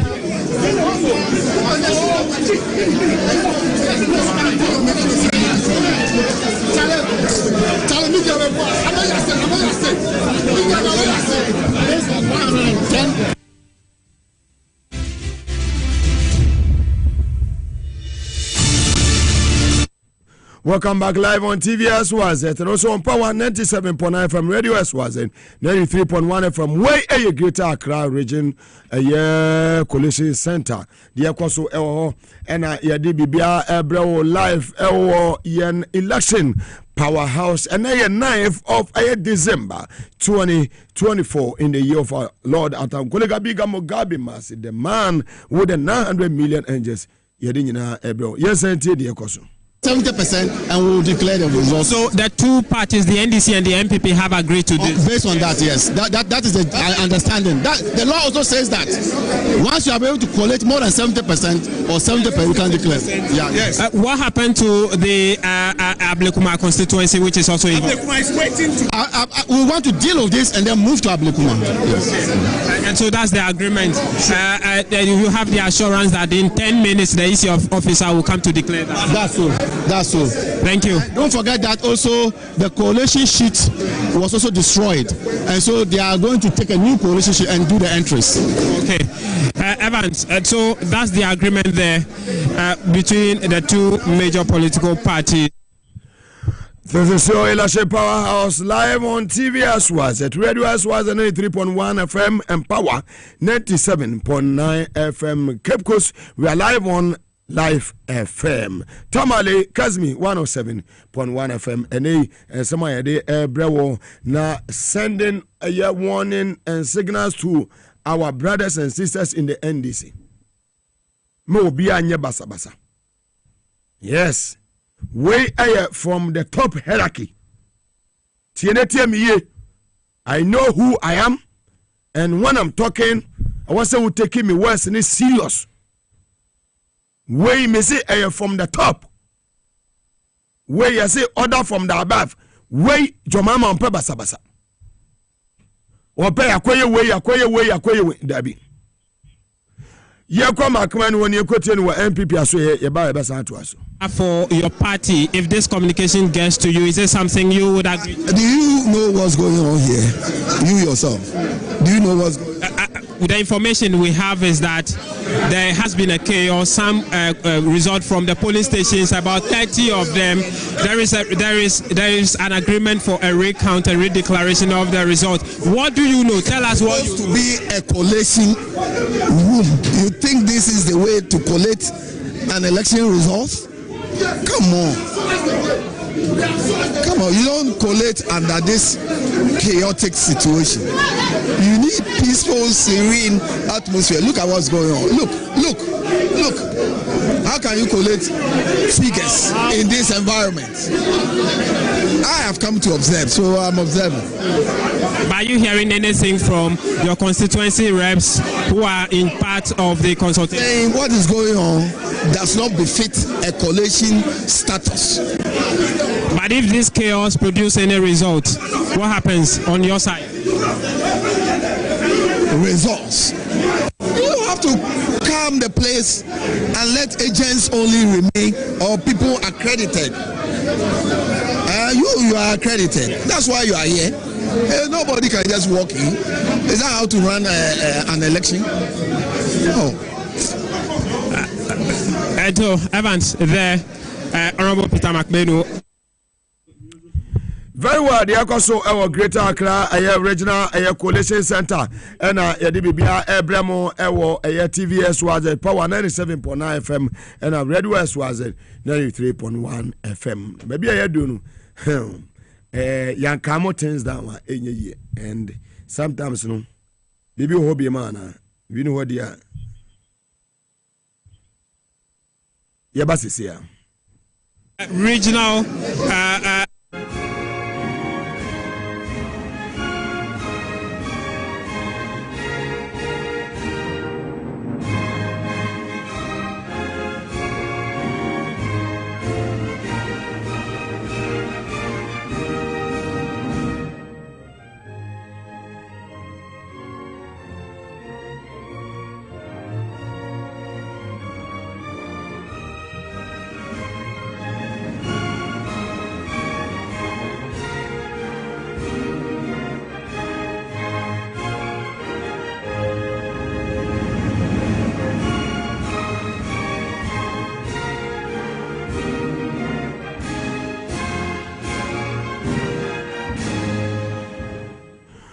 Welcome back live on TVS was at Radio S was at 93.1 FM and Power 97.9 FM. This is your election powerhouse. And before me no joining me and every year I did some in all the 16 regions across the country, north, south, east, and west. This is your commander of the airwaves, Satan Kolega Biga Mugabe Masi, director of operations of the airwaves as well. What do you mean, Kwaba? The microphone when your operations now is here. Ye Kasagu I'm a gun of phone at yes. Bibiaboko, dear Polo, fine, Bibiaboko. Many I also memoir Quaba. Bibiaboko, Bibia fine, but you find too much. Fantastic. I may start you free a polo, a polo, and this my way of mine. Me a polo, operation director, leader of Hawks. Leader of what? Hawks of NDC. Of NDC? Yes. When I was boss in Agazangasa. Yes. Your boss. I'm going to advance him, making sure say Bibia, I'm the most several party. No? That's all. Monya Bonnet. Yeah, Bonnet. Mobibia, Moya, Boko. It's slow by sure. Slow by sure. Fantastic. Well, if we and yeah, His Excellency John, what they saying, Dr. Mahmoud Bawumia, I concede the defeat, you know. I didn't observe so far as Ubi our director, a lady, a group called Hawks in the NDC. Oh. And I accepted echo. You mean to know? catch the boys no bia you catch because any I did time no mu winning 2000 election no omu boys no so called invisible forces ni omo ye niam adia na omu ye okrum in 2016 especially in time Nima Mambo B it's not small in 2016 into 2016 2020 even 2016 and 2020 and yes more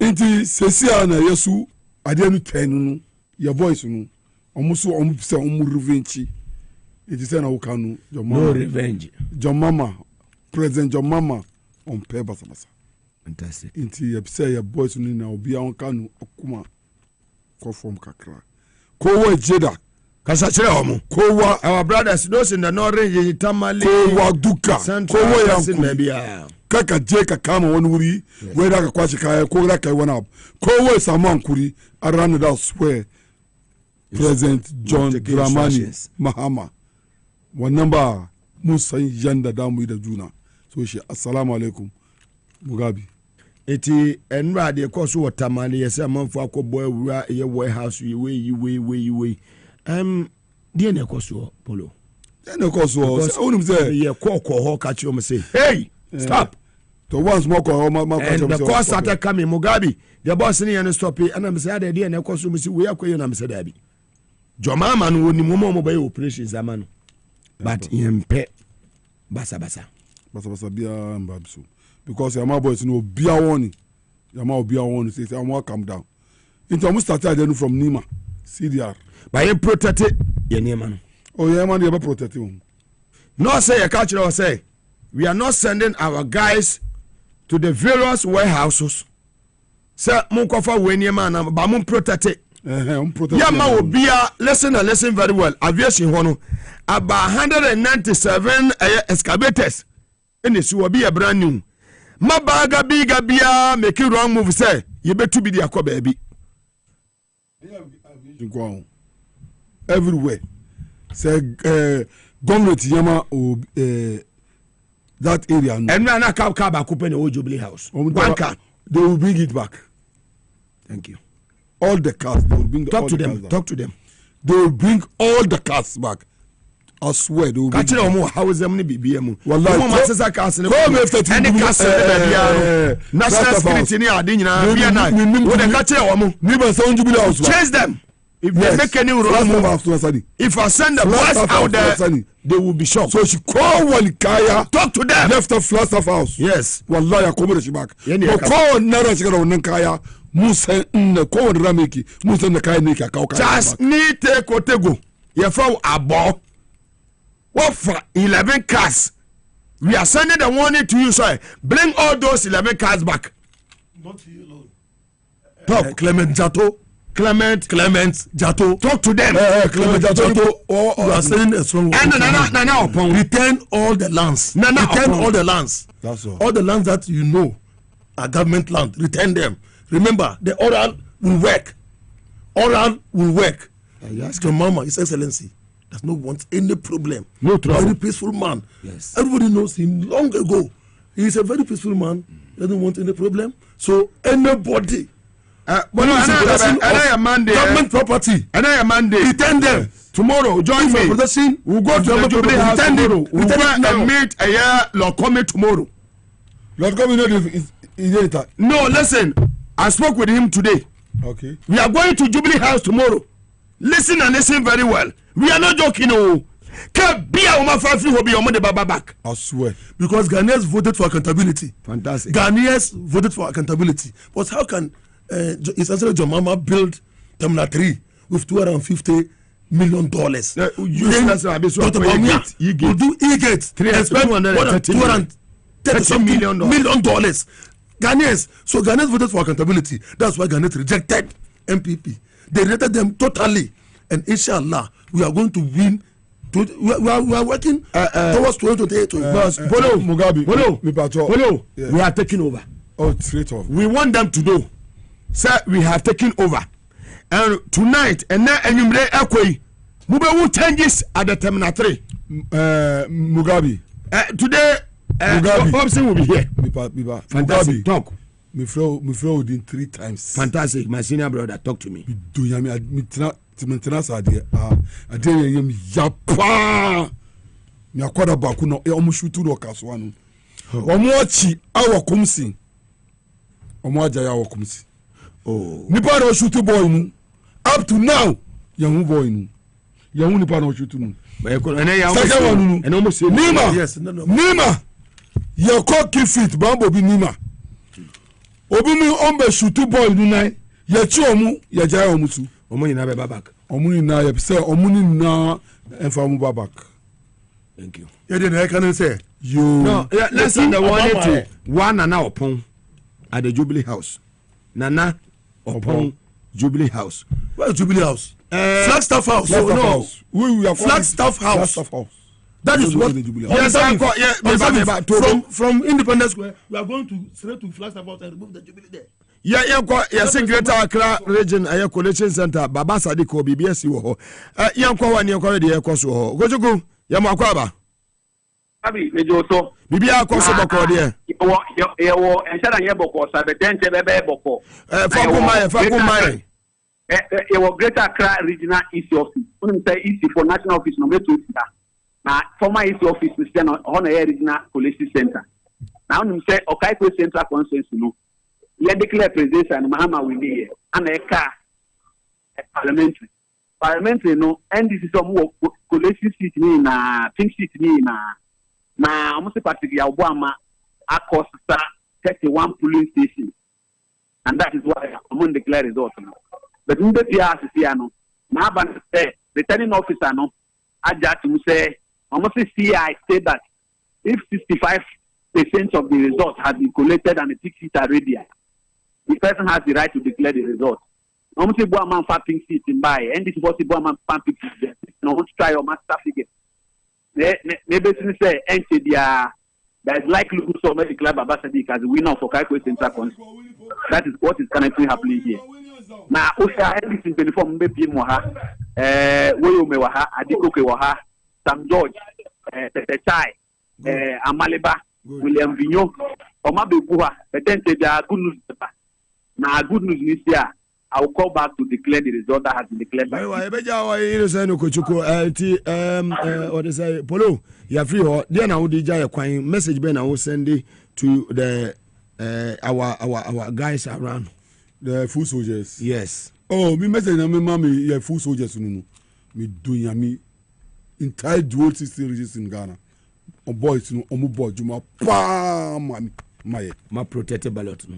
Too much. Salute them. We salute them. 155%. I swear. 80. We salute them. They did well. Our boys really show that yes, they really mean power, and we were able to grab the power. Now we are waiting for EC, Jean Mensah. What are you waiting for? No, just. Information I package say the BP ko high. The BP. Uncle way. Down. Say Jean Mensah. Money go high. Package is in the condition. Sure. Money down because you international. And the BP uncle heaven. You better call the people number down. Mugabe. Sure. And that one Madam I say. Mugabe me back me tell me for we are konja me chia nipa bi omu ya de fantastic, especially Kifad Sarki Yako the ono coordinator greater dual greater coordinator touch ono director fantastic inti na wala any mensa good bie any papa kusu Alhaji Sule Tama onimunu papa nu de mi donya mi fani da bro Alhaji Sule Alhaji Sule boy biba kusu man biba kusu Dansuma your friend Zurka okay yeah Alhaji Zurka okay man nusu wa ya de pa Dansuma baba Sadiq baba Sadiq be boss the JD okay Julius Dabra Julius on your godfather Julius Godfather. Very well. Salute. Very well. Yeah, Timunia, Baconoso, Onoso, Eka Hono, Nayanti, no, Onoso Bekan, Krakasa, Ediama, Aye, Munianima, Omoha, Live on TVS was at Power 97.9 FM and Radio S was at 93.1 FM. Yadi and Seminano, Eddie Brew from your election powerhouse, and a Monday, the 9th of December. 2024 in the year of our Lord. Eche be poso hima ene akuya krante ma be join me ha. Salam alaikum. Kasagu microphone mama me. Oso wode kasagu microphone mama me. Mita ma kan nyemi me game ake. Election kasagu wem. Mita ma kan nyemi me game ake. Election e jo mama e wini. No amenatwi. She no kon happy. Wasumo joma bia kwa ya basa bia obia twan ya ka kemekume ya nadu ya mawo odese boye wona san wakwa amelo moto amelo omo amelo dabi nyefia bole nyama nya tu mo protect mama sign mamu mfanya papa wo mo protect me ona bole nya ni na take mo every right se mo protect babo bia fa pe nko chinyaka wono kono talk to them nyaka wono mama pe basa mama ke lodina pe basa lodina sumo na na je pe basa ona bujulo zabra pe basa kachi ho ka a handover ahanwo I said don't catch up money no fe full soldiers nye bomodi wa 16 regions nye bomodi akewa salute ne jo mama ke enganye nye bomodi wa shi mo nye na tui ke a handover idoyami lodina na bene ba mekume wo moto mekume wo mo Allah first lady bi eyin kura yomo lodina sani ko dabi lodina lo gboni lodina yokobe yokobe kura wo mami lodina o si mesta ni papa jo mama ke enganye sinenya tui ke handover wo bana no ba fe kan enoko anu me katui like broki po maka but want you mi doyami MPP 2016 yama pick up bi ma be wallahi omu ba omu ji pick up no yensa say unimu ya na inti ya yensa o unim say government property or fear udi untumi fear obia untumi fear mugabe udi fear me ya tie say o mafa cars fear me polo 40 garage bi no one time we can garage but wale wale na garage ka handover bideme nya ba na shuwe bolo yenya si ase ya yebe cars na mu ya no mfambra wo mo amfamra abom ne wo mo asita cars no apapo ene abranya mo no wo mfamra na opon mo mfa cars akaka se nyi na duwe yakaba untumi o konfano che awe tobo boso o bolo calm down kope wo es na chami na uta no mami ma fosi na nese wo boss no ni julo zebra monimo su yebenu madam nyina se aya TVS was at Power 97.9 FM beposo hima mia mi baby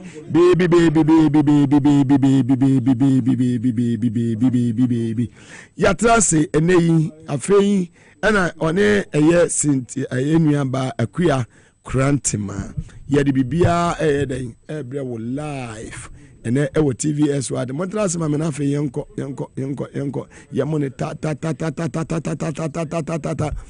Matthew akacho yese mo sesa cars ne ade no yehumu nyina mo famra obi ani mu ni asem operation recover all loot fo no muni mo ho mo amasesa aban ne ma ne ade no muni mo ho Timofa bibi anya den emra back na yenko yen anim be ba say ma trase sa so na akua krantema so atrase nei be ma ba ko pa me hye ma me yenko mra.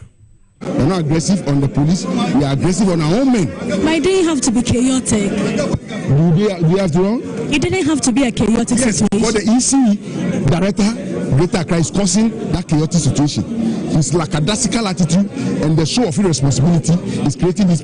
Since I arrived here, I've maintained our people to be lawful and order. We are working with time. When she flouts the time, that is why the tension is coming. And I've told her several times, she be careful. What she's inviting on herself and the staff, we are not responsible. We are maintaining law and order, and we are controlling our men here. That is why even senior officers of the party have refused not to allow them in. So if at a point you are not making things well, you are causing it. And at that point, I will withdraw and she'll face what you face. Now you have your supporters outside. What would you tell them so that it does not degenerate into something? I'm waiting for a good news. And the good news is that the NDC Okakwe Central Baba Sadiq has won that seat overwhelmingly. And all that we need is her announcement so that we can move the men from here for tension not to come. We are in this together. It is our country. The NDC has won. We must maintain law and order for a smooth transition and a smooth handing over. So we will not make this country hot and ungovernable. But if the EC continue delaying, they are inviting a hot system. That is why this afternoon I've asked all these commanders to liaise with us to control the political situation that is likely to arise in this situation. We can't win power and burn Ghana. We want to take over Ghana and run it peacefully. So everybody should cooperate with us for us to maintain the law and order. Thank you so much. I also have here with me the Deputy Greater Accra Regional Organizer of the NDC, Gideon Ham. Welcome back live on TV SYZ. That was the Greater Accra Regional Collation Center. Ladies, them boss are joining me. Sansu Kuya Krantema are joining me. Kinikola so eka hon ene ya edi bibia Bremo ewo TV SYZ Power 97.9 FM Radio SYZ 93.1 FM. Your election power house. Baby me mwakwaba mejoso baby aboko nyame adomonse ngakra ya boy adwuma chese enkunumudie na abroso but mugain me makuyanso akwaba yo abia crying Moga me mwakwaba yania na watu kwenyoka wago so de moga miye we ya who say Africa MPP ni no friend me oga jense moga say dem abeka mo ebusafo nyina on say success ewo enamfofo bebre say win of change ni de bulo a obi abeso join the winning party na me say my penny mama e na wabo modern afa pra me patwa ya mama me brum why e na ode apraga na hanyina ama nipa bonefo amamuo sesi ya yedo ma hye dustbin mu esane say sansa kraye ye ba ye muga woda na hodwene ho a ebura adwene ntiase so esane say na Ghana fo abre amamuo bone ya bre nhyeso ya bre enipa pasem ya bre lawlessness ana ekoso ewo Ghana ha obia yedin etine se wo ba na nipa dodo di wachi ewo wo campaign mu a na ya wo se Ghana fo agematum almost what the train December 7 ye be che obibi eno na ye hunim na Ghana fo ye damase esemo ankasa na mani abresa mo pe change papa when they say Canada Japan o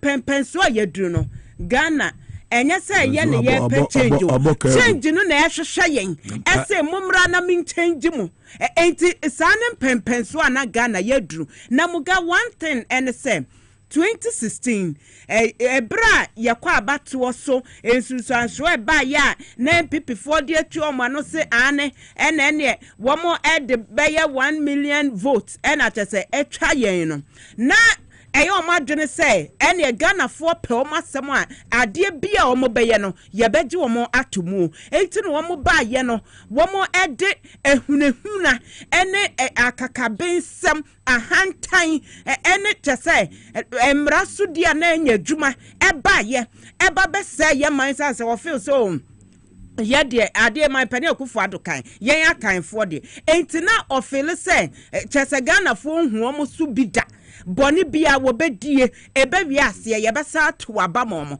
ena 2020 Ghana for say ye be kire mo bibi kakra enti ye kwa abato so no yenim ne afiri mu ba ya na yenim say ndisi edi nkunim enso eni papa sem ehunehuna ne ahantan de nei yeto abawi a wo mo ye no wo mo esan da no biedi ema ekoda ne nioma yemu binu enura course started e buy some ga we koso ha na me say on say yenim de betimi aye but yenim de emu bi eto ye in 2016 Kofi Adams mo visa free ankram e bowura amafo free ne aju mu class we what they say akwaya no ho tantantan abronye no de ahofe kai me nkasa bi no ho tan yanko yenim abronye ne abo apapa mo ne me ma no mu ye nyina ne yenim but we say leader na ye adwuma ede eboa no we obi a on pesa ne ma no ti se me do obi a chi say Honorable Julius Debra na de ma ba betra ha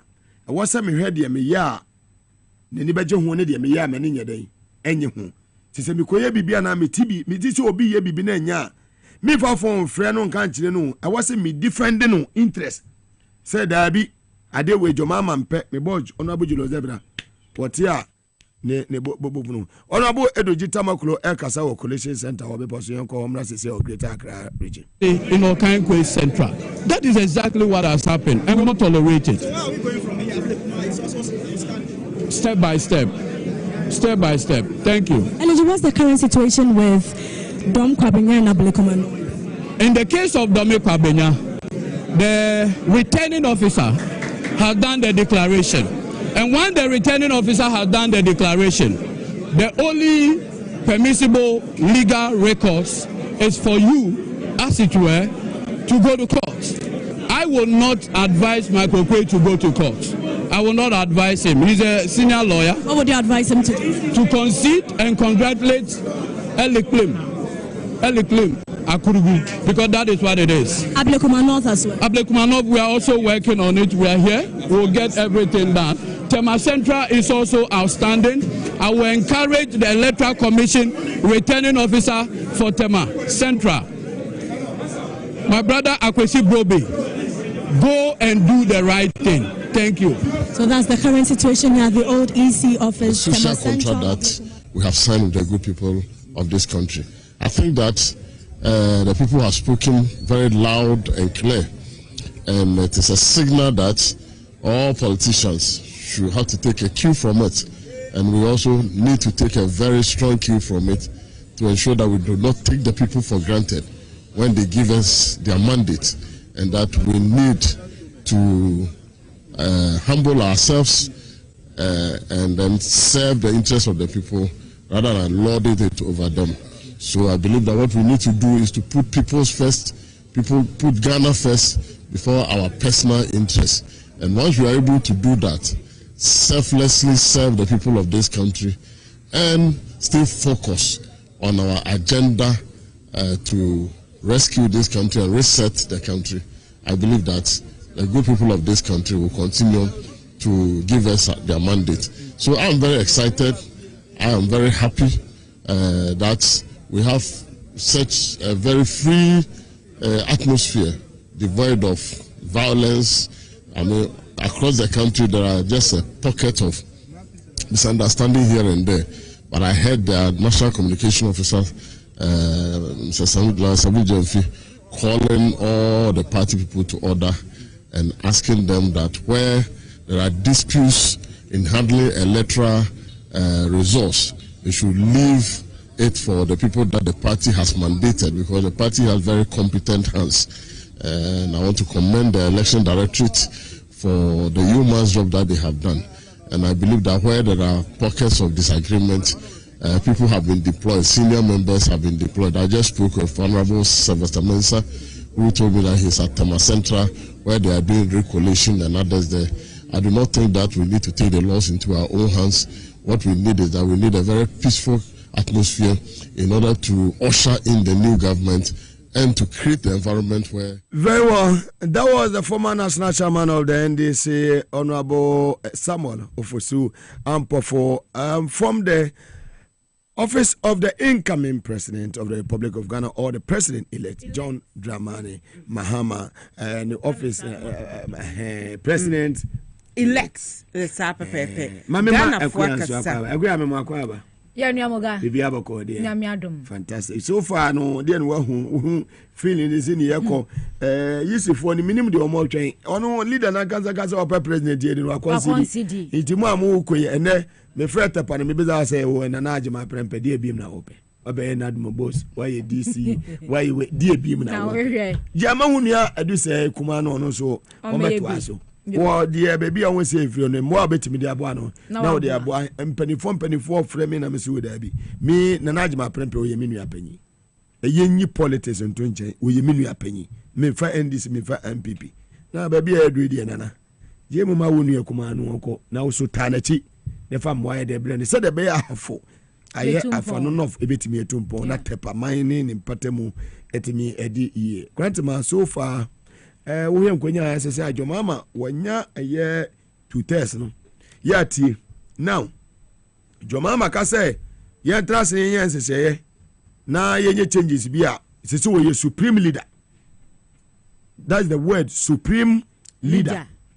So, I can say, in there, yan say, near your MB before per moment a day. Parliament. So, your mama to a nay, or can say, there be 4 years in the choir answer me. Me were more than 2 tests. Inti enei memo no kura no ye fa got 10 years ya obedi. Media omunya sa anytime no a constitution no say 2 tests ni de utimi. And I say would the year and pepe. Inti sa we chief justice so we electoral commission we IGP we are one you say one more to am say oh media constitution no me supreme court judge me chief justice me nyame 60 years na me retirement age one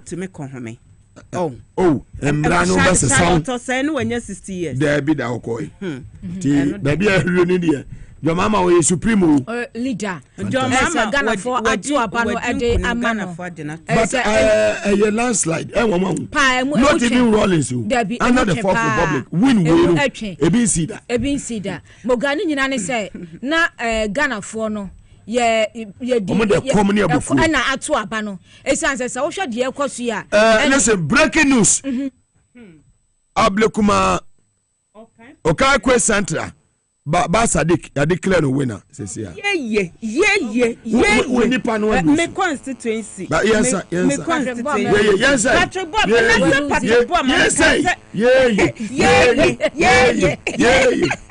Make I say Patrick Bob. Ma adia na no wo ye wo ho no.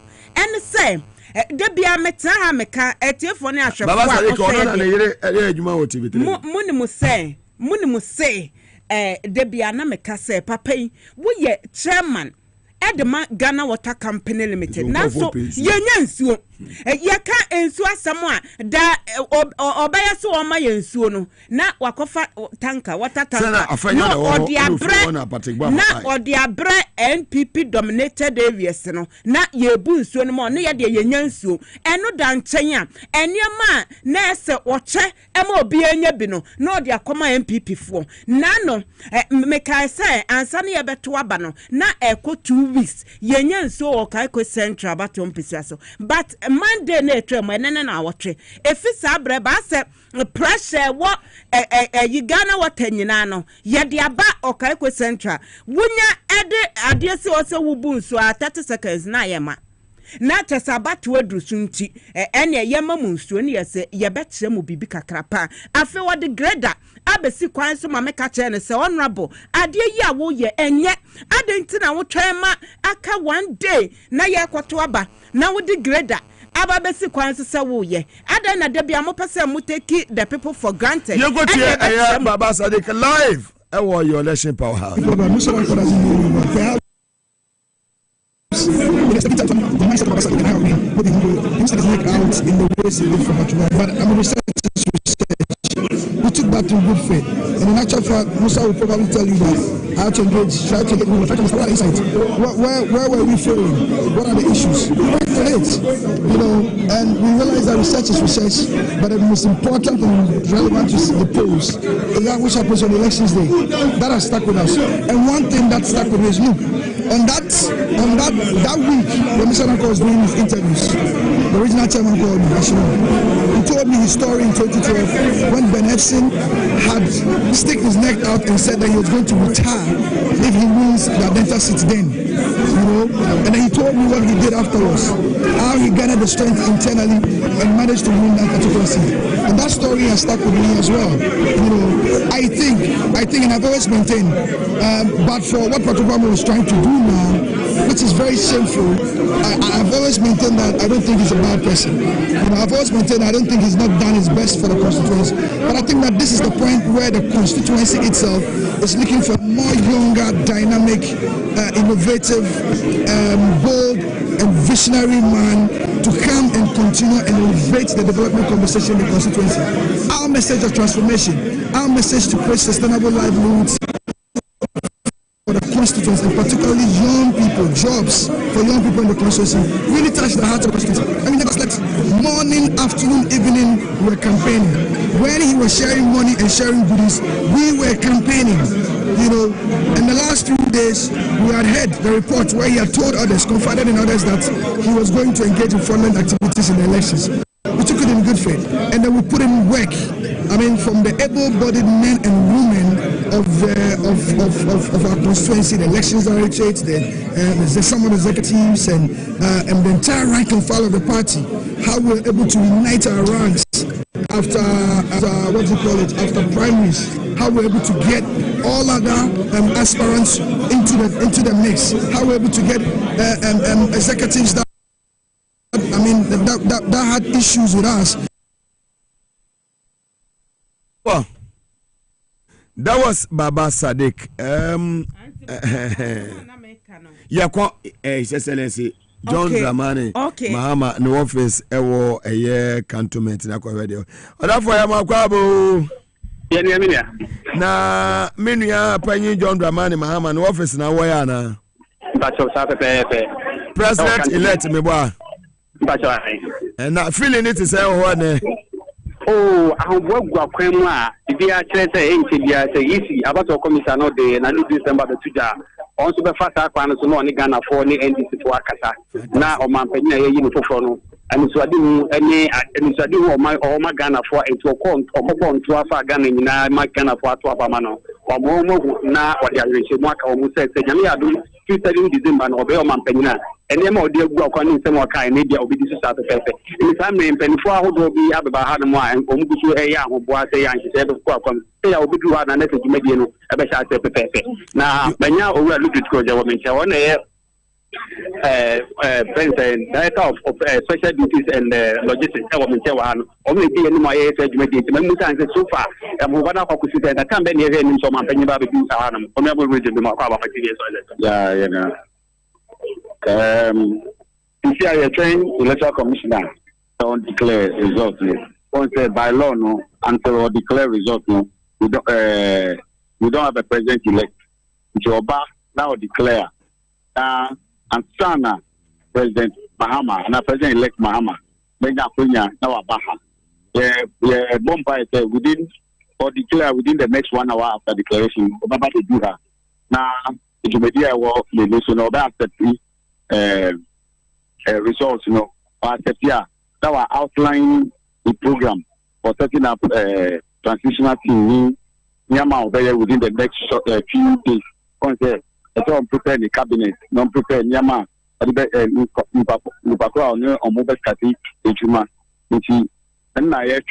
declaration is done, no, but set up there, setting up, they are ready for the arrival for the declaration and then acceptance of the winner. Once that is done, we are okay to go. And what is the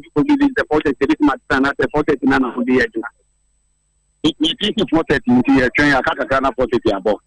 I will not declare fine. One declares, so I will wait until we hear declarations. Once or no declare, then we are good to go. Okay. Well, maybe when any more holding to every but meaning former chairman, yeah, we were for example for Ewa Hanum, who Madam Amanda Suhanum, Penfon, but that will be an obey. Therefore, hold on, Mammy White. Jinaso Mammy White, therefore. You have got a greater Accra Regional Collation said, this is your election powerhouse. To man the elections will commit fraud and steal the will of the people. And so this is the point and the demand we are having on the electoral. What happens to Ablikman? The regional director who assess the forms, who assess the pink sheets, and the district directors who assess the pink sheets. Also, that there was wanton, clear, fraudulent alteration of the forms, and we hope that this will never happen in any constituency. But it will not happen if the Electoral Commission does not investigate and the culprits are prosecuted. So we are going to deal with the next constituency that is also suffering the same problem. That is Ablekumanov. So we are going to stay the course here with the officers, and we are going to go through one after the other, and we'll make sure that Ablekumanov is also declared in favor of the National Democratic. What process are you going to employ in that? The first one, you did the over 60% rule. How are you going to do it? Are you going to do polling station by polling station collation? We didn't do the over 66% rule. It's a rule of elections. 2/3. When there are contention in some of the polling stations and you have 2/3, you can stand on it and use it to declare. And so that is what we have applied. It's a law of the commission. All our elections, that's what we do. In fact, 4 years ago, it happened in Sefiyo also, and Takwa, and so on and so forth. And so it's not a new law, it's an electoral commission law. We are yet to see the case of Ablekumanov, but we can be rest assured. And all our party members in Ablekumanov and Ghana at large can be rest assured that we are going to use eagle eyes, if you want eagle lens, to copiously look at every single pin sheet, and where we find any fraud, we will eliminate the fraud and make sure that the will of the people prevail. And so that Peter Boama will talk about there. I'll be trying to see if I can speak to the NPP side to know if they accept this result that have been declared, which declared the NDC candidate Baba Sadiq winner for Okaikwe Central. To know.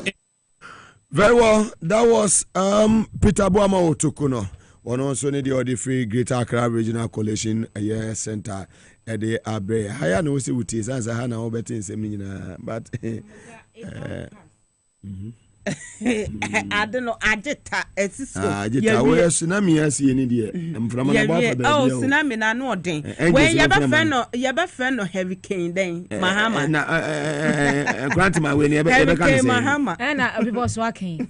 When they said I'm from an no day. We are tsunami. MPP Muno. Say Nipa Kasia Kasia Tono. And no chile sa man badwuma. Who is an uncle wa omo pe eye mrasebeja akwenya. Na omo free se bia binance sakura omonya baby adri. Enu amini nu asame oku kasa na meka jense same. Se obeye den no se. So same ne no winning bata na say NL ho adwuma ho asie ye ba hwehwe niema mu o NL. Say what there so operations ne be yafa baby. No be boss operations ne ya kan ye tie ntwa appointment say your mama modin say Mugabe koye we ya na be boss koye we o.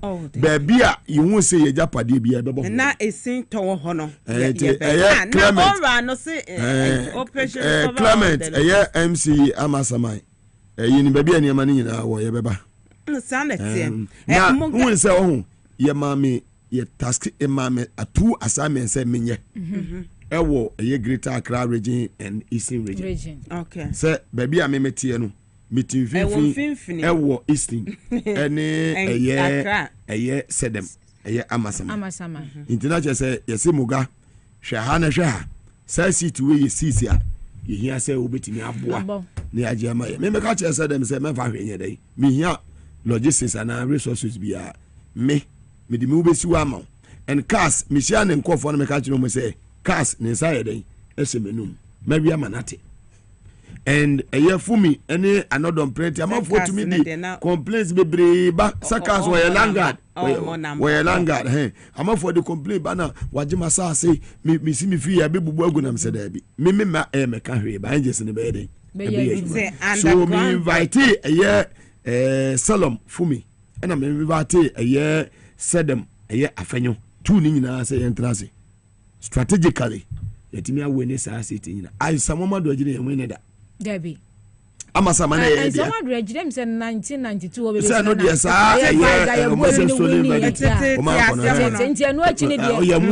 winning akonya no ba aburi Laurentia so ana me boa na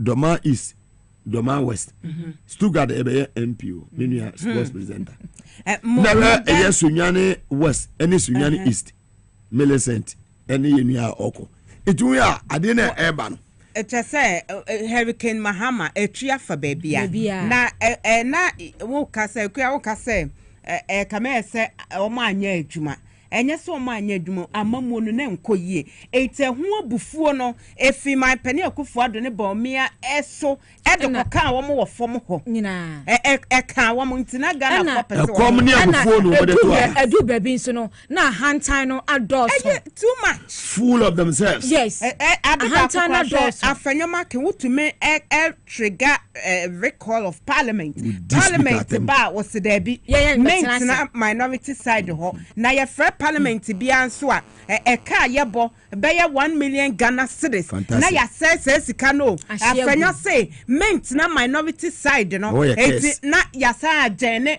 parliament speaker sinidie wow eti sad ni nyina na Ghana fo abo mato so de mu sinidie ana na corruption no so adoso ewo system ni mu se nipa kakra bi edidi obeti na we afesika de ko na we sika ntina se ye fom Ghana nsase ye o mane dia no nipa bi afom ade mo mo beti se nipa dodo no so ne ho kire yin nti se abufuo ni nyina na wo se ye gina so ade a kire bibi ade ama ene ya omode dada fom mu ntimi enyo mo hwe na se we na wo se hu se to aba no ade mo no ya expect se on baby ade ama ye ma me ko be boss na hwe be boss se we more than 2 tests ajoma ama awini ya se na parliament bi si akọ se si ye speaker ye opa ho be ye dem na me ka se enti se si MPP fo mo ko parliament ko akoye den wo pa member say 2/3 majority no ewo ye ho wa supreme mahama waje ba bia eno nti no se si a mo pa momra mopa mamoma ye be ye adwuma no ye Ghana fo na ye decide ye ene ye ka say ye de to me no ma NDC wo ma fa ne dodo mu enti no MPPA ye bi so mo baba parliament na asemoma na mo gain we kra de nka ye be ka say group we ye mini group because one that over it says I quite no 190 yeah abro say me project once it means and was in Mugatobo na me said and I'm 54.37 no say Mugatobo na info global info 52 and I'm said be boss dear me angels mudi and since I can say greater Accra region yaba winning na dey na lose yenya muga ye kanasa no we jagbawe enka eni ba ho a enka sase because omudi kan ekan ye no amane bo a ye te ye ne se na sase an ya te ne se NPP ni na de but enka Felix no ema enani da ho a it says na ye te he ka say ma wo bia allow recount na amanebo amanebo kind more than 3 times ewo ho na ya hwehwe Felix ne kra na ye hu no eti wejagba we de mesepa say sa mesese di simpenifo mo hwehwe sa de ne mu esa brantie no enfonsuo bi ewo ho a wo ye ya mo ntwe na so be kra na mo pam na fi party no sa say enti ya minya fi wejagba we no enye it's a brantie Felix no boy ye nam so ma akonya no akodi MPP for nsem no enya de esase so next time no baby obeba wo he NDC mu ma wo NDC di mu esase mpedefo shwana mo yeti ya na kasa nyina no yesi mo bi ya mfiri ho yeti ya ana Anthony Nipko no boy enua eye Teresa wuni kokko ana ka che say Terry you know we love you yes whether you know you know we love you it's Africa so ancha no ne ye kasa ese mesi afri so midina ho na o wini ye declare the winner no se muga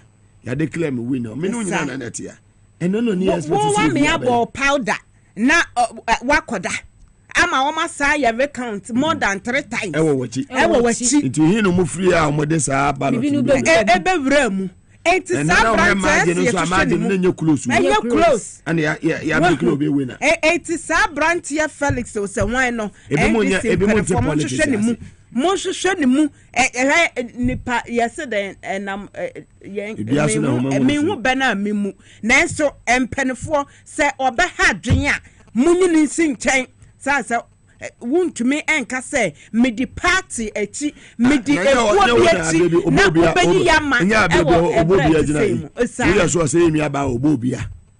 ɛna ɛgyina yɛ a ɔbɛkɔ akɔda na ndura owura ebi kura susu sɛ sɛbio ebi a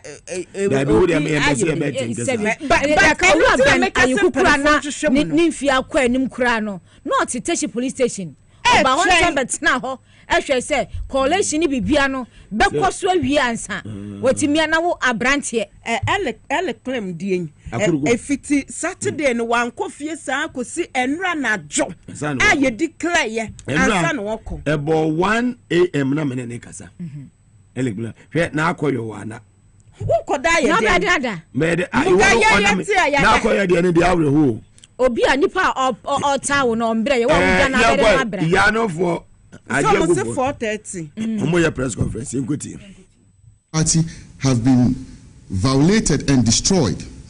In Tamale, the agric office and the school feeding warehouse have been looted. This is exactly what leads to electoral violence.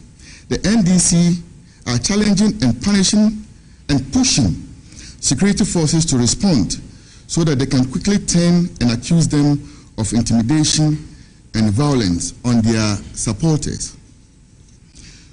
We, the MPP, are calling for action,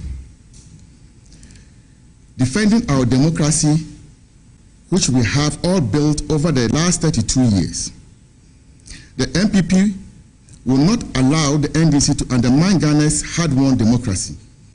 It is our responsibility to protect every citizen of this great nation, and it is for all of us to protect the democracy that we have. We demand law and order.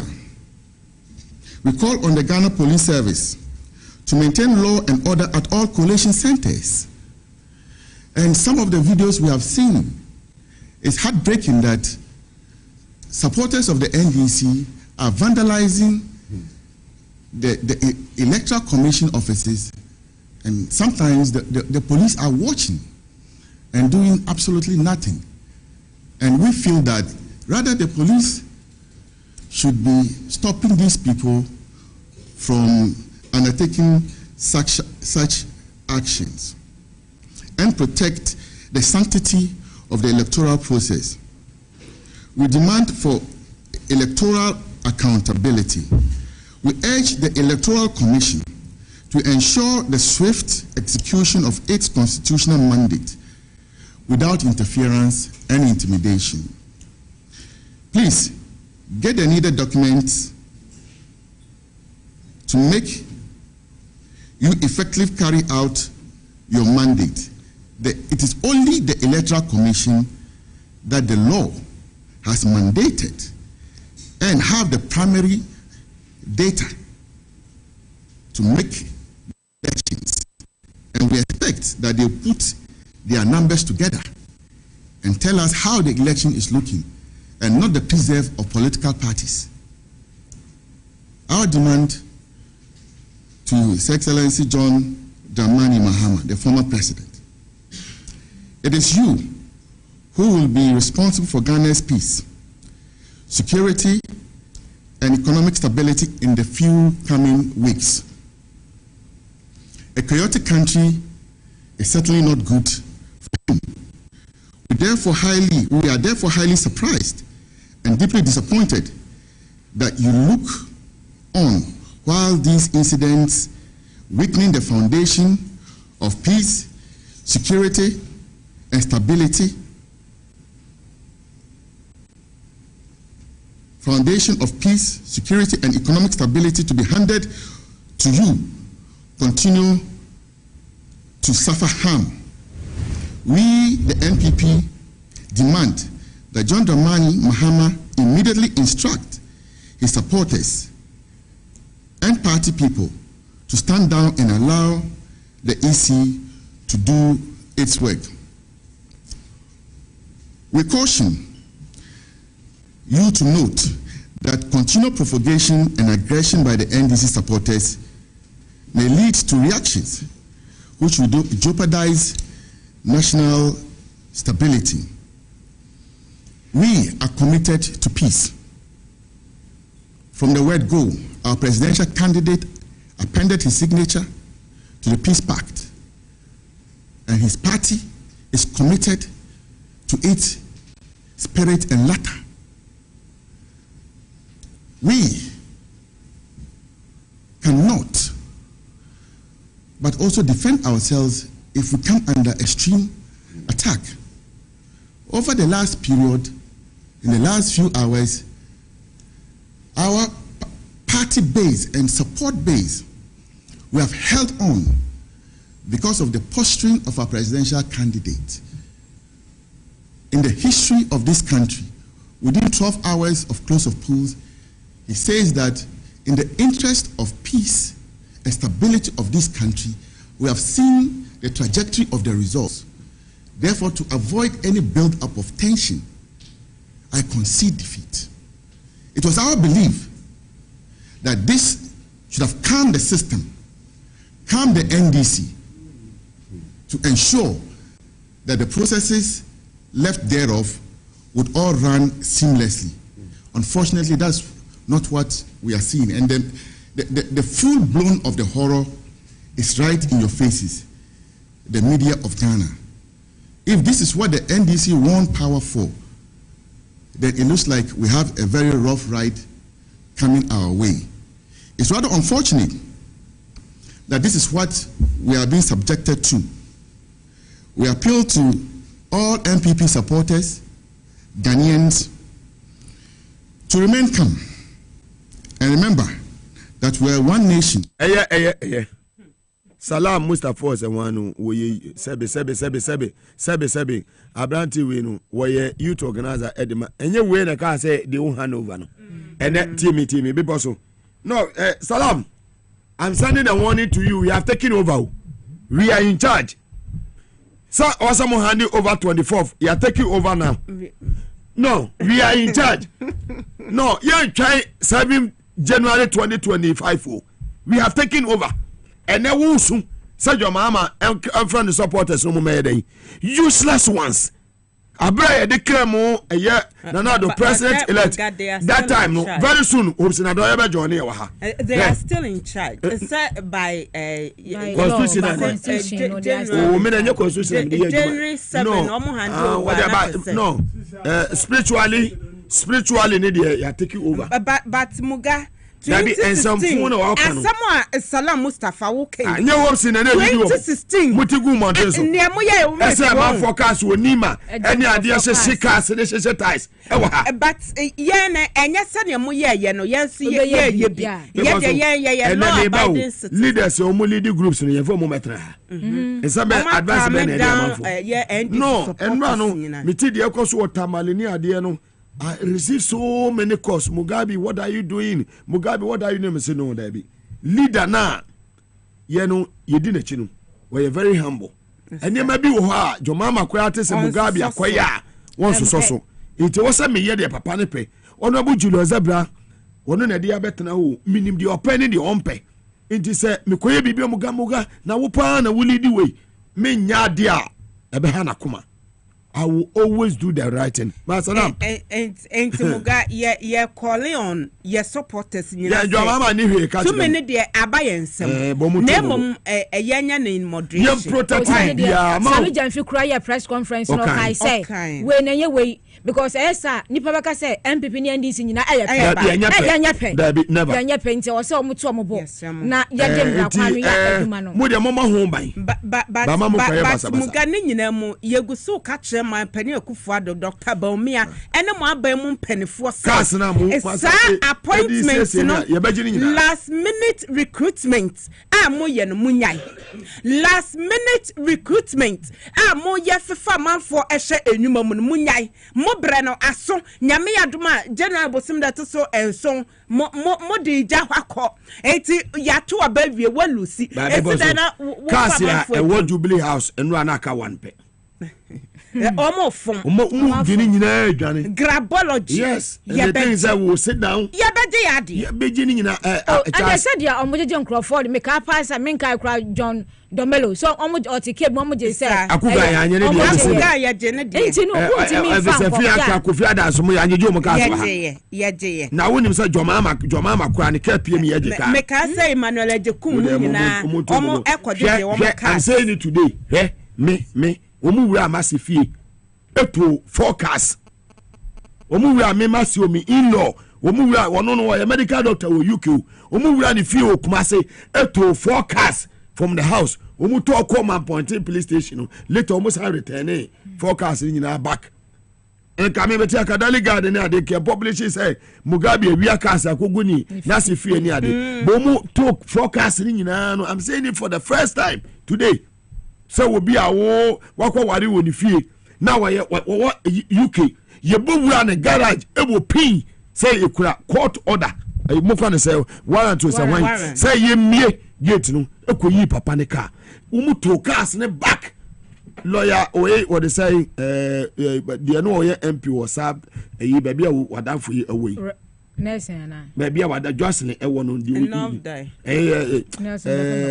George Lo George Lo yes wono na ye mi in law no ne lawyer muto cars ni nyina fifie wo ya cars won is a cars when ya car ya buy cars itoni nyina ya fa car no ni a check chassis number ni a hwe number we no later no almost return cars ni nyina to the house what is my can answer me that thank you and then the first time I make away nti mo de musu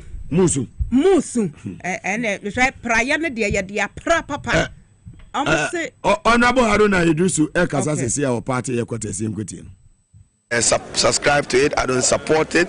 The police must deal ruthlessly with any person who want to undermine it. And then you see the Ghanaian people also eloquently said, Nana Adudankwa and Bawumia, stop undermining democracy and learn to fight corruption. Don't run family and friends. Okay, many thanks, Haruna Idrisu. I'm just very well. Etiano ni asane eye one na mama no. Wo bia wo beye samoni bia ye soma wo bia. Ye nim de operations no underground yenim de ye se me kwaji we dabi obi ansoma emra bosifo moma mra ne nyere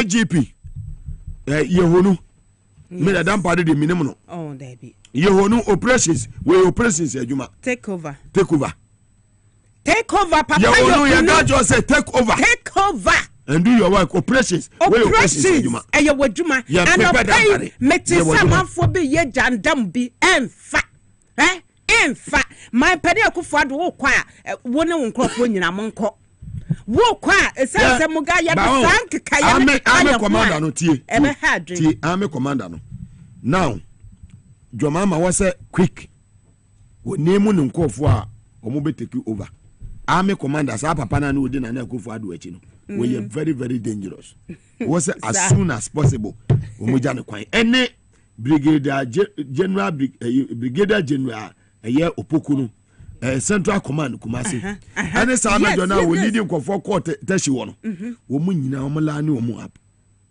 eso mo chama de kukaba ensesa ne de beba na mugame ka say jandam na ekoso anopei emfa esa ne say wuku aboa te say aboa wo eye dangerous aboa na say wentwe ne tia na wunku hwe ne senti MPP sabre ya twa mu tima pani akufo ade ne Dr. Baumie ese wone ne nipa bonefo ne omubu o man ne nyina ye gye omkwan ema omkọ enu ti se wo fa ensentrofo bi echi anasa wo fa ensentrofo bi na wo do omo eye jandam ai ena IGP wo boy adwuma na de emfa ye nyina ye ne mu ba bia adwuma ye no efiri ba ye papa yohunu ene ye che o se take over ni omo beka bia no enya de ya ebefa ye nya sansem trofo na yetumi toyen no DCOP Cecilia donc no ye fantastic man won se no tie fo se wo koto aba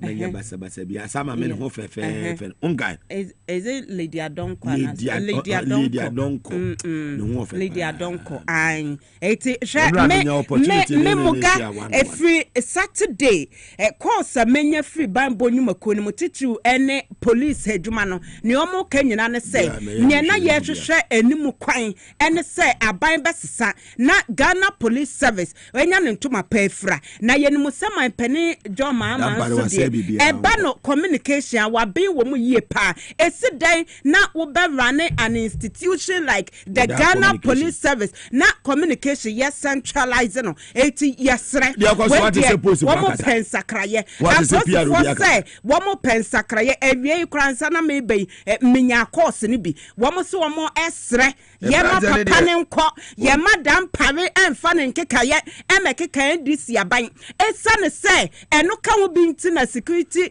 services no wo mo to aban ne operations wo ya na adwuma wo wa forget the omo ye wo headquarters wo nyina ye na adwuma. I know what I'm talking about. Oh, I know. Forget the course headquarters. Yes. Set it up no office. So be you man Muga media NDC aba ban Mugay me ame papa ba ko pedo mahama NDC aba ban mu wo de obeye we ama me na se wo ama me hwe ama appointment kra mani beje ho ese dan pare die ye ma ne nkwa ne ho kekaya die ese se mo de keka ma ban commander no ame commander no ese se wono so kwa ene eye okuno wo mo nyina ese wo me say yeah me so information ya packet say JMS and the pressure enye information ya packet say with 37 yes information ya packet say with 30 no me dey mate no say the pressure no by 3 days ago tsunami na ba ya na anu yes so wo mo control enti na ama niema e delay sa no so mo say but na komode no ebetimi omotimi stabilize niema ye tie no no me dey electoral commission muga baby ye drew ewo ye kabi mamen kabi mu no ye expect say ye beto aba results aba ye nyina ye hu baby ye ko ebeteki electoral commission that long ansana mwakasa me susu say electoral commission no ehia a complete overhaul say be ya professionalism ebetumi unity ebane say wo mo independence na ebetumi aye adwuma ewo ho na yetoa ba electoral commission wo ye referee no na ka me say ball no wankasa wo sa bobi ka e ka so hima e ba bia be koso se the supreme leader judiciary ho shiki ho na bia engozo as they say the tumi nu Hurricane Mahama over tumu na bedawa chief justice on be so be ho hwe no take action and then yama bebre wa o mayi o mani no take actions. They say the two men ayawodia obia ni wa obetimi anyu ena niema bi ye maybe a twa mama ye supporters ni bufu ye no ma ye nya bi nkofo mo di sika wie sika nyina en la ni o nyina up embra ene o nya den eni me dia make can say me take action a legally me nkosi se me akogina obi fie se me koje ne car me pa na me kura court we mukane say warrant na me ba car no charge ni tekotegu car say 11 wo fi wo kosoro ba fom ni nyina meje eno me kofa boys biawo me de emra kwa mo post for di machi na me de o makọ ne aye de ne yakoje eno na ya na ye hwese car no eye ne dia na ase wo man ne dia ana dia ne ye je very well 3 minutes near meba wisdom ewo eye easy headquarters wisdom mele moga wisdom bibi abako there senior presidential correspondent there na koso no me que no pase no de tiene de national protection center we ya no assist ya evi ya obeti odo no ha the political party were these officials also members of the diplomatic corps and the national observer mission so omuni na kano yeah, it's a Mary mentioned any the other 6 commissioners, ebe ba ọdịtọ mba na ịna declaration ọmụ aba na oche nke ebi a ha na the count of the NPP director of elections and defense Evans Lumapo ewa ODNP eba movement change ya wabin asamoah so ewa ha sanso na Ghana Freedom Party flag there ya disqualify no Roman father also ewa NDC also ewa aside the party agent of the NDC Soji Sete and one other man of family director of elections NDC Dr. Omane Boama ewa sanso and abedisi Dr. Peter Tanko so ewa and other political party reps also and just all the political parties now almost contested APC now I party almost it's about the political parties now good any all kind of let's be now yeah almost Madam Jean Minkah any napam na ebe na auditorium you have officials of the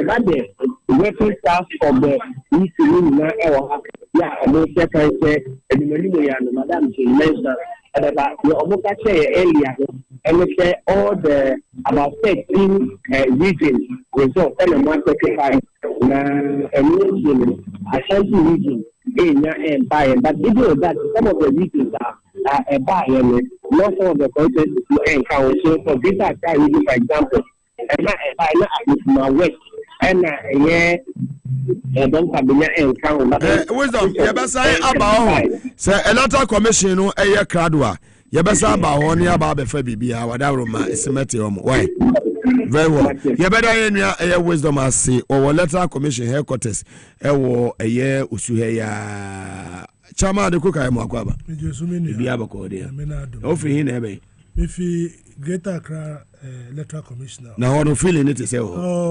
ija eyasam kete e mo say me voice cry say fantastic eyasam kete when we was na ya branti papa say you take over you take over you mo kasa be you take over from Saturday. Okay. Saturday 6 o'clock. They take over. By name be a man for Mugawo operations in Korea. Dabi and the Omunya. Your mama 2016. Yes, yeah, what did you know? Metisa Muka Mose, yeah, no mono, Omunya Butcher. Very important. Wom say Omunya Butcher. Neso. So Obi Abo was swimming on the chain at Townsa for so many years. Yes. Now you release the chain now. No, we didn't name of Bobo was swimming. Inti Munya Butcher man. Yeah, this you Munya Butcher. Boko, but Yanya Butcher man. But oh, say it is only in the house. Bobo la referee no e was who piano kakra when Pierre referee na protest dey be amonya moga I declare Baba Sadiq na Patrick Boama or sene problem. No, what happened was that pictures no omoye no and adichin no in a presiding officer no Ukakwe Central no the new one by a new pink sheet no the but omo say NDC for no mukra omo original ones no say a criminal I was say a prosecutor until yaba na ye omo kan say electoral commissioner for Nkasa omo kan say omo G2 mu say ankoye until sa 31 na a dispute ye yito na ye you see 2/3 of what is available no they declare no as winner of the constituency. Aka Ablekuma Norfa, the same principle. in terms of greater Accra. Okay, Central, me who said Patrick Boama, some man who know who are not. Me who saw Nicky. That's one Musso case, so a lawyer and call about NPP for no mobile. Among us, a move in the crano. Until you know me, per se, young boko, move in the crano. Until at least no, Manomarcono, I think MPP Greater Accra, no many are best 4 seats. What? 34 seats. 34 seats, you know. Now it's a Yapra cats in India. Oh, what? Jamaica, baby, about reforms. Yes. Oh, and this is for the natural constitution, 1992. Now, in Parliament, you 2/3 ebetum constitution. Enchebia chama ebe call electoral commission asuye owe enfonya ohe nyina manwe se director of elections Dr. Manebo Ama ene benefo nyina ni computer man ni Dr. Boate ni benefo nyina atrase ena diplomat awodo no omu nyina atnase emwe se mehu amanfo mo free British embassy amanfo mo free US embassy, German embassy, Holland embassy, Netherlands embassy omu nyina yeden ewo ho a omu ewe bibia ewo chairman fakakraka wona ayatrako obedi declare results onya all the 16 regions akaba 3 regions Greater Accra, Ashanti and but na mesawenya no that is what we told the EC Greater Accra. You don't have to get all the numbers. Once before you declare 2 tests within 72 hours. 2 tests, you have to declare. And Nyamincha there, majority of Parliament. This is the time of President Mahama. More than 2 tests. Nyame Amano say Kwame Nkrumah. Yes. Straighten up this country. My God. Reset this country. Yes. Both the judicial. The military force security services, civil service, all the state institutions. For Ghana to move forward, we have to and then constitution and Concession. No reforms, mandate to know. Oh, and I believe that President Mahama is going to be a president. We are going to but Chama, Asane Beko Electoral Commission now His Excellency John Dramani Mahama enya more than 2 tests we dey bit me see ye na wo hwe ni mu changes be na wo hwe e man for see bit me akọ more than the wo hwe no yendu and be consider ebe boa no doing government business na dey ebe boa no because now he has got the money as to compare to hang parliament 137. That's right. Ghana for a hang parliament in the last 4 years. No more who say hang parliament. It doesn't know the benefit of the country. Fantastic. It's a overwhelming majority. And here we have to sit back and look at what we have to do to reset this country. I believe that President Mahama having done it before and coming back what nefi what share who say no more also the 2 years and I'm very positive. Yeah. Say obey sir. No more Kenya may here say create employment for the youth. Sure. That is the important and the economy. Me say very tough, but I believe say you got a goodwill. Not from me, but from outside. The international community. Because we are US. The US ambassador. The British ambassador. Omuna usho mu countenance. Omuni aje. Se pape or baba because omo aswensu. No, omo aswensa. No men who say sana pape. Let me tell you, make posterity. So word no. Posterity will judge him. Sure. Posterity has judged him whilst he's alive. Whilst he's alive, posterity has judged him whilst he's alive. And so word no be a coachron when he fear one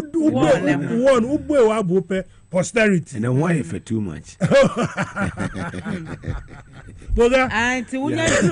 Posterity. Posterity chance also we be a man for who knew what on my cow. But these days, some man for some cow time out. Who we are saying. Well, I think we are on the right trajectory. Very well. I hope so. Mesamba, so chairman, I make up a post so now chairman pays will be a winning minimum higher. Your election powerhouse TVS was it? Yeah, live. 93.1. Muga, yeah, live. Our Facebook Power 979 TVX YZ. Yeah.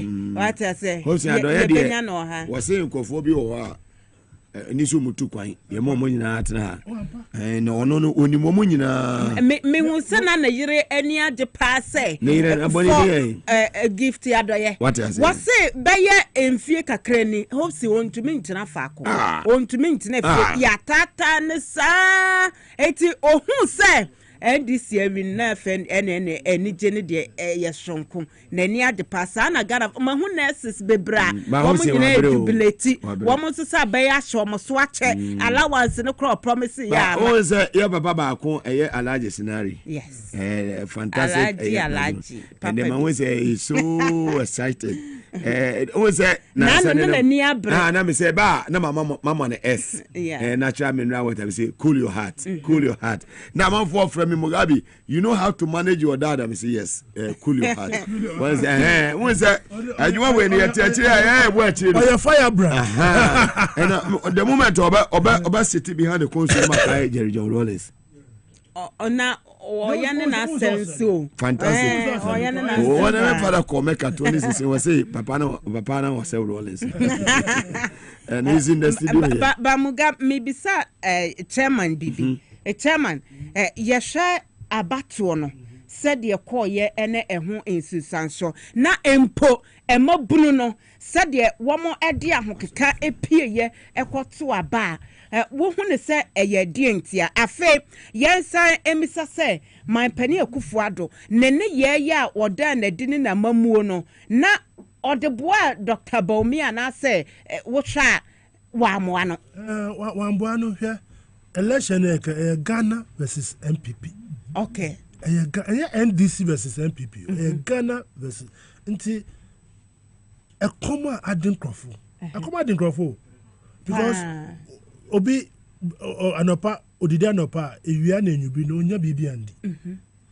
Kenke a 2 cities no 6 5 cities maybe 7 cities.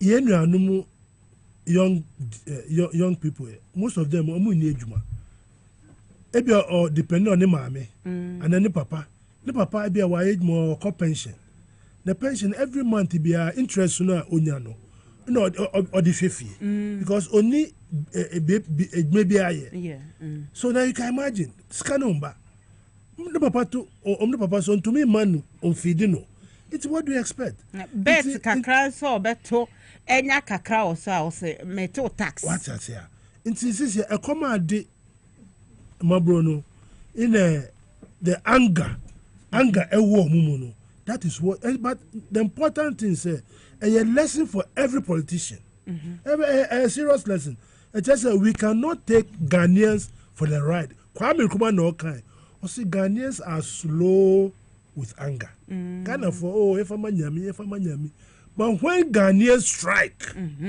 you see the anger in their belly and that is what you have seen. This is NPP no, for the next 30 years I don't think they will rise again because they have been disseminated in the electoral commissioner Greater Accra now Akufo-Addo is in trouble. Akufo-Addo is in trouble. How is people how they are going to because I say a party no etunufo awante kwan ben so no fa say party no so okofa ankofo kakra bi nebusu family and friends okay family uko airport ne ba no control airport ufa ha ne ba na wekosi restaurant ufa ha ne ba na waye we so many problems adama party no well it's about there you must get competent people experienced and competent people because I'm more 4 years people in the year be more another 4 years we are man 8 years at the end of the 8 years no look at where they are I just Ghana is on offense life support You will have support. This Obi and himself, President Mahama Obi. Oh, no easy. Because scanning well, scanning answer. But Nyame de Osiao Juma the way a manner Obama why I believe very strongly the goodwill of the international community or maybe the aid of us at least within 2 years time I can see a turnaround bounce back in this country. It's a good lesson for all politicians. They never take your people for granted, and make sure that you listen to them. Don't say we are continue your arrest. Take criticism in good faith. Well, because they say so take criticism in good faith, and I believe President Mahama will share who God has given the opportunity again, and this time in Yami, Ashan in Kura. It's not because I'm so Kodapo. Those are as money Adamano, and yeah, easy job, and a very difficult and hard job. But he will see it. He will see through it. I believe very strongly. Yeah, so he will see through it. Kwa batu onesono. Mejidi ye pass NDC na more confident as a setibia in Kumundi beba. But did you ever think say ebedu this? No. Say. Because I went round with women in certain regions, and when you feeling says BBBC, I shan't remember BBBC, and BBBC no, it didn't say a bear tsunami, a double tsunami, a one tsunami, a double. You saw no a boost, a boo double. I call it Hurricane Mahama. I tell you, Hurricane tsunami. Oh, we didn't anticipate at that level. At least, but one person I want us to really appreciate any global analytics, Papa. Global info analytics. Musa. I was saying, oh yeah. The man stood his ground. Apart from our whole by-election, he stood. And when you look at the figures, yeah, he was not far from it. Yes. Was it plus or minus? Yeah, correct. He was not far from it. Ni plus na minus na but ni plus no. Yeah. It's I was say Papa. This country for the first time, opinion polls in this country, I genuine, I unbiased, is this man, and we have to congratulate him for the honest job. That nobody influenced him. Professor Smart Sapon. He has disgraced himself.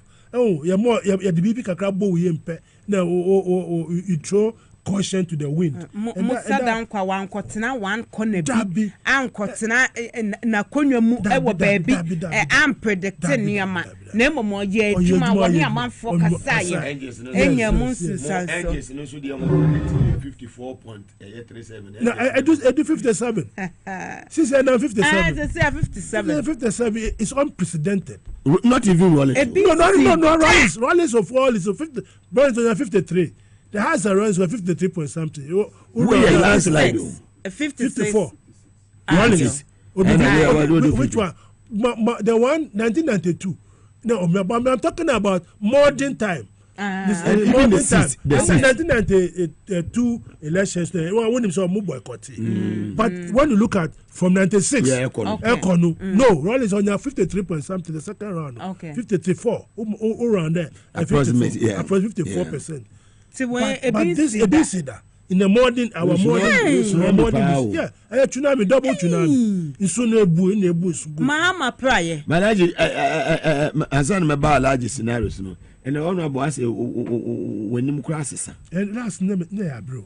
Ya call Saturday no. Saturday from morning no. Because for the past 3-4 months, you know, when you that Saturday, why are you refusing to grow? by the grace of God. The scenario say or now Brent no assume they no. On cool your heart. Chairman, what is the CIA number 57%? That's right. A being see that. Unprecedented. Wow. It's unprecedented. And the number of since I'm from the look of things, you been 196 in Parliament. 190. MPP Baba Bemu bio 30 years. I tell you, no, Nyame, the next 30 years. Ghana is a Christian and Muslim country. We live together. Ghana is the only country. Muslims in Ghana, just say we are God-fearing people. And God-fearing people, in the eyes of God, you can't cheat them. Yeah. When you cheat them, God will punish you. Sure. And this is what has happened. MPP, God has punished them. Very well. Chairman, to last message, I would say, the Amazero, Alaji, scenario. My last message. My last message is NDC about power. We shouldn't take this for granted. Okay. You can't, yeah, mom.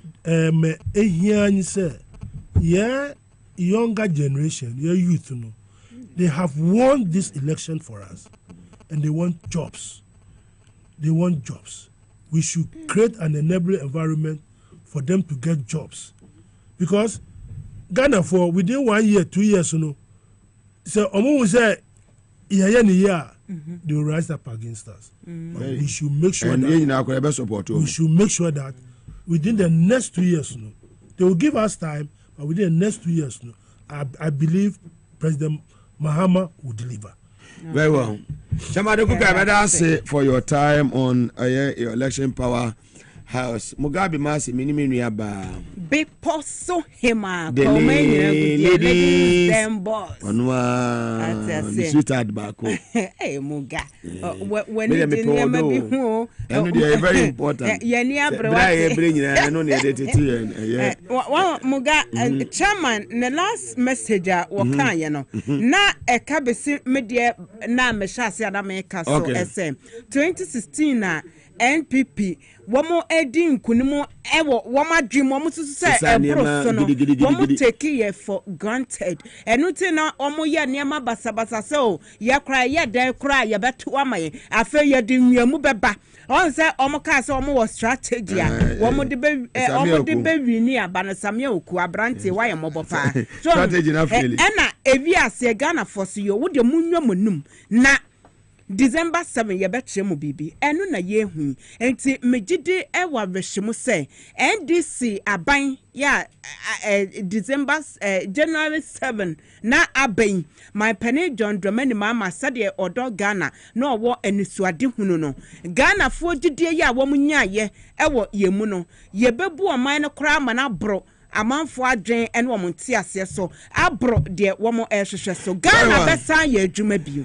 Your ElectionPowerHouse Radio SYZ 93.1, Power 97.9 FM, and we're also live on TV SYZ Northern Regional Capital Tamale, Kazmi 107.1 FM, Bole in the Savannah region, so on Kiligi FM, Sanso, and WFM, Ewa, Source 100.1 FM, Ewa Boko, Zebila Zaps FM, Pussy Guy Wimpan, Sampa Wende FM, Sansuna Global 105.1 FM, Ewa Ho, you want to say 89.7 FM, Okete Krachi, Yenu Anoma, Omwok Pasa, FIOK FM, Boom FM, Ewa Jessica, Dollar Mine, Nukrum, Alaji, Kadel Tango, Governor 1 champion, Nukrum Ankazankas, Alaja for Bukrum, and a Sheikh Amin of Media on also Nukrum. Yebo Rao, have original capital Goso and Ananum 92.5 FM, Duno FM. Was Sanko, Sanson, and Bono region, Tiny 90.9 FM, one Soko, and a year in Suma FM, a one crown quanta, Central Regional Capital, Cape Coast, Adomisan Sukremo, Sanso, and a Live FM,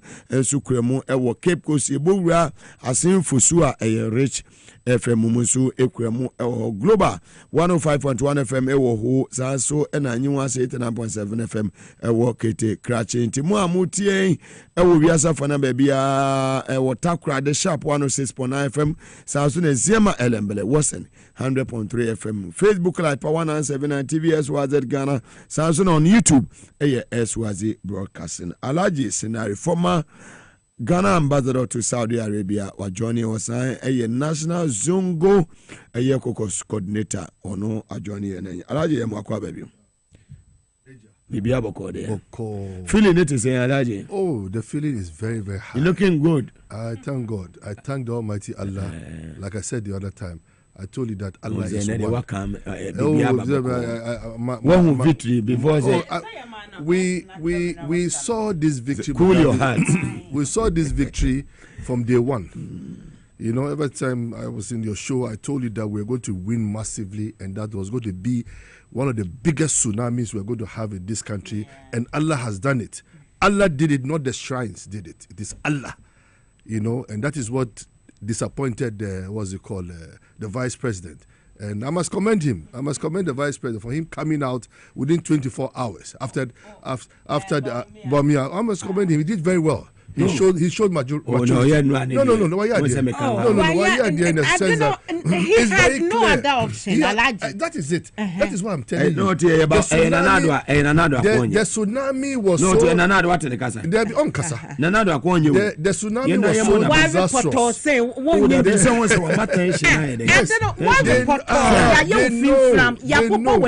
That is why he came out so. It doesn't matter because once yes, they know say the phone. For that useless boy, he said, I don't even know how come. I'm saying that boy is a useless boy, and I'm telling him on TV, he's a useless spokesperson. I've never seen a useless spokesperson like that boy. You've seen defeat coming right in your doorsteps, and you are still defending the defeat. I can't believe this idiot. Wallah, it's a lie. Idiot, Alaji. Wallah, it's an idiot guy. I don't give a shit whatever he thinks about me. You know, sorry about my word. I'm sorry about using that word, you know. So I'll retract that. Fantastic, Alaji. That's fine. Cool your heart. That's naturally. I've taken it. Brother, cool your heart. Cool your heart. I know they're no crowd. What's the most natural mineral water for this victory? It's when a friend cool your heart. This victory is for everybody. Overwhelming. It's for the cadres, for the NDC, for the sympathizers, even some MPP supporters who believed in John Dramani Mahama voted for the NDC. Honestly, they were so disappointed in their party. I know a few friends who are MPP, my very good friends, but I swear they voted for John Dramani Mahama because they felt that this was the only man that could change things. Look at the way the corruption within the system in Ghana here. You know, look. This system, I swear, any party, and I've been saying this, and I'll keep on repeating myself, any party, whether you are NDC, whether you are MPP or whatever, if we behave the way these people are behaving, believe me, they'll kick us out one day.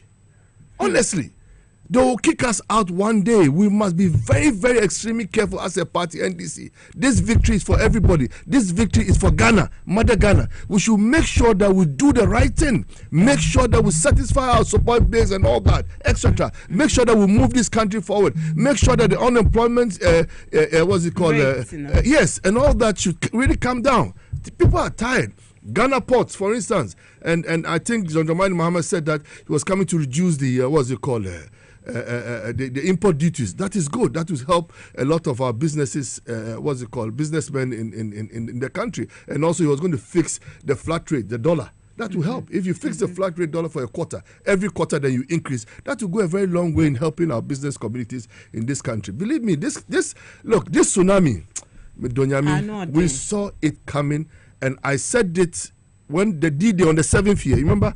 I was saying this tsunami is on the way. I said it before the 7th. Yeah, you said it. Yeah. And I repeated myself on the 7th before even we closed the police stations. I said that we were going to win this election massively, and Allah has answered that. Oh yes, I knew, but on the parliamentary side, I knew that we were going to hit 160 something. On the parliamentary side, I'll be very honest. 190. No. I knew that around 160 something we hit. So this was another shocker. You know, it proves that Ghanaians are sick and tired, and it's a big lesson for the MPP people. You know, they hijacked this country as if this country was for them. All those gurus. GMI. Look at this hustler arrogancy, all of them, including the regional Ayawaso Central, Henakwati. You know, all of them so arrogant people. What kind of nonsense is it? I said this country belongs to them. Samia cook them and all that. What kind of how do you call him? Is Samia Uku? Samia Uku. I don't even know what name to even give him. Yeah, bread. Look, these Ghanaians have suffered. We fought. Oh, we fought. Yeah. Mugabe, I tell you, look, I need to give credit to XYZ, this station, especially. I know others, I need to give credit to them, to Captain Smartdem and all, but you people here, I swear you've done so much. You've done so much for this victory 2024. And I know at the end of the day, you will not be disappointed. That one day, they will make sure whatever we have to do for XYZ, their staff, whatever, everybody will enjoy that piece of cake that will come. We will do the right thing for you people. People have more bread. People have done so well for the party NDC, especially Mugabe, you and your beautiful woman here, and all the staff here. My second wife. This is your second wife. Well, I thought you were going to give her to me. She's going to be my second wife. Because you are not a Muslim, so you cannot carry two. I was born a Muslim. You were born a Muslim, and what happened? My name is Salifu. Yes, I know. Once a Muslim. And now, what do Salifunti and I a Muslim? Always a Muslim. Alaji, na wo patch say with John Mahama, Ghana a better place to live. Oh yes, because I said during my campaign, I said Ghanaians will suffer and suffer and suffer if they don't bring back John Dramani Mahama. We need somebody who will come in and bring discipline within the system. Look, the corruption index is so high. It's going to be very difficult to say you're going to eradicate corruption ground zero, but at least John Dramani Mahama, I believe in our former president. I know that he's going to do a good job when he comes. Believe me, there'll be a lot of change. And his 24-hour economy, whatever this thing, what's it called? The 24-hour economy policy is going to be on the table. He's going to do his best. I mean, he cannot do everything within these 4 years, but I know that he's going to perform. I know that John Dramani Mahama is going to deliver. He's going to look for him getting that 190 seats. There's a lot. Look, people don't know. I don't want to mention what can be done with the 190 seats. A message from but a candidate more than 2 tests. More than 2 tests. You need to test. I mean, okay, let me give you one example today. Okay. Just one. I'll not give you the rest. Just one example. Okay. With 2 tests, assuming that John Dramani Mahama performs so well and the Ghanaian people want him back, assuming that they want him back, he has a 2 tests in Parliament that he can pass. Okay, so it's a process. No, I'm just saying it's a process. It's a process. So you go into Parliament, you have the 2 tests. Yes, where we get you go 2 tests. Then after that, you have a referendum. To be endorsed by the Ghanaian people. I'm just saying. I'm just giving an example. One example. But you see, if Ghanaians really love, if he performs, I'm just saying. I'm not saying that he's going to come for the 3rd time. I'm just giving you an example. You know, no,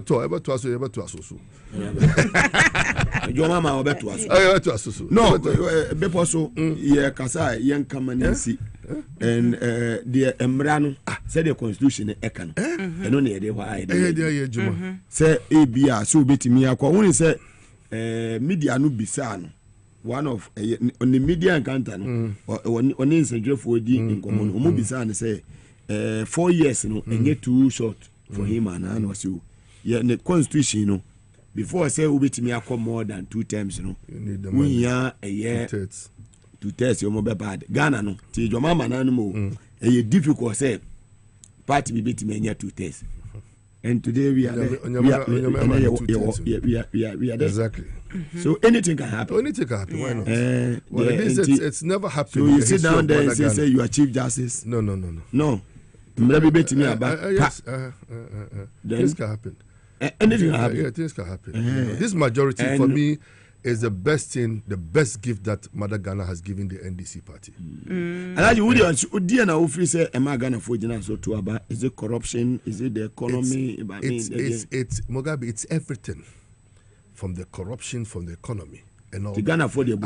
I said some time back here. I said this election is going to be based on the economy, and they've really messed up seriously on the economy.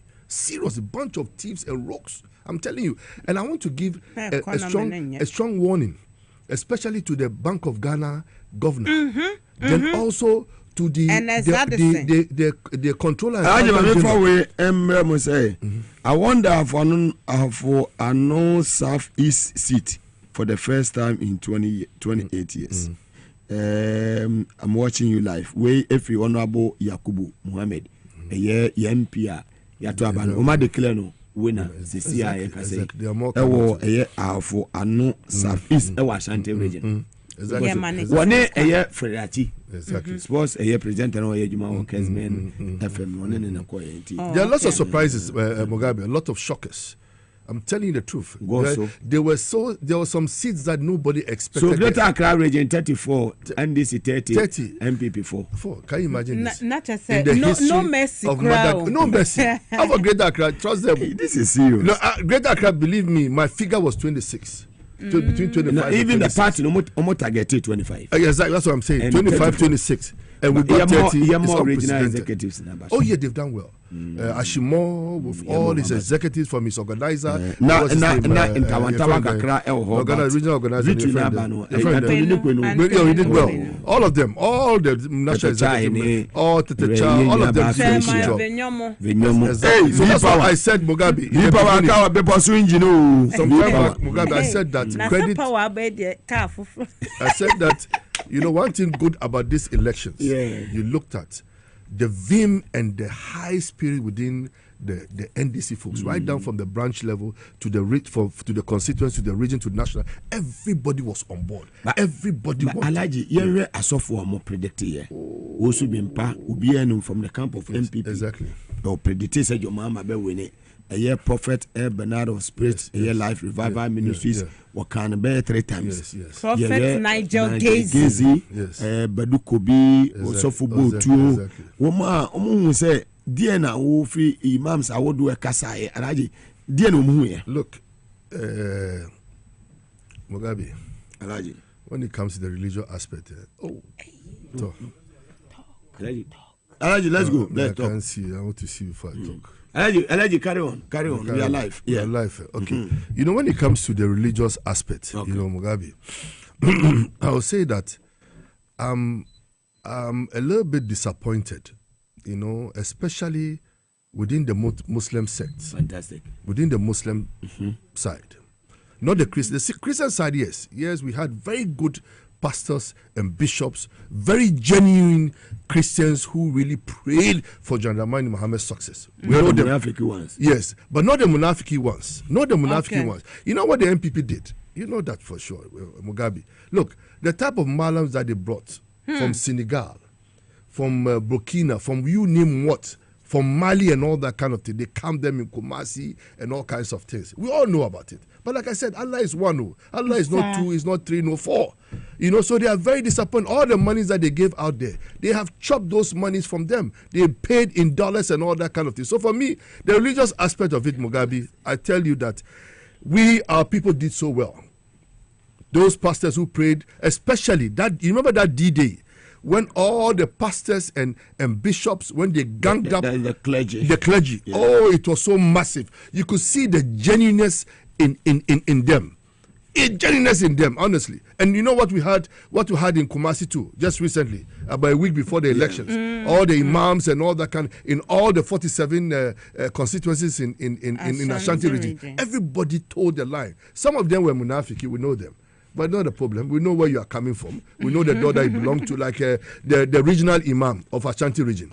We know that he's MPP. Your friend. But yes, he's not my friend though. He's never been my friend. Honestly, he's imam. No, he's an imam, but he's not my friend. Is he Munafiki? Yes, he's not my friend at all. I've never been to his house. He's not Munafiki. Well, he's a type of a Munafiki. He's not my friend. I've never been to his house before. We only meet, and when I meet, I give him that respect. I greet him as the regional chief imam of Ashanti. But I'm very disappointed in him, you know, by him coming out to say that all Muslims should vote for Mahmoud Bawumia. Look, Mugabe, in every single Zongo community today, go and check the records. NDC won everywhere. All the Muslim communities. all the Muslim communities. But they believed in John. You see, the religion, no. You know, you don't bring politics in the religion. But Alaji, why are you? God helps those who help themselves. Oh yes. Coordinator, no. And why are you? You delivered, and everybody played a role. We deliver. We have to, because we have no choice. If we don't kick these people out, thank God we have already kicked them out already. But Alaji, Niema SCCA. I was coming, you cut me off. I was talking about BOG. Yes. Bank of Ghana. Bank of Ghana. You see, okay, so you want to start? Hey, because me, you know, me, you be a omateti, oma abraboa. We are Alaji Sedu Agongo. Oh. He didn't in court for 8 years. Only bank, your friend, Heritage Bank. Yes. Our court. Ya ton bank no properties nyina agu bank ne say o wasem court court bia ne we bo an for say nasimum Alhaji Adamu the late Alhaji Adamu Global Haulage the bank Royal Bank ya gunu you are from the Zongo side. I'm also from the Zongo side. When I me person me di ura wo call Bank of Ghana so we nipa mienu a entafo mienu o mo bank say Ghana no. It's just unfortunate, Mugabe. It's just unfortunate. These people, like I said earlier, you see, this government, they are very, very wicked. Very, very wicked. Look at what, apart from that, look at what they did to UT. What's his name? Kofi Amaku said, he said that he was seated with the finance minister, not knowing that the following day, they were going to close down his bank. That's how wicked these people were. But just like what John Dramani Mahama said, you know, he's made a promise, and I know that he's going to fulfill that promise. He said that when he comes back, he's going to look at those banks that were collapsed, and he's going to revive them and give everybody his due. What is due to you, definitely government will pay back. You know, so for me, it's a very good thing. You know, and that's one of the reasons why people also came out to vote for him massively, especially those who were unemployed in all those banks. Can you imagine thousands of them? Exactly. Some of them. Can you imagine a graduate driving Uber till today? Graduates driving Uber, how are they going to live? How are they going to survive with this wicked government? You cannot even eat 3 times a day. Have 3 times meals a day. System ne mo ayedin. Nti wo skip udi anopa wi unni na odi enyume. So, my sister, I want to tell Bank of Ghana, Governor, na accountant general, they should be very, very careful, especially with the ministers. Those last minute type of contracts that they want to sign, say they will sign millions of dollars for that, they will make payment and all that. I'm giving them a warning that they should be very, very careful, because at the end of the day, if they do things wrongly, we will go after them one by one and we will not have mercy for nobody. Alaji Sisubio. Oh yes, I'm saying that, I'm telling them that those who think that they can sign last minute contracts so that it can be passed, so that Accountant General will pay, Bank of Ghana will pay, we are warning you people, desist from it. It wouldn't work. When we come there, those contracts will be cancelled. I'm telling you. As a leading member of the... Oh yes, those contracts will be cancelled. Look, me, I'll give you an example. Me, what they did to me, Mugabe, my medical equipment, everything has rotten. I had a contract of 27 million Ghana cedi then. 27 million. Then, 8 years ago, the goods came in. The equipment landed in Ghana here. The MRI. The MRI, they landed here. When they landed, 2 weeks, Ajimamenu, that wicked man. That man is a very wicked, useless minister of health we've ever had in the history of Ghana. They cancelled my contract 3 weeks when they came into office. Wow. What happened to the $27 million? What happened? The equipment has gone rotten. The MRI. Everything, the X-rays, and everything has gone rotten. I'm telling you the truth. That's why I posted, you see, I posted something in my status yesterday. I said that I was questioning somebody at the Ministry of Health. One day, I sent him, what's it called? You know those old trotro, wooden buses, the old trotro wooden buses. Okay. And behind there, they said no condition is permanent. Bedford, behind the Bedford, they said bone shaker, exactly. They said no condition is permanent. Yes. When we lost the election, this guy stabbed me at the back and stabbed me and stabbed. He was one of them with Kojo Ademenu. They stabbed me so badly. and they did what they did.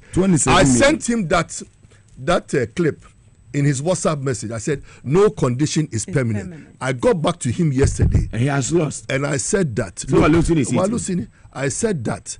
Do you remember what I told you? No condition is permanent. Do you remember? $7 million. I'll respond here. Is that yes. Exactly. Wicked. John Dramani Mama can't say. Woma you Google mo banks ni ade a young no kwampa so no oba obesan de ama. Oh yes. We sure say nipa mu te say Dr. Dufo Pakwesi Ndiom Honorable Sedu Agongo. All of them. No need the Sedu Agongo. I'm telling you. Papa no wabre. Oh wabre. Sedu Agongo for 8 years.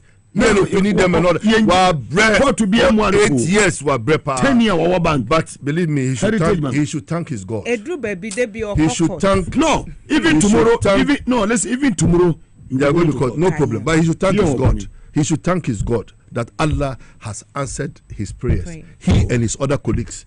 Because the promises that John Dramani Mahama has said, that he will make sure that whatever losses that he lost, they will give it back to them. Yes. But and me Alaji, what the politics said, you will be back and say, will be was some court to know you're going to bank at one bank and property. But you see, that's why I'm saying that these people, they have no mercy. No mercy for the cripple. MPP, led by Nanado. They are wicked people. They are wicked. They don't care. All that they care is family and friends. Loot and share. And that is exactly what they've seen. And that's exactly the punishment Ghanaians have given them. Compensation. Somebody like Sedu Agongo. Definitely. That is what John Dramani Mahama said. All of them will get what they lost. They will get it back. It's too. It's too huge. Don't get it back. Now I said Unibank credit wouldn't account. Oh. And I was saying 2 million. Yes. Dr. Duvois. Look at what they did to Duvois. Look at what they did to Duvois. After he has suffered to build this massive bank, and the bank was doing so well, and you collapse the bank. Look, I'll give you an example. What's it called? There's one guy. He died. He died because of their wickedness. Come on. Wickedness with Donyami, your friend Kofi Ampem. Is it not Kama? No, Kofi Ampem. There's one Kofi Ampem. That's an Ashanti man. Okay. Kofi Ampem, that guy, he was the one. You know what happened, Mugabe? Let me tell you his story. He bought ADB, the shares in ADB. You understand what I'm trying to say? He was the majority shareholder. Okay. In ADB. Then he used 2 companies to buy separate shares, so he was majority. When they were going to appoint the MD of ADB, then Ofriata said, no, then the Kofi Ampem said, no, I have majority shares, so I should appoint. You know what they did to him? He bought almost $200 million worth of shares. You know what they did to him? The following day, they told him that we are no more selling ADB, that he should take his monies. They got him to the Flaxa house for him to sign a document. They were transferring his shares to what? To Unibank. What? They knowing very well that Unibank was going to collapse. So when the money was lodged in Unibank, that was the end of it. And that was the end of Kofi Ampem. Oh, God. Wow. Wickedness! I know Kofi Ampem very well. He played a big role. Look, he gave us a facility, about $200-something million from the US, Exim. I'm telling the truth to the Ghana government then during GM's time. Look at what they did to this guy. This guy had heart attack.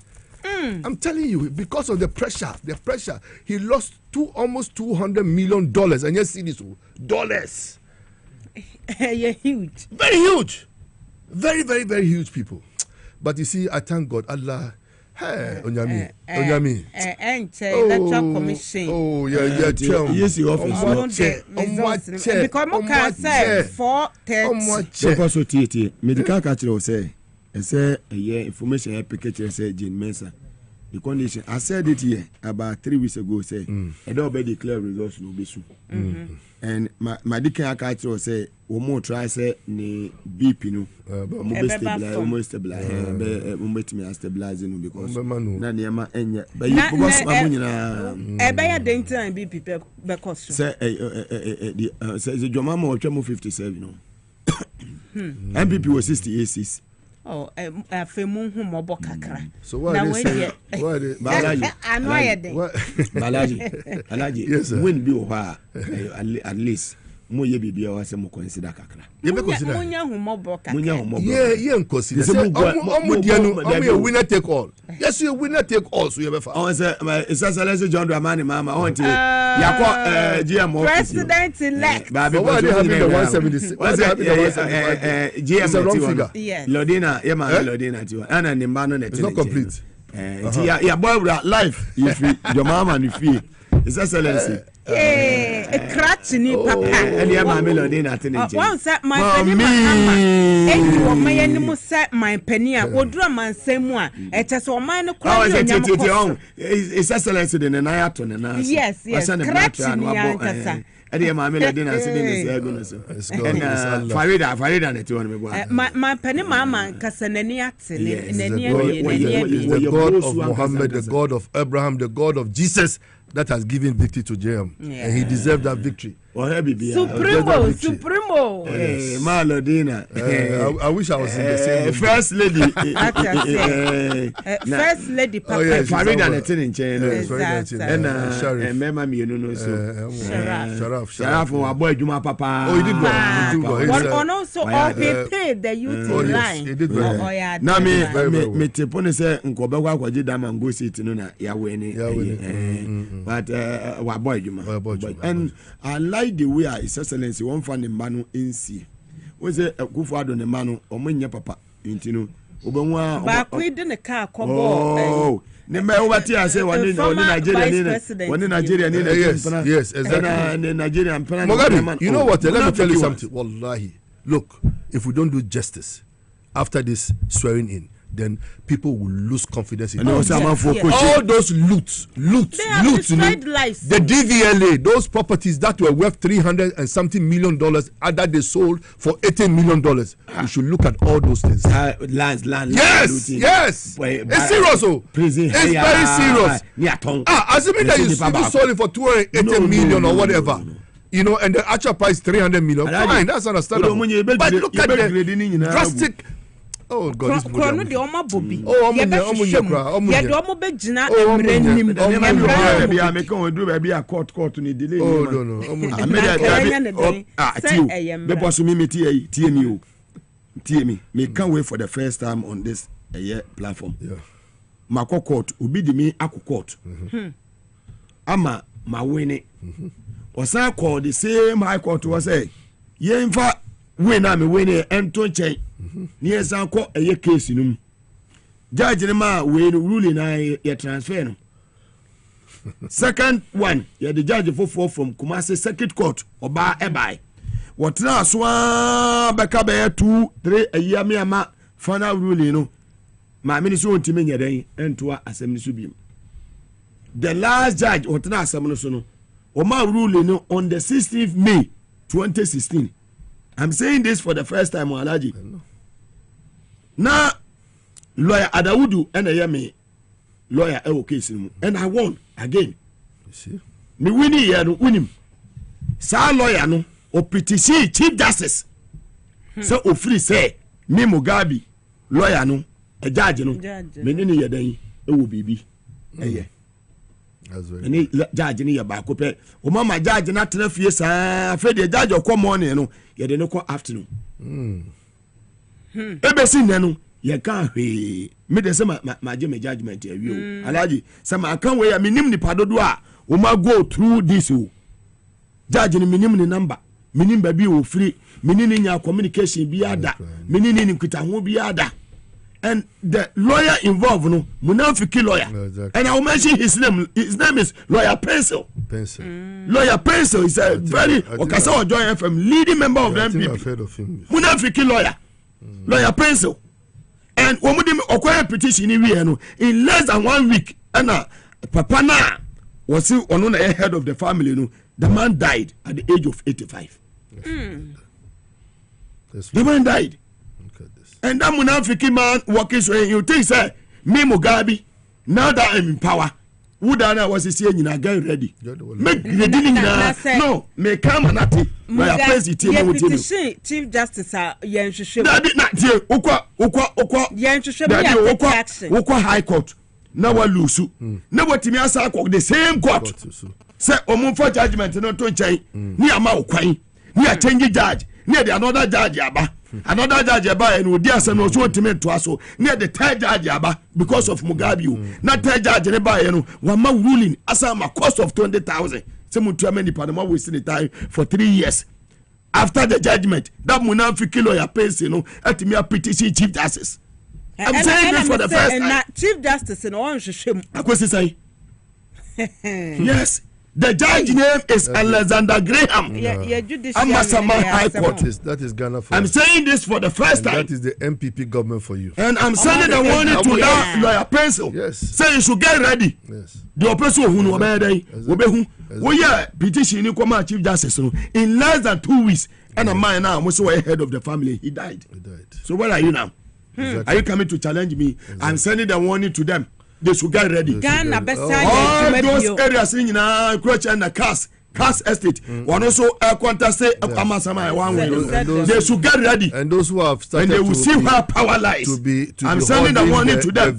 Someone said Yakoni Memo. Sometimes should also be prepared. Whatever vehicles that they are going to ride somewhere, we'll get it out. We'll get it out. Everything that belongs to Ghana government, that is not yours. Who petition chief justice? No. High court, you go to the court of appeal. Exactly. You have to petition the chief justice. Exactly. What is some and they will see their smoothness level. I will not go to court again. No. I will grade the whole place. I'll grade it. No, if Prince said, no, we are not in charge. I'm sending the money to them. Say, Prince is a lawyer. Prince, should they make a wrong move? Make grading your money in a form. Master say, we are in charge now. Because we issue MPP powers, equal petition, chief justice. And not just what you will be. Chief justice will be say. You go to High Court, you go to Appeals Court. There was one very interesting case at the Ministry of Health. I forgot. Yes. I forgot to mention it. Okoboy. Oh. Okoboy. Think the court belongs to you. Just recently. I won't go to court. Just about some 2. Listen, Mugabe, listen to this very carefully. Just about some 2 months ago, there was this tender to procure the what's it called, the dialysis machine. Okay. Dialysis machine. You know what they did? The kululu that they did. They gave it to a company that had the closed circuit. When I say closed circuit, is that the disposables that they use to put into your veins or whatever is a closed circuit one. Okay. That means no other company can bring that type of disposable to feed that machine. Only that company. No, Okoboy. That you saw this current minister. It's like you see him quite like that. Very wicked. Look, this is what they did just recently. You can imagine that if today that company should go down. That foreign company should go down. That means all those equipment that we bought is all useless. You must have an open circuit whereby any company that comes in wants to bring in some disposables or whatever to fit that machine, it will be able to fit. It's just like you charging your what's it called, your Samsung what's it called, mobile phone. You have various type of what's it called chargers, but they are not Samsung, but they are charging it. That's exactly what they needed to do. But he didn't do that. They brought in the one that it is only meant for that particular machine so that they can reap the Ghanaian people. These people they are very wicked. More than wicked. Very wicked. And more than wicked. The fool said, more than the judiciary. No. I'll be IGP. How can you? No, under this circumstance, how can you go to High Court? No one lose. No one court. No one. You don't agree, say me IGP. Oh, I will not be surprised.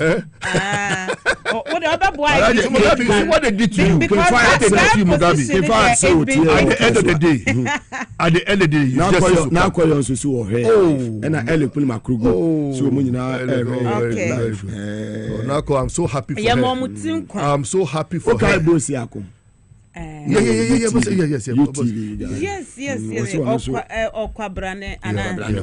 you want to share your life? Enjoy show now. Dr. Gazy. Yes. Oh, Gazy, my friend Gazy. Dr. Gazy. But CDS any damn part of take back come say. Yes. Okay, so I'm doing brush. Hey, I'm pekro mu na. Omo dey come. Sesia make us say CDS ene dampare ewo headquarters yenimu nkomo omudi omo pekra omo namom enfobia ne bre na aso wanam ho na will of the Ghanaians for granted also wanam ho dindi sa IGP wanam ho dindi sa ame commander no se wonnimu na obeka se oye ame commander ne de omoma ne nsi from grand san aba very cunning ene eye opoku no brigadier general opoku no momo nsi alaji on our grassroots no they are very angry. Oh yes. And some of us in Betnasia, our job is to educate, inform, and to entertain. And because of the leader, you don't want to do certain things. A big good job, mama, any boss, honorable Jilos Debra Edmasi. Say, ye kase, hey, asimbisi. Say, Mugabe kase, munkoha within 2 minutes. But ya pese bibia enye kam emra enye adwuma me ne wonya asem na ode me call court na ma we no no akọ petition chief justice I forget it eda na wose nyina medwiragu enko bia tie lawyer pencil eda na wose nyina medwiri ni nyina gu ewa yi ka do but enko bia I'll help you so wo free sa we MPP ni na wo to me a petition chief justice tokonu say Asam ni si call yen one court we lose first one and I was call the same court which is not allowed Alaji the same court you can't go to the same court. Have you forgotten when I'm sending a warning to them. Have you forgotten court to be Mugabe, have you forgotten when I was jailed in Osherford? You forgotten me 204 2 weeks. They reminded me when I'm telling the truth. See, look, never again. I was going to contest ICQ in 204 again. Then they went in because ICQ at that time knew that he was going to lose. If I was the one going to contest, that's how come I brought Mariam to contest the seat. Your sister, my sister. Then they went up there with the police and all that. Then they created a case that conspiracy to blow the register. They sent me to court on a Thursday, Osherford. The woman judge looked at me, guilty or not guilty. I said not guilty. Okay, remand for 2 weeks. Nothing. Fine. You went there. I went there. You spent 2 weeks. Say, look, me Nilante that same Nilante too also yes. Look, what we've been through. MPP it was until Mariam, my sister Mariam. That's why I don't joke with her because she's very strong lady. She's a woman. Yes, here with you. Yeah, exactly. Yes. Look, she moved heaven and earth to make sure that they got a high court to grant me bail before the 2 weeks. So how many days did you spend? Oh, a few days. And I was given like 5 days. Yeah, something like that. Oh, Kafra. You see, and I was a sick man there. Oh, you see, we are registered. But see, look, ICQ, he's my very good friend. He was my very good friend. You know what? Yesterday, Hobson called. Hobson. Hobson called. And he said, Moga, me bese me stopping Kofona omo 82 kwain. Airport hono. And me here when I'm saying, you know, say I'm not the appointing authority. I'm waiting for John Mahama. But the only thing I can do is just to advise you, say, calm down. Now I'm calm down, Omonko. Oh, there be. Would they say? See, there are so many ways of killing a cat. It's very difficult. Okay. John Mahama, you can run, but you can't hide. Giddy. So what see? Then I was so Mugabe crying and mommy. We don't want to do that. No, but they themselves, they know. Oh, they know. They can't run. You can run. Anybody but you can't hide. That you've done something very illegal, you've chopped wrongly, and whatever. There are cases here. Not gonna be whether they like it or not, also more drop it. Upunimuni agongomu. They change judge and the woman you more freedom. Yes. Freedom. And the man more did the amount for. And some people high say LGBTQ where the about to court to kunusa one can once them. Nemo dear as to our parliament better as in here and dear. Mammy Chief Justice. when are we na sama where we are now ne de muga ma me na se ohuma pene mama na wayi ne I know ase ne buofu na na almost sign a peace pact no edru say my pene mama be sign no odru ne ho no ma me sheda eyi nani no obi din komo edru ba mi ase one ba mi din komo now we have more than 2 tests. And the one thing you to know any happen and the fear a soldier for them to go. Those soldiers they advance yourself. It is time for you to move. Let them give them. Have to give them. At the end of the day, Rollins. Rollins of all people, Jerry John Rollins, the founder of the NDC. What didn't they do to him? The following day when we lost power in 2000, exactly all kinds of things they did to him. Rollins of all people. I'm telling you, that's why Rollins never wanted to forgive them. No. You remember? Rollins didn't want to forgive them at all. But anyway, we see. But there can say. Now there we are in power. Mayor deputy IGP. Mama appointment. Maybe deputy power mayor. I will be position. But they are not making the same. Meeting can me says Sibiu. I say my penny John Dramani mama me papa bako pe. Mesre. And sa adani wo tumi mu se wa mama hwe kra na IGP and I say Ghana Police Service no yema eniema yie wo ho na papa ye owo ho dua broni two face IGP kelewel IGP wo free ho na ye do obi foforo ba ema service ni gina na so a makoma beto menyam. But you know what I'll tell you. You seek the political kingdom first. Then the rest. The political kingdom first. So let's hear from this. When you're cheerful, when you're happy. No, she can't be happy. You can't. By declare. She has to. When you say 246 out of 276. Declare. You have not declare. Ubesune declare.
Thank you very much. Shall we have our seats?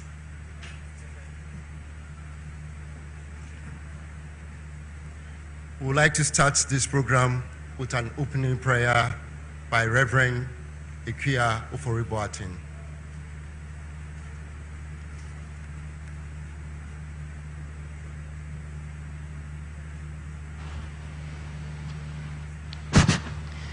Let us bow our heads and pray. Heavenly Father, you have said in your word that many are the plans of men, but it is the counsel of the Lord that will stand. We thank you, Lord, that you have spoken in our nation today. It is our prayer that as you have commanded us, that it is you that establishes leaders, that you will pour out your mercy and your grace on all of us as a nation, on our leaders. We thank you, Father, for this time where we declare what you have spoken. We ask, Lord, that your presence be with us.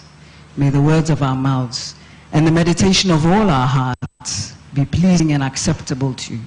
O Lord, you are our strength and you are. I would like to acknowledge the presence of a few dignitaries. I'll start with the special representative of the Secretary General, UNOWAS, Mr. Leonardo Santos Simao. We have with us the Deputy Head of Mission, ECOWAS delegation, led by His Excellency. Show off your best skin with Nivea Nourishing.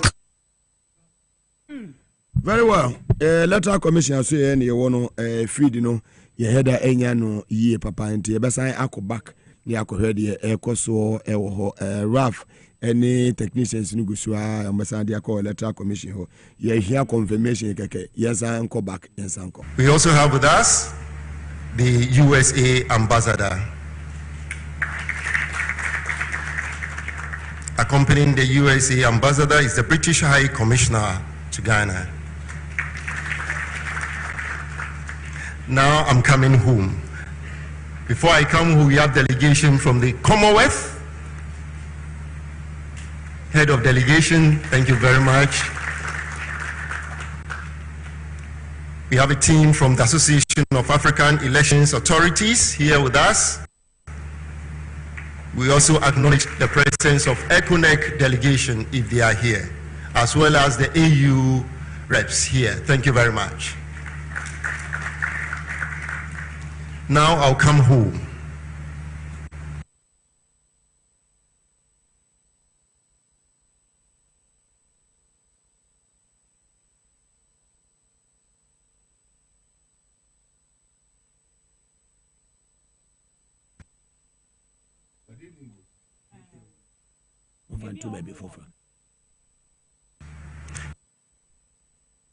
With us, we have directors and deputy directors from the Electoral Commission of Ghana. Can we see you? Can we see you and wave? Please.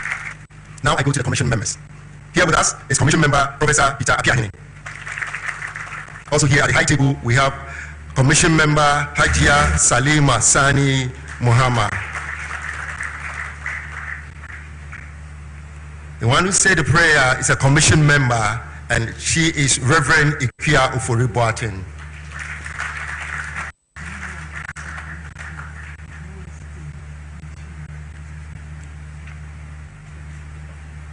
Thank you.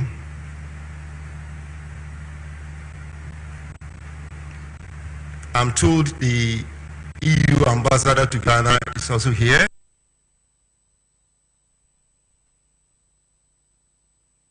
AID is also here. And the director of USAID is also here.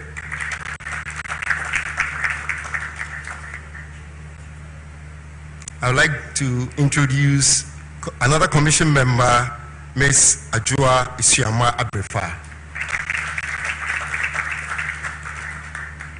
And now I go to the executive commissioners. At the high table, we have Deputy Chair in charge of Corporate Service, Dr. Bosman Eric Asare.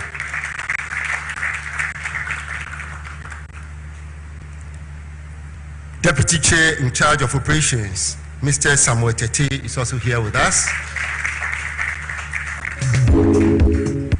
And the chairperson, the returning officer, Mrs. Jane Adukwe Mensah, is here.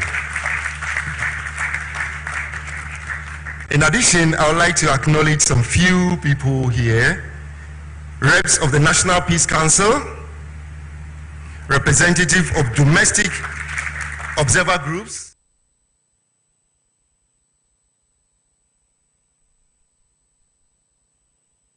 other international observers, members of both local and international press and media houses.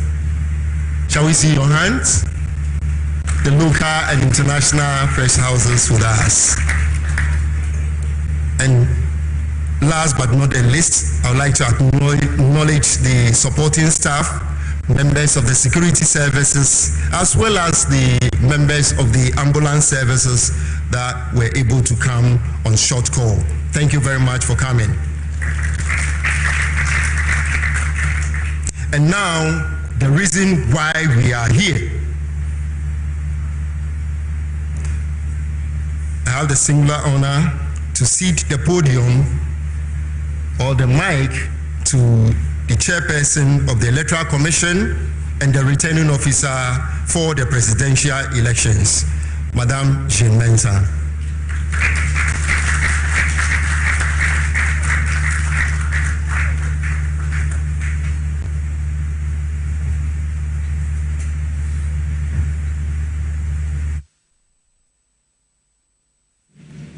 Should I go to the podium? Let us go to the podium.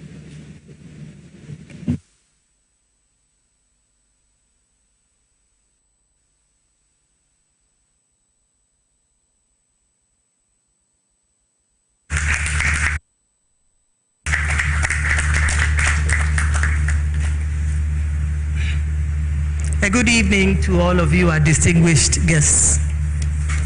To God be all the glory.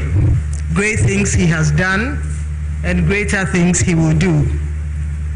We thank the good Lord for making it possible for us to witness this day. Ladies and gentlemen, it has been 48 hours since the close of polls on Saturday, the 7th of December 2024. The voters of Ghana have spoken. They have expressed their choice at the polls, and that choice will today be upheld by the Electoral Commission of Ghana. As a commission, we have fulfilled our vowed aspiration to imbibe transparency, accountability, inclusiveness, and responsiveness at the heart of all our operations. And I can confidently say that with the help of God, we have fulfilled these aspirations and the expectations of the citizenry. We have conducted elections that are credible, fair, transparent, and peaceful. Elections that have expressed, elections that have ensured that the will of the people as expressed at the polls, the elections that have guaranteed that every vote counts. As a country, we take pride in the fact that our electoral processes, initiated since 1992, uphold and guarantee the voter's choice. We take pride in the fact that the voter's choice, as expressed at the polls, is sacrosanct. Ladies and gentlemen, the last 4 years have been spent in injecting and infusing 4 key elements into every aspect of our work. And those elements are transparency, accountability, responsiveness, and inclusiveness. As such, we started the year poised and ready to conduct credible elections. We were conscious that elections were an event and not a process. This resolve led us to undertake several transformational decisions, including the reprinting, re-exhibiting of the Provisional Voters Register for the first time in our history, when concerns were raised about its credibility, as well as opening up the IPAC meetings to the citizenry by allowing the live coverage of all IPAC meetings. Indeed, the decisions to re-exhibit the Provisional Voters Register to allow a further review by political parties and the citizenry, as well as the demystification of the IPAC meeting, has helped diffuse the tensions that were brewing around the Provisional Voters Register. Ultimately, those 2 decisions restored the confidence of the citizens in the Voters Register and cemented Ghana's peace. Again, in the spirit of responsiveness, when complaints were made about the 50 persons charged voters for the verification of their registration details online, the Commission waived the fee and allowed voters to verify their details at no cost. In line with our determination to ensure the credibility of the 2024 election, when the Commission received information of the leak of a single defaced ballot paper, the Commission acted swiftly and destroyed ballots for both Western and Eastern regions. This bold determination and this bold decision was based on our determination to uphold the integrity of the election at all costs. In less than 1 week, the Commission printed new ballot papers for both regions and went on to successfully hold the special voting 2 days ahead of the main election. As a Commission, our singular message to our teams at all levels has been clear. It is that our mandate is not to make anyone a president or a member of Parliament, but rather to conduct and undertake credible and transparent elections and electoral processes which uphold the voter's choice and lead to acceptable and peaceful electoral outcomes. Today, our resolve has paid off. We have conducted elections that are fair, elections that are free, elections that are credible, elections that are transparent, elections that are peaceful, and elections whose outcomes are acceptable by all.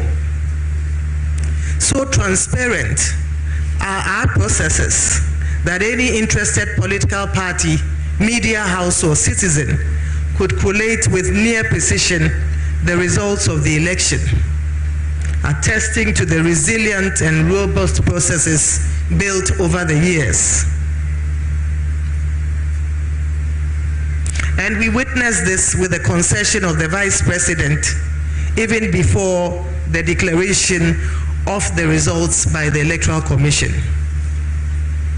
Ladies and gentlemen, the testimonies on election day also attest to the efficient, robust, and resilient processes we put in place. Many citizens testify to the seamless processes they witnessed at the polling stations. The average time spent at the polling station was around 5 minutes compared to several hours and several minutes prior to the 2020 election. Citizens also attested to the efficiency of the biometric voter devices, the biometric verification devices employed to ensure that every man has one vote. The system worked efficiently and ensured that the voter who registered was indeed the person who voted. We are confident that the 2024 election will further cement trust in our electoral processes and reduce the suspicions that typically characterize elections on the continent. What wakes you up in the morning? The Electoral Commission asye ena yegusua yewono Mame Jean Mensa ena ne ekoso Electoral Commission ansa na enede eba no wobobo so ediche yen hyehyɛ ya Electoral Commission digu akwemu ebra na yebo ho atoaba yeguso etoaba ene ne enei yehwe ne mu kwan se Electoral Commission done the spade work at the risk of your own lives to bring us a successful outcome. Our hearts go out to our staff who were manhandled during this time. We wish you well, and we ask the good Lord to bless all of you. To our media partners who have journeyed with us and enabled us to bring the commission to the doorstep of every Ghanaian, we say thank you. To the Ghana Police Service and to our partner, the National Peace Council, we say Aiko. We thank all of you, the good citizens of Ghana, who have believed in us and allowed us to serve you. To our dear families and friends who have journeyed with us every step of the way, we thank you for your support, your prayers, your encouragement, and your advice. We are conscious that we could not have achieved this success without the help of the Almighty God, our anchor, without whom we could have done nothing. We remain eternally grateful when I say thank you, Jesus. To all our observers from the ECOWAS, from the African Union, from the ECONEC, from the Commonwealth Secretariat, from the West Africa Elders Forum, supported by the Goodluck Jonathan Foundation, from the National Peace Council, from CODEO, from the Association of African Election Authorities, from the European Center for Election Systems, from International IDEA, Frimpong Manso Institute, IDEG, and to electoral commissioners from election management bodies in Africa, namely Uganda, Gambia, Kenya, Liberia, we say thank you for your support. We wish you all Godspeed back home. As the returning officer for the presidential election and in fulfillment of my mandate as enshrined in law, I will now declare the outcome of the 2024 election. It is important to note that per Regulation 63.3 of the 1992 Constitution of Ghana, constituencies have been captured. We have not been able to receive results from 9 constituencies because our offices have been besieged by political party supporters, making it impossible to complete the collation process, of which 267 of the 276 constituencies have been captured. We have not been able to receive results from 9 constituencies because our offices have been besieged by political party supporters, making it impossible to complete the collation process.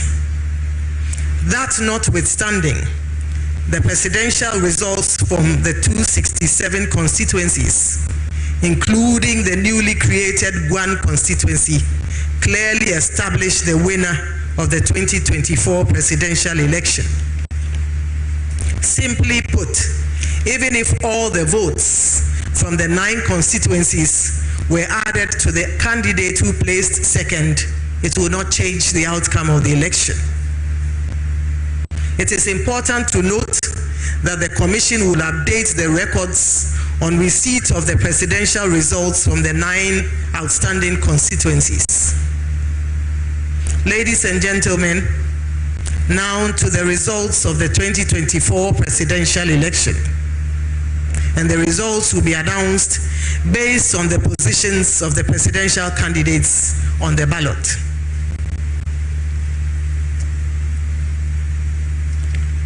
Mahamadou Bawumia of the NPP obtained 4,657,304, being 41.61%.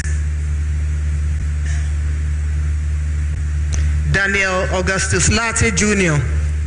of the GCPP obtained 16,673, being 0.15%.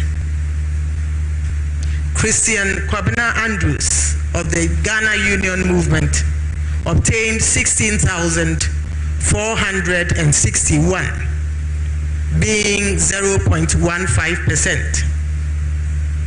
Kofi Apalu of the LPG obtained 5,219, being 0.09%. Mohamed Frimpong of the National Democratic Party obtained 4,413, being 0.04%. Nana Akosua Frimpong of the CPP obtained 23,397, being 0.21%. Mr. John Dramani Mahama of the NDC obtained 6 million. Let me take that again. Mr. John Dramani Mahama of the NDC obtained 6,328,397. And I'd like to repeat that. Mr. John Dramani Mahama of the NDC obtained 6,328,397, being 56.55%. Mr. Hassan Ayariga of the APC obtained 17,461, being 0.16%. Mr. Kofi Kranting, independent candidate, obtained 3,320, being 0.03%. Mr. George Tumberima Edu, independent candidate, obtained 3,091, being 0.02%. Nana Kwame Minkah, independent candidate, obtained 84,478, being 0.05%. Mr. Alan Kojo Tremanting, independent candidate, obtained 31,202, being 0.28%. The total valid votes cast add up to 11,191,422. Total rejected votes 239,109. Total votes cast 11,430,531. It's important to mention that the total registered voters add up to 18,774,159. And the percentage voter turnout based on the 267 constituencies stands at 60.9%. 60.9% based on the 267 constituencies. And as I mentioned, this does not include the 9 constituencies whose results we are yet to receive. Ladies and gentlemen, as mentioned earlier, results from the 9 constituencies are still as outstanding. The 9 constituencies are Ewutu Senya East, in Sawam, Adwajiri, Akwetia, Suhum, Techiman South, Domi Kwabenya, Ablekuba North, Ahafo Anon North, and Damango. The total registered voters in all 9 constituencies add up to 947,116.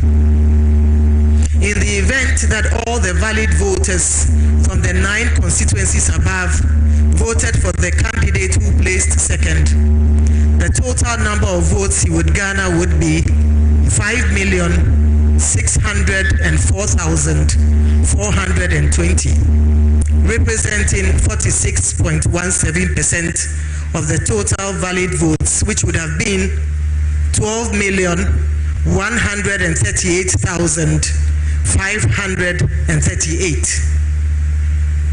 The inclusion of the outstanding constituencies would have given the leading candidate 52.13%, which is still greater than the 50% plus 1 required to be declared a winner.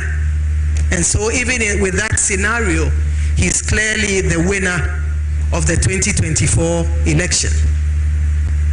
In the light of the above, ladies and gentlemen, I have the singular honor as the returning officer of the 2024 presidential election to declare His Excellency John Dramani Mahama as the winner of the 2024 presidential election and the President-elect of the Republic of Ghana with a total percentage of 56.55%.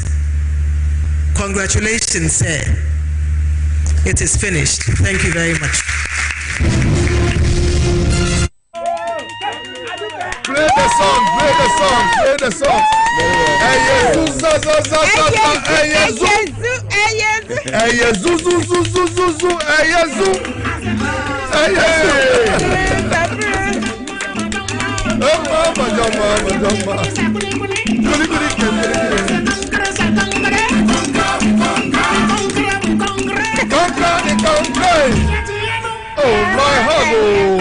God, me from Ghana and come here.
Yes, Pesesi and Ghana, Yenya, second independence. Every asiano, my major mensa, will be declare now, won't declare, we declare now, we need any other option. And now, Meguso Ewo Alaji, a scenario Ewo Ha, Yedi and Komo Alaji, 6,328,397, representing 56.55%. Na ochasa ye wo 9 outstanding constituencies bi wo ha ye de eno ebe beka ho achi. So when those ones come up, definitely we are taking almost all those 9 seats will be taken. But I want to give a caution to our people. Those constituencies that were mentioned, I beg them, like I said earlier, I've been saying this, I know what I'm talking about. These people, they will not want us to get the 2/3. let us make sure that we get a 2/3 in parliament. Make sure that you guys in the constituency there don't live there. Don't leave the constituency where they have to declare. Mame Simon sa constituencies no. And Sawamu Adroji Eyabako, Akwetia, Suhun, Techiman South, Domekwabenya, Ablekuma North, Ahafuano North, Damango. These are the 9 constituencies. And most of them will take it. That's why I'm saying that their presence there, they should go there in their thousands for them to prevent them from rigging the parliamentary elections. Because the presidential elections is a done deal for us. At the end of the day, we had what 56.5%. When those come out, we're going to hit about maybe close to about 60. Close to about 60. So I beg them, let me repeat myself again. All those constituencies that were mentioned, the 9, you guys in the various constituencies, don't live there. Make sure that they declare the actual results that has to be on paper. Don't let any kululu happen there. If it happens, it is your fault at the end of the day. Protect your constituency, protect the NDC in making sure that we get the results that we want at the end of the day. We thank God that our victory has been ours already. Like we've been saying in the beginning, we said it is Allah who was speaking. It is not the shrine that was speaking. It is Allah who was speaking, and Allah's will has prevailed. If you believe in Allah, we say Ashhadu la ilaha illallah wa ashhadu anna Muhammad Rasulullah. You will never fail. It's in the Bible too. You believe in God. You believe in what's it called? Jesus. We Muslims, we say we believe in Christ. Any Muslim who tells you that he doesn't believe in Jesus Christ is not a proper Muslim, because Jesus Christ is in the Quran. We have a chapter for him, a chapter for his mother. Sure. I'm saying that the Allah has spoken, and believe me, when Allah is with you, nobody can shake you at the end of the day. But we thank God for this victory. But we shouldn't take this victory for granted. I'm telling my people, there's a lot of work ahead of us. There's a lots of work ahead of us. We need to satisfy the basis. We need to satisfy the Ghanaians who have voted for the NDC, and make sure that we do the right thing. And I believe in the leadership of John Dramani Mahama. I know John Dramani Mahama is going to deliver at the end of the day for Mother Ghana, inshallah. Yo, Alaji Medasepa na Alaji Sinari Papa bi ena yetene nkano na wede ansana obekokrano. Sa figure or the 2 a day is that overwhelming. Super. Super. So I'm saying that for me it doesn't make any difference at the end of the day. The 56 that we've had, we've passed the 50.1%. But when the rest are added, it will really give us a good booster, because we are looking at almost 60%. You know, we are talking of 900 and something votes. So let's look at 900 and something. I don't know how much percentage would that be. Assuming that we get 70% of the 917 votes, how much would that be? What's the percentage of 900 and something? I don't know. Unless somebody calculates it at the end of the day. But for me, it's a good result. This result, believe me, and especially the parliamentary seat, my sister. I mean, it has never happened in the history of Mother Ghana. Yeah. It has never happened that we've had over 180 seats in Mother Ghana in the 4th Republic. Never, not even John Rawlings' time or what's it called, Atamil's time or even John's time, John 1. It never happened. But we thank God. People are tired. People are fed up with this useless, wicked government. People are really, really tired. And Ghanaians have spoken. They have punished them, and they have punished them. I thank God Allah has punished them properly. And the tsunami was unbelievable. Unbelievable. Alaji Ubeka say my penny okufuado na someone can try to cry say vote for my ex. You know my ex? Vote for my ex. And also BB. You see, when God, I'll give you an example. I said this on air about a week ago. I said when the day that Bamia went to the airport to go and commission the E-gate, and the gate could not was open. I said Allah has closed his gate already. These are signs. So one of them was Napo, that useless guy too. The other one too, what's it called? What's it called? The other guy, I even forgot his name. All of them were mentioned John Mahama. It's not by mistake. It is Allah. It is God that is putting those words. To me, that one too, that's Fulanima. Because he's an Ashanti man. When you look at him, you know that he's got a mixed blood in him. He's not a pure Ashanti man. I'm telling you the truth. We know ourselves. Science, no. Oh, the signs were very clear, and nobody could take that from the NDC. Massive. Everybody, like I said, everybody is tired. Every Dick and Harry. I told you earlier that even friends of mine who were MPP, they told me, Alhaji, we are going to vote for John Dramani Mahama. Look, I have a thumb print. It's one of them. If I want to show you, I don't know. Yes, some of them voted and they took pictures of their thumbprint vote for John Dramani Mahama, and I saw it. That's how determined they were. That's how fed up they were. The country has gone from west to west. You need somebody like John Dramani Mahama to come and repair the damage. Look at the corruption in this country. The corruption. Hey, my brother. Hey, it's just unbelievable. Why? Ghana no more here. Ghana is for all of us. Okay, Ghana is for all of us. It's not for them alone. Thank God. Allah, we are very grateful. We are very grateful for not disappointing NDC, not disappointing Mother Ghana. Very well. Well, last message at the NDC for type for Ghana for. Oh, my last message, very simple. We thank them very much. We thank the youth, especially the youth of this country. They have done what Napoleon couldn't do. They really did so well. They wanted to make sure that victory was going to be for John Dramani Mahama. Everybody was determined, right down from the grassroots, right down from the branch level, right down to the constituency, to region, to national. Everybody played his role, and I'm very happy. Congrats to everybody, and there's a lot of work ahead of us, inshallah. We will see a big change in terms of corruption, in terms of mismanagement of the economy and all that. And those, I'll say this for the last time, those who have looted wrongly, buying government properties left and right, at prices that are not there, at very cheap prices. Believe me, we know what happened in the DVLE. The lands there, the land there, all those lands that were costing more than 300 million, and the signs were sold for 80 million. We'll look at that one. We'll look at that one.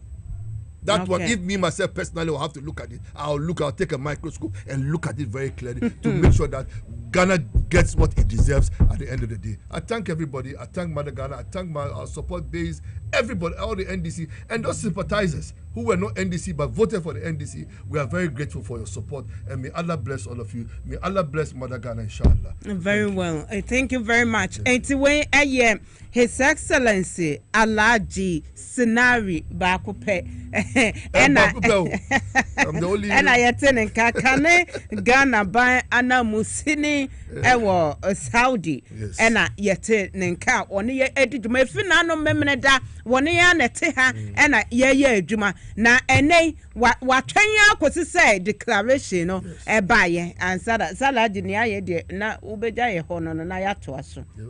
I 80 Alhaji Sinari and an Ugusu 88 power 97.9 wo share ewo TV XYZ ye wo station sahodwa wo mo ani edika subomu a wo mo enyina efa dwumade bi ye live ewo Facebook power 979 TV XYZ enye nyina enwe ye san say my penny a ye yinom the president elect John Dramani Mahama, His Excellency enter one Ghana fo nyina ebekasa enu ntino time kutu ene ye nante ye mfiri ha me wabedwafo ewo hanso a me ne omo eba ebedi enkomo me da me ho abasisi a me ba empenefo ewo Apostle Joseph A. Jackson me ne omo ebedi enkomo enko ba bia me basisi a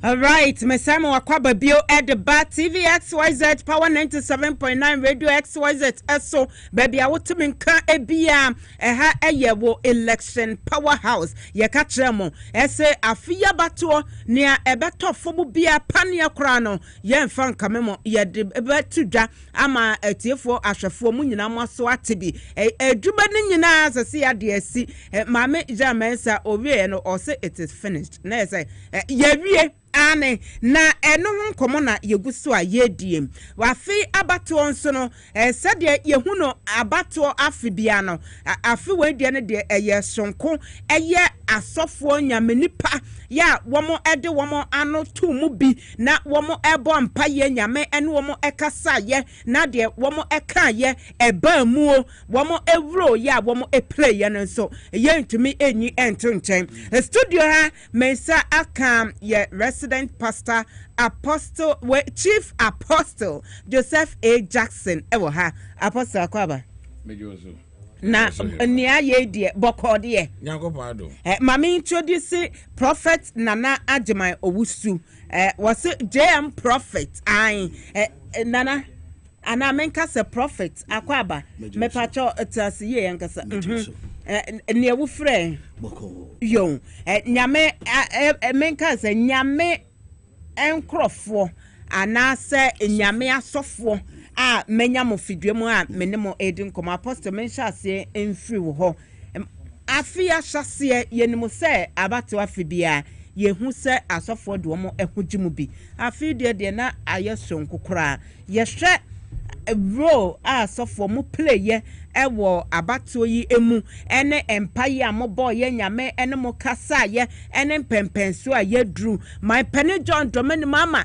nyankopon ahye na nuonyam kese a etese ya mususu ye se na ebedu sa mpempenso yi okay before so me da se na afi so mechia ahwefuo nyina so me da meni ahoho wa anti sa kasa mechia ahwa na time ni nyina ahwe me na wasema obusa yi asana mekoso yebede erade ase so se na dom ne Bible ayekese in fact yehu bi say da o se we kra na nkrofo feel say tension be wo kro mu tietie ni ade na nyankopon adom o hwe bra ye vice president and or ye candidate ma NPP amanyoku no ebra oba abonten a ode na no disem atu dwama bibia ye kama na kire se nyankopon ayebi na ubusa se ese afiwe no asofo no de omo ho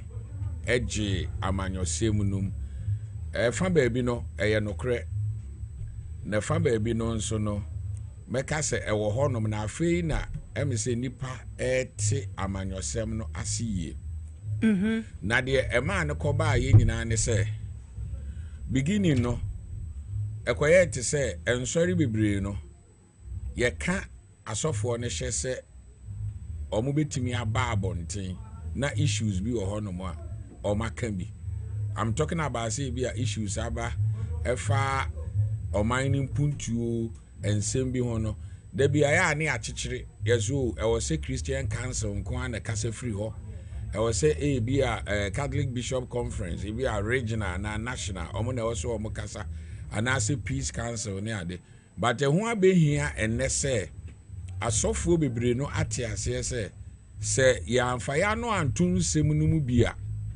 ebeduru baabi no ye yasem ebeye mobo in the sense say who ye leader and people so ye hwe politicians we dem hwe wona wadi ntwe ye hwe sikasem a omudi wuru a amanyosem mu ebi kra ye hwe special voting a ye hu bi say parliamentary candidate a ono kra wakomra hye bedwamu a emra no wo bo ho ban bi o chenuane ne ade a se wo hwa asofo a every week bia no sofo kra ntimi angada no ogada nipa be 30 sofo ntimi angada no ogada nipa be 30 e wona sorry eti eba asofo hu yehu asofo ye wo voice na ekoduru ba bi te se na ye ma yente amanyosem na se ebeduru ba bi krobi okra na sorry ba epese odi ne hu wura politics mu a na ɔka na hye but wohwɛ Bible mu a Shadrach, Meshach, Abednego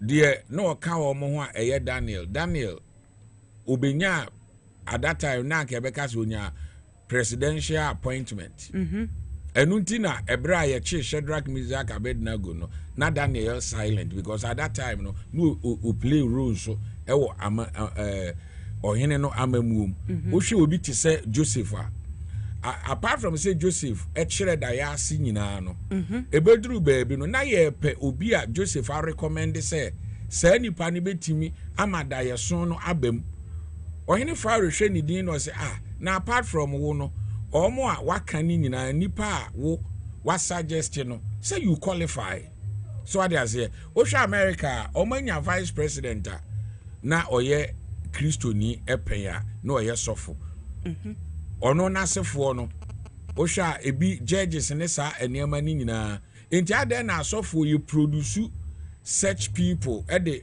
parliament yɛde ɔmo kɔ executive arm of government num judiciary ne ade institutions bebree na afei yɛn asɔfoɔ yɛayɛ din adeɛ baako ne sɛ baabi a mpɛmpɛnsoɔ na duru no sɛ menu asɔfo baayɛ flag egu ne kom enti yɛno no ɛkyerɛw baabi a ɔbɔ ne mpaeɛ a ɔbɔkɔ sɛ CPP enya asɔfoɔ na ɔma koma edi ɔmo akyi a ɛnyɛ bɔne so ade aseɛ eya yeso omunye neutral obi anu obetima ye neutral wa asase so even God himself ono no o ma ye elect ye na ye appoint Saul ebeduru baabi no reject no o reject no o san so appoint David and so at that time no na Saul ete akonwa so enipa adwene sesa enu nti abiribia no eduru baabi a maybe the empire bonne say all the political parties no apart from say asofo air support no yenya genuine ones na say eba NDC mu a they are there to advise because omonko antimi nye say they ahemfo enso so ewo hono ma omutufo no because nana metima ka kire say ekoba say Dr. Bawumia ansana oba abontia abegi atumu no ne akame ne nerves down me assure say ahemfo a omo kan obu omo no omo kan bi asofo nso ye den e kan bi ema even traditional rulers any yenuanu muslimifo no e ne emu mpanimfo so kasai because ujai tumi mu keke no enafom etime de se de da bia meka no se de nyankopon adom ewiase esesa na ye te niema ase no it is about time e was a sa niema ni nyina ba say o share 2020 krabra Donald Trump o lose no unsa asofo bi kra ba bontin they were praying for him sanso so now Joe Biden camp so asofo ye den ebo empire me de nyankopon adom have been me tu kwan kakra na me wa asofo a ebi mo ukọ Nigeria me kai say Jonathan ne camp me wa asofo a na ebi mo ho even the ofiri so a eye omo current president Ibaye Buhari ne camp me wo enamfo asofo a do we Muslim but they were praying for him eti me de ekame nko a said de Ghana ye te ase no genuinely no mo ye masa de ne nyeden MP because so call Bible mu a saa ne mani nyina ewo ho ye won krofo bebra o hwe Matthew a Jesus efre Matthew no ye tax collector na nke beka se bia Ghana revenue authority no ho na no oye adwuma so se eba saa nso a mo ma ye ma peri ye no ene entiase ne nyeden emra won say oni me esan ya che and my concern there be a genuine concern there be no me de ne say me hwe say ye mfatumi ensisi nipa me ba ahomache there be and one or the other no yakuku dra ye de kasa o radio so no enye say bia nipa esuro yen o but nyankopon adom credibility kakra na ye wo no enkrofo so ehwehwe yen nsemu enkrofo ekubusa yase because Ghana na ye wo na ekuru ketwa wo ho asem eba eye den a wo kasa ebetima ye den apie eti ye de urade asese ye nuanom asofo te saa niema we nom no ase na afenso ye encourage ya sorema me de me hwe se this year na nsia the next 4 years no churches cry ye bekeka ye ho abum na political parties no especially omo influence to say NDC NPP no say nyame adom ne nya third force bi so kan ho a edru omo manifesto we should invite them into our churches so for yebekeka yen ho aboma then we ask them intelligent questions policies are omo dey too because o mining chichire any ade ni nyina no e development na ye hwehwe say akoda benya nsuo anom adware dia ko school akoda benya aduane pa adi wo school say akoda betimi akọ school a eyam hihye enye den ema eba saa hihye ni nyina ba ebema nipa ente ase ekoyie ewo oman na otimu num. Okay Chief Apostle Joseph A. Jackson ena yete nenkano yeguso ewo ha Prophet Nana Ajiman Owusu JM Prophet ono so ewo ha Prophet Mimisa say abanya wote so Ghana fo abone bongalata na wo manimo gu ase say echen bibia yenka say nyame ensa efri womo eso enu nti na yehu de yehu yana. First of all, Mamenko to quotation Psalm 107 verse 1. I say give thanks to the Lord for he is good. And ne dika no ye de asida menyame. E de asida ema Ghana fo nyina. Asida ma NDC sympathizers NDC fo nyina. Ne wo ho bi NDC fo mpenimfo nyina grassroots nyina. Asofo a intercessors masofo a yetutu kwan kobɔ mpa ye nyina etwa Ghana ho hia ye. Nyankopɔn hyira mu nyina ba bia mu wo bia. Yo me ba wasam no so. Emri bia nipa udu opempenso bi wabrabo ma wo dan wachi emenyame no nyame po enti metumi aka se nyame na aban wi a wotwemu koyi eye MPP aban ni nanado yi omo ba no mo say the battle is the Lord's. Yeah omo confess say ni nyame na de omo ba na edu ba bi na for mo nka the battle is the Lord's bi. Okay. It is sending Yankupon D for can echere so no se oni nyame nante a nyame no benante. Na se wo pu nyame a nyame bedane na chi ama wo.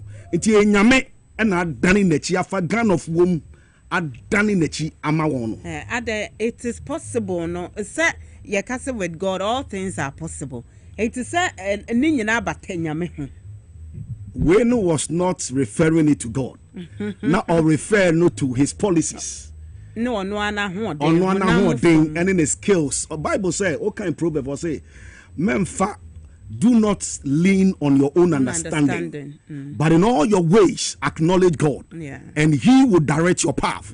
And you know, now or the no to nyansa so and you know what say possible. It is possible. What was possible? Was it with God or with him? Na all come no ho. Na nyame bi na all come. That is what happened. Na wo hwe enkunimudie ya eba apostle will be bika o hana meba ho. Ana okay. I say Dr. Bawumia it is possible no. Who define eye obi a onyi ne hu ni say ade bi a oye no. Ebe enu ye layman thought enye say bi a with God all things are possible. It is possible say men should be my president.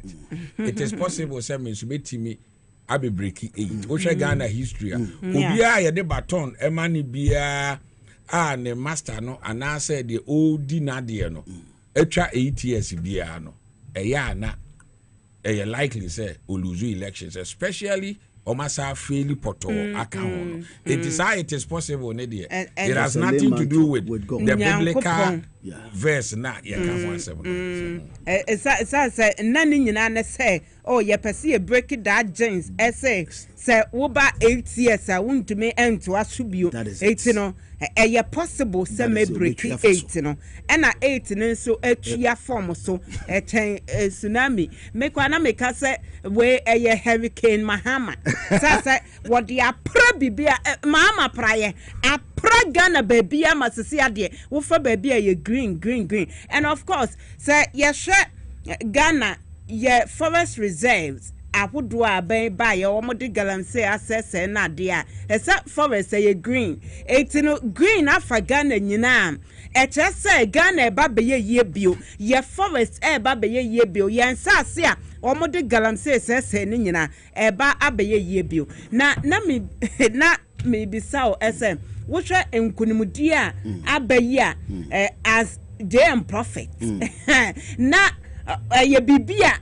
wani da kwan se ebeye kese sa do nyame yitreo ese enkunimudi eba na woni mu se ebekọ ne kese sen na menimpa ma hye honkom needs FM na ma be hye honkom so ase mahama benya 757+1 going enti na eye edi a nyame yi a kire yen dada a yaka ho asem and it is possible. So my measurement say 56.55%. So see I can 9 constituencies. E ba na ye de ka ho a not just ye koye ni mu ana. O hwe other projection kra Kevin Taylor project here na 57. O hwe Captain Smart Joy FM nyina anopa no na ye 57 but ni nyina mu no ye be fa no de ne sa. So when ye outstanding ye won 9 e wo ho. That is it. Ye be fa ne sa. Enti na minimu se nyame befa Ghana for so ahyenedie nunyam because aban yi do pempensuo bi a obeye ahantan ahombaso dictator etimodinfo chese obeye wudi chese wudi semba ne tirim na mpanifo ka se mi se sabe adwemmone ba ekurati mu a otongum etimodin sem eba ne tim ebi ne sen ebi ne se taxes or the 2 years so eye e-levy betting tax. Other taxes. Emission taxes. Levy. Taxes just say in kwala diapers nyina just say BBAB Emma ye sanitary towel cry to tax that so. Eka mra ye did that pen one tax yen. Na o kan ested osa Pharaoh emia enyomem Emma Israel for. Or hini bia or tise bia ni trimoding because the last end of this government in yomo mu ye ya not just we free ni pesumu to another thing because ni timu be ye dimbro so e se na o fi ni pesumu dia na wa ye owo na wa ye abu abi o triase na no what Bible mu no that is it because embre nyame Nebuchadnezzar uyi ni free ni party bi emu no obedane na boa enti nipa bia no nyame na ode wo baaye no Bible say yendo ye ho sa odo no ene sa tima no papa we ye ananado ni ne ba omia ene administration we nya bi amagana fo aho kire ne e kom ene eyemu kom ene unemployment rise here from nowhere just say bibia mu be ye de dollar rate 17 plus something. Yebe to about 3 days. Ya no asan to petrol. Just said the insensitive. He became so insensitive to the needs of Ghanaians, to the pride of Ghanaians. And it didn't ya Ghana for to about the ma 2016. And tini na kahubi. And a sen kulumudie kesie nyamedia ma eye papa. His Excellency President-elect John Dramani Mahama. And in Yankopon abon sen kunumudie abotri now is to serve a notice. Said Ghana for way you can't take them for granted. Sure. Ghana for your encophobia very, very, very sober. Your suba to say camel. You are very calm, but don't take our silence to be our weakness. Oh yeah, dear, bit mama long term just in Yamia Mayan. The character of the camel. Ya wabutre when you mean name. Na say ye bufu shiano. Edua Pempensobia, we can't take it out. We will demonstrate it by voting you out. Yes, yeah, no Nagana for Adane. And also near a chief apostle Wokasano Woka say is about time as of one yet yes na say yama your some cry na mobaya. Yema another members class one more ya more encourage you monadi. Abayi emu yeka my penoko fuad one personal pledge at the menya kupon Messi National Cathedral na enamusuona ejawa bemu where say ene yesi cathedral enwi ase asofo a wodo mo ehye mu no enya bra pa bia na omo babe boy enamusu $58 million ni nyina akọ waste na say asofo yedi dwumadi ehye sana mo beye sendia say na nagidie bia ni ho sabi because arehosem na wabosu na me anene ma tuto year from January kono mo hu say me Supreme Court na me de sa asofo no ena eko nyamisha hwe e wo say me don beko o makasa say we nyamisha apostle mame 5 apostle mame 5 nyamisha unim de tia nyamisha you see e na me mpese ye asofo a ye be bata Awurade ho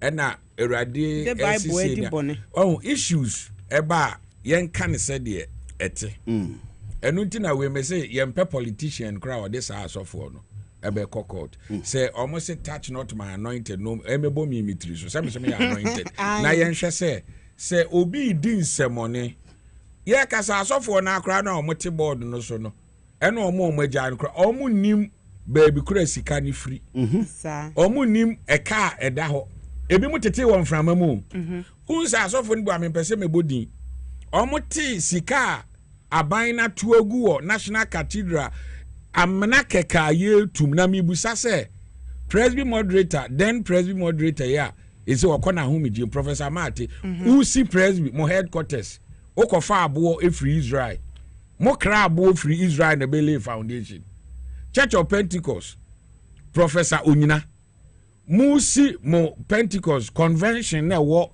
Millennium City no mo kofa abo free Israel e na mo di Bele Foundation and am di raise altar we no mu nyina aboa ohun enu nti na me da Awurade ase ekwan a asofo nketo na eba no omayi omuti no because empanifo ni di hwamo okay they got the opportunity say omutimi tenetene